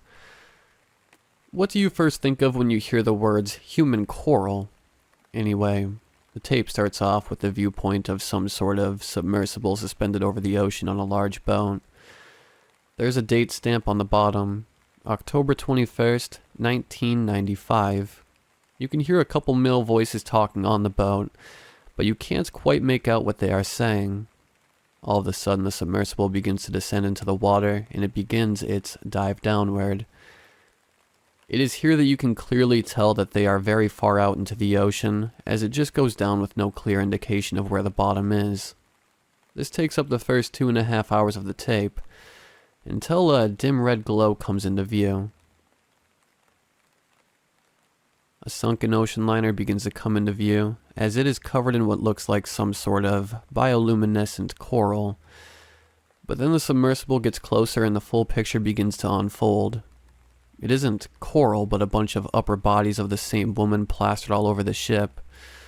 Their long hair is what glowed red, and their bodies were a blotchy blue, red, and purple. Some of the bodies had additional arms and heads growing out of them. Their eyes were a milky white with the remnants of a pupil in the center. Their mouths looked like they were gasping for something, but it wasn't air. Different types of fish would swim around them, just like they were normal coral, but sometimes you could see one of the women grab one and eat it. None of them reached for the submersible, but they did seem curious, as most of them stared at it when it got close. The power suddenly shut off as my watch partner and I both realized that we didn't answer when my friend knocked on the door. We were both too mesmerized by the coral to answer. When my friend came into the room to make sure that we were okay, we both yelled at him for turning it off. He yelled back at us, resulting in a small fight, so we decided it was best to take a little break. It was during the break that my watch partner and I both realized what we had just done and came to the conclusion that the tape was some sort of ability to attract the viewer when they look at the coral, no matter the gender. With this in mind, we decided to slightly change what my friend would do. Instead of knocking, we would leave the door open and move the couch we were sitting on so our friend could easily see us. If we did anything weird, he would cut the power. after our 20-minute break, we began watching from where we left off. The coral women were staring at us and we were transfixed by them. I remember how at the time, I thought they were the most beautiful thing I had ever seen. Looking back at it now, I realized how truly terrifying it was. The submersible began moving all around the ship until it found an opening on one of the top decks. Going through the door, the hallway was rusty and overgrown with plant life, until it ran into more of the coral women. It was bizarre. The hallway they were growing from was in much better condition from the little we could see that wasn't grown over, to the point where you could still see one of the paints on the walls. The deeper the submersible went in, the more grown the coral women became. Some had grown out so much that you could see legs that were still fused together. The coral women kept staring at the camera. Some seemed to be beckoning the submersible to come closer, then pointing it in another direction down a different hall. They were leading it somewhere, and if it tried to go down a different hall, the coral women would make it impossible for it to fit through. After following the path they sent it down, it opened into a large room where every surface had a fully grown coral woman. Some were attached at the feet, some were attached by a hand. There was one where her back was fused to the wall, and several other coral women were growing out of her. In the center, a giant one sat crisscrossed. It glowed the brightest out of all of them and had several coral women growing out of her at odd angles. Some head first, like normal. Others just had their legs sticking out and everything else in between. It was almost like they weren't growing out of her, but rather were being absorbed by her. The giant one's eyes suddenly opened and stared at the submersible. It was at this point that my watch partner and I had gotten up, out of our seats, and began crawling towards the TV screen. The giant one slowly lifted her arms up and reached towards the submersible as it moved closer. By this point, my watch partner and I were both right up against the screen. The giant one then grabbed the submersible and pulled it into its chest. And I mean literally into its chest. It was crammed deep into a slit that had opened up. On either side of the opening, you could see different body parts of coral women that had been shoved into the giant one, but the submersible kept going deeper. It eventually stopped when it hit what looked to be a collar of a coat worn by a boat captain. The camera then panned up to see the face of a man covered in some sort of slime with an expression of shock and terror.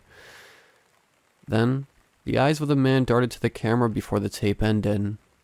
My watch partner and I both fell onto our backs, crying, either from the beauty we were both transfixed to, or the overwhelming emotion we got from the video. I'm not completely sure what. My watch partner asked if we could watch it again, and my friend outside the door walked in and said no before taking the tape out of the VCR. A week later, after we made sure that the effects of the tape had worn off, we began Human Coral 4, this time with the same open door setup as the end of Human Coral 2. Human Coral 4 is much different than 2, in that it already starts at the bottom of the sea. It is a static camera that pans to the left and right with a date stamp at the bottom reading October 19th, 1996, almost a full year after the last one. It looks like this was some sort of surveillance footage for something. For the first 3 hours, there's nothing, until a figure shows up in the distance, just inside of the light range on the camera. It isn't clear what it looks like, but my watch partner and I knew it was a coral woman. At this point, the camera stops panning and focuses on it. It was different from the ones in the last video. There seemed to be only one of them.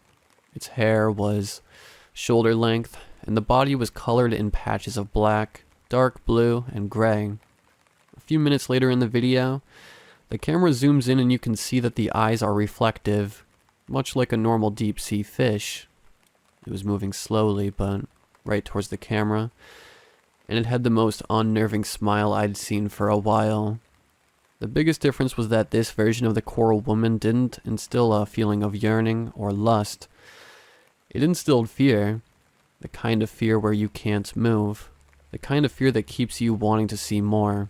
The kind of fear that makes you easy prey. I couldn't look away, but I told my friend outside the door to be ready to cut the power. It suddenly stopped in place and stared at the camera. A man's voice over a radio came on reporting about the coral woman to someone. Then another man responded and said he would check it out. About 45 minutes later, a man in a heavy-duty looking diving suit walked past the camera towards the coral woman before slowing and saying something over the radio. It was a little garbled, but he said, "What am I looking at? I'm not sure this is... It's getting harder to move." After a minute or two, the man in the diving suit stops moving. The coral woman then begins to move again, but this time faster. This time I noticed that she wasn't lifting her feet. She was dragging them on the ground. When she got up close to the man, she was much bigger than he was, by at least 3 feet. The last thing the man said was that he couldn't move before she wrapped her arms around him and began slowly sinking into the ground.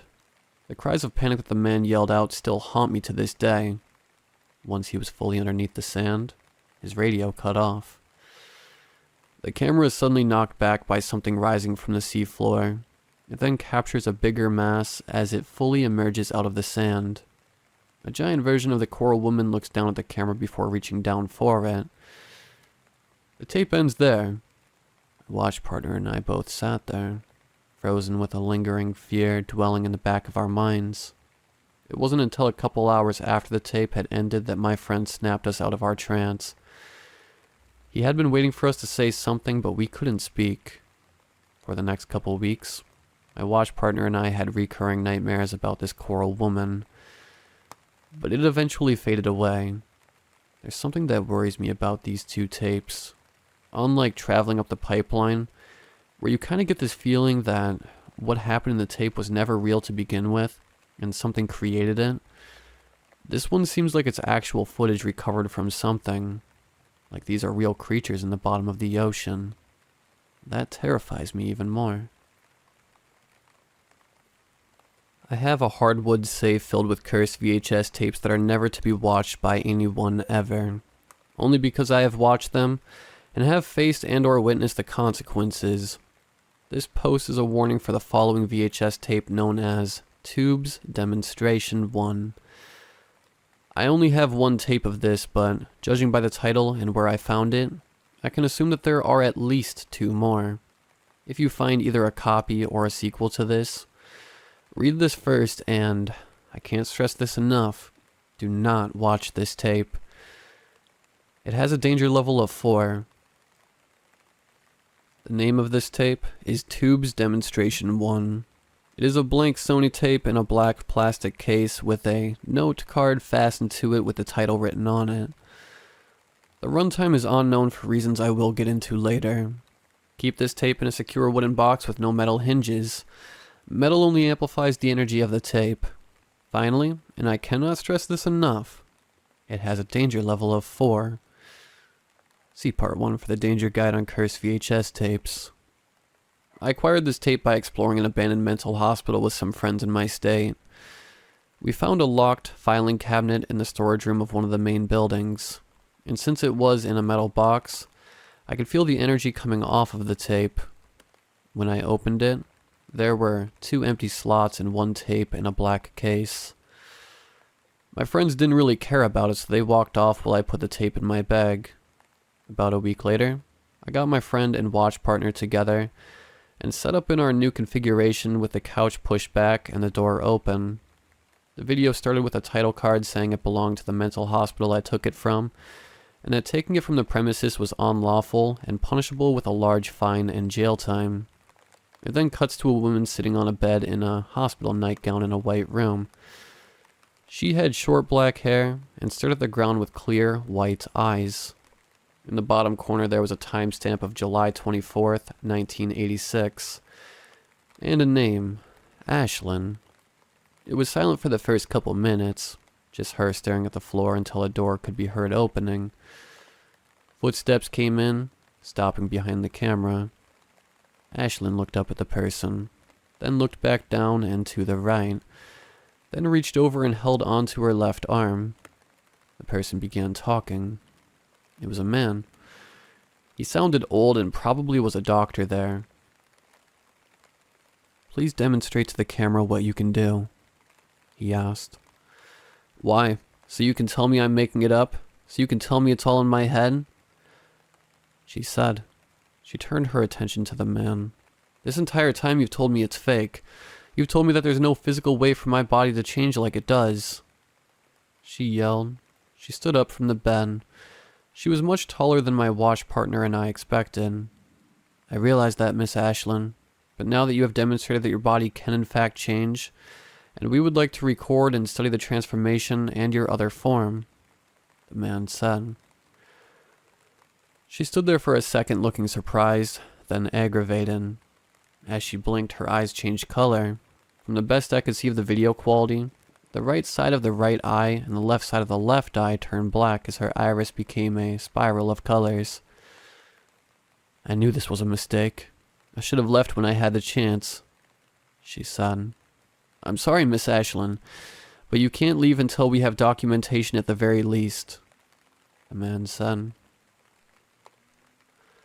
She stood there for a second before looking down and closing her eyes, then opening them, looking at the man's location. Her pupils now dilated at sporadic angles. "Fine," she said as rocky protrusions bulged out of the sides of her arms. Her skin began changing colors.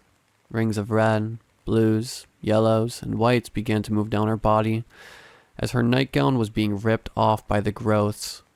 Her hair began glowing purple, and coral-like tubes grew out of the top of her back like exhaust pipes.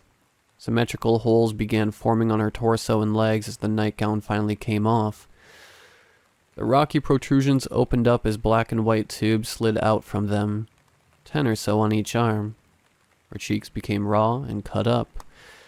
It reminded me of Battle Angel Alita. She suddenly fell to her knees, clutching her stomach as a red liquid spewed from the exhaust pipes on her back and onto the walls.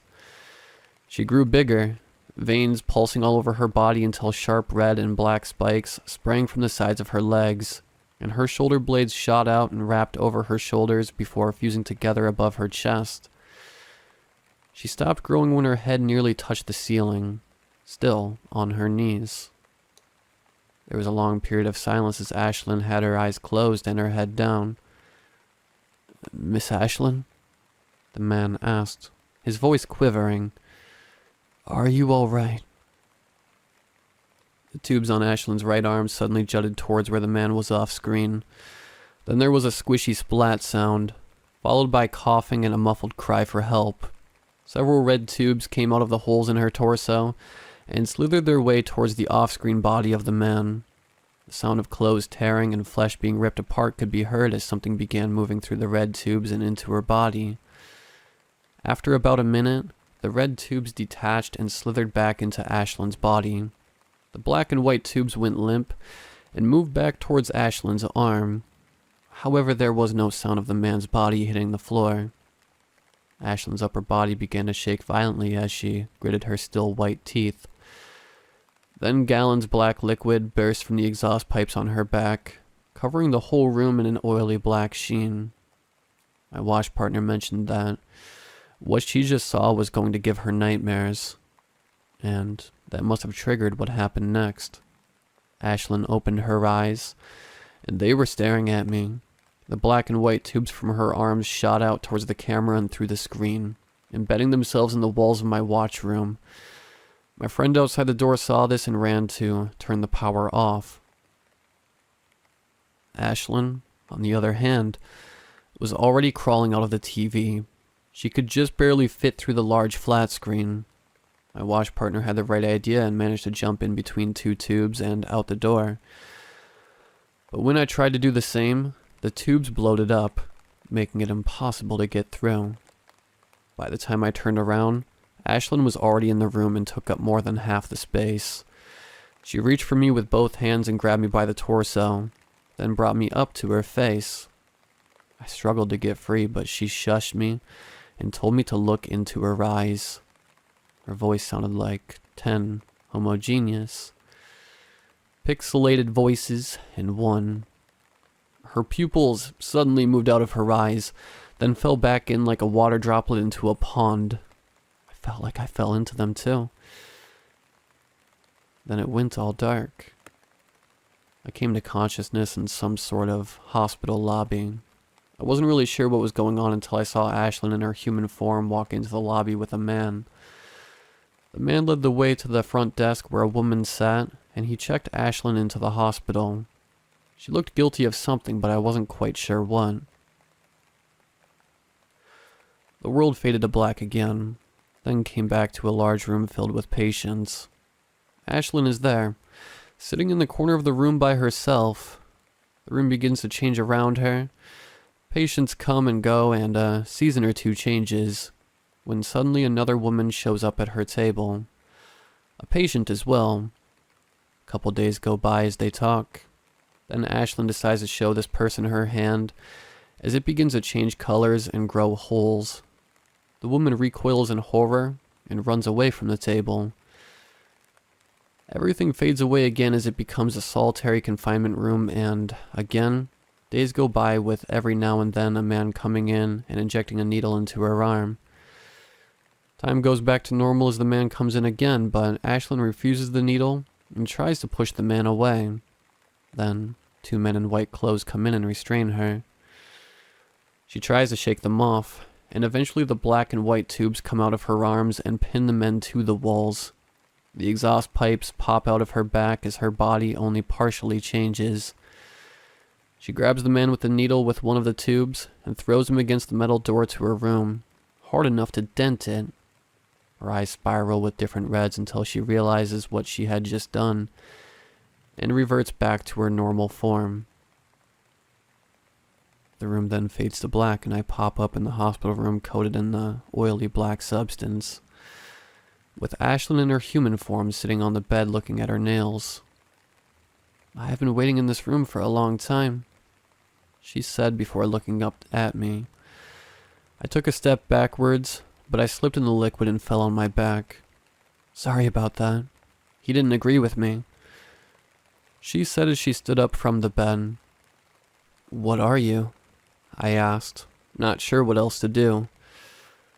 Why is it that everyone asks, "What are you, huh?" It's never a "Hi, how are you doing?" or "I love your nails, did you just get them done?" No, it's always, "What are you?" She said as she walked over to me.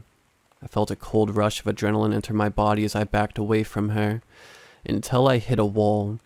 Suddenly, I felt something rubbery under my hand and looked down to see a large scrap of warped skin. I realized I was in a pile of it and shredded clothes. I wasn't sure what else to do, so I let out a scream. I was so focused on my fear in that moment that I didn't notice that Ashlyn had crouched down in front of me and placed her hand over my mouth. She put her finger up to her lips, telling me to be quiet. Her nails were painted black, the same color and sheen of the walls. "I'm going to take my hand off your mouth, and when I do, you're going to stop screaming, or I'll do the same to you, what I did to that doctor, 'kay?" Her white eyes felt like they were staring into my soul. I nodded and she removed her hand, then stood up and offered to help me up. I hesitated for a moment before taking her hand. She pulled me up on her own with no effort at all, then pointed me to the door. "Now, I need you to leave," she said. I looked at the door as it opened into a black void. "Where does that go?" I asked. "Out," she said. "Out? Meaning I can just leave?" I said. I thought there had to be some sort of trick to this. You saw some of my life and I saw all of yours. You have shit to do and so do I. So leave before I change my mind," she said, motioning to the door.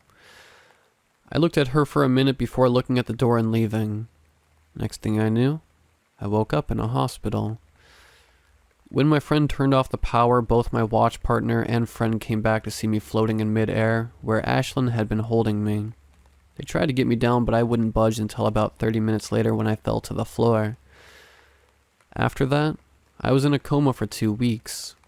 At least, that's what my watch partner told me.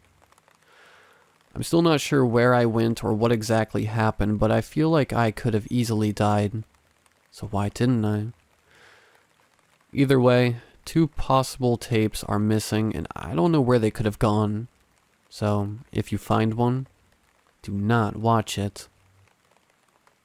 I have a hardwood safe filled with cursed VHS tapes that are to never be watched by anyone ever. Only because I have watched them and have faced and or witnessed the consequences. This post is a warning for the following VHS tape known as the Black Magic Virus. I'm not sure if there are any more of them, but this video is a visual hazard with a danger level of 3. See part 1 for the danger guide on cursed VHS tapes. The name of the tape is The Black Magic Virus. It is a blank Memorex tape with the title written on the cover and the tape itself. The runtime is about 10 minutes. Securing it may not be an issue, but just in case, keep it in a secure wooden container with no metal hinges or metal locks. Metal only amplifies the energy of the tapes. Finally, this tape has a danger level 3. This may change in the future, however. I acquired this tape from a friend online. This friend likes finding cursed objects, and on her most recent hunt, she stumbled across this tape and sent it to me. She didn't watch it, but she could tell there was something off about it, which, for someone who collects cursed objects, means there's something wrong with the tape. When I picked it up at the post office, I immediately noticed something weird about the tape. As I grabbed hold of the box the tape was in, I felt as if something was watching me. I couldn't place my finger as to where or what was watching me, but I knew that was a sign that this tape is cursed. I took it home with me, unboxed it, and put it on my safe. A week passed before my watch partner and friend got together, and throughout that week, I felt like something else was in the house with me, like I was being haunted by something. When we were all ready, I went to get the tape and noticed that it had moved in the safe. I told the other 2 about this and how I felt like I was being watched, but we agreed to watch the tape anyway. The tape starts out with a young man standing next to a dark train tunnel. Someone else is holding the camera. The date stamp at the bottom read November 17th, 1989. The man looks a little smug as he holds his long coat closed. There's a woman's voice behind the camera that says they're good to go. The man then begins speaking. Hello, we are at the Black Magic Train Tunnel, home to one of the worst train accidents you've never heard of, and for a good reason, which we will get into that in a little bit. The man says as he takes out a flashlight and motions the camera to follow along. They begin to walk further into the tunnel, but the man looks like he is maneuvering around things that are not there. Occasionally he says, "Excuse me," before walking on like he's passing someone. He eventually stops in front of a large chunk of the ceiling that has caved in. On the piece of rubble, someone has graffitied the words "Black Magic" on it. Here's the namesake of the tunnel. The real name of the tunnel has been lost due to people taking this tunnel off the map and trying to make everyone forget about it. The man puts his flashlight on the rubble and points it up to light the area. I'm here to tell you the truth of this tunnel and why you will probably never find it. It all started in 1915 when this tunnel was already 50 years old. A train filled with passengers is through, but this tunnel hasn't been maintained in a while, and no one knows that this piece of rubble and many others has fallen from the ceiling. So what happens? Collision. The train hits it dead on, killing almost every passenger on board except for one young man. He loses an arm, but continues living. Eventually, he comes back to the tunnel, which is now under repairs, and begins to see these weird things in the tunnel. He's confused until he starts to see some of the dead passengers of the train as well, walking towards him. He begins to freak out and tells some of the people who are repairing the tunnel what is going on, and then they start to see the passengers and these weird creature things as well. It's at this point in the video that you begin to see weird shadowy shapes around in the tunnel. The man keeps talking. Well, all of these workers begin to tell people back in the local town, and suddenly, they begin seeing these things too. Before you know it, the whole town is seeing weird creatures and some of the passengers walk around town. Suddenly there is a head that pokes out of the top of the rubble, or at least looked like a head before it got closer to the man. The face of this thing was a giant eyeball. It was a weird purple color and its body was the size of a gnome. I blinked a couple of times before sitting next to the light to make shadow puppets. You can hear the woman start to giggle at this thing and it draws the attention of the man. "Hey there, how's it going?" the man says. The creature closes its eye and waves happily at the man, before playing with the light again. The man turns back to the camera as other strange creatures begin to walk past him. Well, you might see this little guy at this point, so let me explain a little bit more. Right now you may be wondering, well, if the whole town began seeing these creatures, how did it not spread to the neighboring towns, or the whole world for that matter? Simple. The town elected to ignore these things, wipe the tunnel off the map, and get rid of any evidence they could of the train crashing. How do I know this? I live in this town, and only a few people in the town still know about it. My great-grandfather, before he passed, decided to tell me. Now I'm telling you. The man then grabs the flashlight and waves goodbye to the eyeball thing. It waves back and runs past the camera. Why are you doing this? You may ask. Because I think it's time to introduce some magic into the world. To my understanding, the only way to see these things is to have someone who has already seen them tell you they're there. It's like a virus that sticks with you for the rest of your life. The problem is, I don't know if this will work over video, but if it does, then spreading the magic will go by fast. I've just got to make a few copies of this tape, send it to some news stations, and bam, we're put into a new age of wonder. The man takes his flashlight and points it further down the tunnel. You can see a few dozen creatures walking past them, some of them walking back down the tunnel. The tunnel originally was only about 1,000 feet long and curved, but as you can see, it is straight now and goes on much longer than 1,000 feet. Here's the problem, however. It doesn't seem to end. I've tried to find the end, but after a while, these creatures begin to warn me not to go any further. So I think whatever happened during that train crash caused some sort of portal or doorway to open up. The man then looks back at the camera and smiles. Anyway, that's enough from me.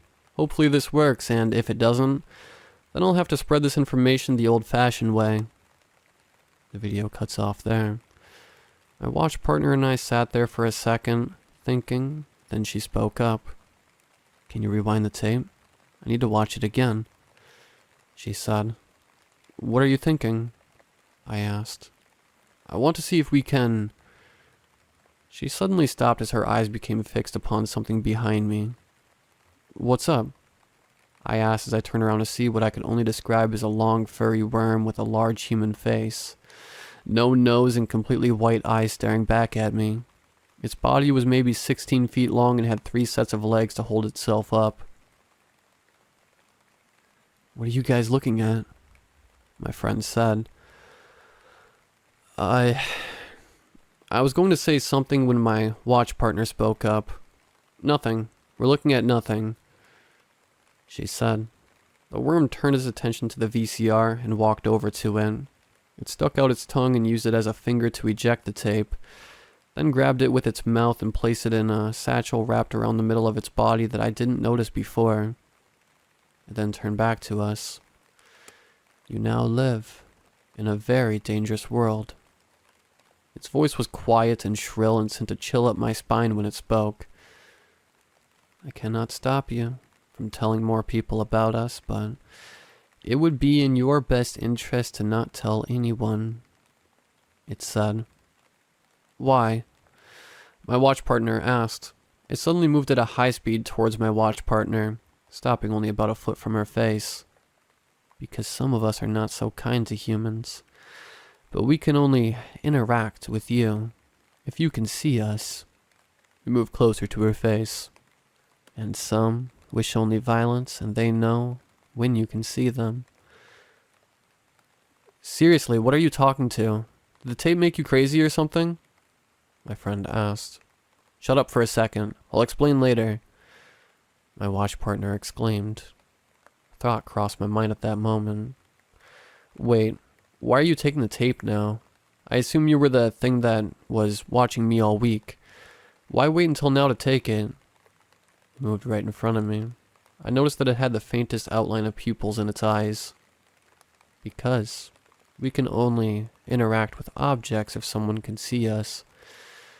We are like ghosts in your world.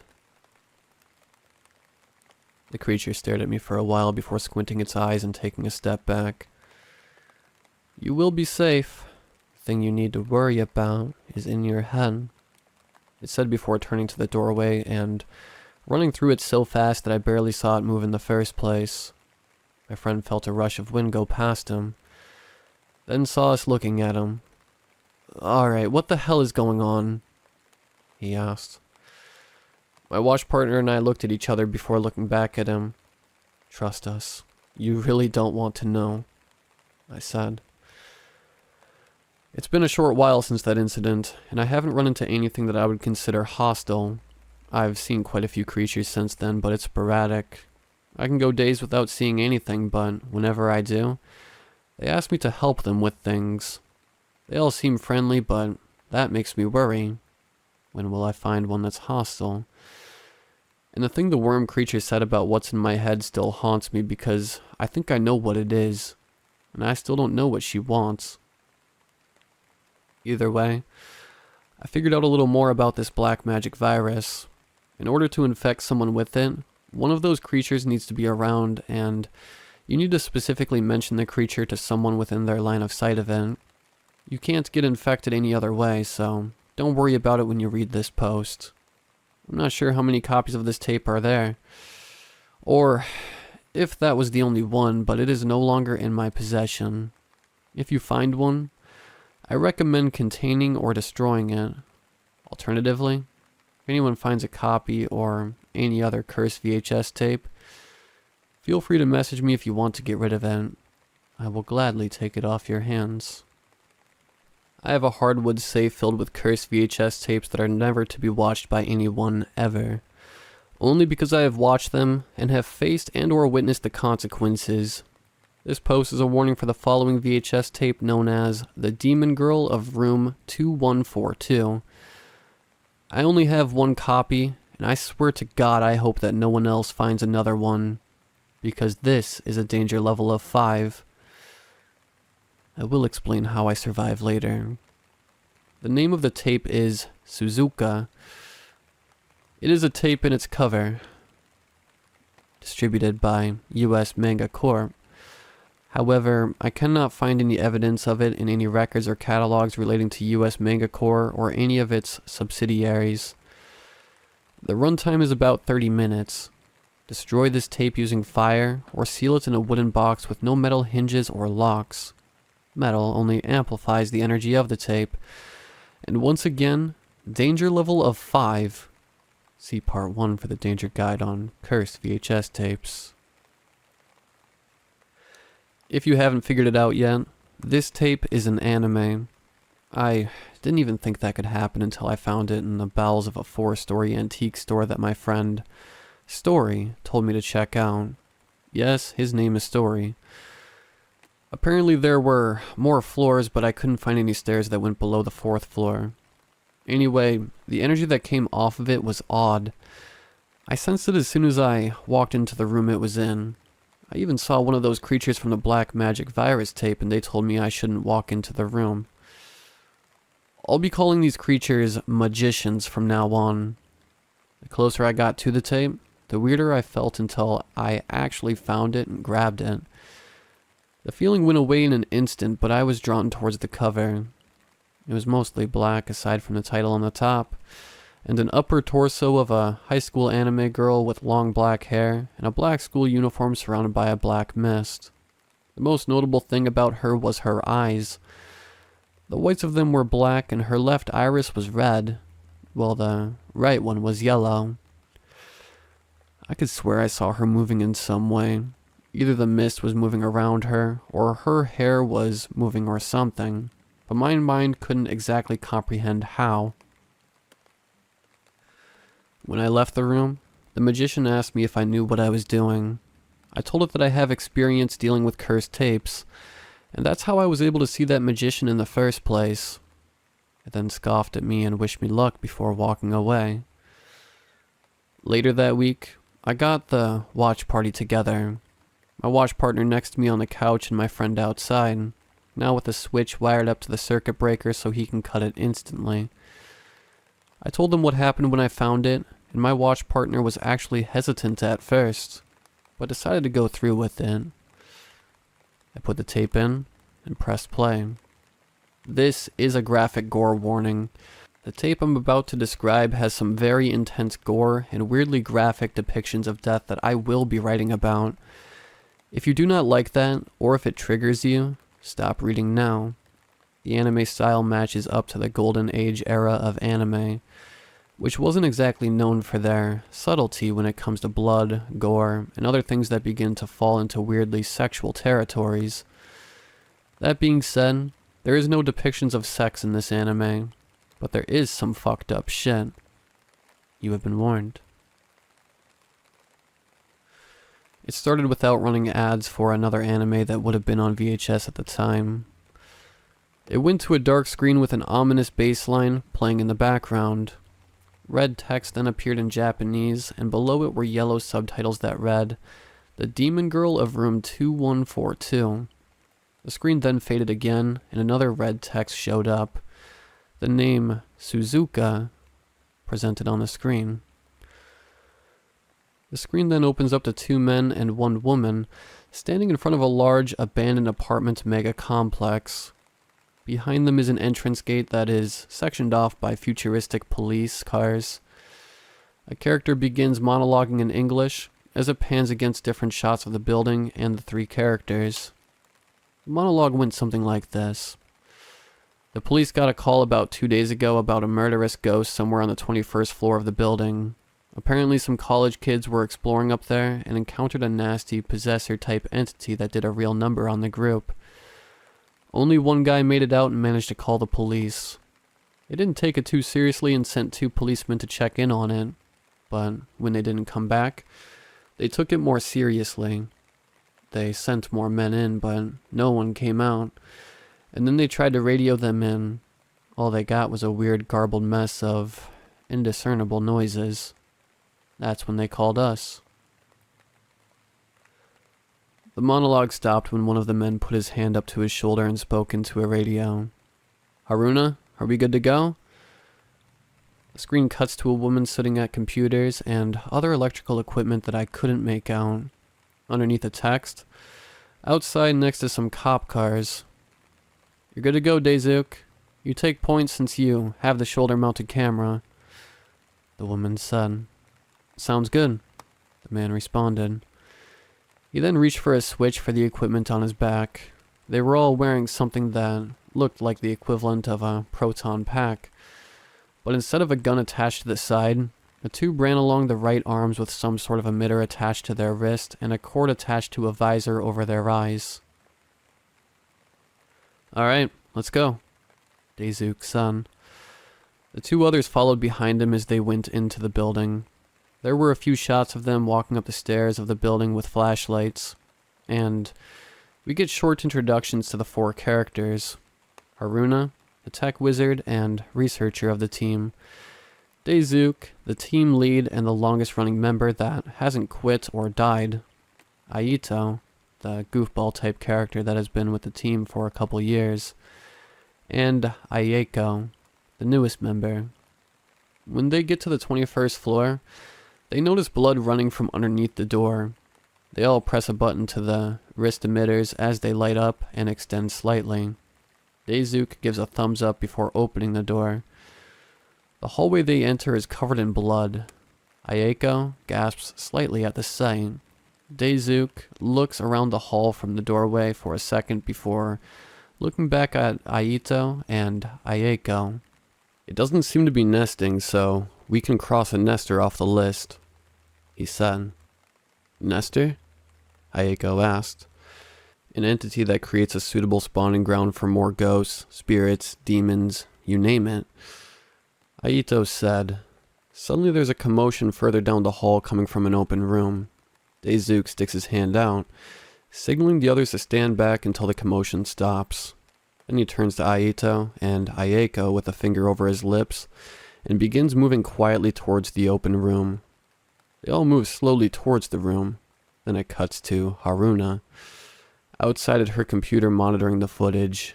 Another frazzled-looking young man is standing behind her watching the screen. When he points to the open door the other three are walking towards. "There, that's the room where it happened," the man said. "Daisuke, we have confirmation that the room is where the initial possession took place," Haruna said, talking into her radio. She puts it down, then stares at the screen for a little while longer, thinking. "Why are there no bodies?" she said quietly to herself. It cuts back to Daisuke, who confirms the call on the radio and tells the other two, then keeps moving forward. The sound of a knife chopping something gets louder as they near the door. They all stop on one side of the door. Then Daisuke raises his hand in a hold position while he looks inside.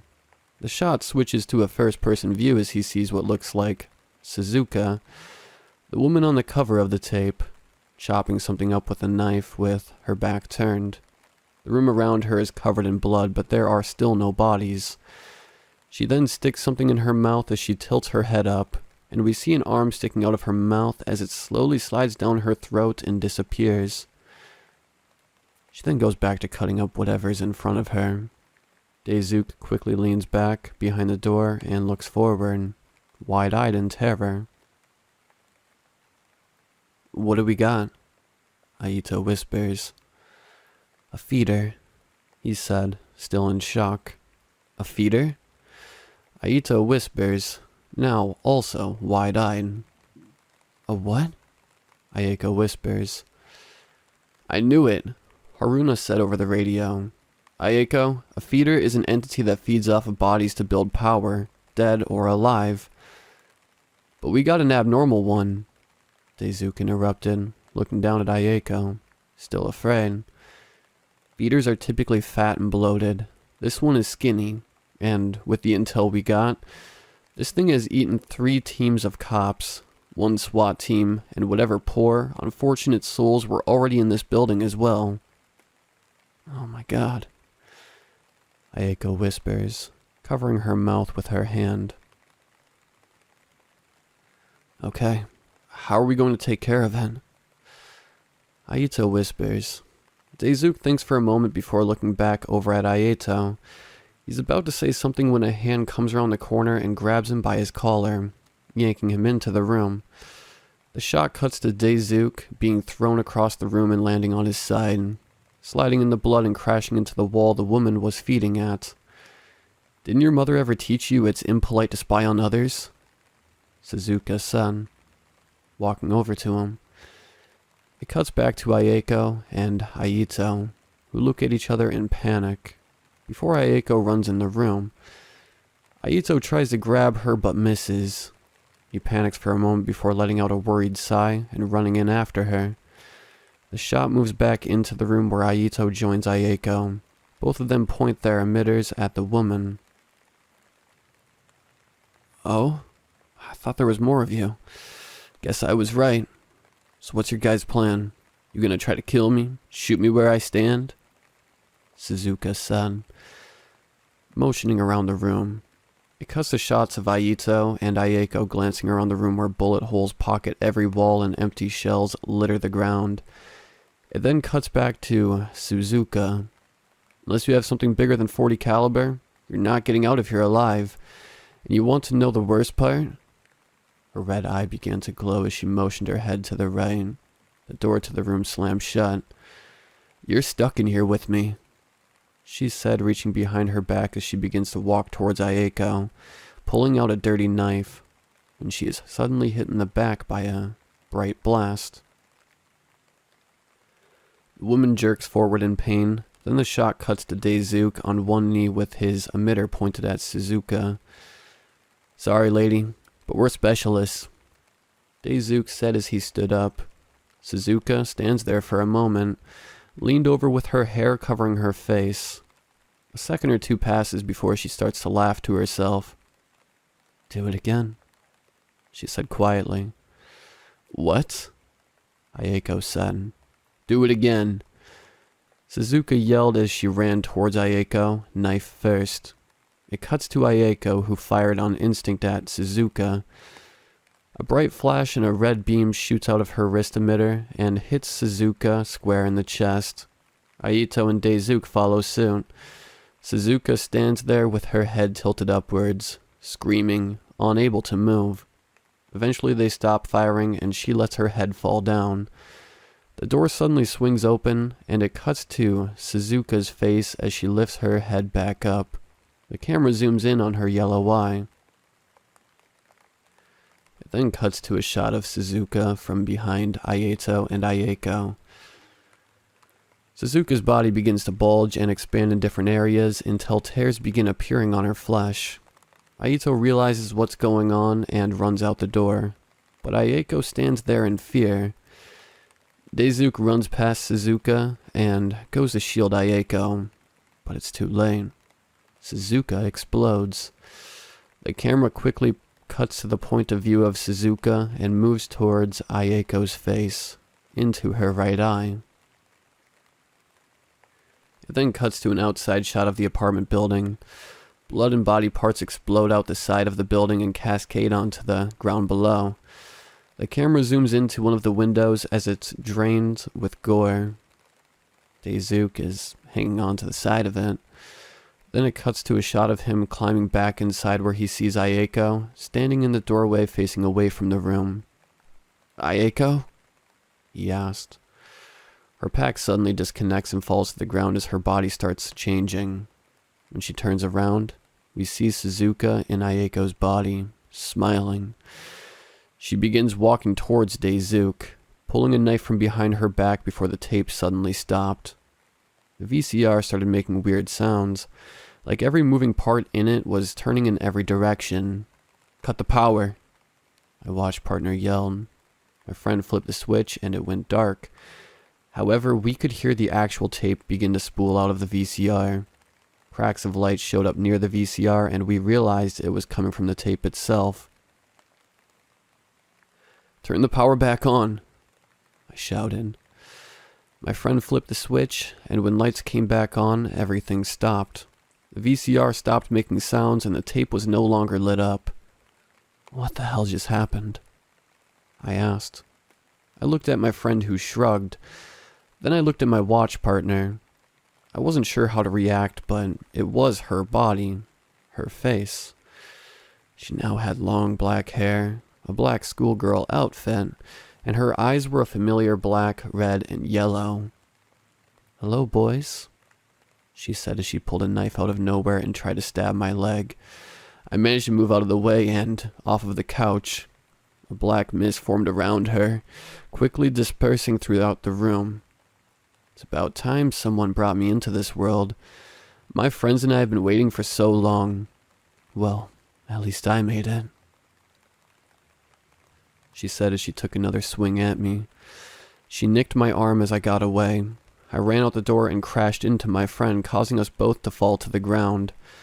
Suzuka was close behind me, so I rushed to move away, but my friend wasn't so lucky.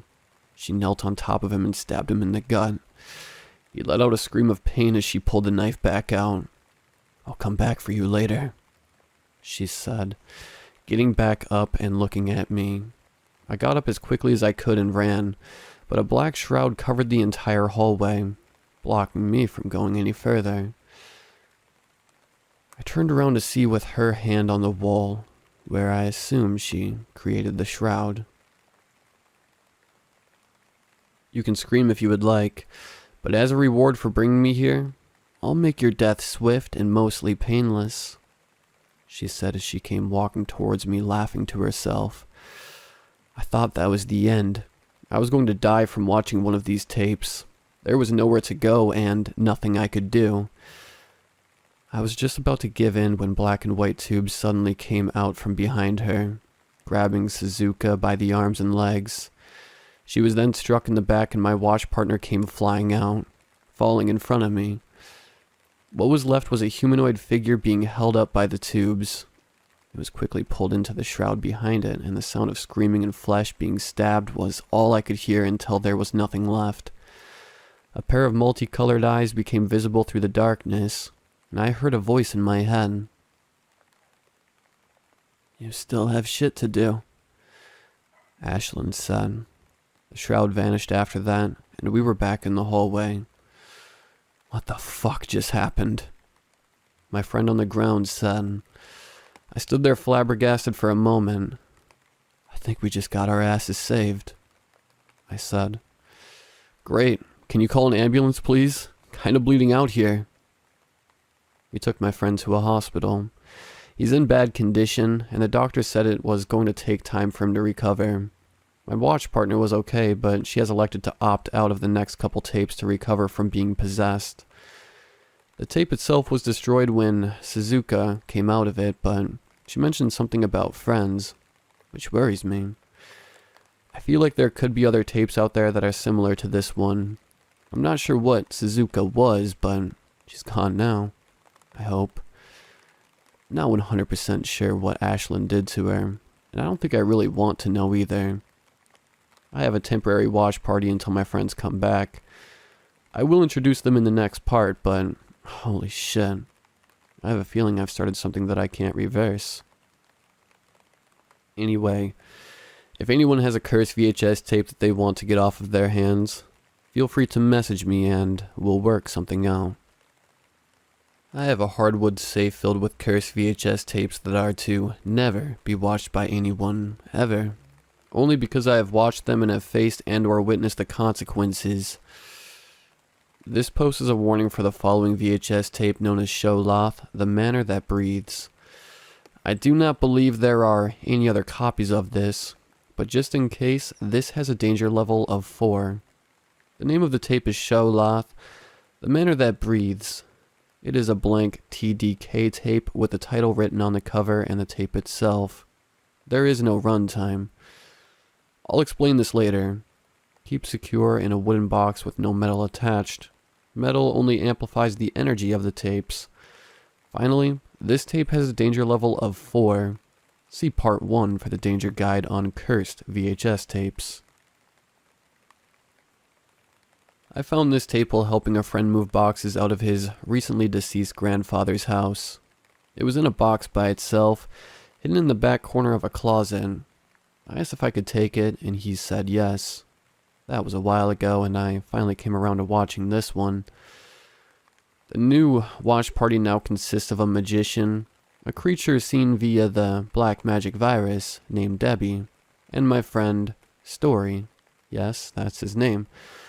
Debbie is a human-looking magician I met at a coffee shop. She told me that she used to be human back in the 80s until she was killed in a car crash. The next thing she knew, she woke up in the black magic tunnel. She left and realized that no one could see her, and those that could didn't interact with her. However, she quickly became friends with a bunch of other magicians and began traveling the world. Her appearance is relatively normal looking. She wears a black leather jacket with a dark green button-up shirt and a black shirt with tights. She wears Dr. Martens boots, one green and one black. Her hair and makeup is very 1980s goth. The thing that keeps her from looking completely human-looking are the holes in her hands, and a large hole in her torso that's filled with a weird black mist where she can store things. Most of the time, it's covered up by her shirt. Story is the guy who introduced me to cursed videotapes. He's weird in the sense that he can find paranormal things without even trying, and not just tapes. To put things into perspective, he already knew about magicians long before I even found the black magic virus tape. He has a journal that he carries around with him where he writes down everything he finds or experiences. That journal gives off more energy than any tape I have ever found. Even more than Suzuka's tape. He's a normal-looking guy, though. The most unassuming person in the world. He has a black jacket he wears everywhere, a black paperboy hat, blue jeans, and red and white Converse. He's also kind of quiet and doesn't talk about his experiences unless he trusts you. He doesn't want to seem crazy.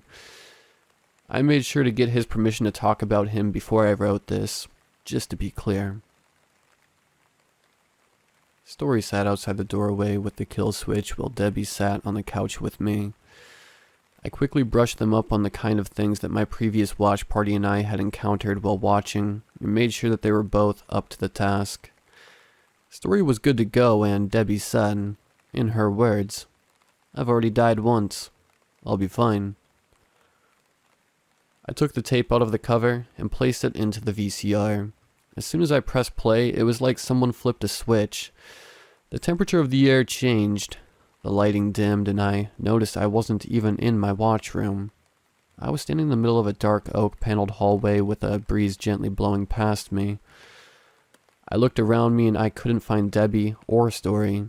They had disappeared. There was a window near me, but it was dark outside and there weren't any external lights. I couldn't tell where I was. I wasn't exactly sure what else to do, so I began wandering. The hall was lined with dark oak wood paneling with intricate artworks placed in between columns of black marble, and every third column was a closed dark wood door. Every now and then, there would be a small chandelier with light bulbs in place of candles, which meant the place had power. The hallway didn't go on too much further. It stopped at a heavy set of double doors. I tried the handle and it opened to a large ballroom, complete with a small stage and everything. "Hello?" I called out. My voice echoed through the room. Then it fell to a dead silence. No one answered. I looked around the ballroom from the door, looking for another exit, but this seemed like the only way in. So I closed the door and went back into the hallway. Here's where a major problem began. When I turned around, it was a different hallway. Same style, but different layout. It was another long hallway, but I could see a set of stairs that went up and down a little further along the way to my right. And at the very end of the hall was a weird violet wall of melted glass. It piqued my curiosity, so I walked over to it. The floor was a little more creaky than before, like the wood was older. And the more I paid attention, I realized that everything in this hall was covered in a thin layer of dust. I got over to the violet glass and examined it for a second. It looked like it was hastily poured into the hallway to block something off, but I could still see through it. That is when I saw Story on the other side. "Story!" I yelled through the glass. Luckily, he was able to hear me. He was writing something in his journal when I caught his attention. He put his journal away, then came rushing over to me. "Are you all right?" I yelled. He put his finger over his lips, motioning me to stay quiet. He took his journal back out and began writing in it. After a bit, he showed it to me through the glass. "There are deadly things in here. It's some sort of purple humanoid with blue spots covering its back. If you see one, hide. Have you seen Debbie?" It read. I mouthed the words back to him. "I haven't seen Debbie." He nodded at me, looking worried for a second before writing in his journal again. "How much time has passed for you?" "About 5 minutes," I mouthed, holding 5 fingers up. He looked even more worried with his eyes going wide and his brows furrowed in confusion. He wrote one last thing in his journal. "I don't think time is linear here. Find a clock if you can. It should be counting down. I think that's how long we have here until the tape ends. I'll try to find a way to get to you. Remember, be quiet." I gave him a thumbs up as I pushed away from the glass. He put his journal back in his bag and gave a little nod before turning around and heading down the hall. He turned the corner and went down another hall before suddenly coming back running.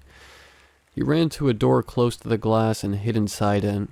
Before closing the door, he motioned at me to run. Coming from down the hall was a bulky humanoid crawling on all fours. It had purple skin and an elongated face that ended in a lamprey-like mouth. There were blue spots on top of its head and thick, gray spines coming out of its back. It came running towards the glass, but stopped just short of it and stared at me with its milky white eyes. Out of nowhere, it began headbutting the glass. I took a couple steps back, Not sure if the glass would hold, but I watched as it kept hitting its head.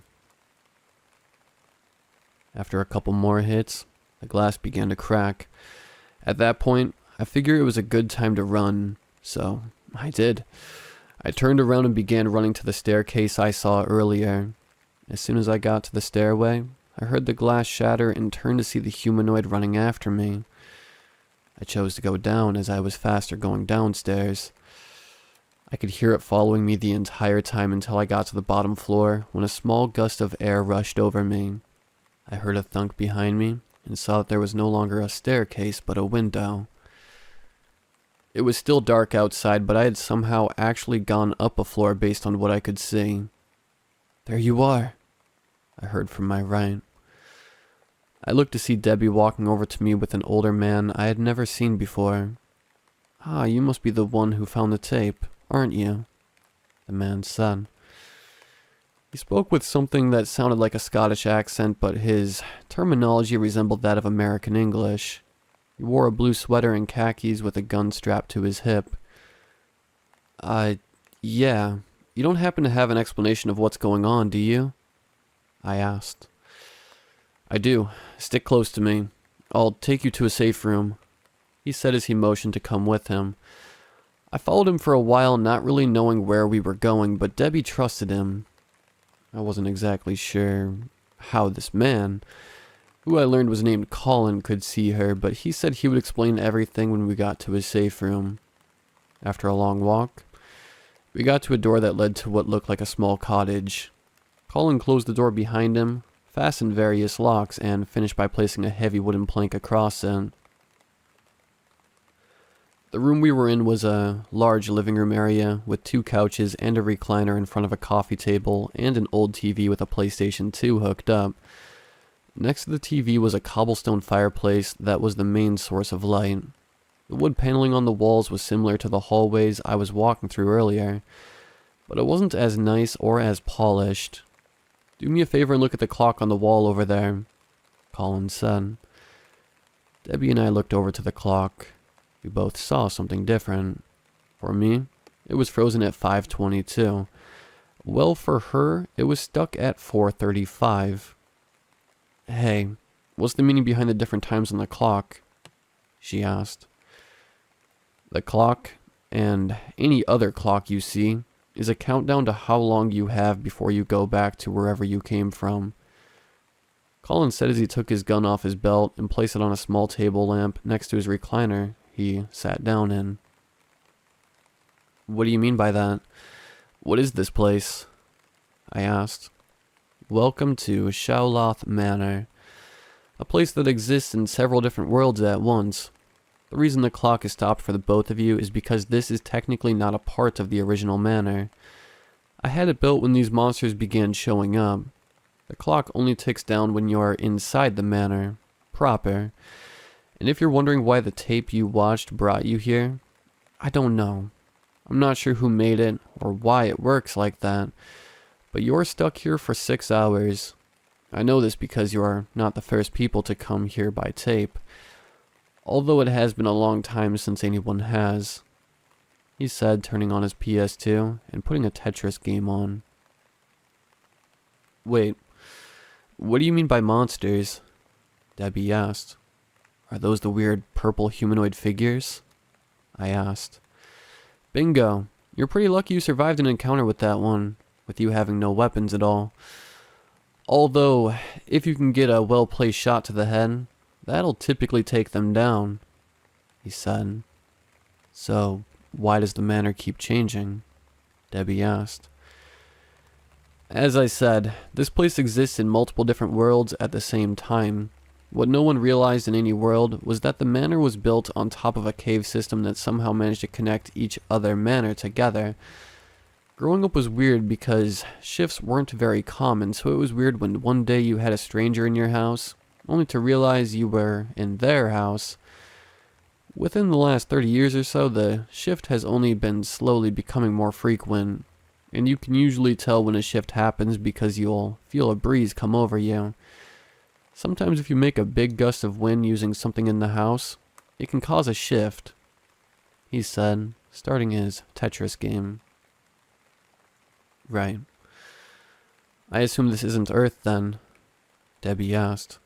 No, this is a world called Terra, and unless you want to live in this world for the rest of your life, you're going to have to back into the manor and spend the full 6 hours in there, he said. You're not going to keep us here, are you? I asked. No, you are free to leave if you would like. I'll even give you some food and something to protect yourself with. This is just a safe place to talk and get you informed on what's happening to you, he said. Okay, well I think I'll take some supplies and get going if that is okay with you. We still have a friend out there and I want to make sure that he's okay, I said. Yeah, also, how can you see me? You haven't explained that one yet, Debbie asked. Your kind isn't too uncommon here. Everyone knows about you guys, he said as he paused his game and got up from his seat. Let me make you guys some packed lunches real quick. I don't need food, but thank you, Debbie asked. That's right. Forgot you guys don't need to eat.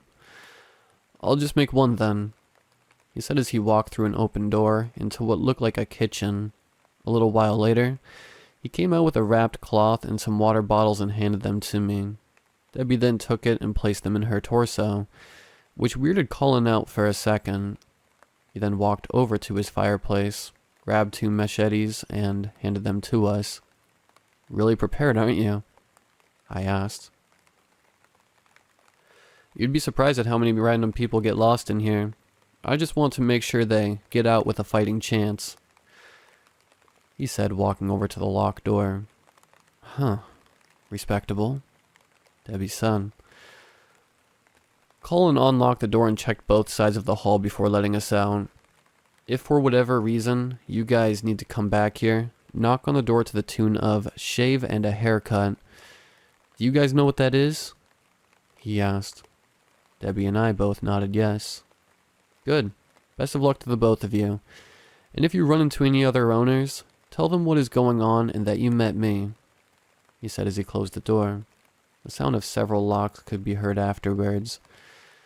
With that, we set on our way to find Story. We stayed close together. We knew that if we got too far apart and a shift happened, we would be on our own. We walked for an hour or so until we came across the same melted wall of violet glass the humanoid crashed through earlier. I heard footsteps suddenly and looked to the staircase only to see that same humanoid come up and stop in front of us. It must have just arrived when I managed to escape the first time. It stared at me, tilting its head to the side as if confused. Without warning, it jumped towards me and widened its mouth. I put my hands up on instinct, but Debbie managed to swing at it just fast enough to cut through its mouth and into its skull. It died on impact, but still fell on me, pinning me to the ground and getting blood all over my face. Debbie helped push it off of me and yanked the machete out of its head. Let's try to avoid that in the future, shall we? She said, reaching out a hand. Thankfully, we only ran into 3 more afterwards that we were able to hide from, but time was ticking down and eventually Debbie disappeared in a bright flash. The only thing that was left behind was a small pile of VHS tape with her name written on it. I assumed her time was up, which meant I had 48 minutes to find Story.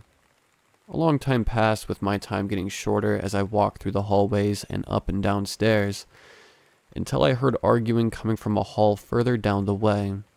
As I got closer, I recognized one as Story, but I couldn't quite tell who the other one was until I rounded the corner. A bright light flashed as a piece of VHS tape fell to the ground. Story? I asked. Hey, he said, looking in a much better mood. Who were you talking to? I asked. I'm not sure if I'm honest, he said, walking over to me. Okay, well, that's what happens when the 6 hours are up and I already saw Debbie leave. So who else could have come with us? I asked. I don't know, but she said her name was Ashlyn. Does that ring a bell to you? He asked. My eyes went wide with fear. By that response, I'll take that as a yes. What did she want? I asked. I'm not sure. She came up to me and demanded that I tell her where you are. Is there something you're not telling me? He asked. I wasn't sure what to do at that moment, but I knew that Story is no stranger to supernatural and paranormal events and creatures. Hell, he's the one that introduced me to cursed VHS tapes in the first place. He knows more than I do.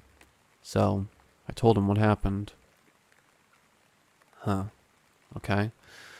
I can do some research and ask around if anyone or thing knows what's going on with this monster lady in your head, he said. I wasn't sure why, but it sounded like there was something else he wasn't telling me, and I was about to ask when suddenly a bright light flashed around me and I blacked out.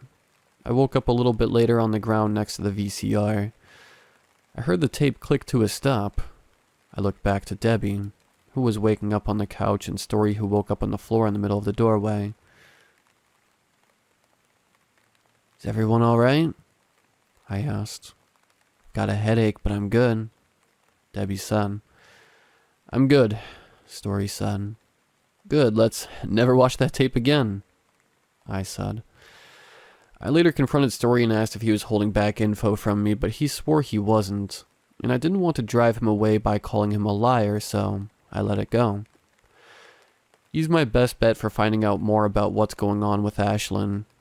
He's in the middle of researching and will get back to me if he finds anything. My friend who got stabbed is still in the hospital, but he is recovering.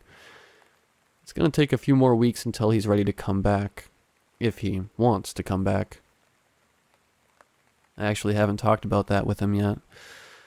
My watch partner is going to take another week or two off before she comes back. I don't know why I didn't go to Story about Ashlyn first, but at least he's looking into now. However, there is no guarantee that he'll find anything either. Anyway, if anyone has any cursed tapes that they want to get rid of, feel free to message me. I will gladly take them off your hands. I have a hardwood safe filled with cursed VHS tapes that are to never be watched by anyone, ever. Only because I have watched them and have faced and or witnessed the consequences. This post is a warning for the following VHS tape known as Further Void Layer Exploration Funding. I doubt there would be any copies, but just in case there are more, read this. This tape was given to me by a magician named Carthan. I was relaxing at home when I heard a knock on my door. I opened it, and a little light brown eyeball stood there on two tiny legs, wearing a satchel and a little postman-like hat. He waved at me, then reached into his bag and pulled out a tape and a note. I took them from him, and he waved and went on his way. The note read as such. Hello, Valen. That is my name. Now you know. My name is Carthan. I am what you call a magician. I have learned of your efforts to educate people on cursed tapes and have decided to send you one that I have found on my journeys. It is a level 2 based on your danger rating. I won't write too much about it because I want you to experience it yourself with your watch party. You should be safe, but I do apologize if anything bad does happen. If I find any more tapes, I will be sure to send them your way. Your friend, Carthan. The tape itself is packaged much like Tube's Demonstration 1 was. It was in a black plastic case, covered in dust, and inside the tape was labeled, Further Void Layer Exploration Funding. The runtime is about 7 minutes. It does not need to be contained, but if you desire to, keep it in a wooden box with no metal hinges or locks. Metal only amplifies the energy of the tape. And finally, it has a danger level of 2. See part 1 for the danger guide on cursed VHS tapes. I'm back with the new watch party. Debbie the magician taking the place of my watch partner, and Story on the kill switch. I placed the tape in and pressed play. It started with a title card with a location of somewhere in Russia and a date of May 1st, 1997. It also had a warning about actions that would be taken against unauthorized viewers of the tape. Then it started. It suddenly cut to a man who had just pressed play on the camera he was using. It showed him sitting in a chair with a small control panel behind him and a large window that looked out into a dark void. "Hello, my name is Carl Fisher," he said, pushing up the glasses on his face. He wore a green sweater with a red flannel underneath poking out of the top of it. "I am a member of the Dark Moth Corporation in charge of monitoring Outpost 7 of the Void Layer. This video will highlight some of the activity of the Void Layer for review by the head of the committee in charge of exploring, documenting, and pinpointing the origins of the Void Layer. As you know, the Void Layer is a segment of the Earth's crust that was discovered when the Russians drilled the Kola super deep borehole. Once they broke into it, operations ceased and control was handed over to the Dark Moth Corporation. We still have yet to understand what the Void Layer is or why it is here, and we are nowhere near close to getting those answers. But hopefully this video should prove that it is still worth attention and further funding for exploration. The video then cuts to another angle of the large window with Carl sitting in front of the control panel from the previous shot. Here's what we know about the Void Layer as of this recording. It is a shifting, anomalous cavity that produces random entities that reflect objects, places, and people on the surface. Most of them are random with seemingly no reason to generate in the first place. They eventually fade away and are never seen again. There are only a handful of recurring anomalies, with only one posing a threat on a very minimal level. Carl pressed a few buttons on the panel, then flipped a switch which turned on lights that shined into the void. What popped up was a telephone pole with several broken wires hanging off of it, and one wire that trailed off further into the darkness, beyond what the lights could see. This was the first recurring anomaly that we recorded. It is a telephone pole that looks as if it has been there for a long time, as there is visible wear on the body and degradation of the wires. However, we have managed to get a positive charge from the dangling wires. We got authorization to send a team of 2 to follow the one remaining wire that seems to lead somewhere, but the team lost contact with us 3 hours into the journey and have not recovered since. They did not report to any other telephone poles, but did confirm that the wire keeps going. All of a sudden, the sound of a horn began to emit from somewhere above the outpost. Carl stopped talking and listened for a second, flipping a few different switches on the panel, then pulled over a TV on a rolling stand, turned it on, and watched out the window. The sound grew louder until a semi-truck with a trailer attached could be seen maybe 50 feet away from the window, falling past and into the darkness below. The headlights of the truck shined bright until it disappeared into the void. Carl sat there for a second with a blank expression on his face until he turned towards the camera. "Well, there is usually ground there," he said. The footage cuts to another shot of Carl in front of the TV he pulled over. "What you saw earlier was captured on a high-speed camera mounted on the outside of the outpost," he said, taking a remote from the stand and began turning a knob. As he turned it, the truck began to fall into frame. The front of the cab was facing the camera, and something looked off with the windows. He zoomed into the frame and waited for the image to become more clear. Once it focused, you could see a fleshy mass behind the windshield with a large smiling mouth and 2 large eyes, one bigger than the other one. As you can see, a large semi-truck had manifested from somewhere above and had fallen to an immeasurable depth that exceeds the spatial limits that we have recorded in the past of the surrounding area. You can also see that there is something filling up the cab of the semi. We cannot determine what is filling it, but it seems to enjoy whatever is going on in this frame. He let it sit on that frame for a while before turning off the TV. The camera then cuts again to Carl sitting at the control panel with a wide angle of the window. That anomaly is a perfect example of the randomness and the variety of what occurs in the Void Layer. The truck itself looked to be a mid-80s Mack truck with an American license plate. We are in the process of seeing if that plate correlates to a real-world plate. The camera then cuts again to Carl, but he is wearing different clothes, and his hair is a little longer. The window is off to the side of the shot as he looks to be hiding underneath it. He moves the camera towards the window as it pans to a woman standing next to the telephone pole, a head taller than it. She is wearing a black summer dress. Her hair is white and her eyes are black. Her skin is weirdly translucent with black veins running through her body.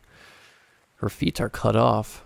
She just kind of floats there and her eyes look like they are twitching, but it is hard to tell. Carl begins to talk quietly from his hiding spot just off camera. This is our reoccurring anomaly I talked about that poses a minimal threat. We call her Big Jenny.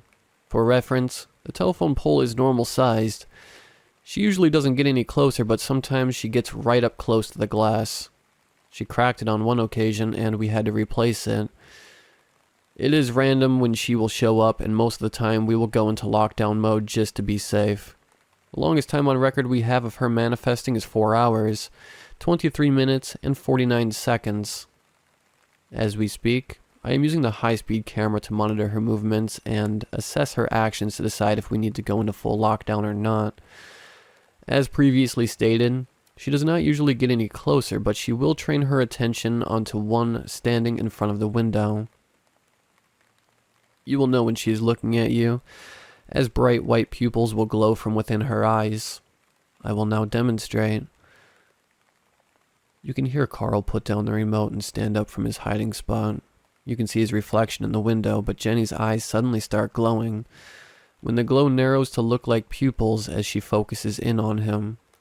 It is unclear what she is doing when she is looking at someone, but she shows the ability to copy most motions she sees, which could also mean she has some level of intelligence. I will now demonstrate, he said as he began waving his hand at her. When he stopped, Big Jenny slowly raised her hand and waved back, then put it down. Her eyes began to twitch in different directions rapidly, and her head started violently shaking. Don't be alarmed. This is normal, Carl said. She raised her hands and placed them on her head as it kept shaking. The sound of hundreds of voices being heard through an extremely compressed audio file screamed out of her mouth as she seemed to levitate into the air. Her body began separating itself until it quickly faded into nothing. The screams echoed for a few seconds. That is what happens when she disappears. We were concerned the first couple times, but there seems to be no residual effects after she vanishes. The tape cuts again to Carl sitting in front of the control panel.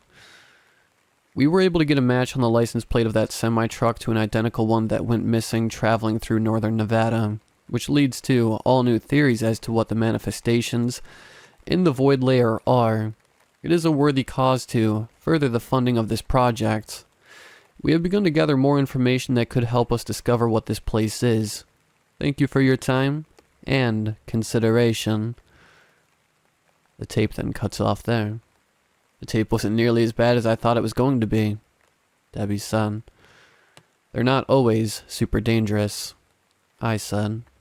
Is it safe then? Can I watch it too? Story asked. I brought him in and rewound the tape, then let him watch it. He was fascinated by it. So, there's a layer in the Earth's crust where things manifest in a void. I feel like that shouldn't surprise me, but it does, he said with a puzzled look on his face. That night, I had the strangest dream that I was in Carl's place hiding inside of the outpost at the void layer. Big Jenny was standing outside of it, right in front of the glass, just staring at me. I couldn't move. All I could do was stare at her. I suddenly felt a hand on my shoulder and I was able to move again. I looked over to see a very disheveled looking Carl staring back at me.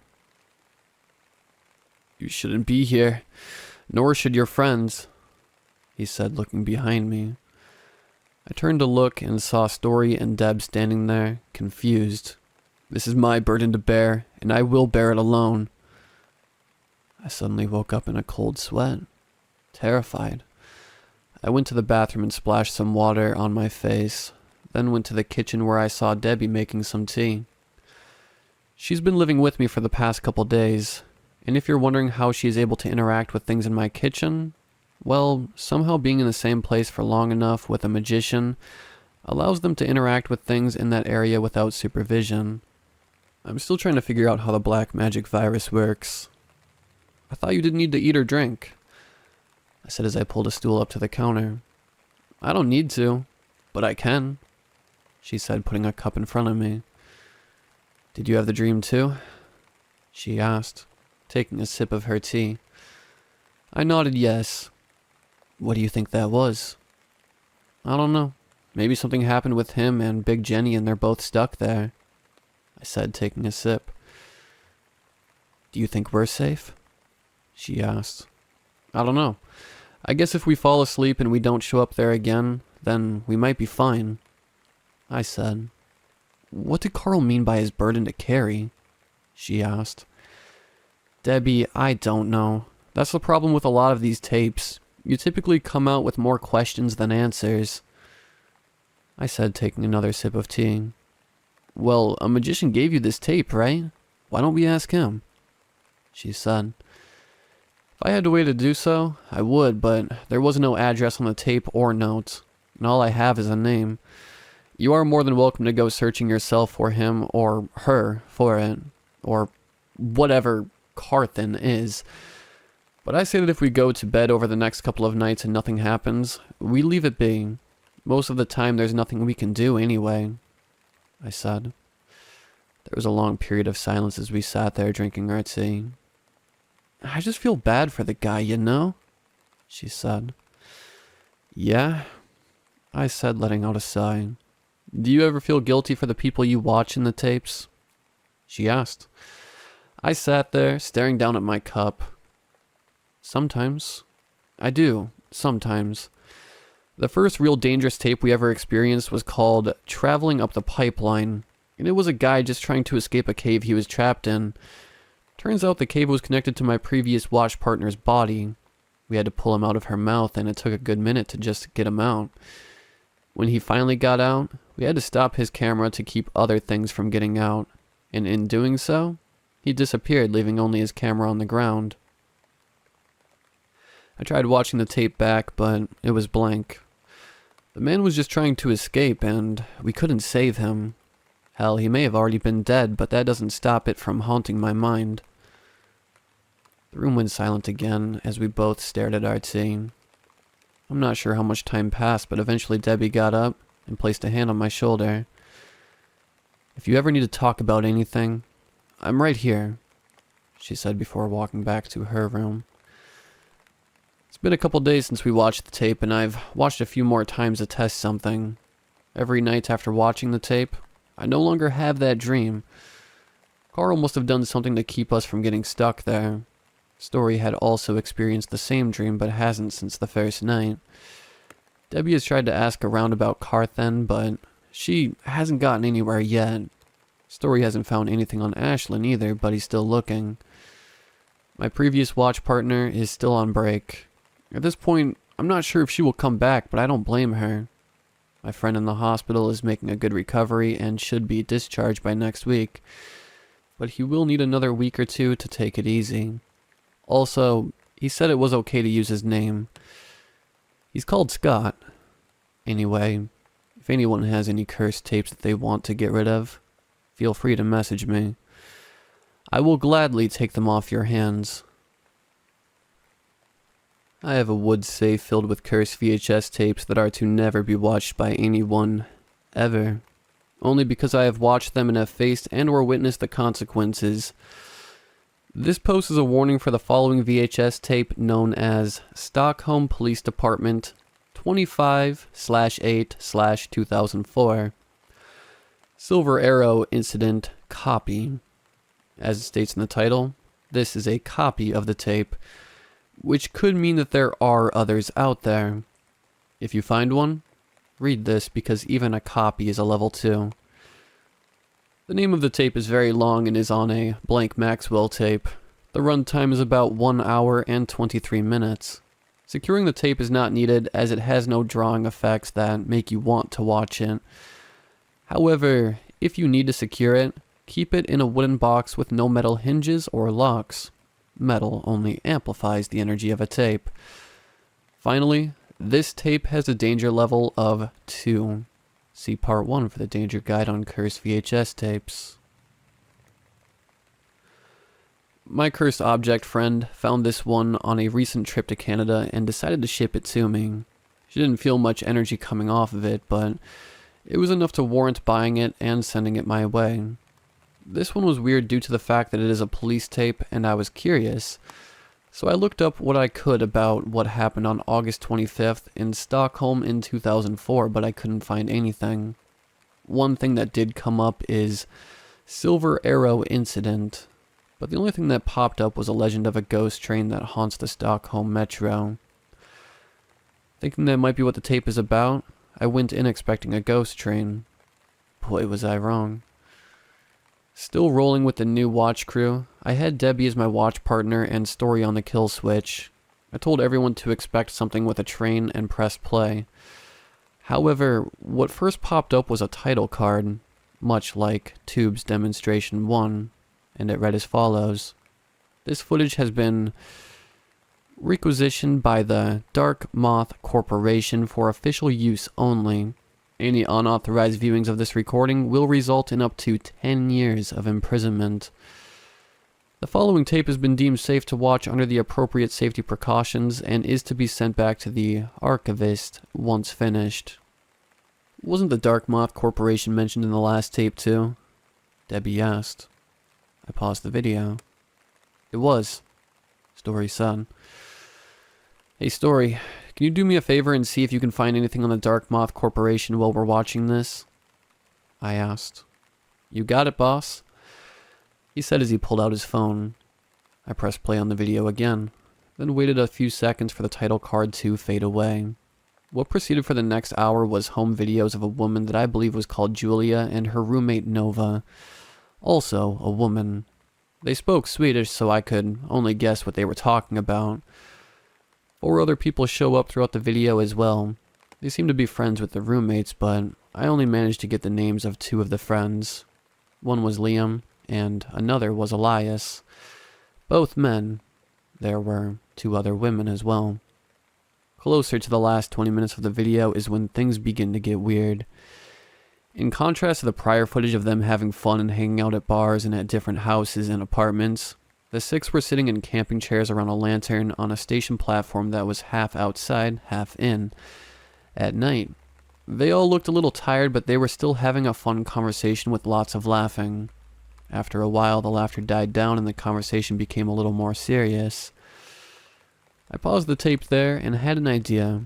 I took out my phone and pulled up Google Translate. It's not the best, but it's all I had at the time. The following dialogue is my reasonable approximation of what they were saying. So, I heard that when the train passes through a station, there's no lights on. There isn't even a driver. And if it does stop and you get on, you are never seen again, the blonde-haired woman said. She was one of the unnamed ones. The other one with no name had black hair. Well, I heard that if anyone does get on, they are not seen for a week or a month, but when asked, they just say they got off the train, Liam said. I heard it is a one-way ticket to hell, Nova said. The whole group went quiet. Well, that was dark, Elias said. Personally, I don't think anything is going to happen, Julia said. What makes you say that? The black-haired woman said.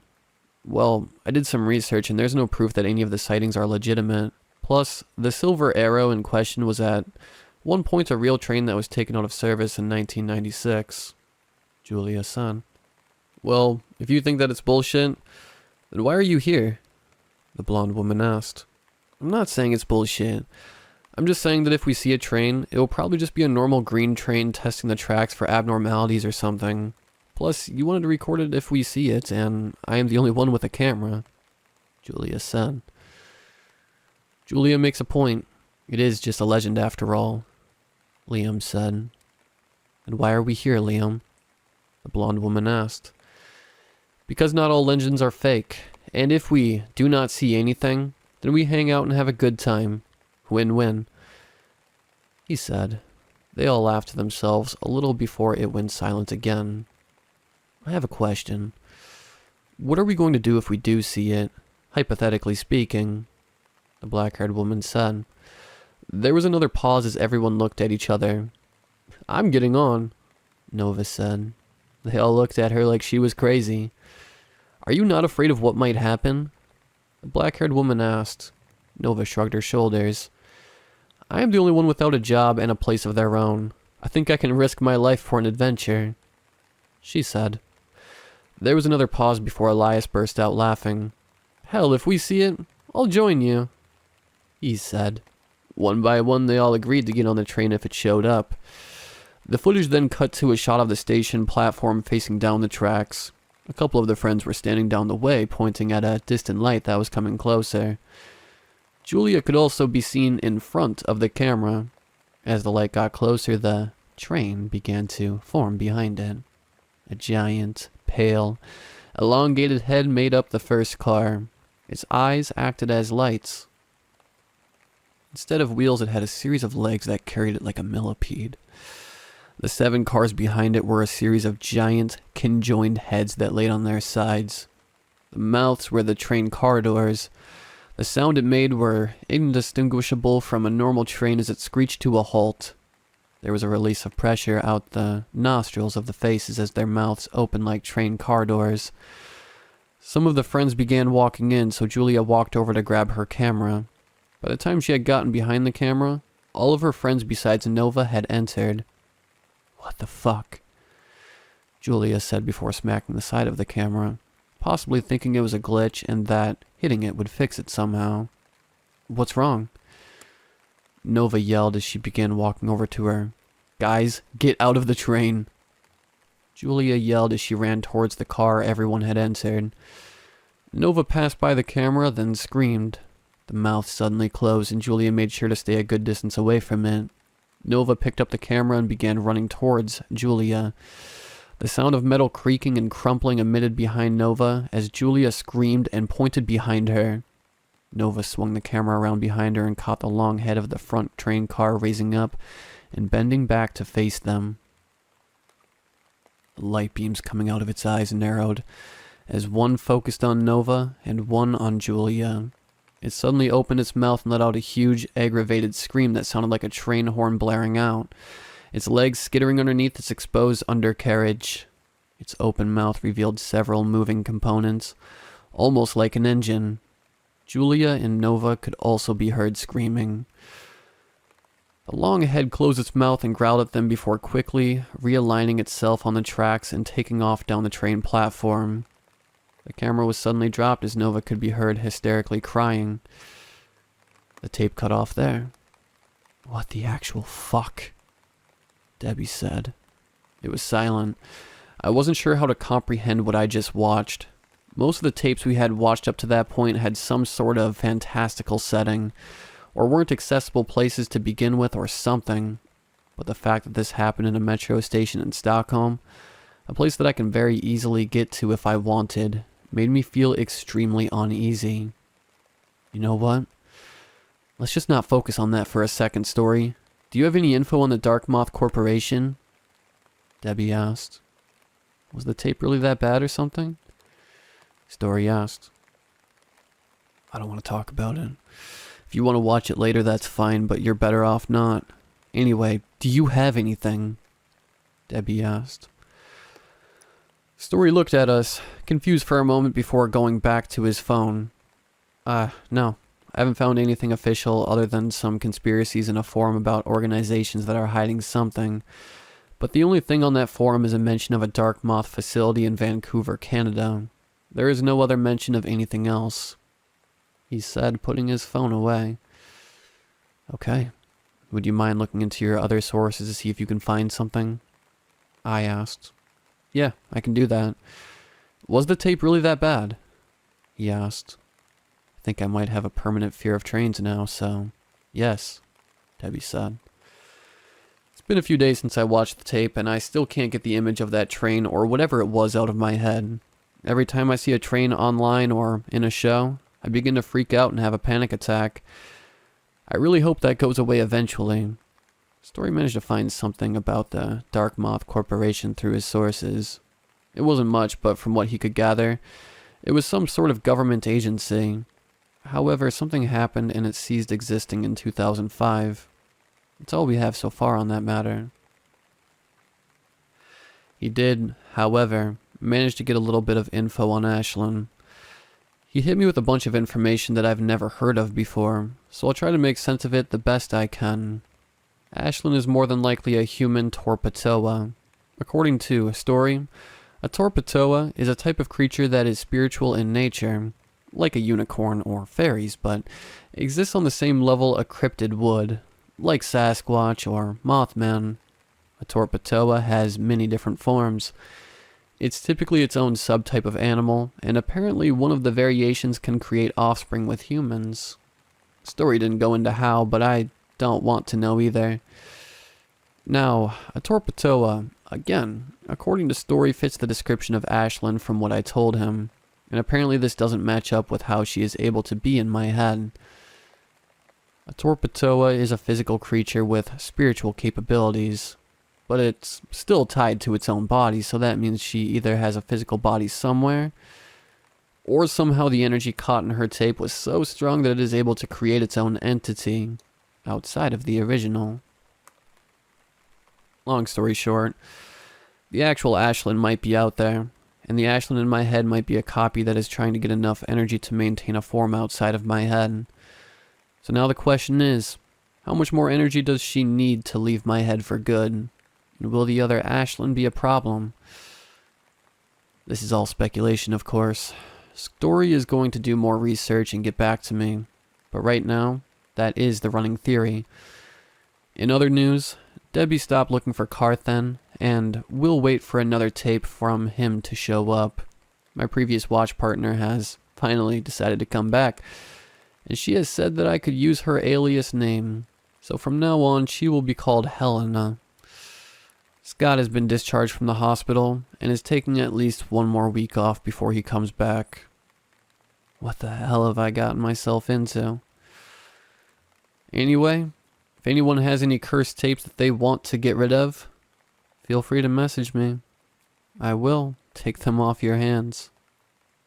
I have a hardwood safe filled with cursed VHS tapes that are to never be watched by anyone ever. Only because I have watched them and have faced and or witnessed the consequences. This post is a warning for the following VHS tape known as Bunker A2.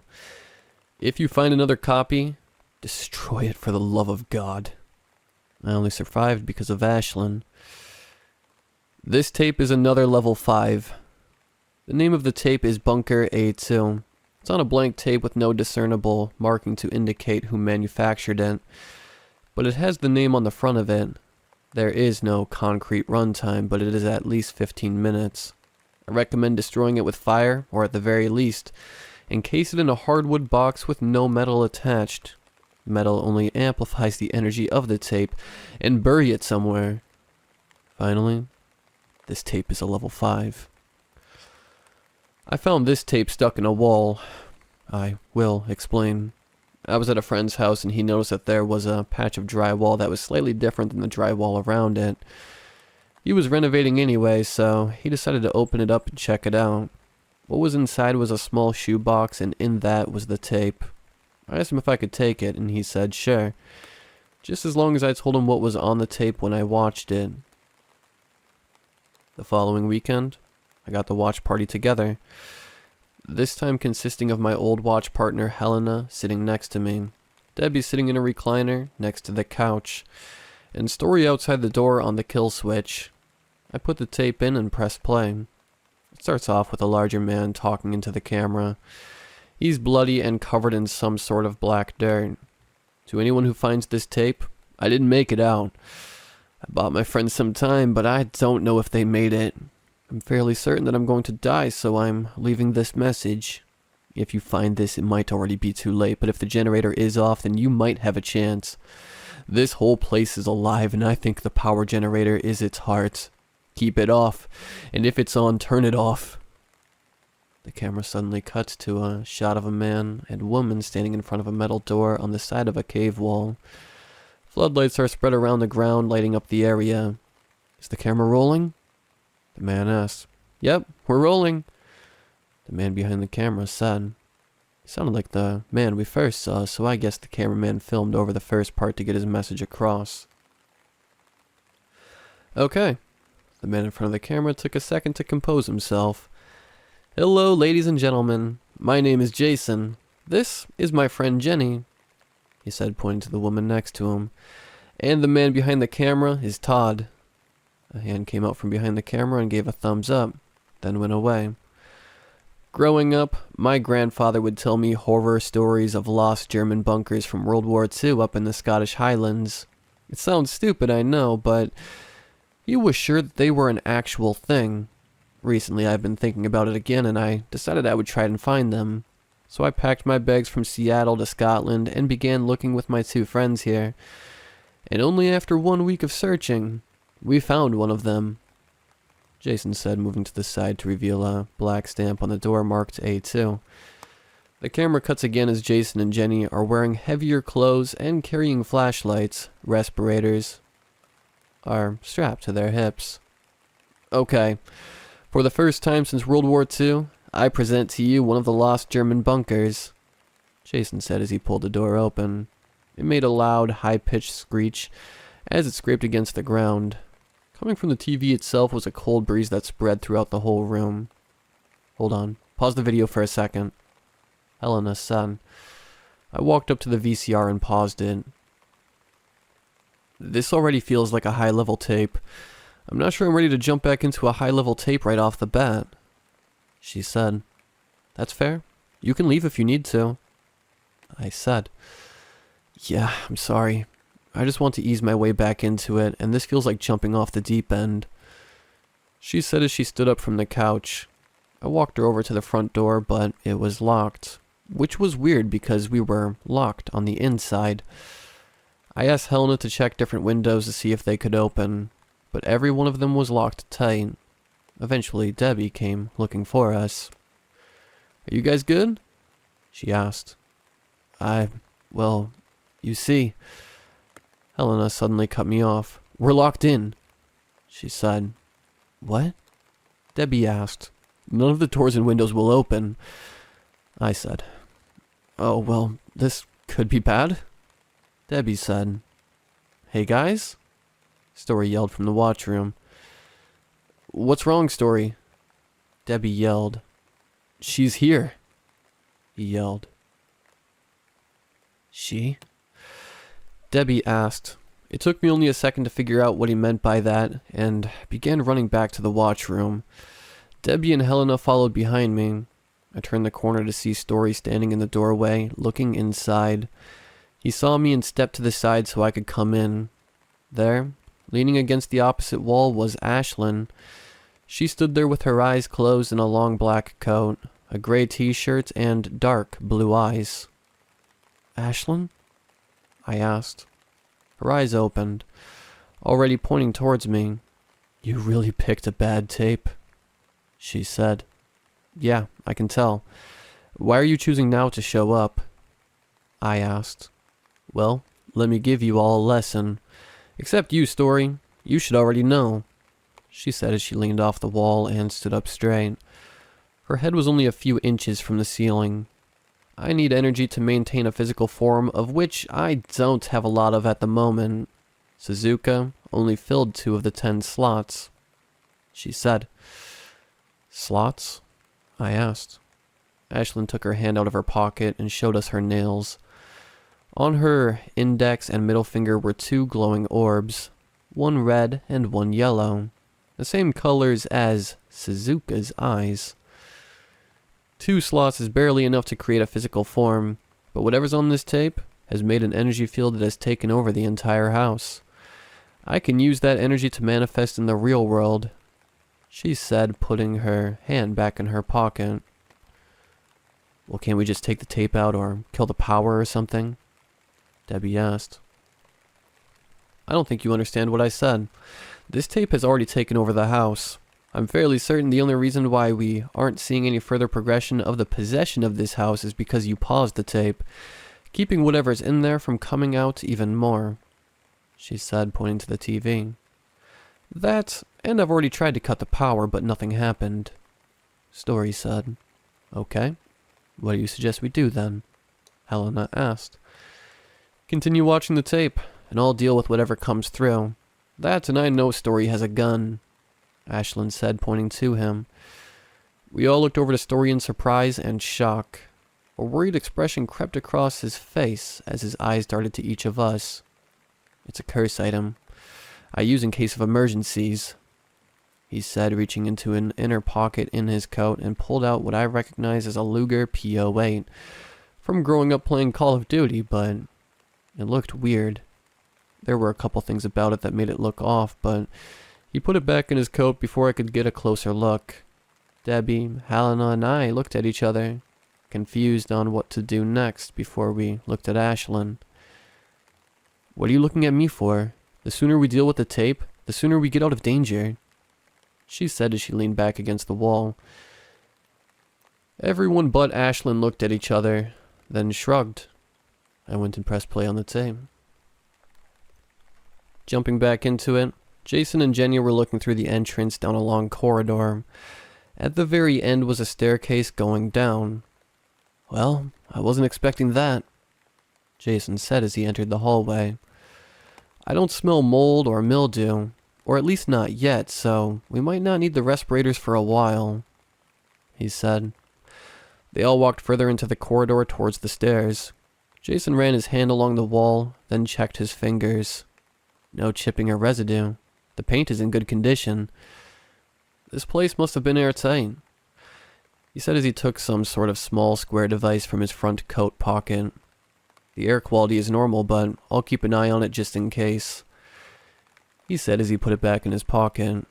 Jason and Jenny stopped in front of the stairs and looked down, shining a flashlight. "Well, that's not the least bit ominous," Jenny said. "Todd, get a shot of this," Jason called. The camera moved past him and looked down the stairway. It must have been at least 60 or 70 feet down. The camera suddenly cuts for a second to a shot of Jason's lower body sticking out of the ceiling of a hallway, with several arms reaching out of the walls reaching for him. The scene was on screen for maybe 3 or 4 seconds before it cuts back to Jason and Jenny walking through a hallway.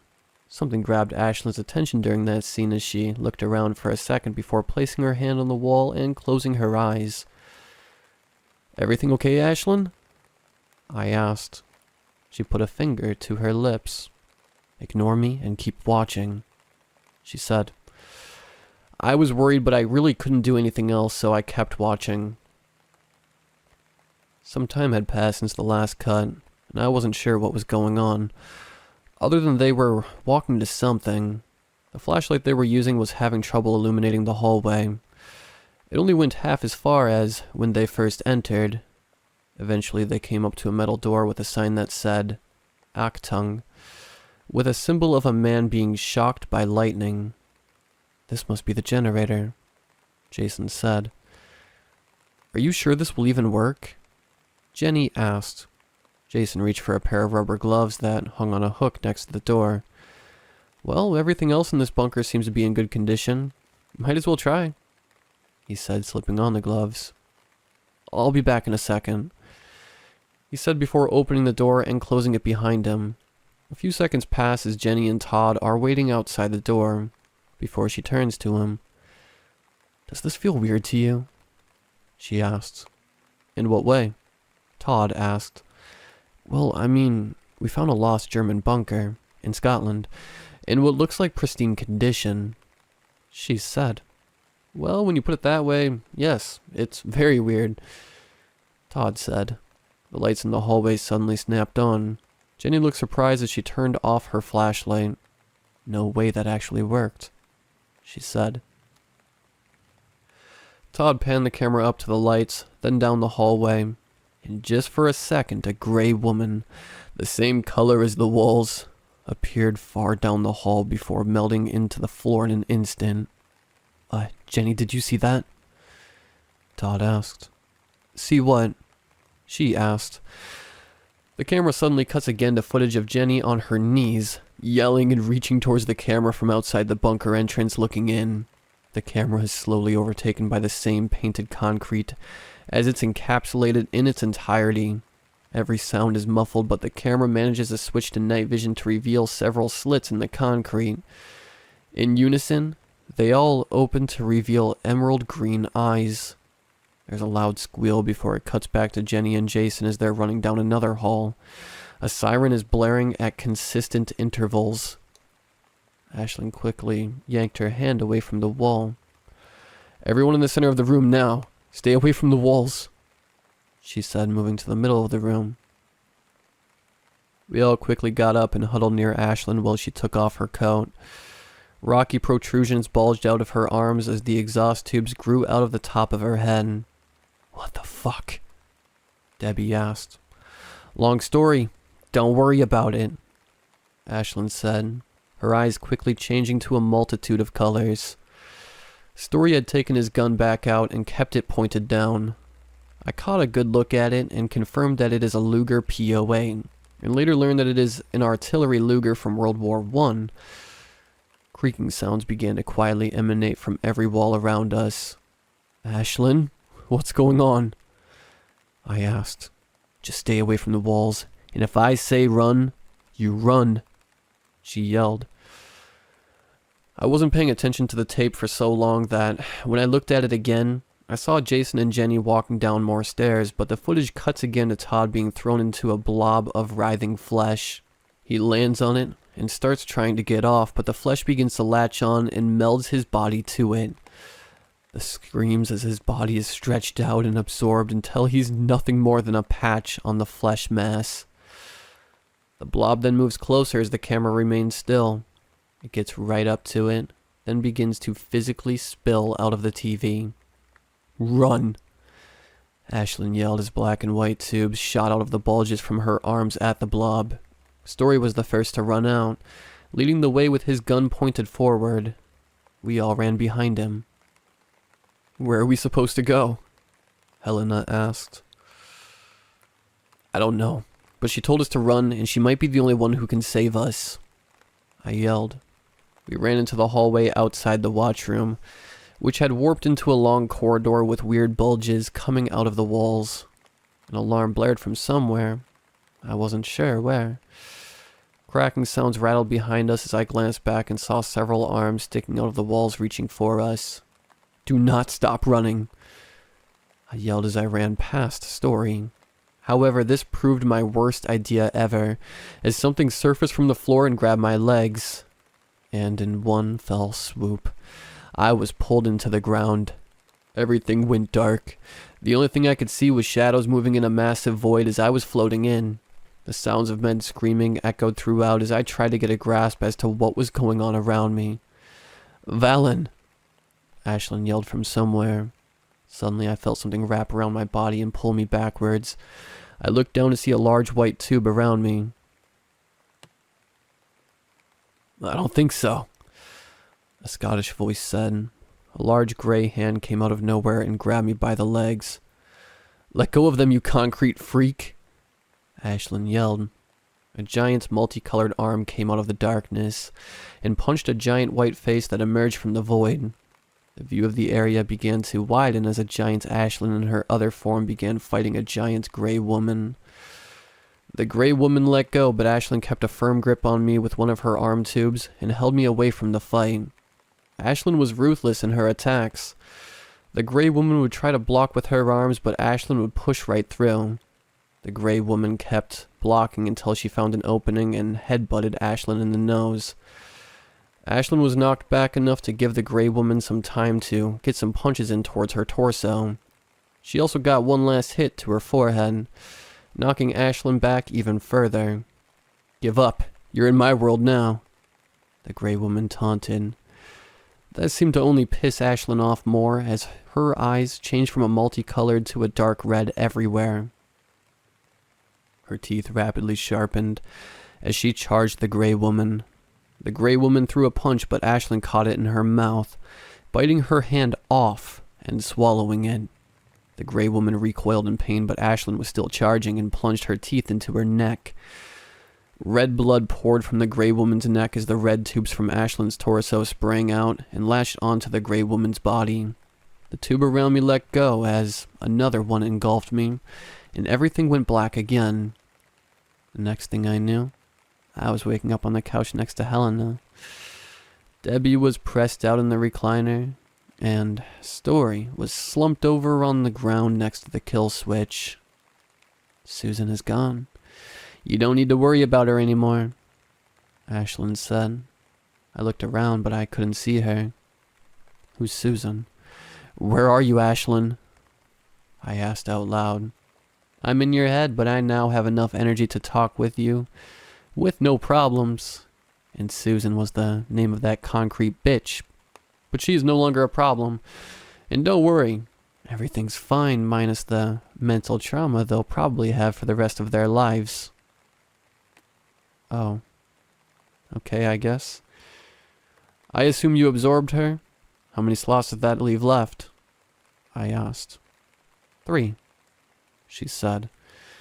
And what will you do when you have all 10 filled? I asked. Hey, who the hell are you talking to? Debbie asked, waking up from the recliner. Hold on, I said, motioning her to wait a minute. What's going to happen when all 10 slots are filled? Then I'm free, she said. Everyone's okay. Turns out everyone got caught and sent into that weird screaming void, but they were only floating around in it for a while. The house is back to normal. At the very least, I haven't found anything out of the ordinary. Ashlyn can talk to me now, but she doesn't most of the time. She hasn't really talked to me since that incident. When I took the tape out, it disintegrated into dust, so fortunately, I don't have to worry about it again. And Story did some research and actually found Jenny and got in contact with her. After some prying, he got her to tell him what happened. In short, they went to Scotland to find one of the bunkers. They found one, went inside, and turned on the generator. After that, the bunker locked them in. All of the German writing in the bunker turned to English. Green eyeballs began popping up everywhere. They learned that the bunker was used to test experiments and found the override. Well, the bunker didn't like that, so it tried to kill them on the way out. Todd sacrificed himself to stop a fleshy blob from chasing them. And Jason almost made it out, but was grabbed by Susan, who had control over the bunker and pulled him into the floor, while Jenny watched from the entrance of the bunker. She won't tell us where the bunker is, and I'm fine with that.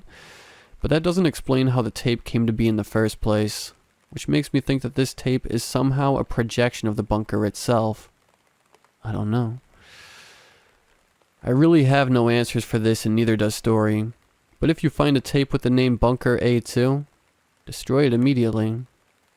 If anyone has any cursed tapes that they want to get rid of, message me and we'll figure out a way to take them off your hands.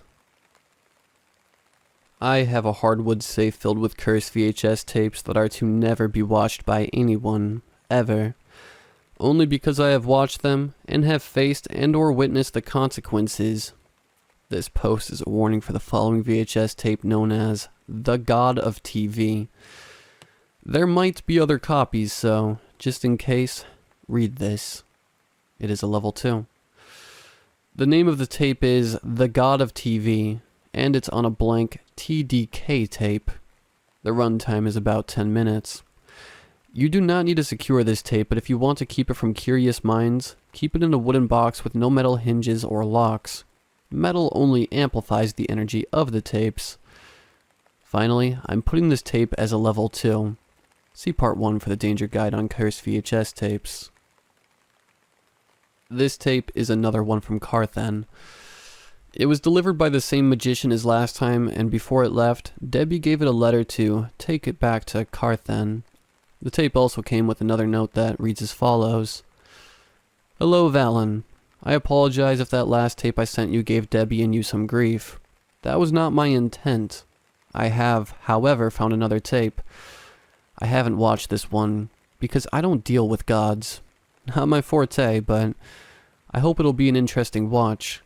Your friend, Carthen. That following weekend, I got the watch party together, with Scott finally joining us again. We had to move some things around. He is back on the kill switch outside the door. Helena is sitting next to me on the couch. Debbie is on the recliner. And Story brought his own camping chair until we can get another chair to put in the watch room. I put the tape in and pressed play. It started with the camera facing a teenager as he walked through a densely packed forest at night. There's a date stamp in the bottom right corner. May 1st, 1999. Alright, context for those who might find this tape later. I lost a bet with my friends and now I have to go and find a house in the middle of this forest and spend the night. It might be there, it might not. It's only a rumor. Kyle, Jordan, Ren, I hate you guys. If I get lost in the woods and this camera is the only thing you find, fuck you. Turning the camera off now. The kid said. The camera then cuts to black for a second before showing a clearing in the middle of the woods with a large house in the middle of it. The house looks old, but there's no signs of vandalism. Okay, I've been walking for about 2 hours now. I just stumbled upon this house in this field and I'm kinda weirded out. Especially because if you look down, he said as he pointed the camera down at the ground. He moved some of the grass with his foot and revealed a few cables. These cords are everywhere, and they're coming from that house. The camera cuts again to just outside the front door. The condition of the house looks good, but it is covered in dirt and grime. Well, I've checked the outside of the house and there's no broken windows or signs that anyone has broken in. But all of the windows are blacked out, so I really hope there isn't anyone living here. He said. He reached for the doorknob and slowly turned it until it clicked. He pulled it open and walked inside. It took a second for the camera to adjust to the darker interior. Once it refocused, all that could be seen were TVs in various states of disrepair, littered all over the place. There were stacks piled up against walls, damaged ones scattered along the ground, and wires everywhere. What the hell? He said. He looked around with the camera, panning to different stacks of TVs. Some of them were still on, but just displayed static. One looked like it was playing Fraggle Rock, but I couldn't get a clear view. He walked up to a few of the TVs and turned some of the knobs and pressed some buttons, but none of them worked. Alright, score for the creep counter. What's next? Is Scooby-Doo gonna come out running from a ghost? He said. From what I could gather, he must have been in the living room. I could see the kitchen in the distance when he panned in a certain area. All of a sudden, all of the TVs that could still function turned on with a white flash, then turned to static, then turned off again. Yeah, no bet's worth this, he said as he turned to the door, when, out of nowhere, a woman could be heard screaming from further in the house. Who's there? He yelled. Help me. The same voice said. Sounded disjointed. Like it was skipping. What the hell? He said as the camera pointed down to around his waist. The cable slithered its way up around his leg. He dropped the camera on the ground facing his leg. He struggled to get the wire off before it tightened and pulled his leg out from underneath him, falling on his back. He was then dragged across the floor and grabbed the camera at the last second. He pointed it where he was being dragged. His breathing was intense, but he wouldn't scream. He was being dragged through what seemed like endless hallways with TVs on either side. The closer he got to wherever he was being pulled to, the newer the TVs looked. Most of them were on, playing either the news, cartoons, or TV dramas, but every now and then, there was an eye on a screen that would track the kid. Eventually, he was pulled into a large room. TVs of all shapes and sizes littered the walls, floors, and even the ceiling. Each TV had a cable attached to it that led to the center of the room, where a woman hung by the wires as they stuck out from everywhere on her body through a white nightgown. The woman clutched a small, portable TV in her arms. Several small TV towers stuck out from the top of her head through her hair, and her eyes were glazed over with static. The kid was lifted up in front of the woman's face. You aren't the caretaker. Caretaker, the woman said. The kid couldn't speak. All we could hear was heavy, panicked breaths. The woman's head movements were jagged and fast as she talked.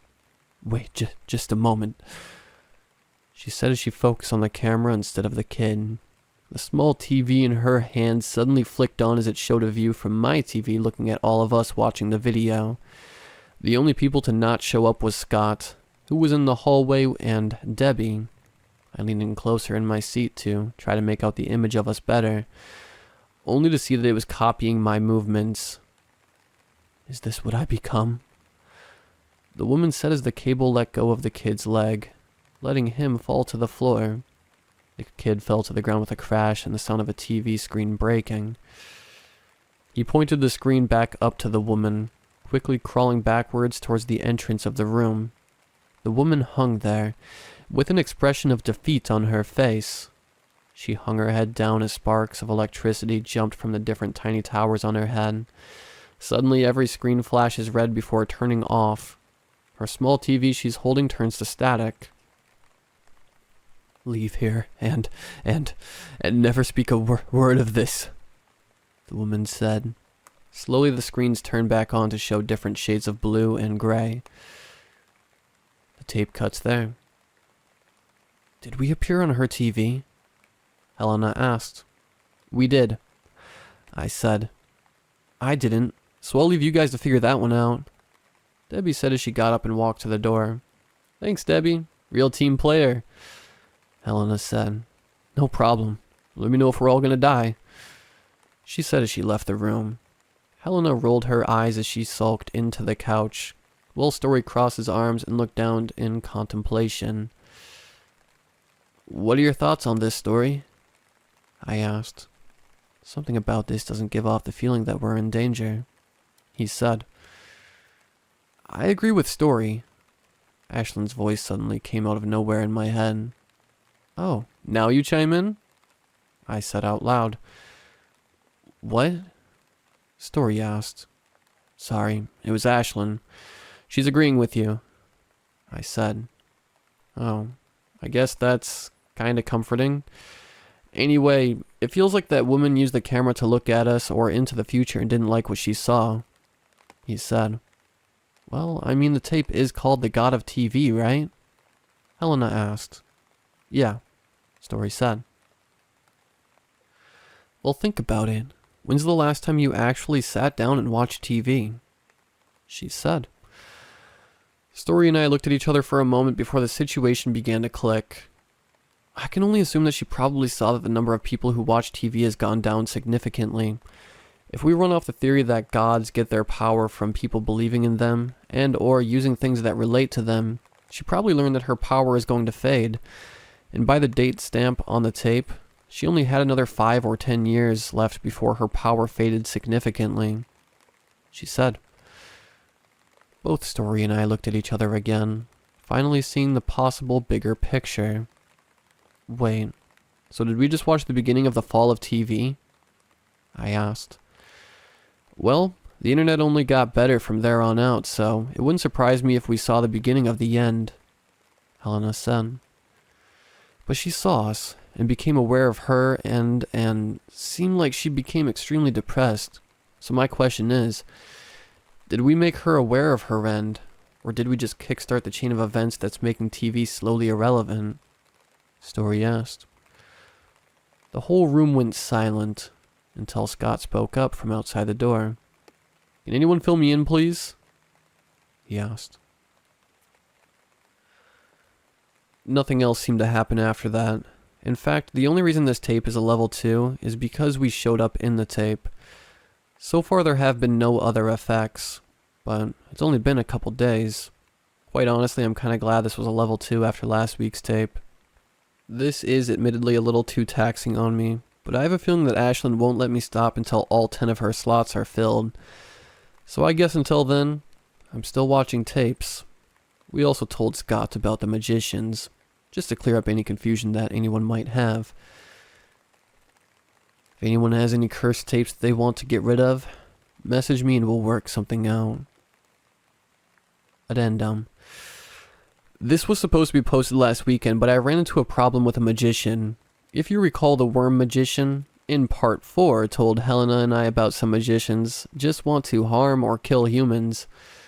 Well, I had an encounter with one shortly after this tape that caused me to have some time in the hospital. It was the day after we watched The God of TV, and I was writing this part when I felt like something was looking at me. I was in a coffee shop at the time. I know, I'm one of those people. And I looked out the window to see a man in a hoodie and jacket staring at me. As soon as I looked at it, it raised its fist and started punching the glass. The people next to the window were confused as to what was going on. That was the major clue that told me it was a magician. I quickly packed up my laptop and looked for the nearest place I could leave, but by the time I got my bag on, the glass had shattered. The other people in the coffee shop had freaked out and moved away from the now open window, giving the magician a clear way towards me. Thankfully, there were some tables in that way that created some distance between it and me so I could run past and out the front door. I ran down the sidewalk, not really sure what to do until I heard Ashlyn talking to me. "The next alley you pass, go down it. I have an idea," she said. The next alley I saw, I darted down. "Okay. Get about halfway down, then turn around and touch the ground," she said. "What?" I asked. "Just trust me," she said. Passing a dumpster, I got about halfway when I heard footsteps and rattling behind me. Not really sure what to expect, I stopped and turned around. Touching the ground, a black mist expanded out from my hand towards the magician, but I looked up to see just in time to see a broken bottle being thrown at me. I put my arm up and ducked, but the broken part caught my arm and cut a gash into the side of it. The magician kept coming and must have not noticed the mist as it walked right into it. One of Ashlyn's tubes shot out and grabbed it by the torso. It only reacted for a second before it was picked up and slammed headfirst into the ground. The tube let go and retracted back into the mist before Ashlyn crawled out of it, standing there in her normal black coat attire, looking at the magician. The mist suddenly blasted outwards, creating a black box around the three of us, much like Suzuka did when she took over Helena. The magician was dazed for a moment before it managed to sit up. Ashlyn walked over to me with an intensity that made the magician stand up and try to run, but the box kept him in. I looked down at my arm and saw that it was bleeding heavily, but I didn't know if I should remove my hand from the ground or not, so I held it against my torso to try and stop the bleeding. I looked back up to see Ashlyn grab the magician by the neck and hold it up. "You stupid bitch. You can't kill me," it yelled, a smug but stressed look gleaming off its face. "And you?" she said, moving him closer to her face. "Don't realize what I'm capable of." The smug look fell as she rolled up one sleeve to let the tube slither out and grab its neck in place of her hand. She then rolled up her other sleeve as more tubes come out and grabbed the magician by the limbs. The exhaust tube sprouted from the top of her back, spraying some red liquid. "Wait, what are you doing?" it yelled. "Getting rid of a problem," she said as red tubes came out of her torso and stabbed into the magician's body. In one swift motion, the magician quickly dried up into a weird gray mass, clothes and all, until it became a gray leather material that she dropped onto the ground. The red arm tubes retracted for a moment before black liquid spewed from the exhaust tubes as she hunched over. A few moments later, the black tubes also retracted as she turned around and looked at me with relief, then shock. "Valen?" she said, running back over to me. The walls quickly dropped and the mist moved to just under her feet and a small trail from my hand. "Holy shit, you're pale," she said, touching my face. I moved my arm to show her the gash. I was so focused on what was happening in front of me that I didn't even realize how dizzy I was. She took off the sleeve of her jacket, then ripped a part of her t-shirt off and wrapped it around my arm. "Where's your phone?" she asked. "Front pocket," I said as my head began getting heavier. Ashlyn reached into my pocket and pulled out my phone, then placed her hand on my neck.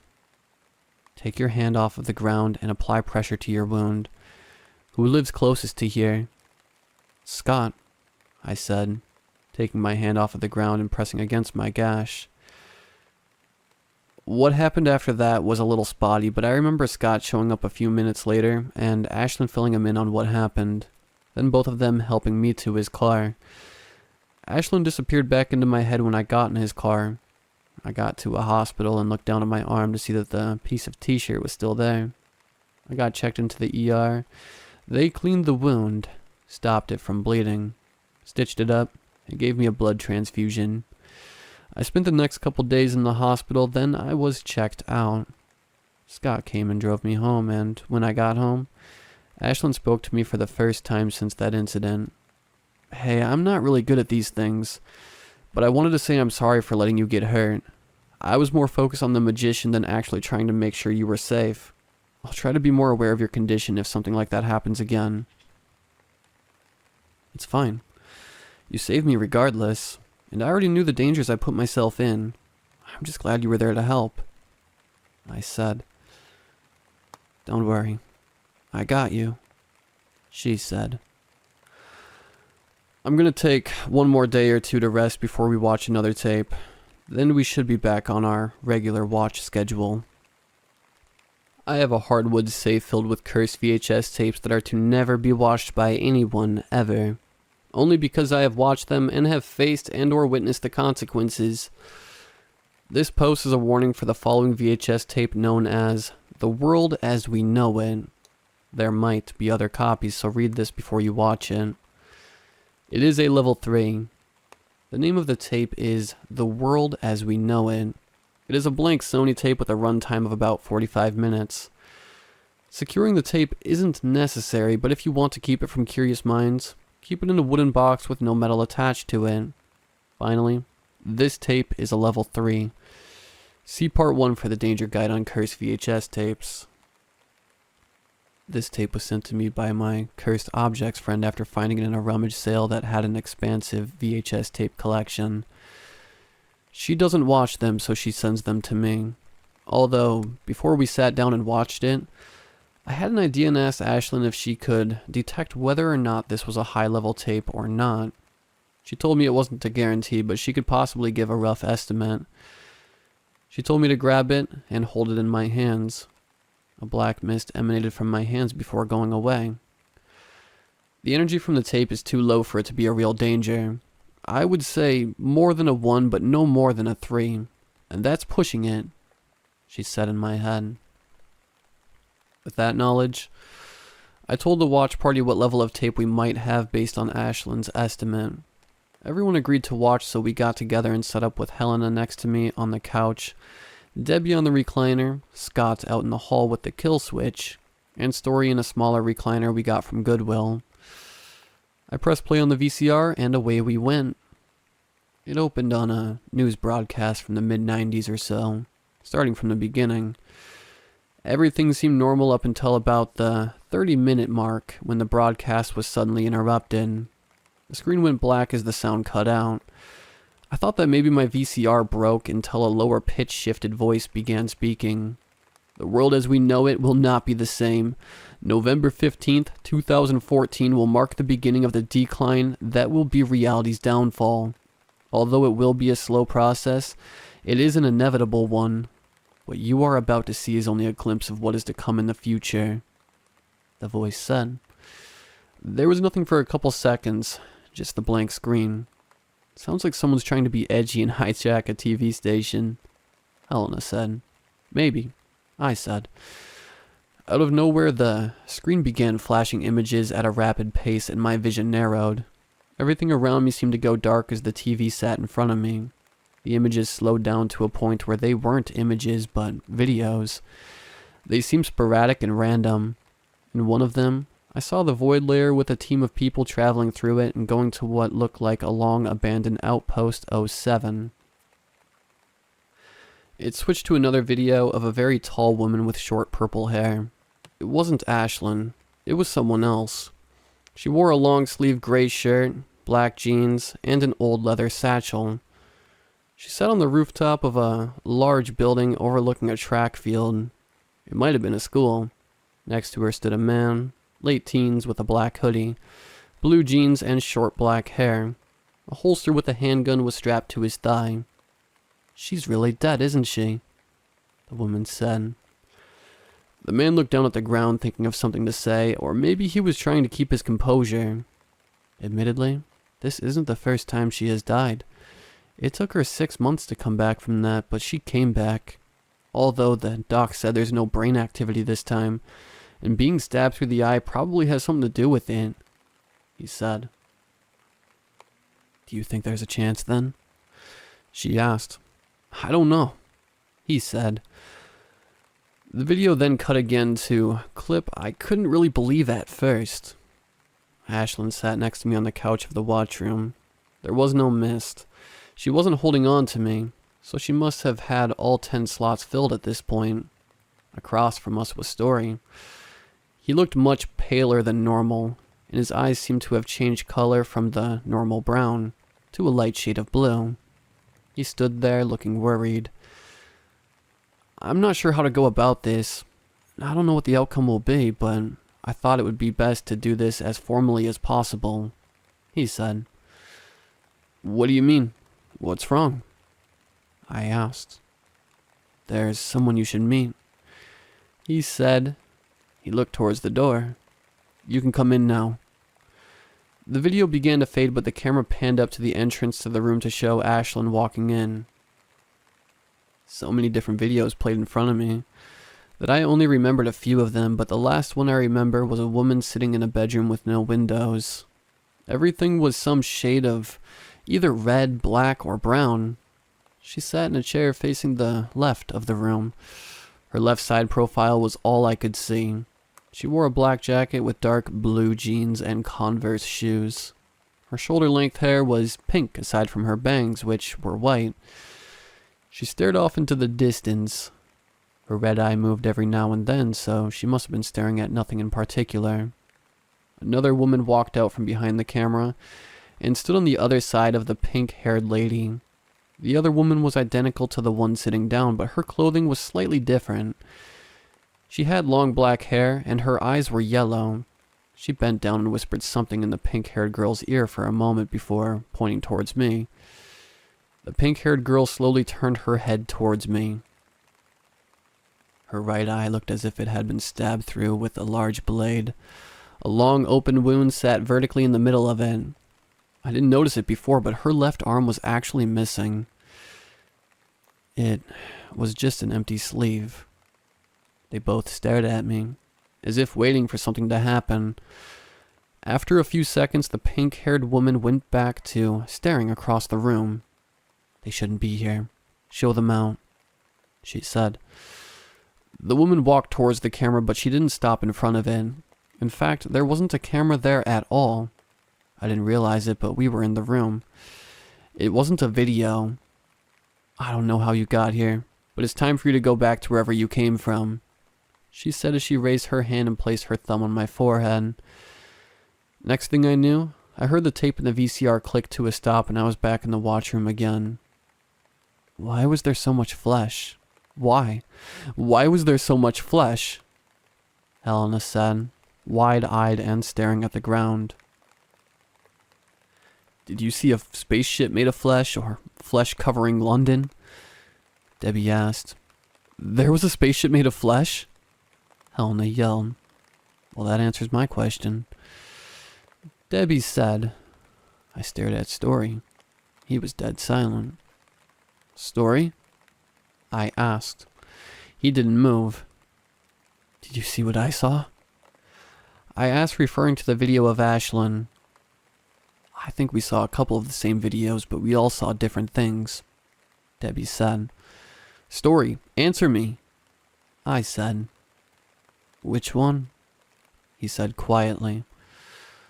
The one with Ashlyn, I said. Which one? He said, turning to look at me. His eyebrows were furrowed with confusion, but his eyes were wide with worry. The one where you introduced someone to Ashlyn that looks exactly like her, I said. I saw it, but I don't know another Ashlyn. So I either haven't found her yet, or the video isn't real, because obviously my eyes are brown, not blue, he said. Yes, but Story, it's you. Anything can happen, I said. You think I don't fucking know that? He said, raising his voice at me. I saw plenty of other things on that tape that surely couldn't happen. But lo and behold, we live in a world where you have a monster woman in your head. There's ghost-like creatures that you can only see if one is around, and you're told about it by someone who can see it. And powerful entities live on analog tapes. He took a second to calm down and take some deep breaths before talking again. I am just as worried about this as you are, but I don't have the answers right now. We all took some time to calm down and talk about what we saw, and agreed that this was some sort of prophetic tape. As to whether it was accurate or not, we're not sure. The moment with Ashlyn hasn't happened yet, so until that happens, if it happens, we can't take anything we saw to be true. But if it is, the world will begin to change. I have a hardwood safe filled with cursed VHS tapes that are to never be watched by anyone, ever. Only because I have watched them and have faced and or witnessed the consequences. This post is a little bit different than normal. Originally there wasn't going to be a new part this weekend because half of the party is out of town, but then this happened. Debbie was out doing something and Ashlyn wasn't talking, so it was just me at the house. I was making sure that my VCR was working fine when I heard a knock at the door. I made my way over to the front door and looked through the peephole. I saw what looked like a bunch of tiny TV towers and power lines sitting on top of some hair. My first thought was a magician, but after my last encounter, I was a little wary. "Ashlyn, are you there?" I asked. "Way ahead of you. If things go wrong, touch the wall," she said. I took in a deep breath, then unlocked and opened the door slightly. "State your business," I said, not looking through the opening. "Are you Valen?" A female voice asked. "Who wants to know?" I asked. "My name is Telly. We've technically never met before. She said. "Wait a fucking minute." "Open the door," Ashlyn said. "Are you sure?" I whispered. "Just do it," she said. Trusting Ashlyn, I opened the door slowly, only to stop when I realized who it was. It all came back to me when I saw a small TV in her arms that she held like a teddy bear. "You are Valen, correct?" Telly asked. A picture showed up on her TV of the watch party, and when we watched The God of TV. "Yes," I said, not really knowing what to do. Was she there to kill me? Was she going to do something to me? "May I come in?" she asked. Sure," I said, moving to the side to let her in. Telly was shorter than I expected, standing maybe 8 inches to a foot shorter than me. She also wasn't wearing the nightgown she had on in the video. Instead, it was a blue jean jacket over a white tank top with torn light blue jeans. A very 90s look. She didn't wear shoes, however. She had long brown hair that was twisted in a low ponytail, and the tiny TV towers and power lines stuck out of the top of her head and through her hair. It was almost like a crown. The last piece was a pair of dark, tinted sunglasses that she wore over her eyes. "May I ask what you're doing here?" I asked, not really sure what to do. "Well, I've run into a problem," she said, walking away from me and down the hallway towards the watch room. Her slight stutter sounded like old TV audio skipping. "And what's that?" I asked, following behind her. "I'm slowly but surely dying," she said, walking through the door and into the watch room. "Oh, I'm sorry to hear that. But what has that got to do with me?" I asked. She stopped for a moment when she entered the room, then turned towards the VCR and jogged towards it before sitting down on the ground in front of it. "After I first saw you and learned of what was to become of me, the caretaker stopped showing up," she said. "Who's the caretaker? Maybe we can find them and get them to help you again," I said. "I don't know. They were always someone different, but after they stopped showing up, my power began to dwindle, and about 10 or 12 years ago, my influence over television vanished completely. That power went to the entity that controls the internet," she said, still staring at the VCR. "This entity wouldn't happen to be named Lane, would it?" I asked. "I don't know, but I get the reference. I've never met any of the other gods. We all exist separate from each other, born into the world through devotion. It was the caretaker's job to make sure we were taken care of, as long as we still had enough devotion to remain powerful. It somehow must have seen you at the same time I did, and decided to give up on me early. She went quiet for a second, taking her hand off of the VCR. Are you okay? I asked. I suppose that it was inevitable that I was going to die. I just didn't expect to be abandoned without warning. The god of the internet is slowly taking all of my power from me, she said as she stood back up and turned to me. I can still draw power from television to live, but that is it. And that will draw empty. When I can no longer take power, I will cease to exist. I have a feeling you're going to ask me for help with something, I said. Yes, I want to see if I can use these tapes to maintain enough power to keep from dying, she said. Wait a goddamn minute, Ashlyn said. I felt something emerge from underneath my lower pant leg. I looked down to see two hands reach out from it and force my leg up to take off my sock, then put my foot down. When it touched the ground, the black mist shot out and covered the ground. Ashlyn rose up from the center of it with her arms crossed. Telly seemed unfazed by all of this. You are not stealing my only chance of obtaining a physical form, Ashlyn yelled. I am not trying to steal your chance from you. I am trying to stay alive. All I require are the tapes when you are finished watching them. I don't even know if it'll work, Telly said. Well, then what are you planning on doing with the tapes? Ashlyn asked. Assuming I can feed off the power in the tapes, I will place it in my TV and absorb it. Hopefully the end result is the tape will be blank and I'll be able to keep myself alive, Telly said. Ashlyn released some tension in her shoulders, but she was still standoffish. So, what you're telling me is you're still going to let us watch the tapes. Then afterwards you're just going to take it and scrub it clean. Like a bottom feeder, Ashlyn said. Well, I don't agree with the term, yes. This is my last-ditch effort to keep myself from dying. If this does not work, then I will have to come to terms with my death, Telly said, holding her TV tighter. Ashlyn stood there for a second before putting up a wall of black mist between Telly and us, then turned to me. I don't know about this. She doesn't seem to be lying to us, but I'm not sure if giving her power is a good thing. Your thoughts? She asked. Thought about it for a moment. I think it wouldn't hurt to try.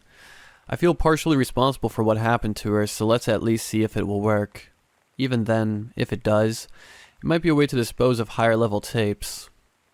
However, if she does become a problem, do you think you can take care of her? I asked. As she is right now, not a problem, but depending on how powerful she gets, I may not be able to in my current form. When I have all 10 slots filled, I'll more than likely be able to take care of her no problem. Is that a guarantee? Or is that what you think? I asked. Ashlyn went quiet for a second. She looked off to the side. A slight look of worry crept across her face. Tell you what, I'm going to take a risk and let her try it. If it doesn't work, she goes on her way and that's that. If it does, we will figure out something from there. Okay? I asked. That's fine with me, but keep your socks off. If anything happens when she tries it, I want to be able to take care of it right away, Ashlyn said. She quickly sunk back down into the mist as it all dissipated away, leaving Telly and I standing there. We'll let you try it, but no funny business. If we see you try to do anything that would harm us in any way, Ashlyn will take care of you. Deal? I asked. I agree to these terms, Telly said. I went and grabbed a level 2 tape, something that would have enough energy to detect, but not enough to cause harm, and gave it to her. Telly took it and sat down in the middle of the watch room. She actually let go of her TV for the first time I've seen, placing it down in front of her. She reached up to her hair and pulled 2 black wires out of it and attached them to the TV, then took the tape and put it in. Telly's spine suddenly straightened up and her head jerked back, facing the ceiling. Even with her sunglasses on, I could see light shine out from her static eyes. She was silent and remained still for a couple minutes until her back gave out and she fell flat on the ground. "Telly?" I asked. "Are you okay?" She stuck her arm up and gave me a thumbs up, still lying on her back. "Did it work?" I asked. She raised her other arm up to give another thumbs up. I didn't notice it at first with how bright her eyes were, but I saw Ashlyn's black mist move back to my foot. She must have been ready to take her out at a moment's notice. I walked over and gave her a hand up. "Alright, so what now?" I asked. "If I may ask to borrow a backpack and as many tapes as you are willing to give me, I will be on my way. I do not want to overstay my welcome," she said. Her stutter almost seemed to vanish. Yeah, I can do that," I said. I gave her a backpack filled with tapes that are low enough level that they shouldn't interact with each other. Then she went on her way. I'll be honest, I'm not sure if it was a good idea, but it beats having a dying god as an enemy. Everyone should be back next week. I have a hardwood safe filled with cursed VHS tapes that are to never be watched by anyone, ever. Only because I have watched them and have faced and or witnessed the consequences. This post is a warning for the following VHS tape known as She's Made of Porcelain. It's a level 4. Destroy it immediately. The name of the tape is called She's Made of Porcelain, and it's on a blank Sony tape. The runtime is about 15 minutes. Securing the tape is necessary. Keep it in a wooden box with no metal on it. Metal only amplifies the energy of the tape. Finally, this tape has a danger level of 4. See part 1 for the danger guide on cursed VHS tapes. I found this tape while out antique store shopping with Debbie. She wanted to steal some things to decorate her room back at the house. The rule is, as long as it's not very expensive so it won't harm the business, I won't stop her. While shopping, I stumbled upon a wooden box with no metal on it, sealed with wax. Out of curiosity, I bought it. I knew it was some sort of cursed object, but I wasn't sure what. If it was a random object, I would send it to my cursed object friend. However, that wasn't the case. I brought it home and examined it to see if there were any markings, but there was no indication of any kind of written seal, just the wax, which was a sickly green, by the way. Taking a rather weird precaution, I had a bigger wooden box where I would put the smaller box in case anything happened. I chipped away at the wax while Debbie watched, and eventually enough came away where I could open it. Inside the box was just a VHS tape. Nothing special. That's it. Just a VHS tape. No cursed gold or jewels, or even a pouch full of bones. Debbie said, looking into the box. "These tapes really do have a habit of finding you, don't they?" "Looks like it," I said. "Yeah, before you know it, they'll start showing up on your doorstep." "Oh, wait. They do," she said, walking away. The reality of the statement said it quickly. How long would it be before I got a tape every day? Where would I put them all? How would they interact with each other? How much danger would that cause? How many wooden boxes would I have to make and buy before I ran out of space? "Valen, go ahead and touch the tape for me. I want to get an idea of what we are dealing with," Ashlyn said. I snapped out of my downward spiral and placed my hand on the tape. Her black mist leaked from my hand and onto it for a few seconds before returning back into my hand. Okay, this one is a little more powerful, but I still can't pinpoint exactly what level. "I would say above a 3, she said.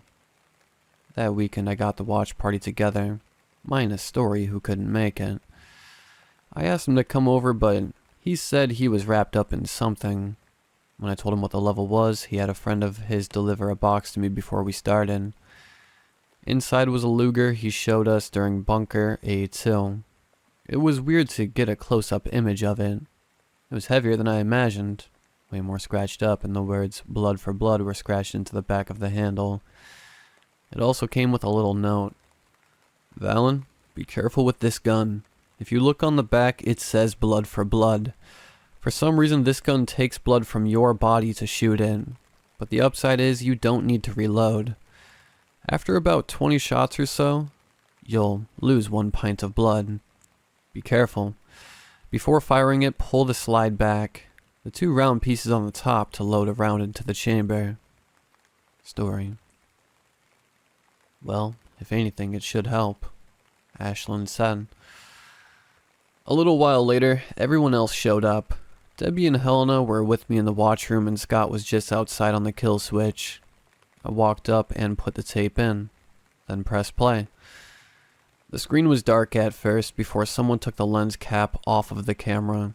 What showed was a dark room with a woman strapped into a chair by the torso, ankles, and wrists trying to get free. Surrounding her were 5 women dressed in black dresses and ornate headpieces that obscured their faces. The one behind the restrained woman began speaking. "Isabella Norello, your crimes against the Coven have been witnessed," she said. "You idiots don't even realize the potential of the power your deity gives us," Isabella yelled. "As punishment for the crime of taking another life without approval of the council, you are sentenced to imprisonment in one's own body," the woman said. "We could take over the world with this power. You have no idea," Isabella yelled. None of the other women seemed to pay attention to her. Simultaneously, the women in black began chanting something I couldn't understand. It went on for a few minutes while Isabella screamed at them. After a while, the chanting got louder and patches of white began to develop on her that grew all over her body. Isabella screamed louder as the parts of her that had turned white no longer moved. From one final chant from the woman in black, Isabella turned fully white and frozen in a state of screaming. All of a sudden, the power went off in the watchroom. "Scott, why did you hit the kill switch?" Helena asked. "I didn't. It turned off by itself," Scott said. Helena suddenly grabbed a gun from me and chambered around. "I'm not getting possessed again," she said. "Ashlyn, do you sense anything?" I asked. She took a second to respond. "There's no energy field created, but there is something in the house. It feels powerful. Be careful," she said. "What did she say, Valen?" Helena asked. "Nothing's creating an energy field, so she can't manifest, but there is something in the house. Whatever it is, it probably cut the power manually," I said. "Well, great. Now we have a witch hunt on our hands," Helena said. Debbie let out a short, fake laugh. "I see what you did there," she said. "What?" "Oh," Helena said, realizing what she said. Scott stepped inside the watchroom and closed the door behind him, using the flashlight on his phone to illuminate the room. "Okay, so there's something in this house that has cut the power. We have a gun, but there's 4 of us and Ashlyn. What's the plan?" he asked. "I've got something," Debbie said as she lifted her shirt and reached into the void in her torso, then pulled out a spiked baseball bat. "What the fuck?" Helena asked. "Is that why you wanted nails and a hammer?" I asked. "I have no regrets. Onward," Debbie said, pointing her bat towards the door as she got up from the recliner. "I've got you and Scott covered," Ashlyn said. "Ashlyn's got us," I said to Scott. He gave a thumbs up before looking towards the door. "Valen, take off your socks," Ashlyn said. "Right," I said, taking off my socks. Everyone stared at me for a second in confusion. "Easy access for Ashlyn to get out," I said. They all nodded understanding. Helena, who was already next to the door, opened it slightly and peeked through the crack. We waited until she opened the door further and checked the other side. "We're good," she said as she opened the door completely. We walked into the hallway, making sure to be quiet so we could try to hear any movement in the house. The first place we went was the breaker box, which looked like somebody had punched a hole into it, then ripped a piece of it out. Other than that, the bottom floor was clear. We made our way upstairs and started going through the second floor. "Hold on. I sense it. It's close by," Ashlyn said. "It's close." I whispered. Everyone tensed up a little as we kept searching. "I just realized, we have no idea what we are looking for, do we?" Debbie asked. "I'm gonna assume a lady in white," Helena whispered. "Yes, but we don't know what she's made of or what she can do. The tape basically didn't give us any information," Debbie said. Helena turned around to Debbie. "How about this? Whatever's not us, we..." Helena was suddenly cut off by two arms that came out of the ceiling and grabbed her, then yanked her up into the ceiling, dropping the gun to the ground. "Helena!" I yelled. I didn't realize we were right under the entrance to the attic. "Shit! Boost me up!" Debbie yelled. I put my hands together and used them to help hoist Debbie up into the attic. "Oh my God!" Debbie yelled. I grabbed the gun up from the ground and turned to Scott. "Help me up," I said. He did the same for me as I reached up and grabbed the edge of the entrance, then pulled myself the rest of the way. I wasn't even all the way up when I saw Debbie just standing there in utter shock as she looked at Isabella, sinking her teeth into the neck of Helena. Most of Helena's color had become white and frozen as she reached out towards Debbie and I, while Isabella's color returned to her. Debbie couldn't move, and by the time I got up, it was too late. When Isabella moved her mouth away from Helena's neck, there was no blood, not even teeth marks. Sorry to barge in unannounced like this, but being trapped in a porcelain body was getting on my nerves. It's so fragile.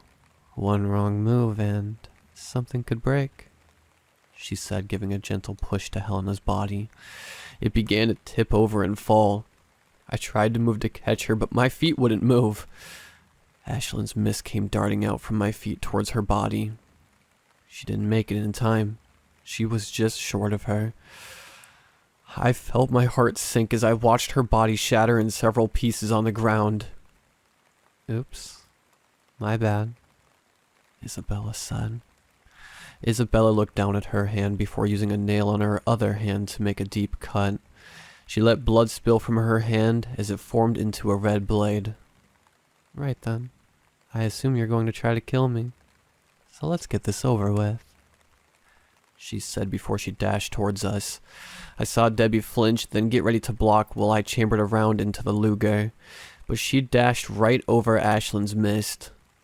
In an instant, a large tube jutted out of the mist and wrapped around Isabella's neck, stopping her in place. With lightning speed and sporadic twitching, Isabella was slammed all over the room, denting walls and crashing into old storage boxes. This went on for what felt like forever, until Isabella was swollen and covered in blood and bruises. Another tube came out and grabbed her by the legs and held her over the mist. Ashlyn began pulling, and as if Isabella could scream, I think she would. She was pulled so tightly that I could see her body begin to rip apart. Finally, a red tube shot out from the mist and struck through the middle of her, splitting her in two. After that, her two halves were dragged into the mist. The mist dissipated as it was just Debbie and I standing there in shock. I glanced down towards the shattered pile that was my friend. I walked over, then fell to my knees in front of it. I didn't know what to do.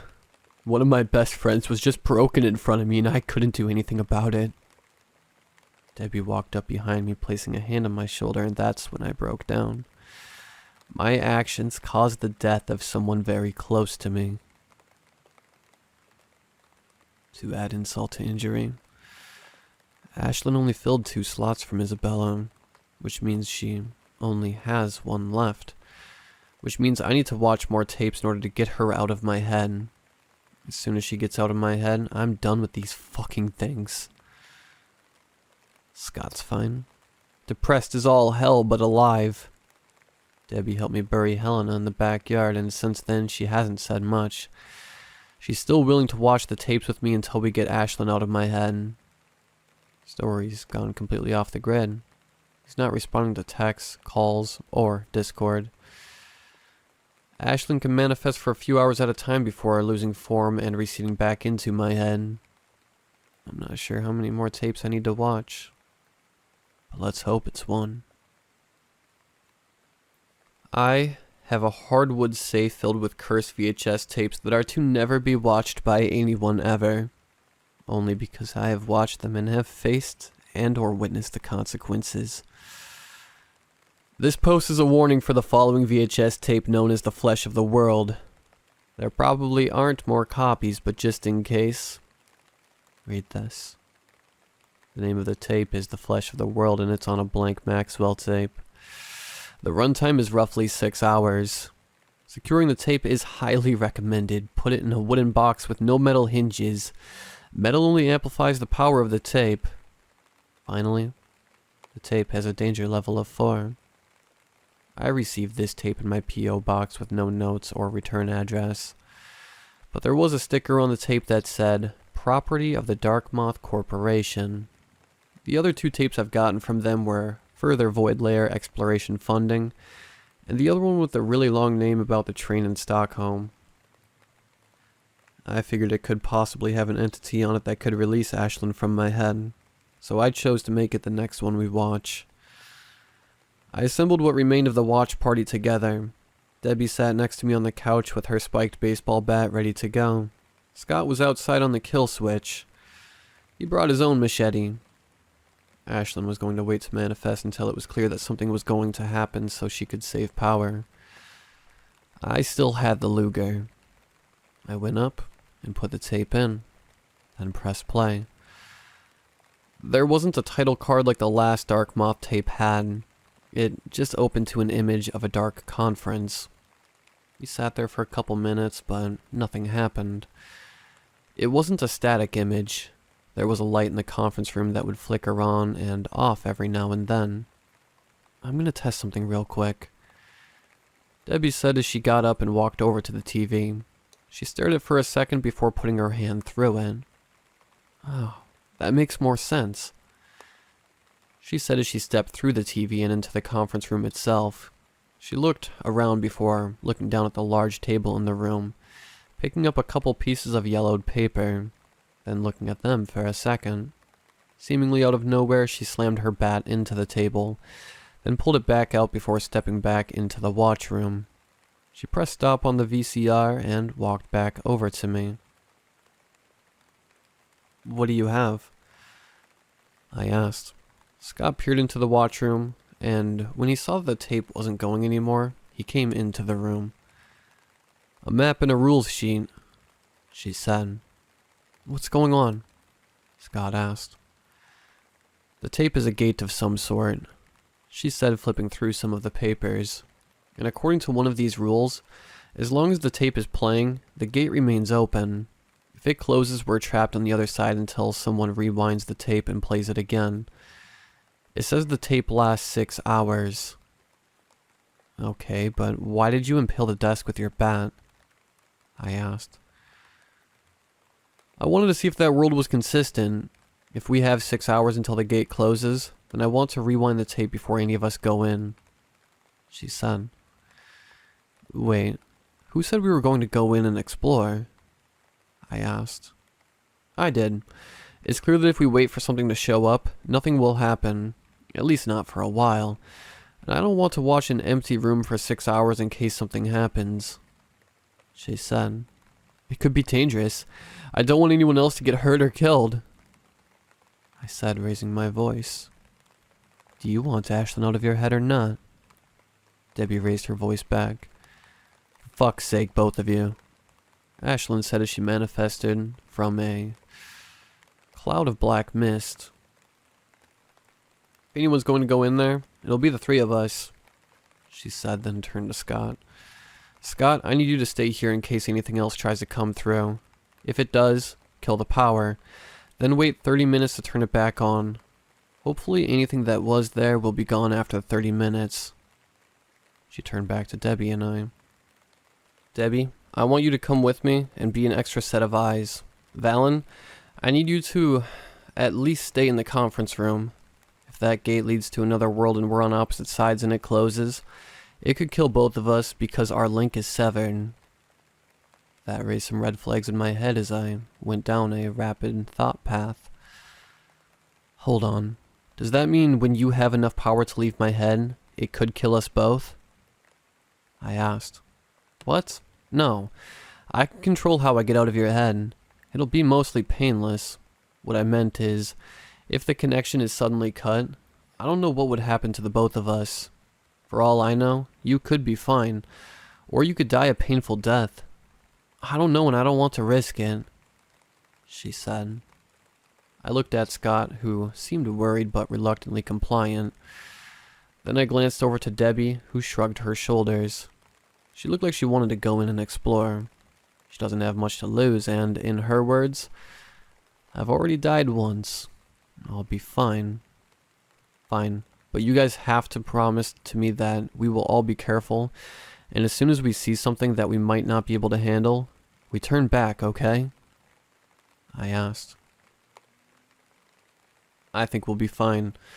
But yes, I agree to those terms, Ashlyn said. We rewound the tape so we could have the full 6 hours, then went over some of the rules on the paper. In a quick summary, the rules basically say, don't interact with things that move, never go by yourself, always be prepared for anything. With all of those in mind, we played the tape again and walked through, bringing some flashlights with us. The conference room had one working light that was dim, and another light that would flicker every once in a while.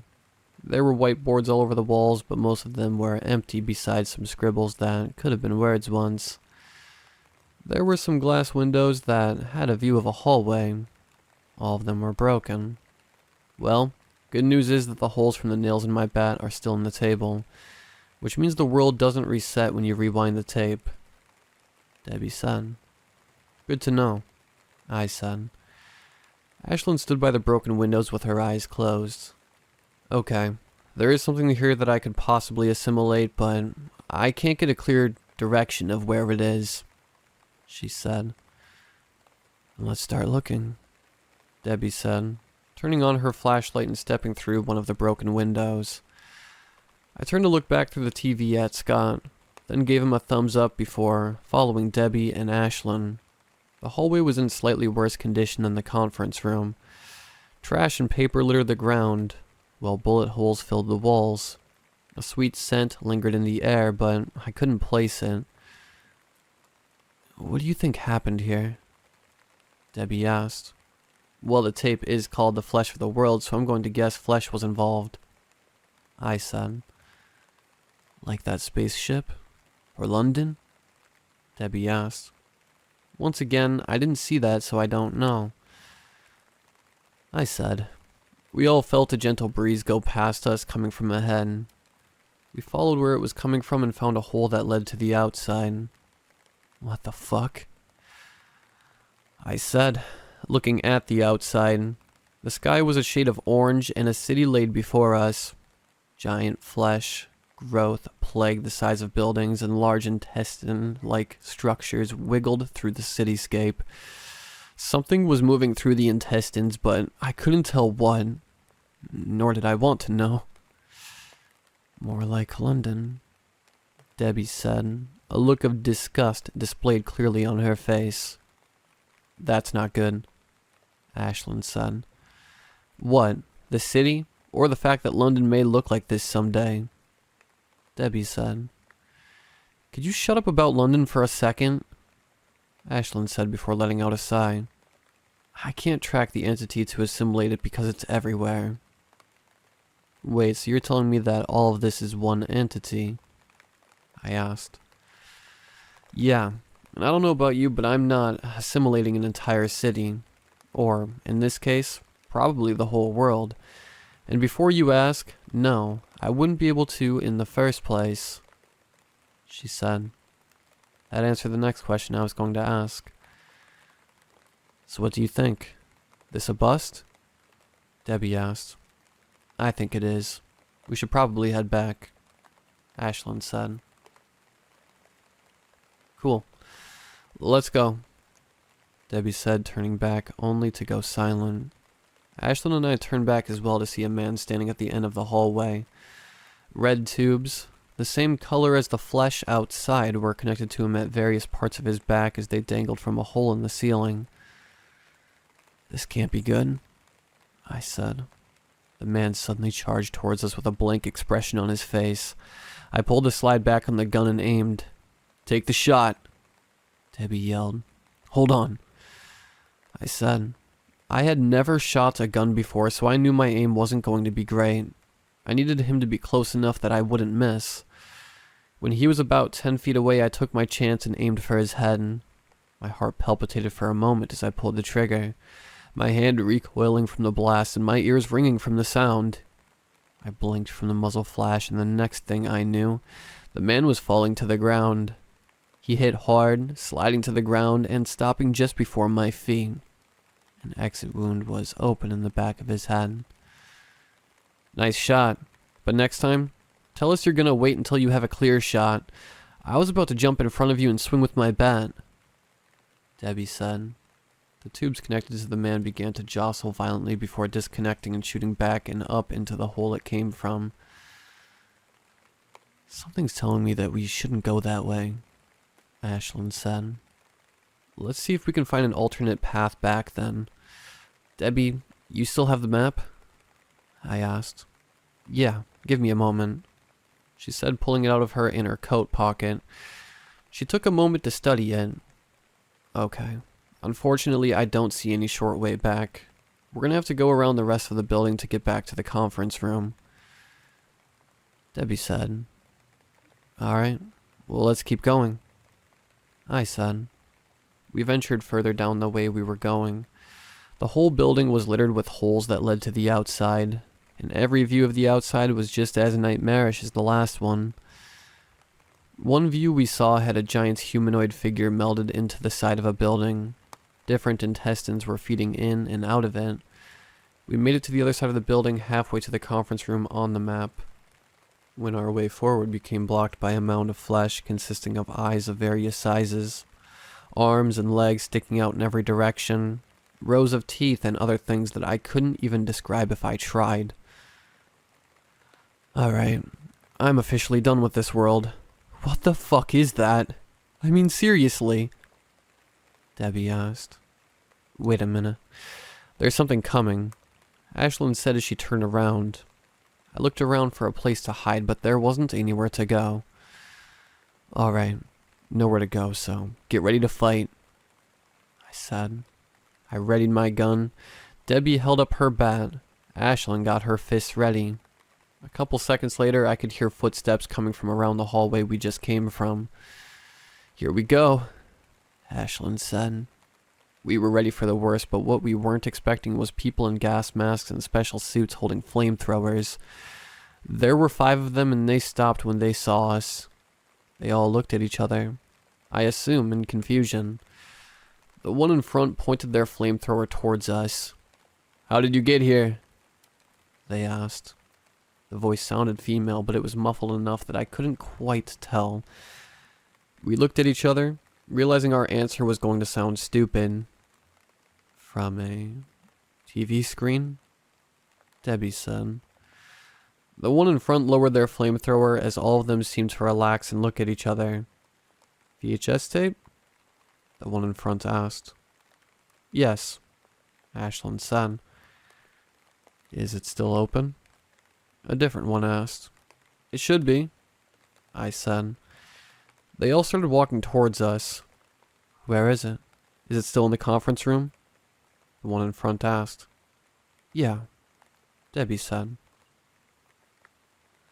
Full steam ahead, boys. We're going home, the one in front said. They ran past us with their flamethrowers out and lit the mound on fire.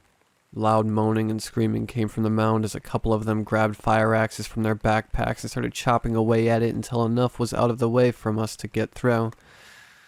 Once we were through, We all heard a low, deep groan come from all around us. "Shit. We've woken the hive," one of them said. "Just keep going. We've got our ticket out of here," the one in front said. Suddenly, red tendrils started coming out of the walls and the floors towards us, but the flamethrowers were keeping them at bay. Other people like the man before would come out of the hallways to chase after us. I took a couple shots at them, but one, the people in a gas mask turned around and used their flamethrowers on them. We rounded another corner and saw the broken windows of the conference room. "Home stretch," the one in front said. "Wait, let me take the lead," Debbie yelled as she sprinted in front and through the broken window. "Scott, get ready on the kill switch," Debbie yelled. We all ran into the room and saw the TV screen was still on. "Freedom," the one in front yelled as they dived through the screen. One by one, we all quickly jumped through, with Ashlyn being the last one. "Scott, now," Debbie yelled. I glanced at the screen to see several people connected by tubes run towards the screen before the power cut. I crawled over to the VCR and pulled the power plug out of the wall just in case. "Turning power back on," Scott said. The lights of the room came back on and I saw Scott, Ashlyn, Debbie, and the 5 people in the gas masks. The 5 looked around, seemingly confused by their surroundings. The one that was in front took their mask off and took in a deep breath of air. They were a woman, maybe in her mid to late 40s. They all took off their masks to reveal 3 men and 1 other woman. "What is this place?" the first woman said. "My house. I know you're going to have a lot of questions, so just get them out now," I said, laying back down on the floor, still a little out of breath. "Your house? What do you mean?" she asked. "I mean, this is my house. You're from the Dark Moth Corporation, right?" I asked. "How did you know that? How did you get that tape?" she asked. "1, I have a couple Dark Moth tapes. 2, I collect cursed tapes, and this one just showed up in my P.O. box. And 3, I don't really know anything about the Dark Moth Corporation, other than it ceased to exist in 2005 for reasons I don't know," I said, holding up 3 fingers. The woman looked around for a second. "Well, that explains why no one came to get us. We've been stuck in there for almost 16 years, I think. I lost count a couple years in," the woman said. "It's 2021. Any other questions?" I asked. "Do any of you have a landline or a cell phone I can borrow?" she said. Scott reached into his pocket and unlocked his phone and gave it to her. She looked confused for a second. "It's a smartphone. Think of it like a small pocket computer," he said. "And yet you guys still use tapes?" she asked. I let out a sigh. Debbie went up to one of the men and crouched down in front of them. "Hey, just out of curiosity, you can see me, right?" she asked. "Yeah, why?" he asked. He took a closer look at her, then saw her hands. "You're an Invis, aren't you?" he asked. "I haven't heard that term before," she said. "You came from that tunnel in Pennsylvania, right?" he asked. "Okay, yes, I am," she said. "Are Invis widespread knowledge now?" he asked. "No. I was just wondering how you were able to see me," she said. It's been a couple days since then. The 5 of them managed to get in contact with someone, and they were taken back to wherever they were before, or something. I don't know. They weren't able to tell me. They didn't take any of the Dark Moth tapes from me, or any tapes from me for that matter. So the hunt is still on to find one last entity for Ashlyn, but it was nice to actually be able to save someone for once. To those of you who are wondering, I did talk to Debbie about how likely it would be for Helena to come back as a magician, and she doesn't know. She knows that it doesn't happen to everyone, and it wasn't likely that she would come back as one. I have a hardwood safe filled with cursed VHS tapes that are to never be watched by anyone ever. only because I have watched them and have faced and or witnessed the consequences. This post is a warning for the following VHS tape known as 8 Eyes. There might not be any more copies, but just in case, read this. This tape is a level 5. The name of the tape is 8 Eyes, and it's on a blank TDK tape. There is no runtime. Securing the tape is mandatory. Keep it in a hardwood box with no metal hinges. Metal only amplifies the energy of the tapes. Do not destroy. I know I usually say contain or destroy level 5s, but in this case, I think destroying it would be the worst thing to do. This is another tape from Carthen, and it was delivered to my door with a note. Hello, Valen. I'm sorry to hear about your recent loss. I have sent you a tape that I know was a higher level entity in it for Ashlyn. Hopefully it should be enough to get the job done. I have not watched it myself, but I can tell there is something on it just by holding it. I hope it helps. Carthen. There was also a note specifically for Debbie that I gave to her. That weekend I got the watch party together. Debbie sat next to me with her bat.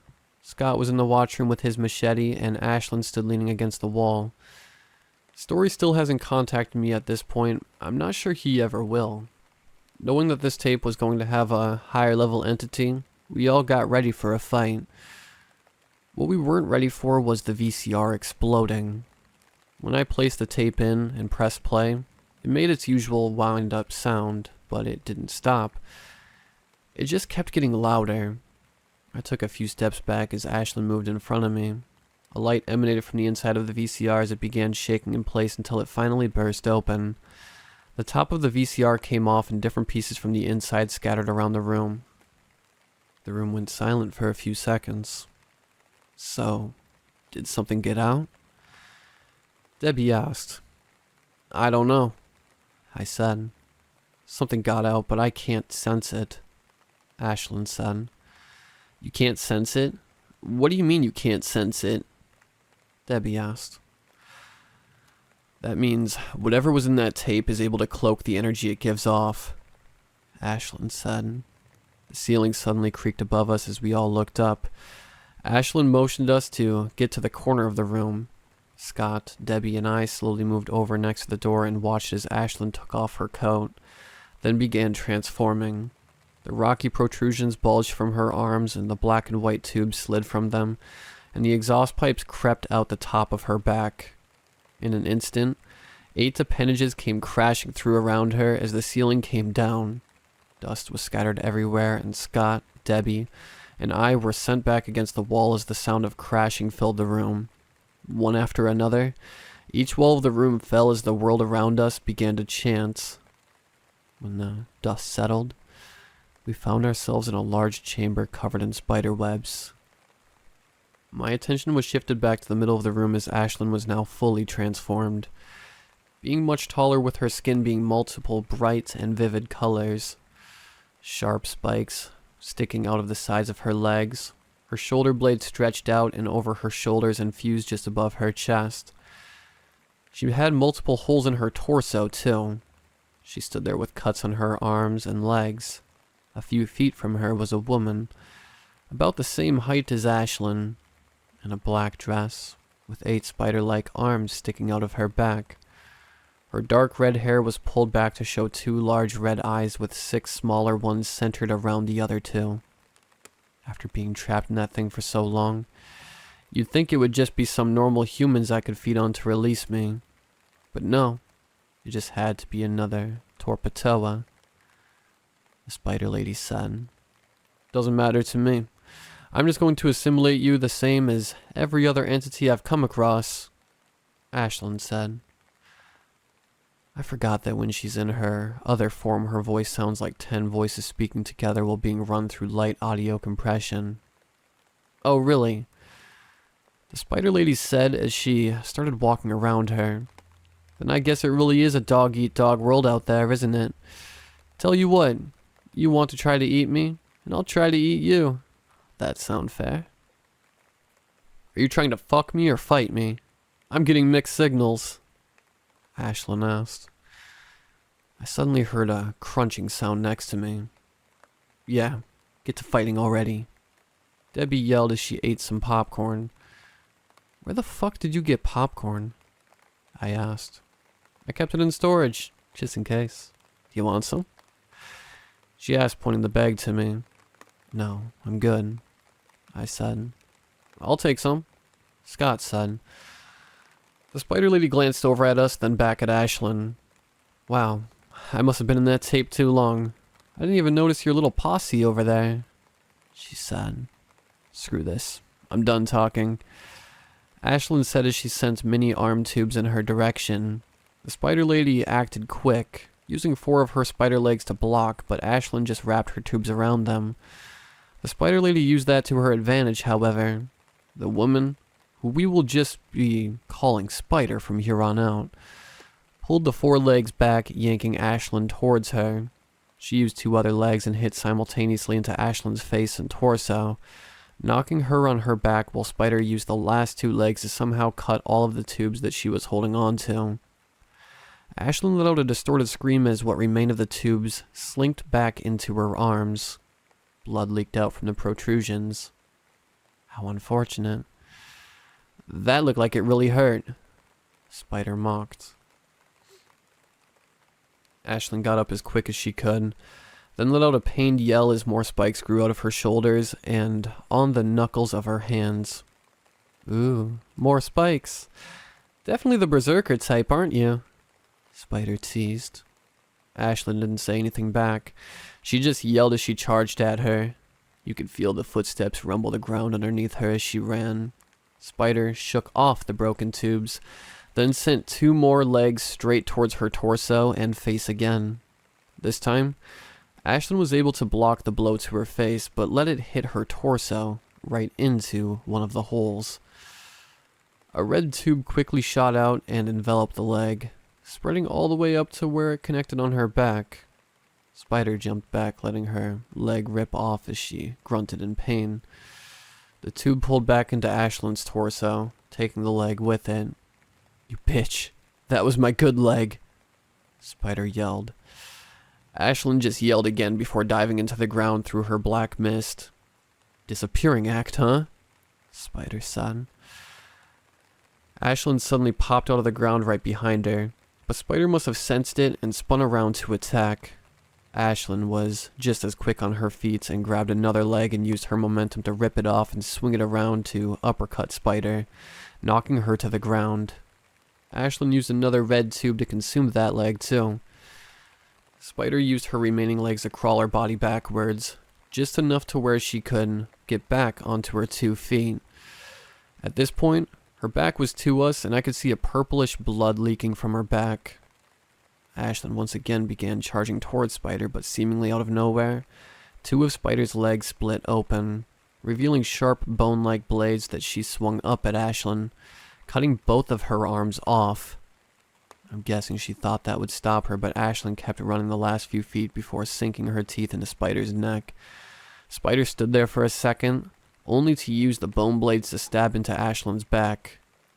I saw Ashlyn's eyes widen for a second before they turned completely dark red.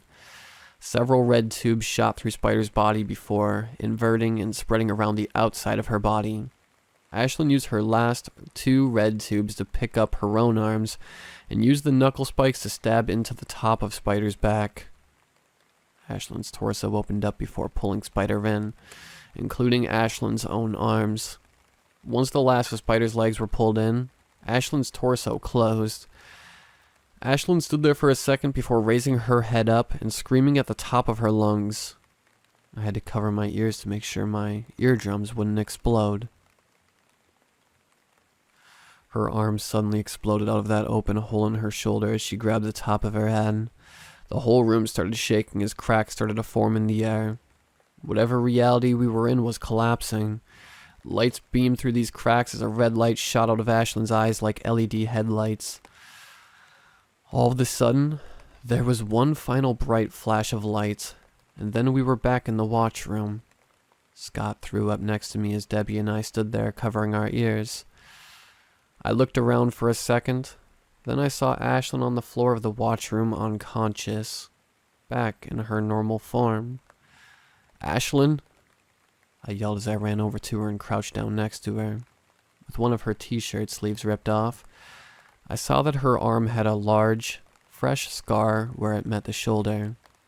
"Ashlyn, are you okay?" I said, but she didn't respond. I checked for a pulse, but I couldn't feel anything. "I'm not getting a pulse," I said, looking back at Debbie. "Maybe she doesn't have one," Debbie said. "Fuck. Debbie, wait here. I'll be right back," I said as I got up and left the room. I ran into the kitchen and started searching through all of the drawers until I found my first aid kit and ran back into the watch room. Scott was still dry heaving, but Debbie was kneeling next to Ashlyn. I slid on my knees and stopped next to Ashlyn, then grabbed a smelling salt out of the first aid kit. I cracked it open and held it under her nose, but nothing happened. "It's not working," Debbie said. I held it under for a few more seconds before I tossed the salt against the wall. The only thing I could think of to do next was CPR. So I started pushing on her chest just above her heart. I bent down to give her mouth to mouth, then went back to pushing on her chest, but nothing was working. "God damn it, Ashlyn. I did not come all this way just to have you die on me," I yelled as I slammed her chest. Suddenly, Ashlyn's eyes opened as she jolted upward, taking a giant breath of air. "Holy shit. What the fuck just happened?" Ashlyn said, looking around the room, then met eyes with me. "I'm not in your head. I'm not in your head," she said as she quickly stood up and lifted me up to hug me tightly. "I'm not in your head," she yelled with joy. Ashlyn is still recovering from the fight with Spider, but she is, in fact, out of my head. She'll be staying with me until we can figure out how to get her back on her own feet. My VCR was destroyed when Spider came out of it, so I can't watch any more tapes until I get a new one. But I'm no longer going to watch them, period. I've come to realize that I probably shouldn't have done it in the first place, but I can finally say I'm done. If Story ever comes back, I'll make sure to update you guys on what happened to him. So this probably won't be the last time you hear from me, but this is definitely the last cursed tape. I hope. Either way, thank you to everyone who came along for the ride. Addendum. I woke up today to a loud knocking at my door. I looked at my clock and saw that it was 6:23 in the morning, so I wondered who it could have been.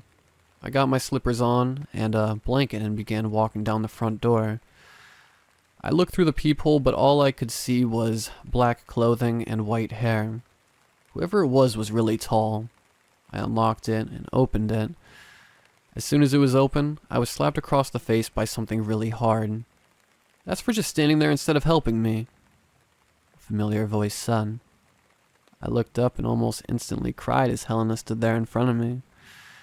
She had on the same clothing that she died in, a long-sleeved shirt and jeans and boots, but they were all black now. Her skin and hair was a bright white, but her eyes remained the same dark blue color as before. Now, she stood a foot taller than me, closer to Ashlyn's height. I wasn't sure what to do, so I reached out and hugged her tightly, as I began to cry. She hugged me back as tears began streaming down her face as well. I heard someone running down the stairs. "What the hell is going?" Debbie cut herself off as she saw Helena standing in the doorway. "Well, welcome back from the dead," Debbie said as she stood there in disbelief. Helena let go of me and whipped away her tears, then walked over to Debbie and slapped her as well, then hugged her tightly. "Did you guys manage to free Ashlyn?" Helena asked. "We did, even though she did most of the heavy lifting," Debbie said, letting go of her. "Well, is she here? Did she leave? What's up?" Helena asked. "She's upstairs recovering. It was a really bad fight, but she did manage to make it out. She'll stay with us for a while until she figures out how to start her life for herself. Or if Story has some sort of answer, if he ever comes back," Debbie said. "Story's missing?" Helena asked. He disappeared completely and won't respond to any form of communication, I said. Oh, great, Helena said. I'm sure he'll turn up again at some point. I've known him for years, and this isn't the first time he's done it. It was really bad timing on his part, though, I said. Anyways, you're probably a little tired. Come with me. I'll brush you up on what happened in the last couple weeks. Like a weird world covered in flesh, Debbie said, taking Helena's hand. There was more flesh? Like more than London? Helena asked. Oh yeah, big time, Debbie said as they walked off into another room.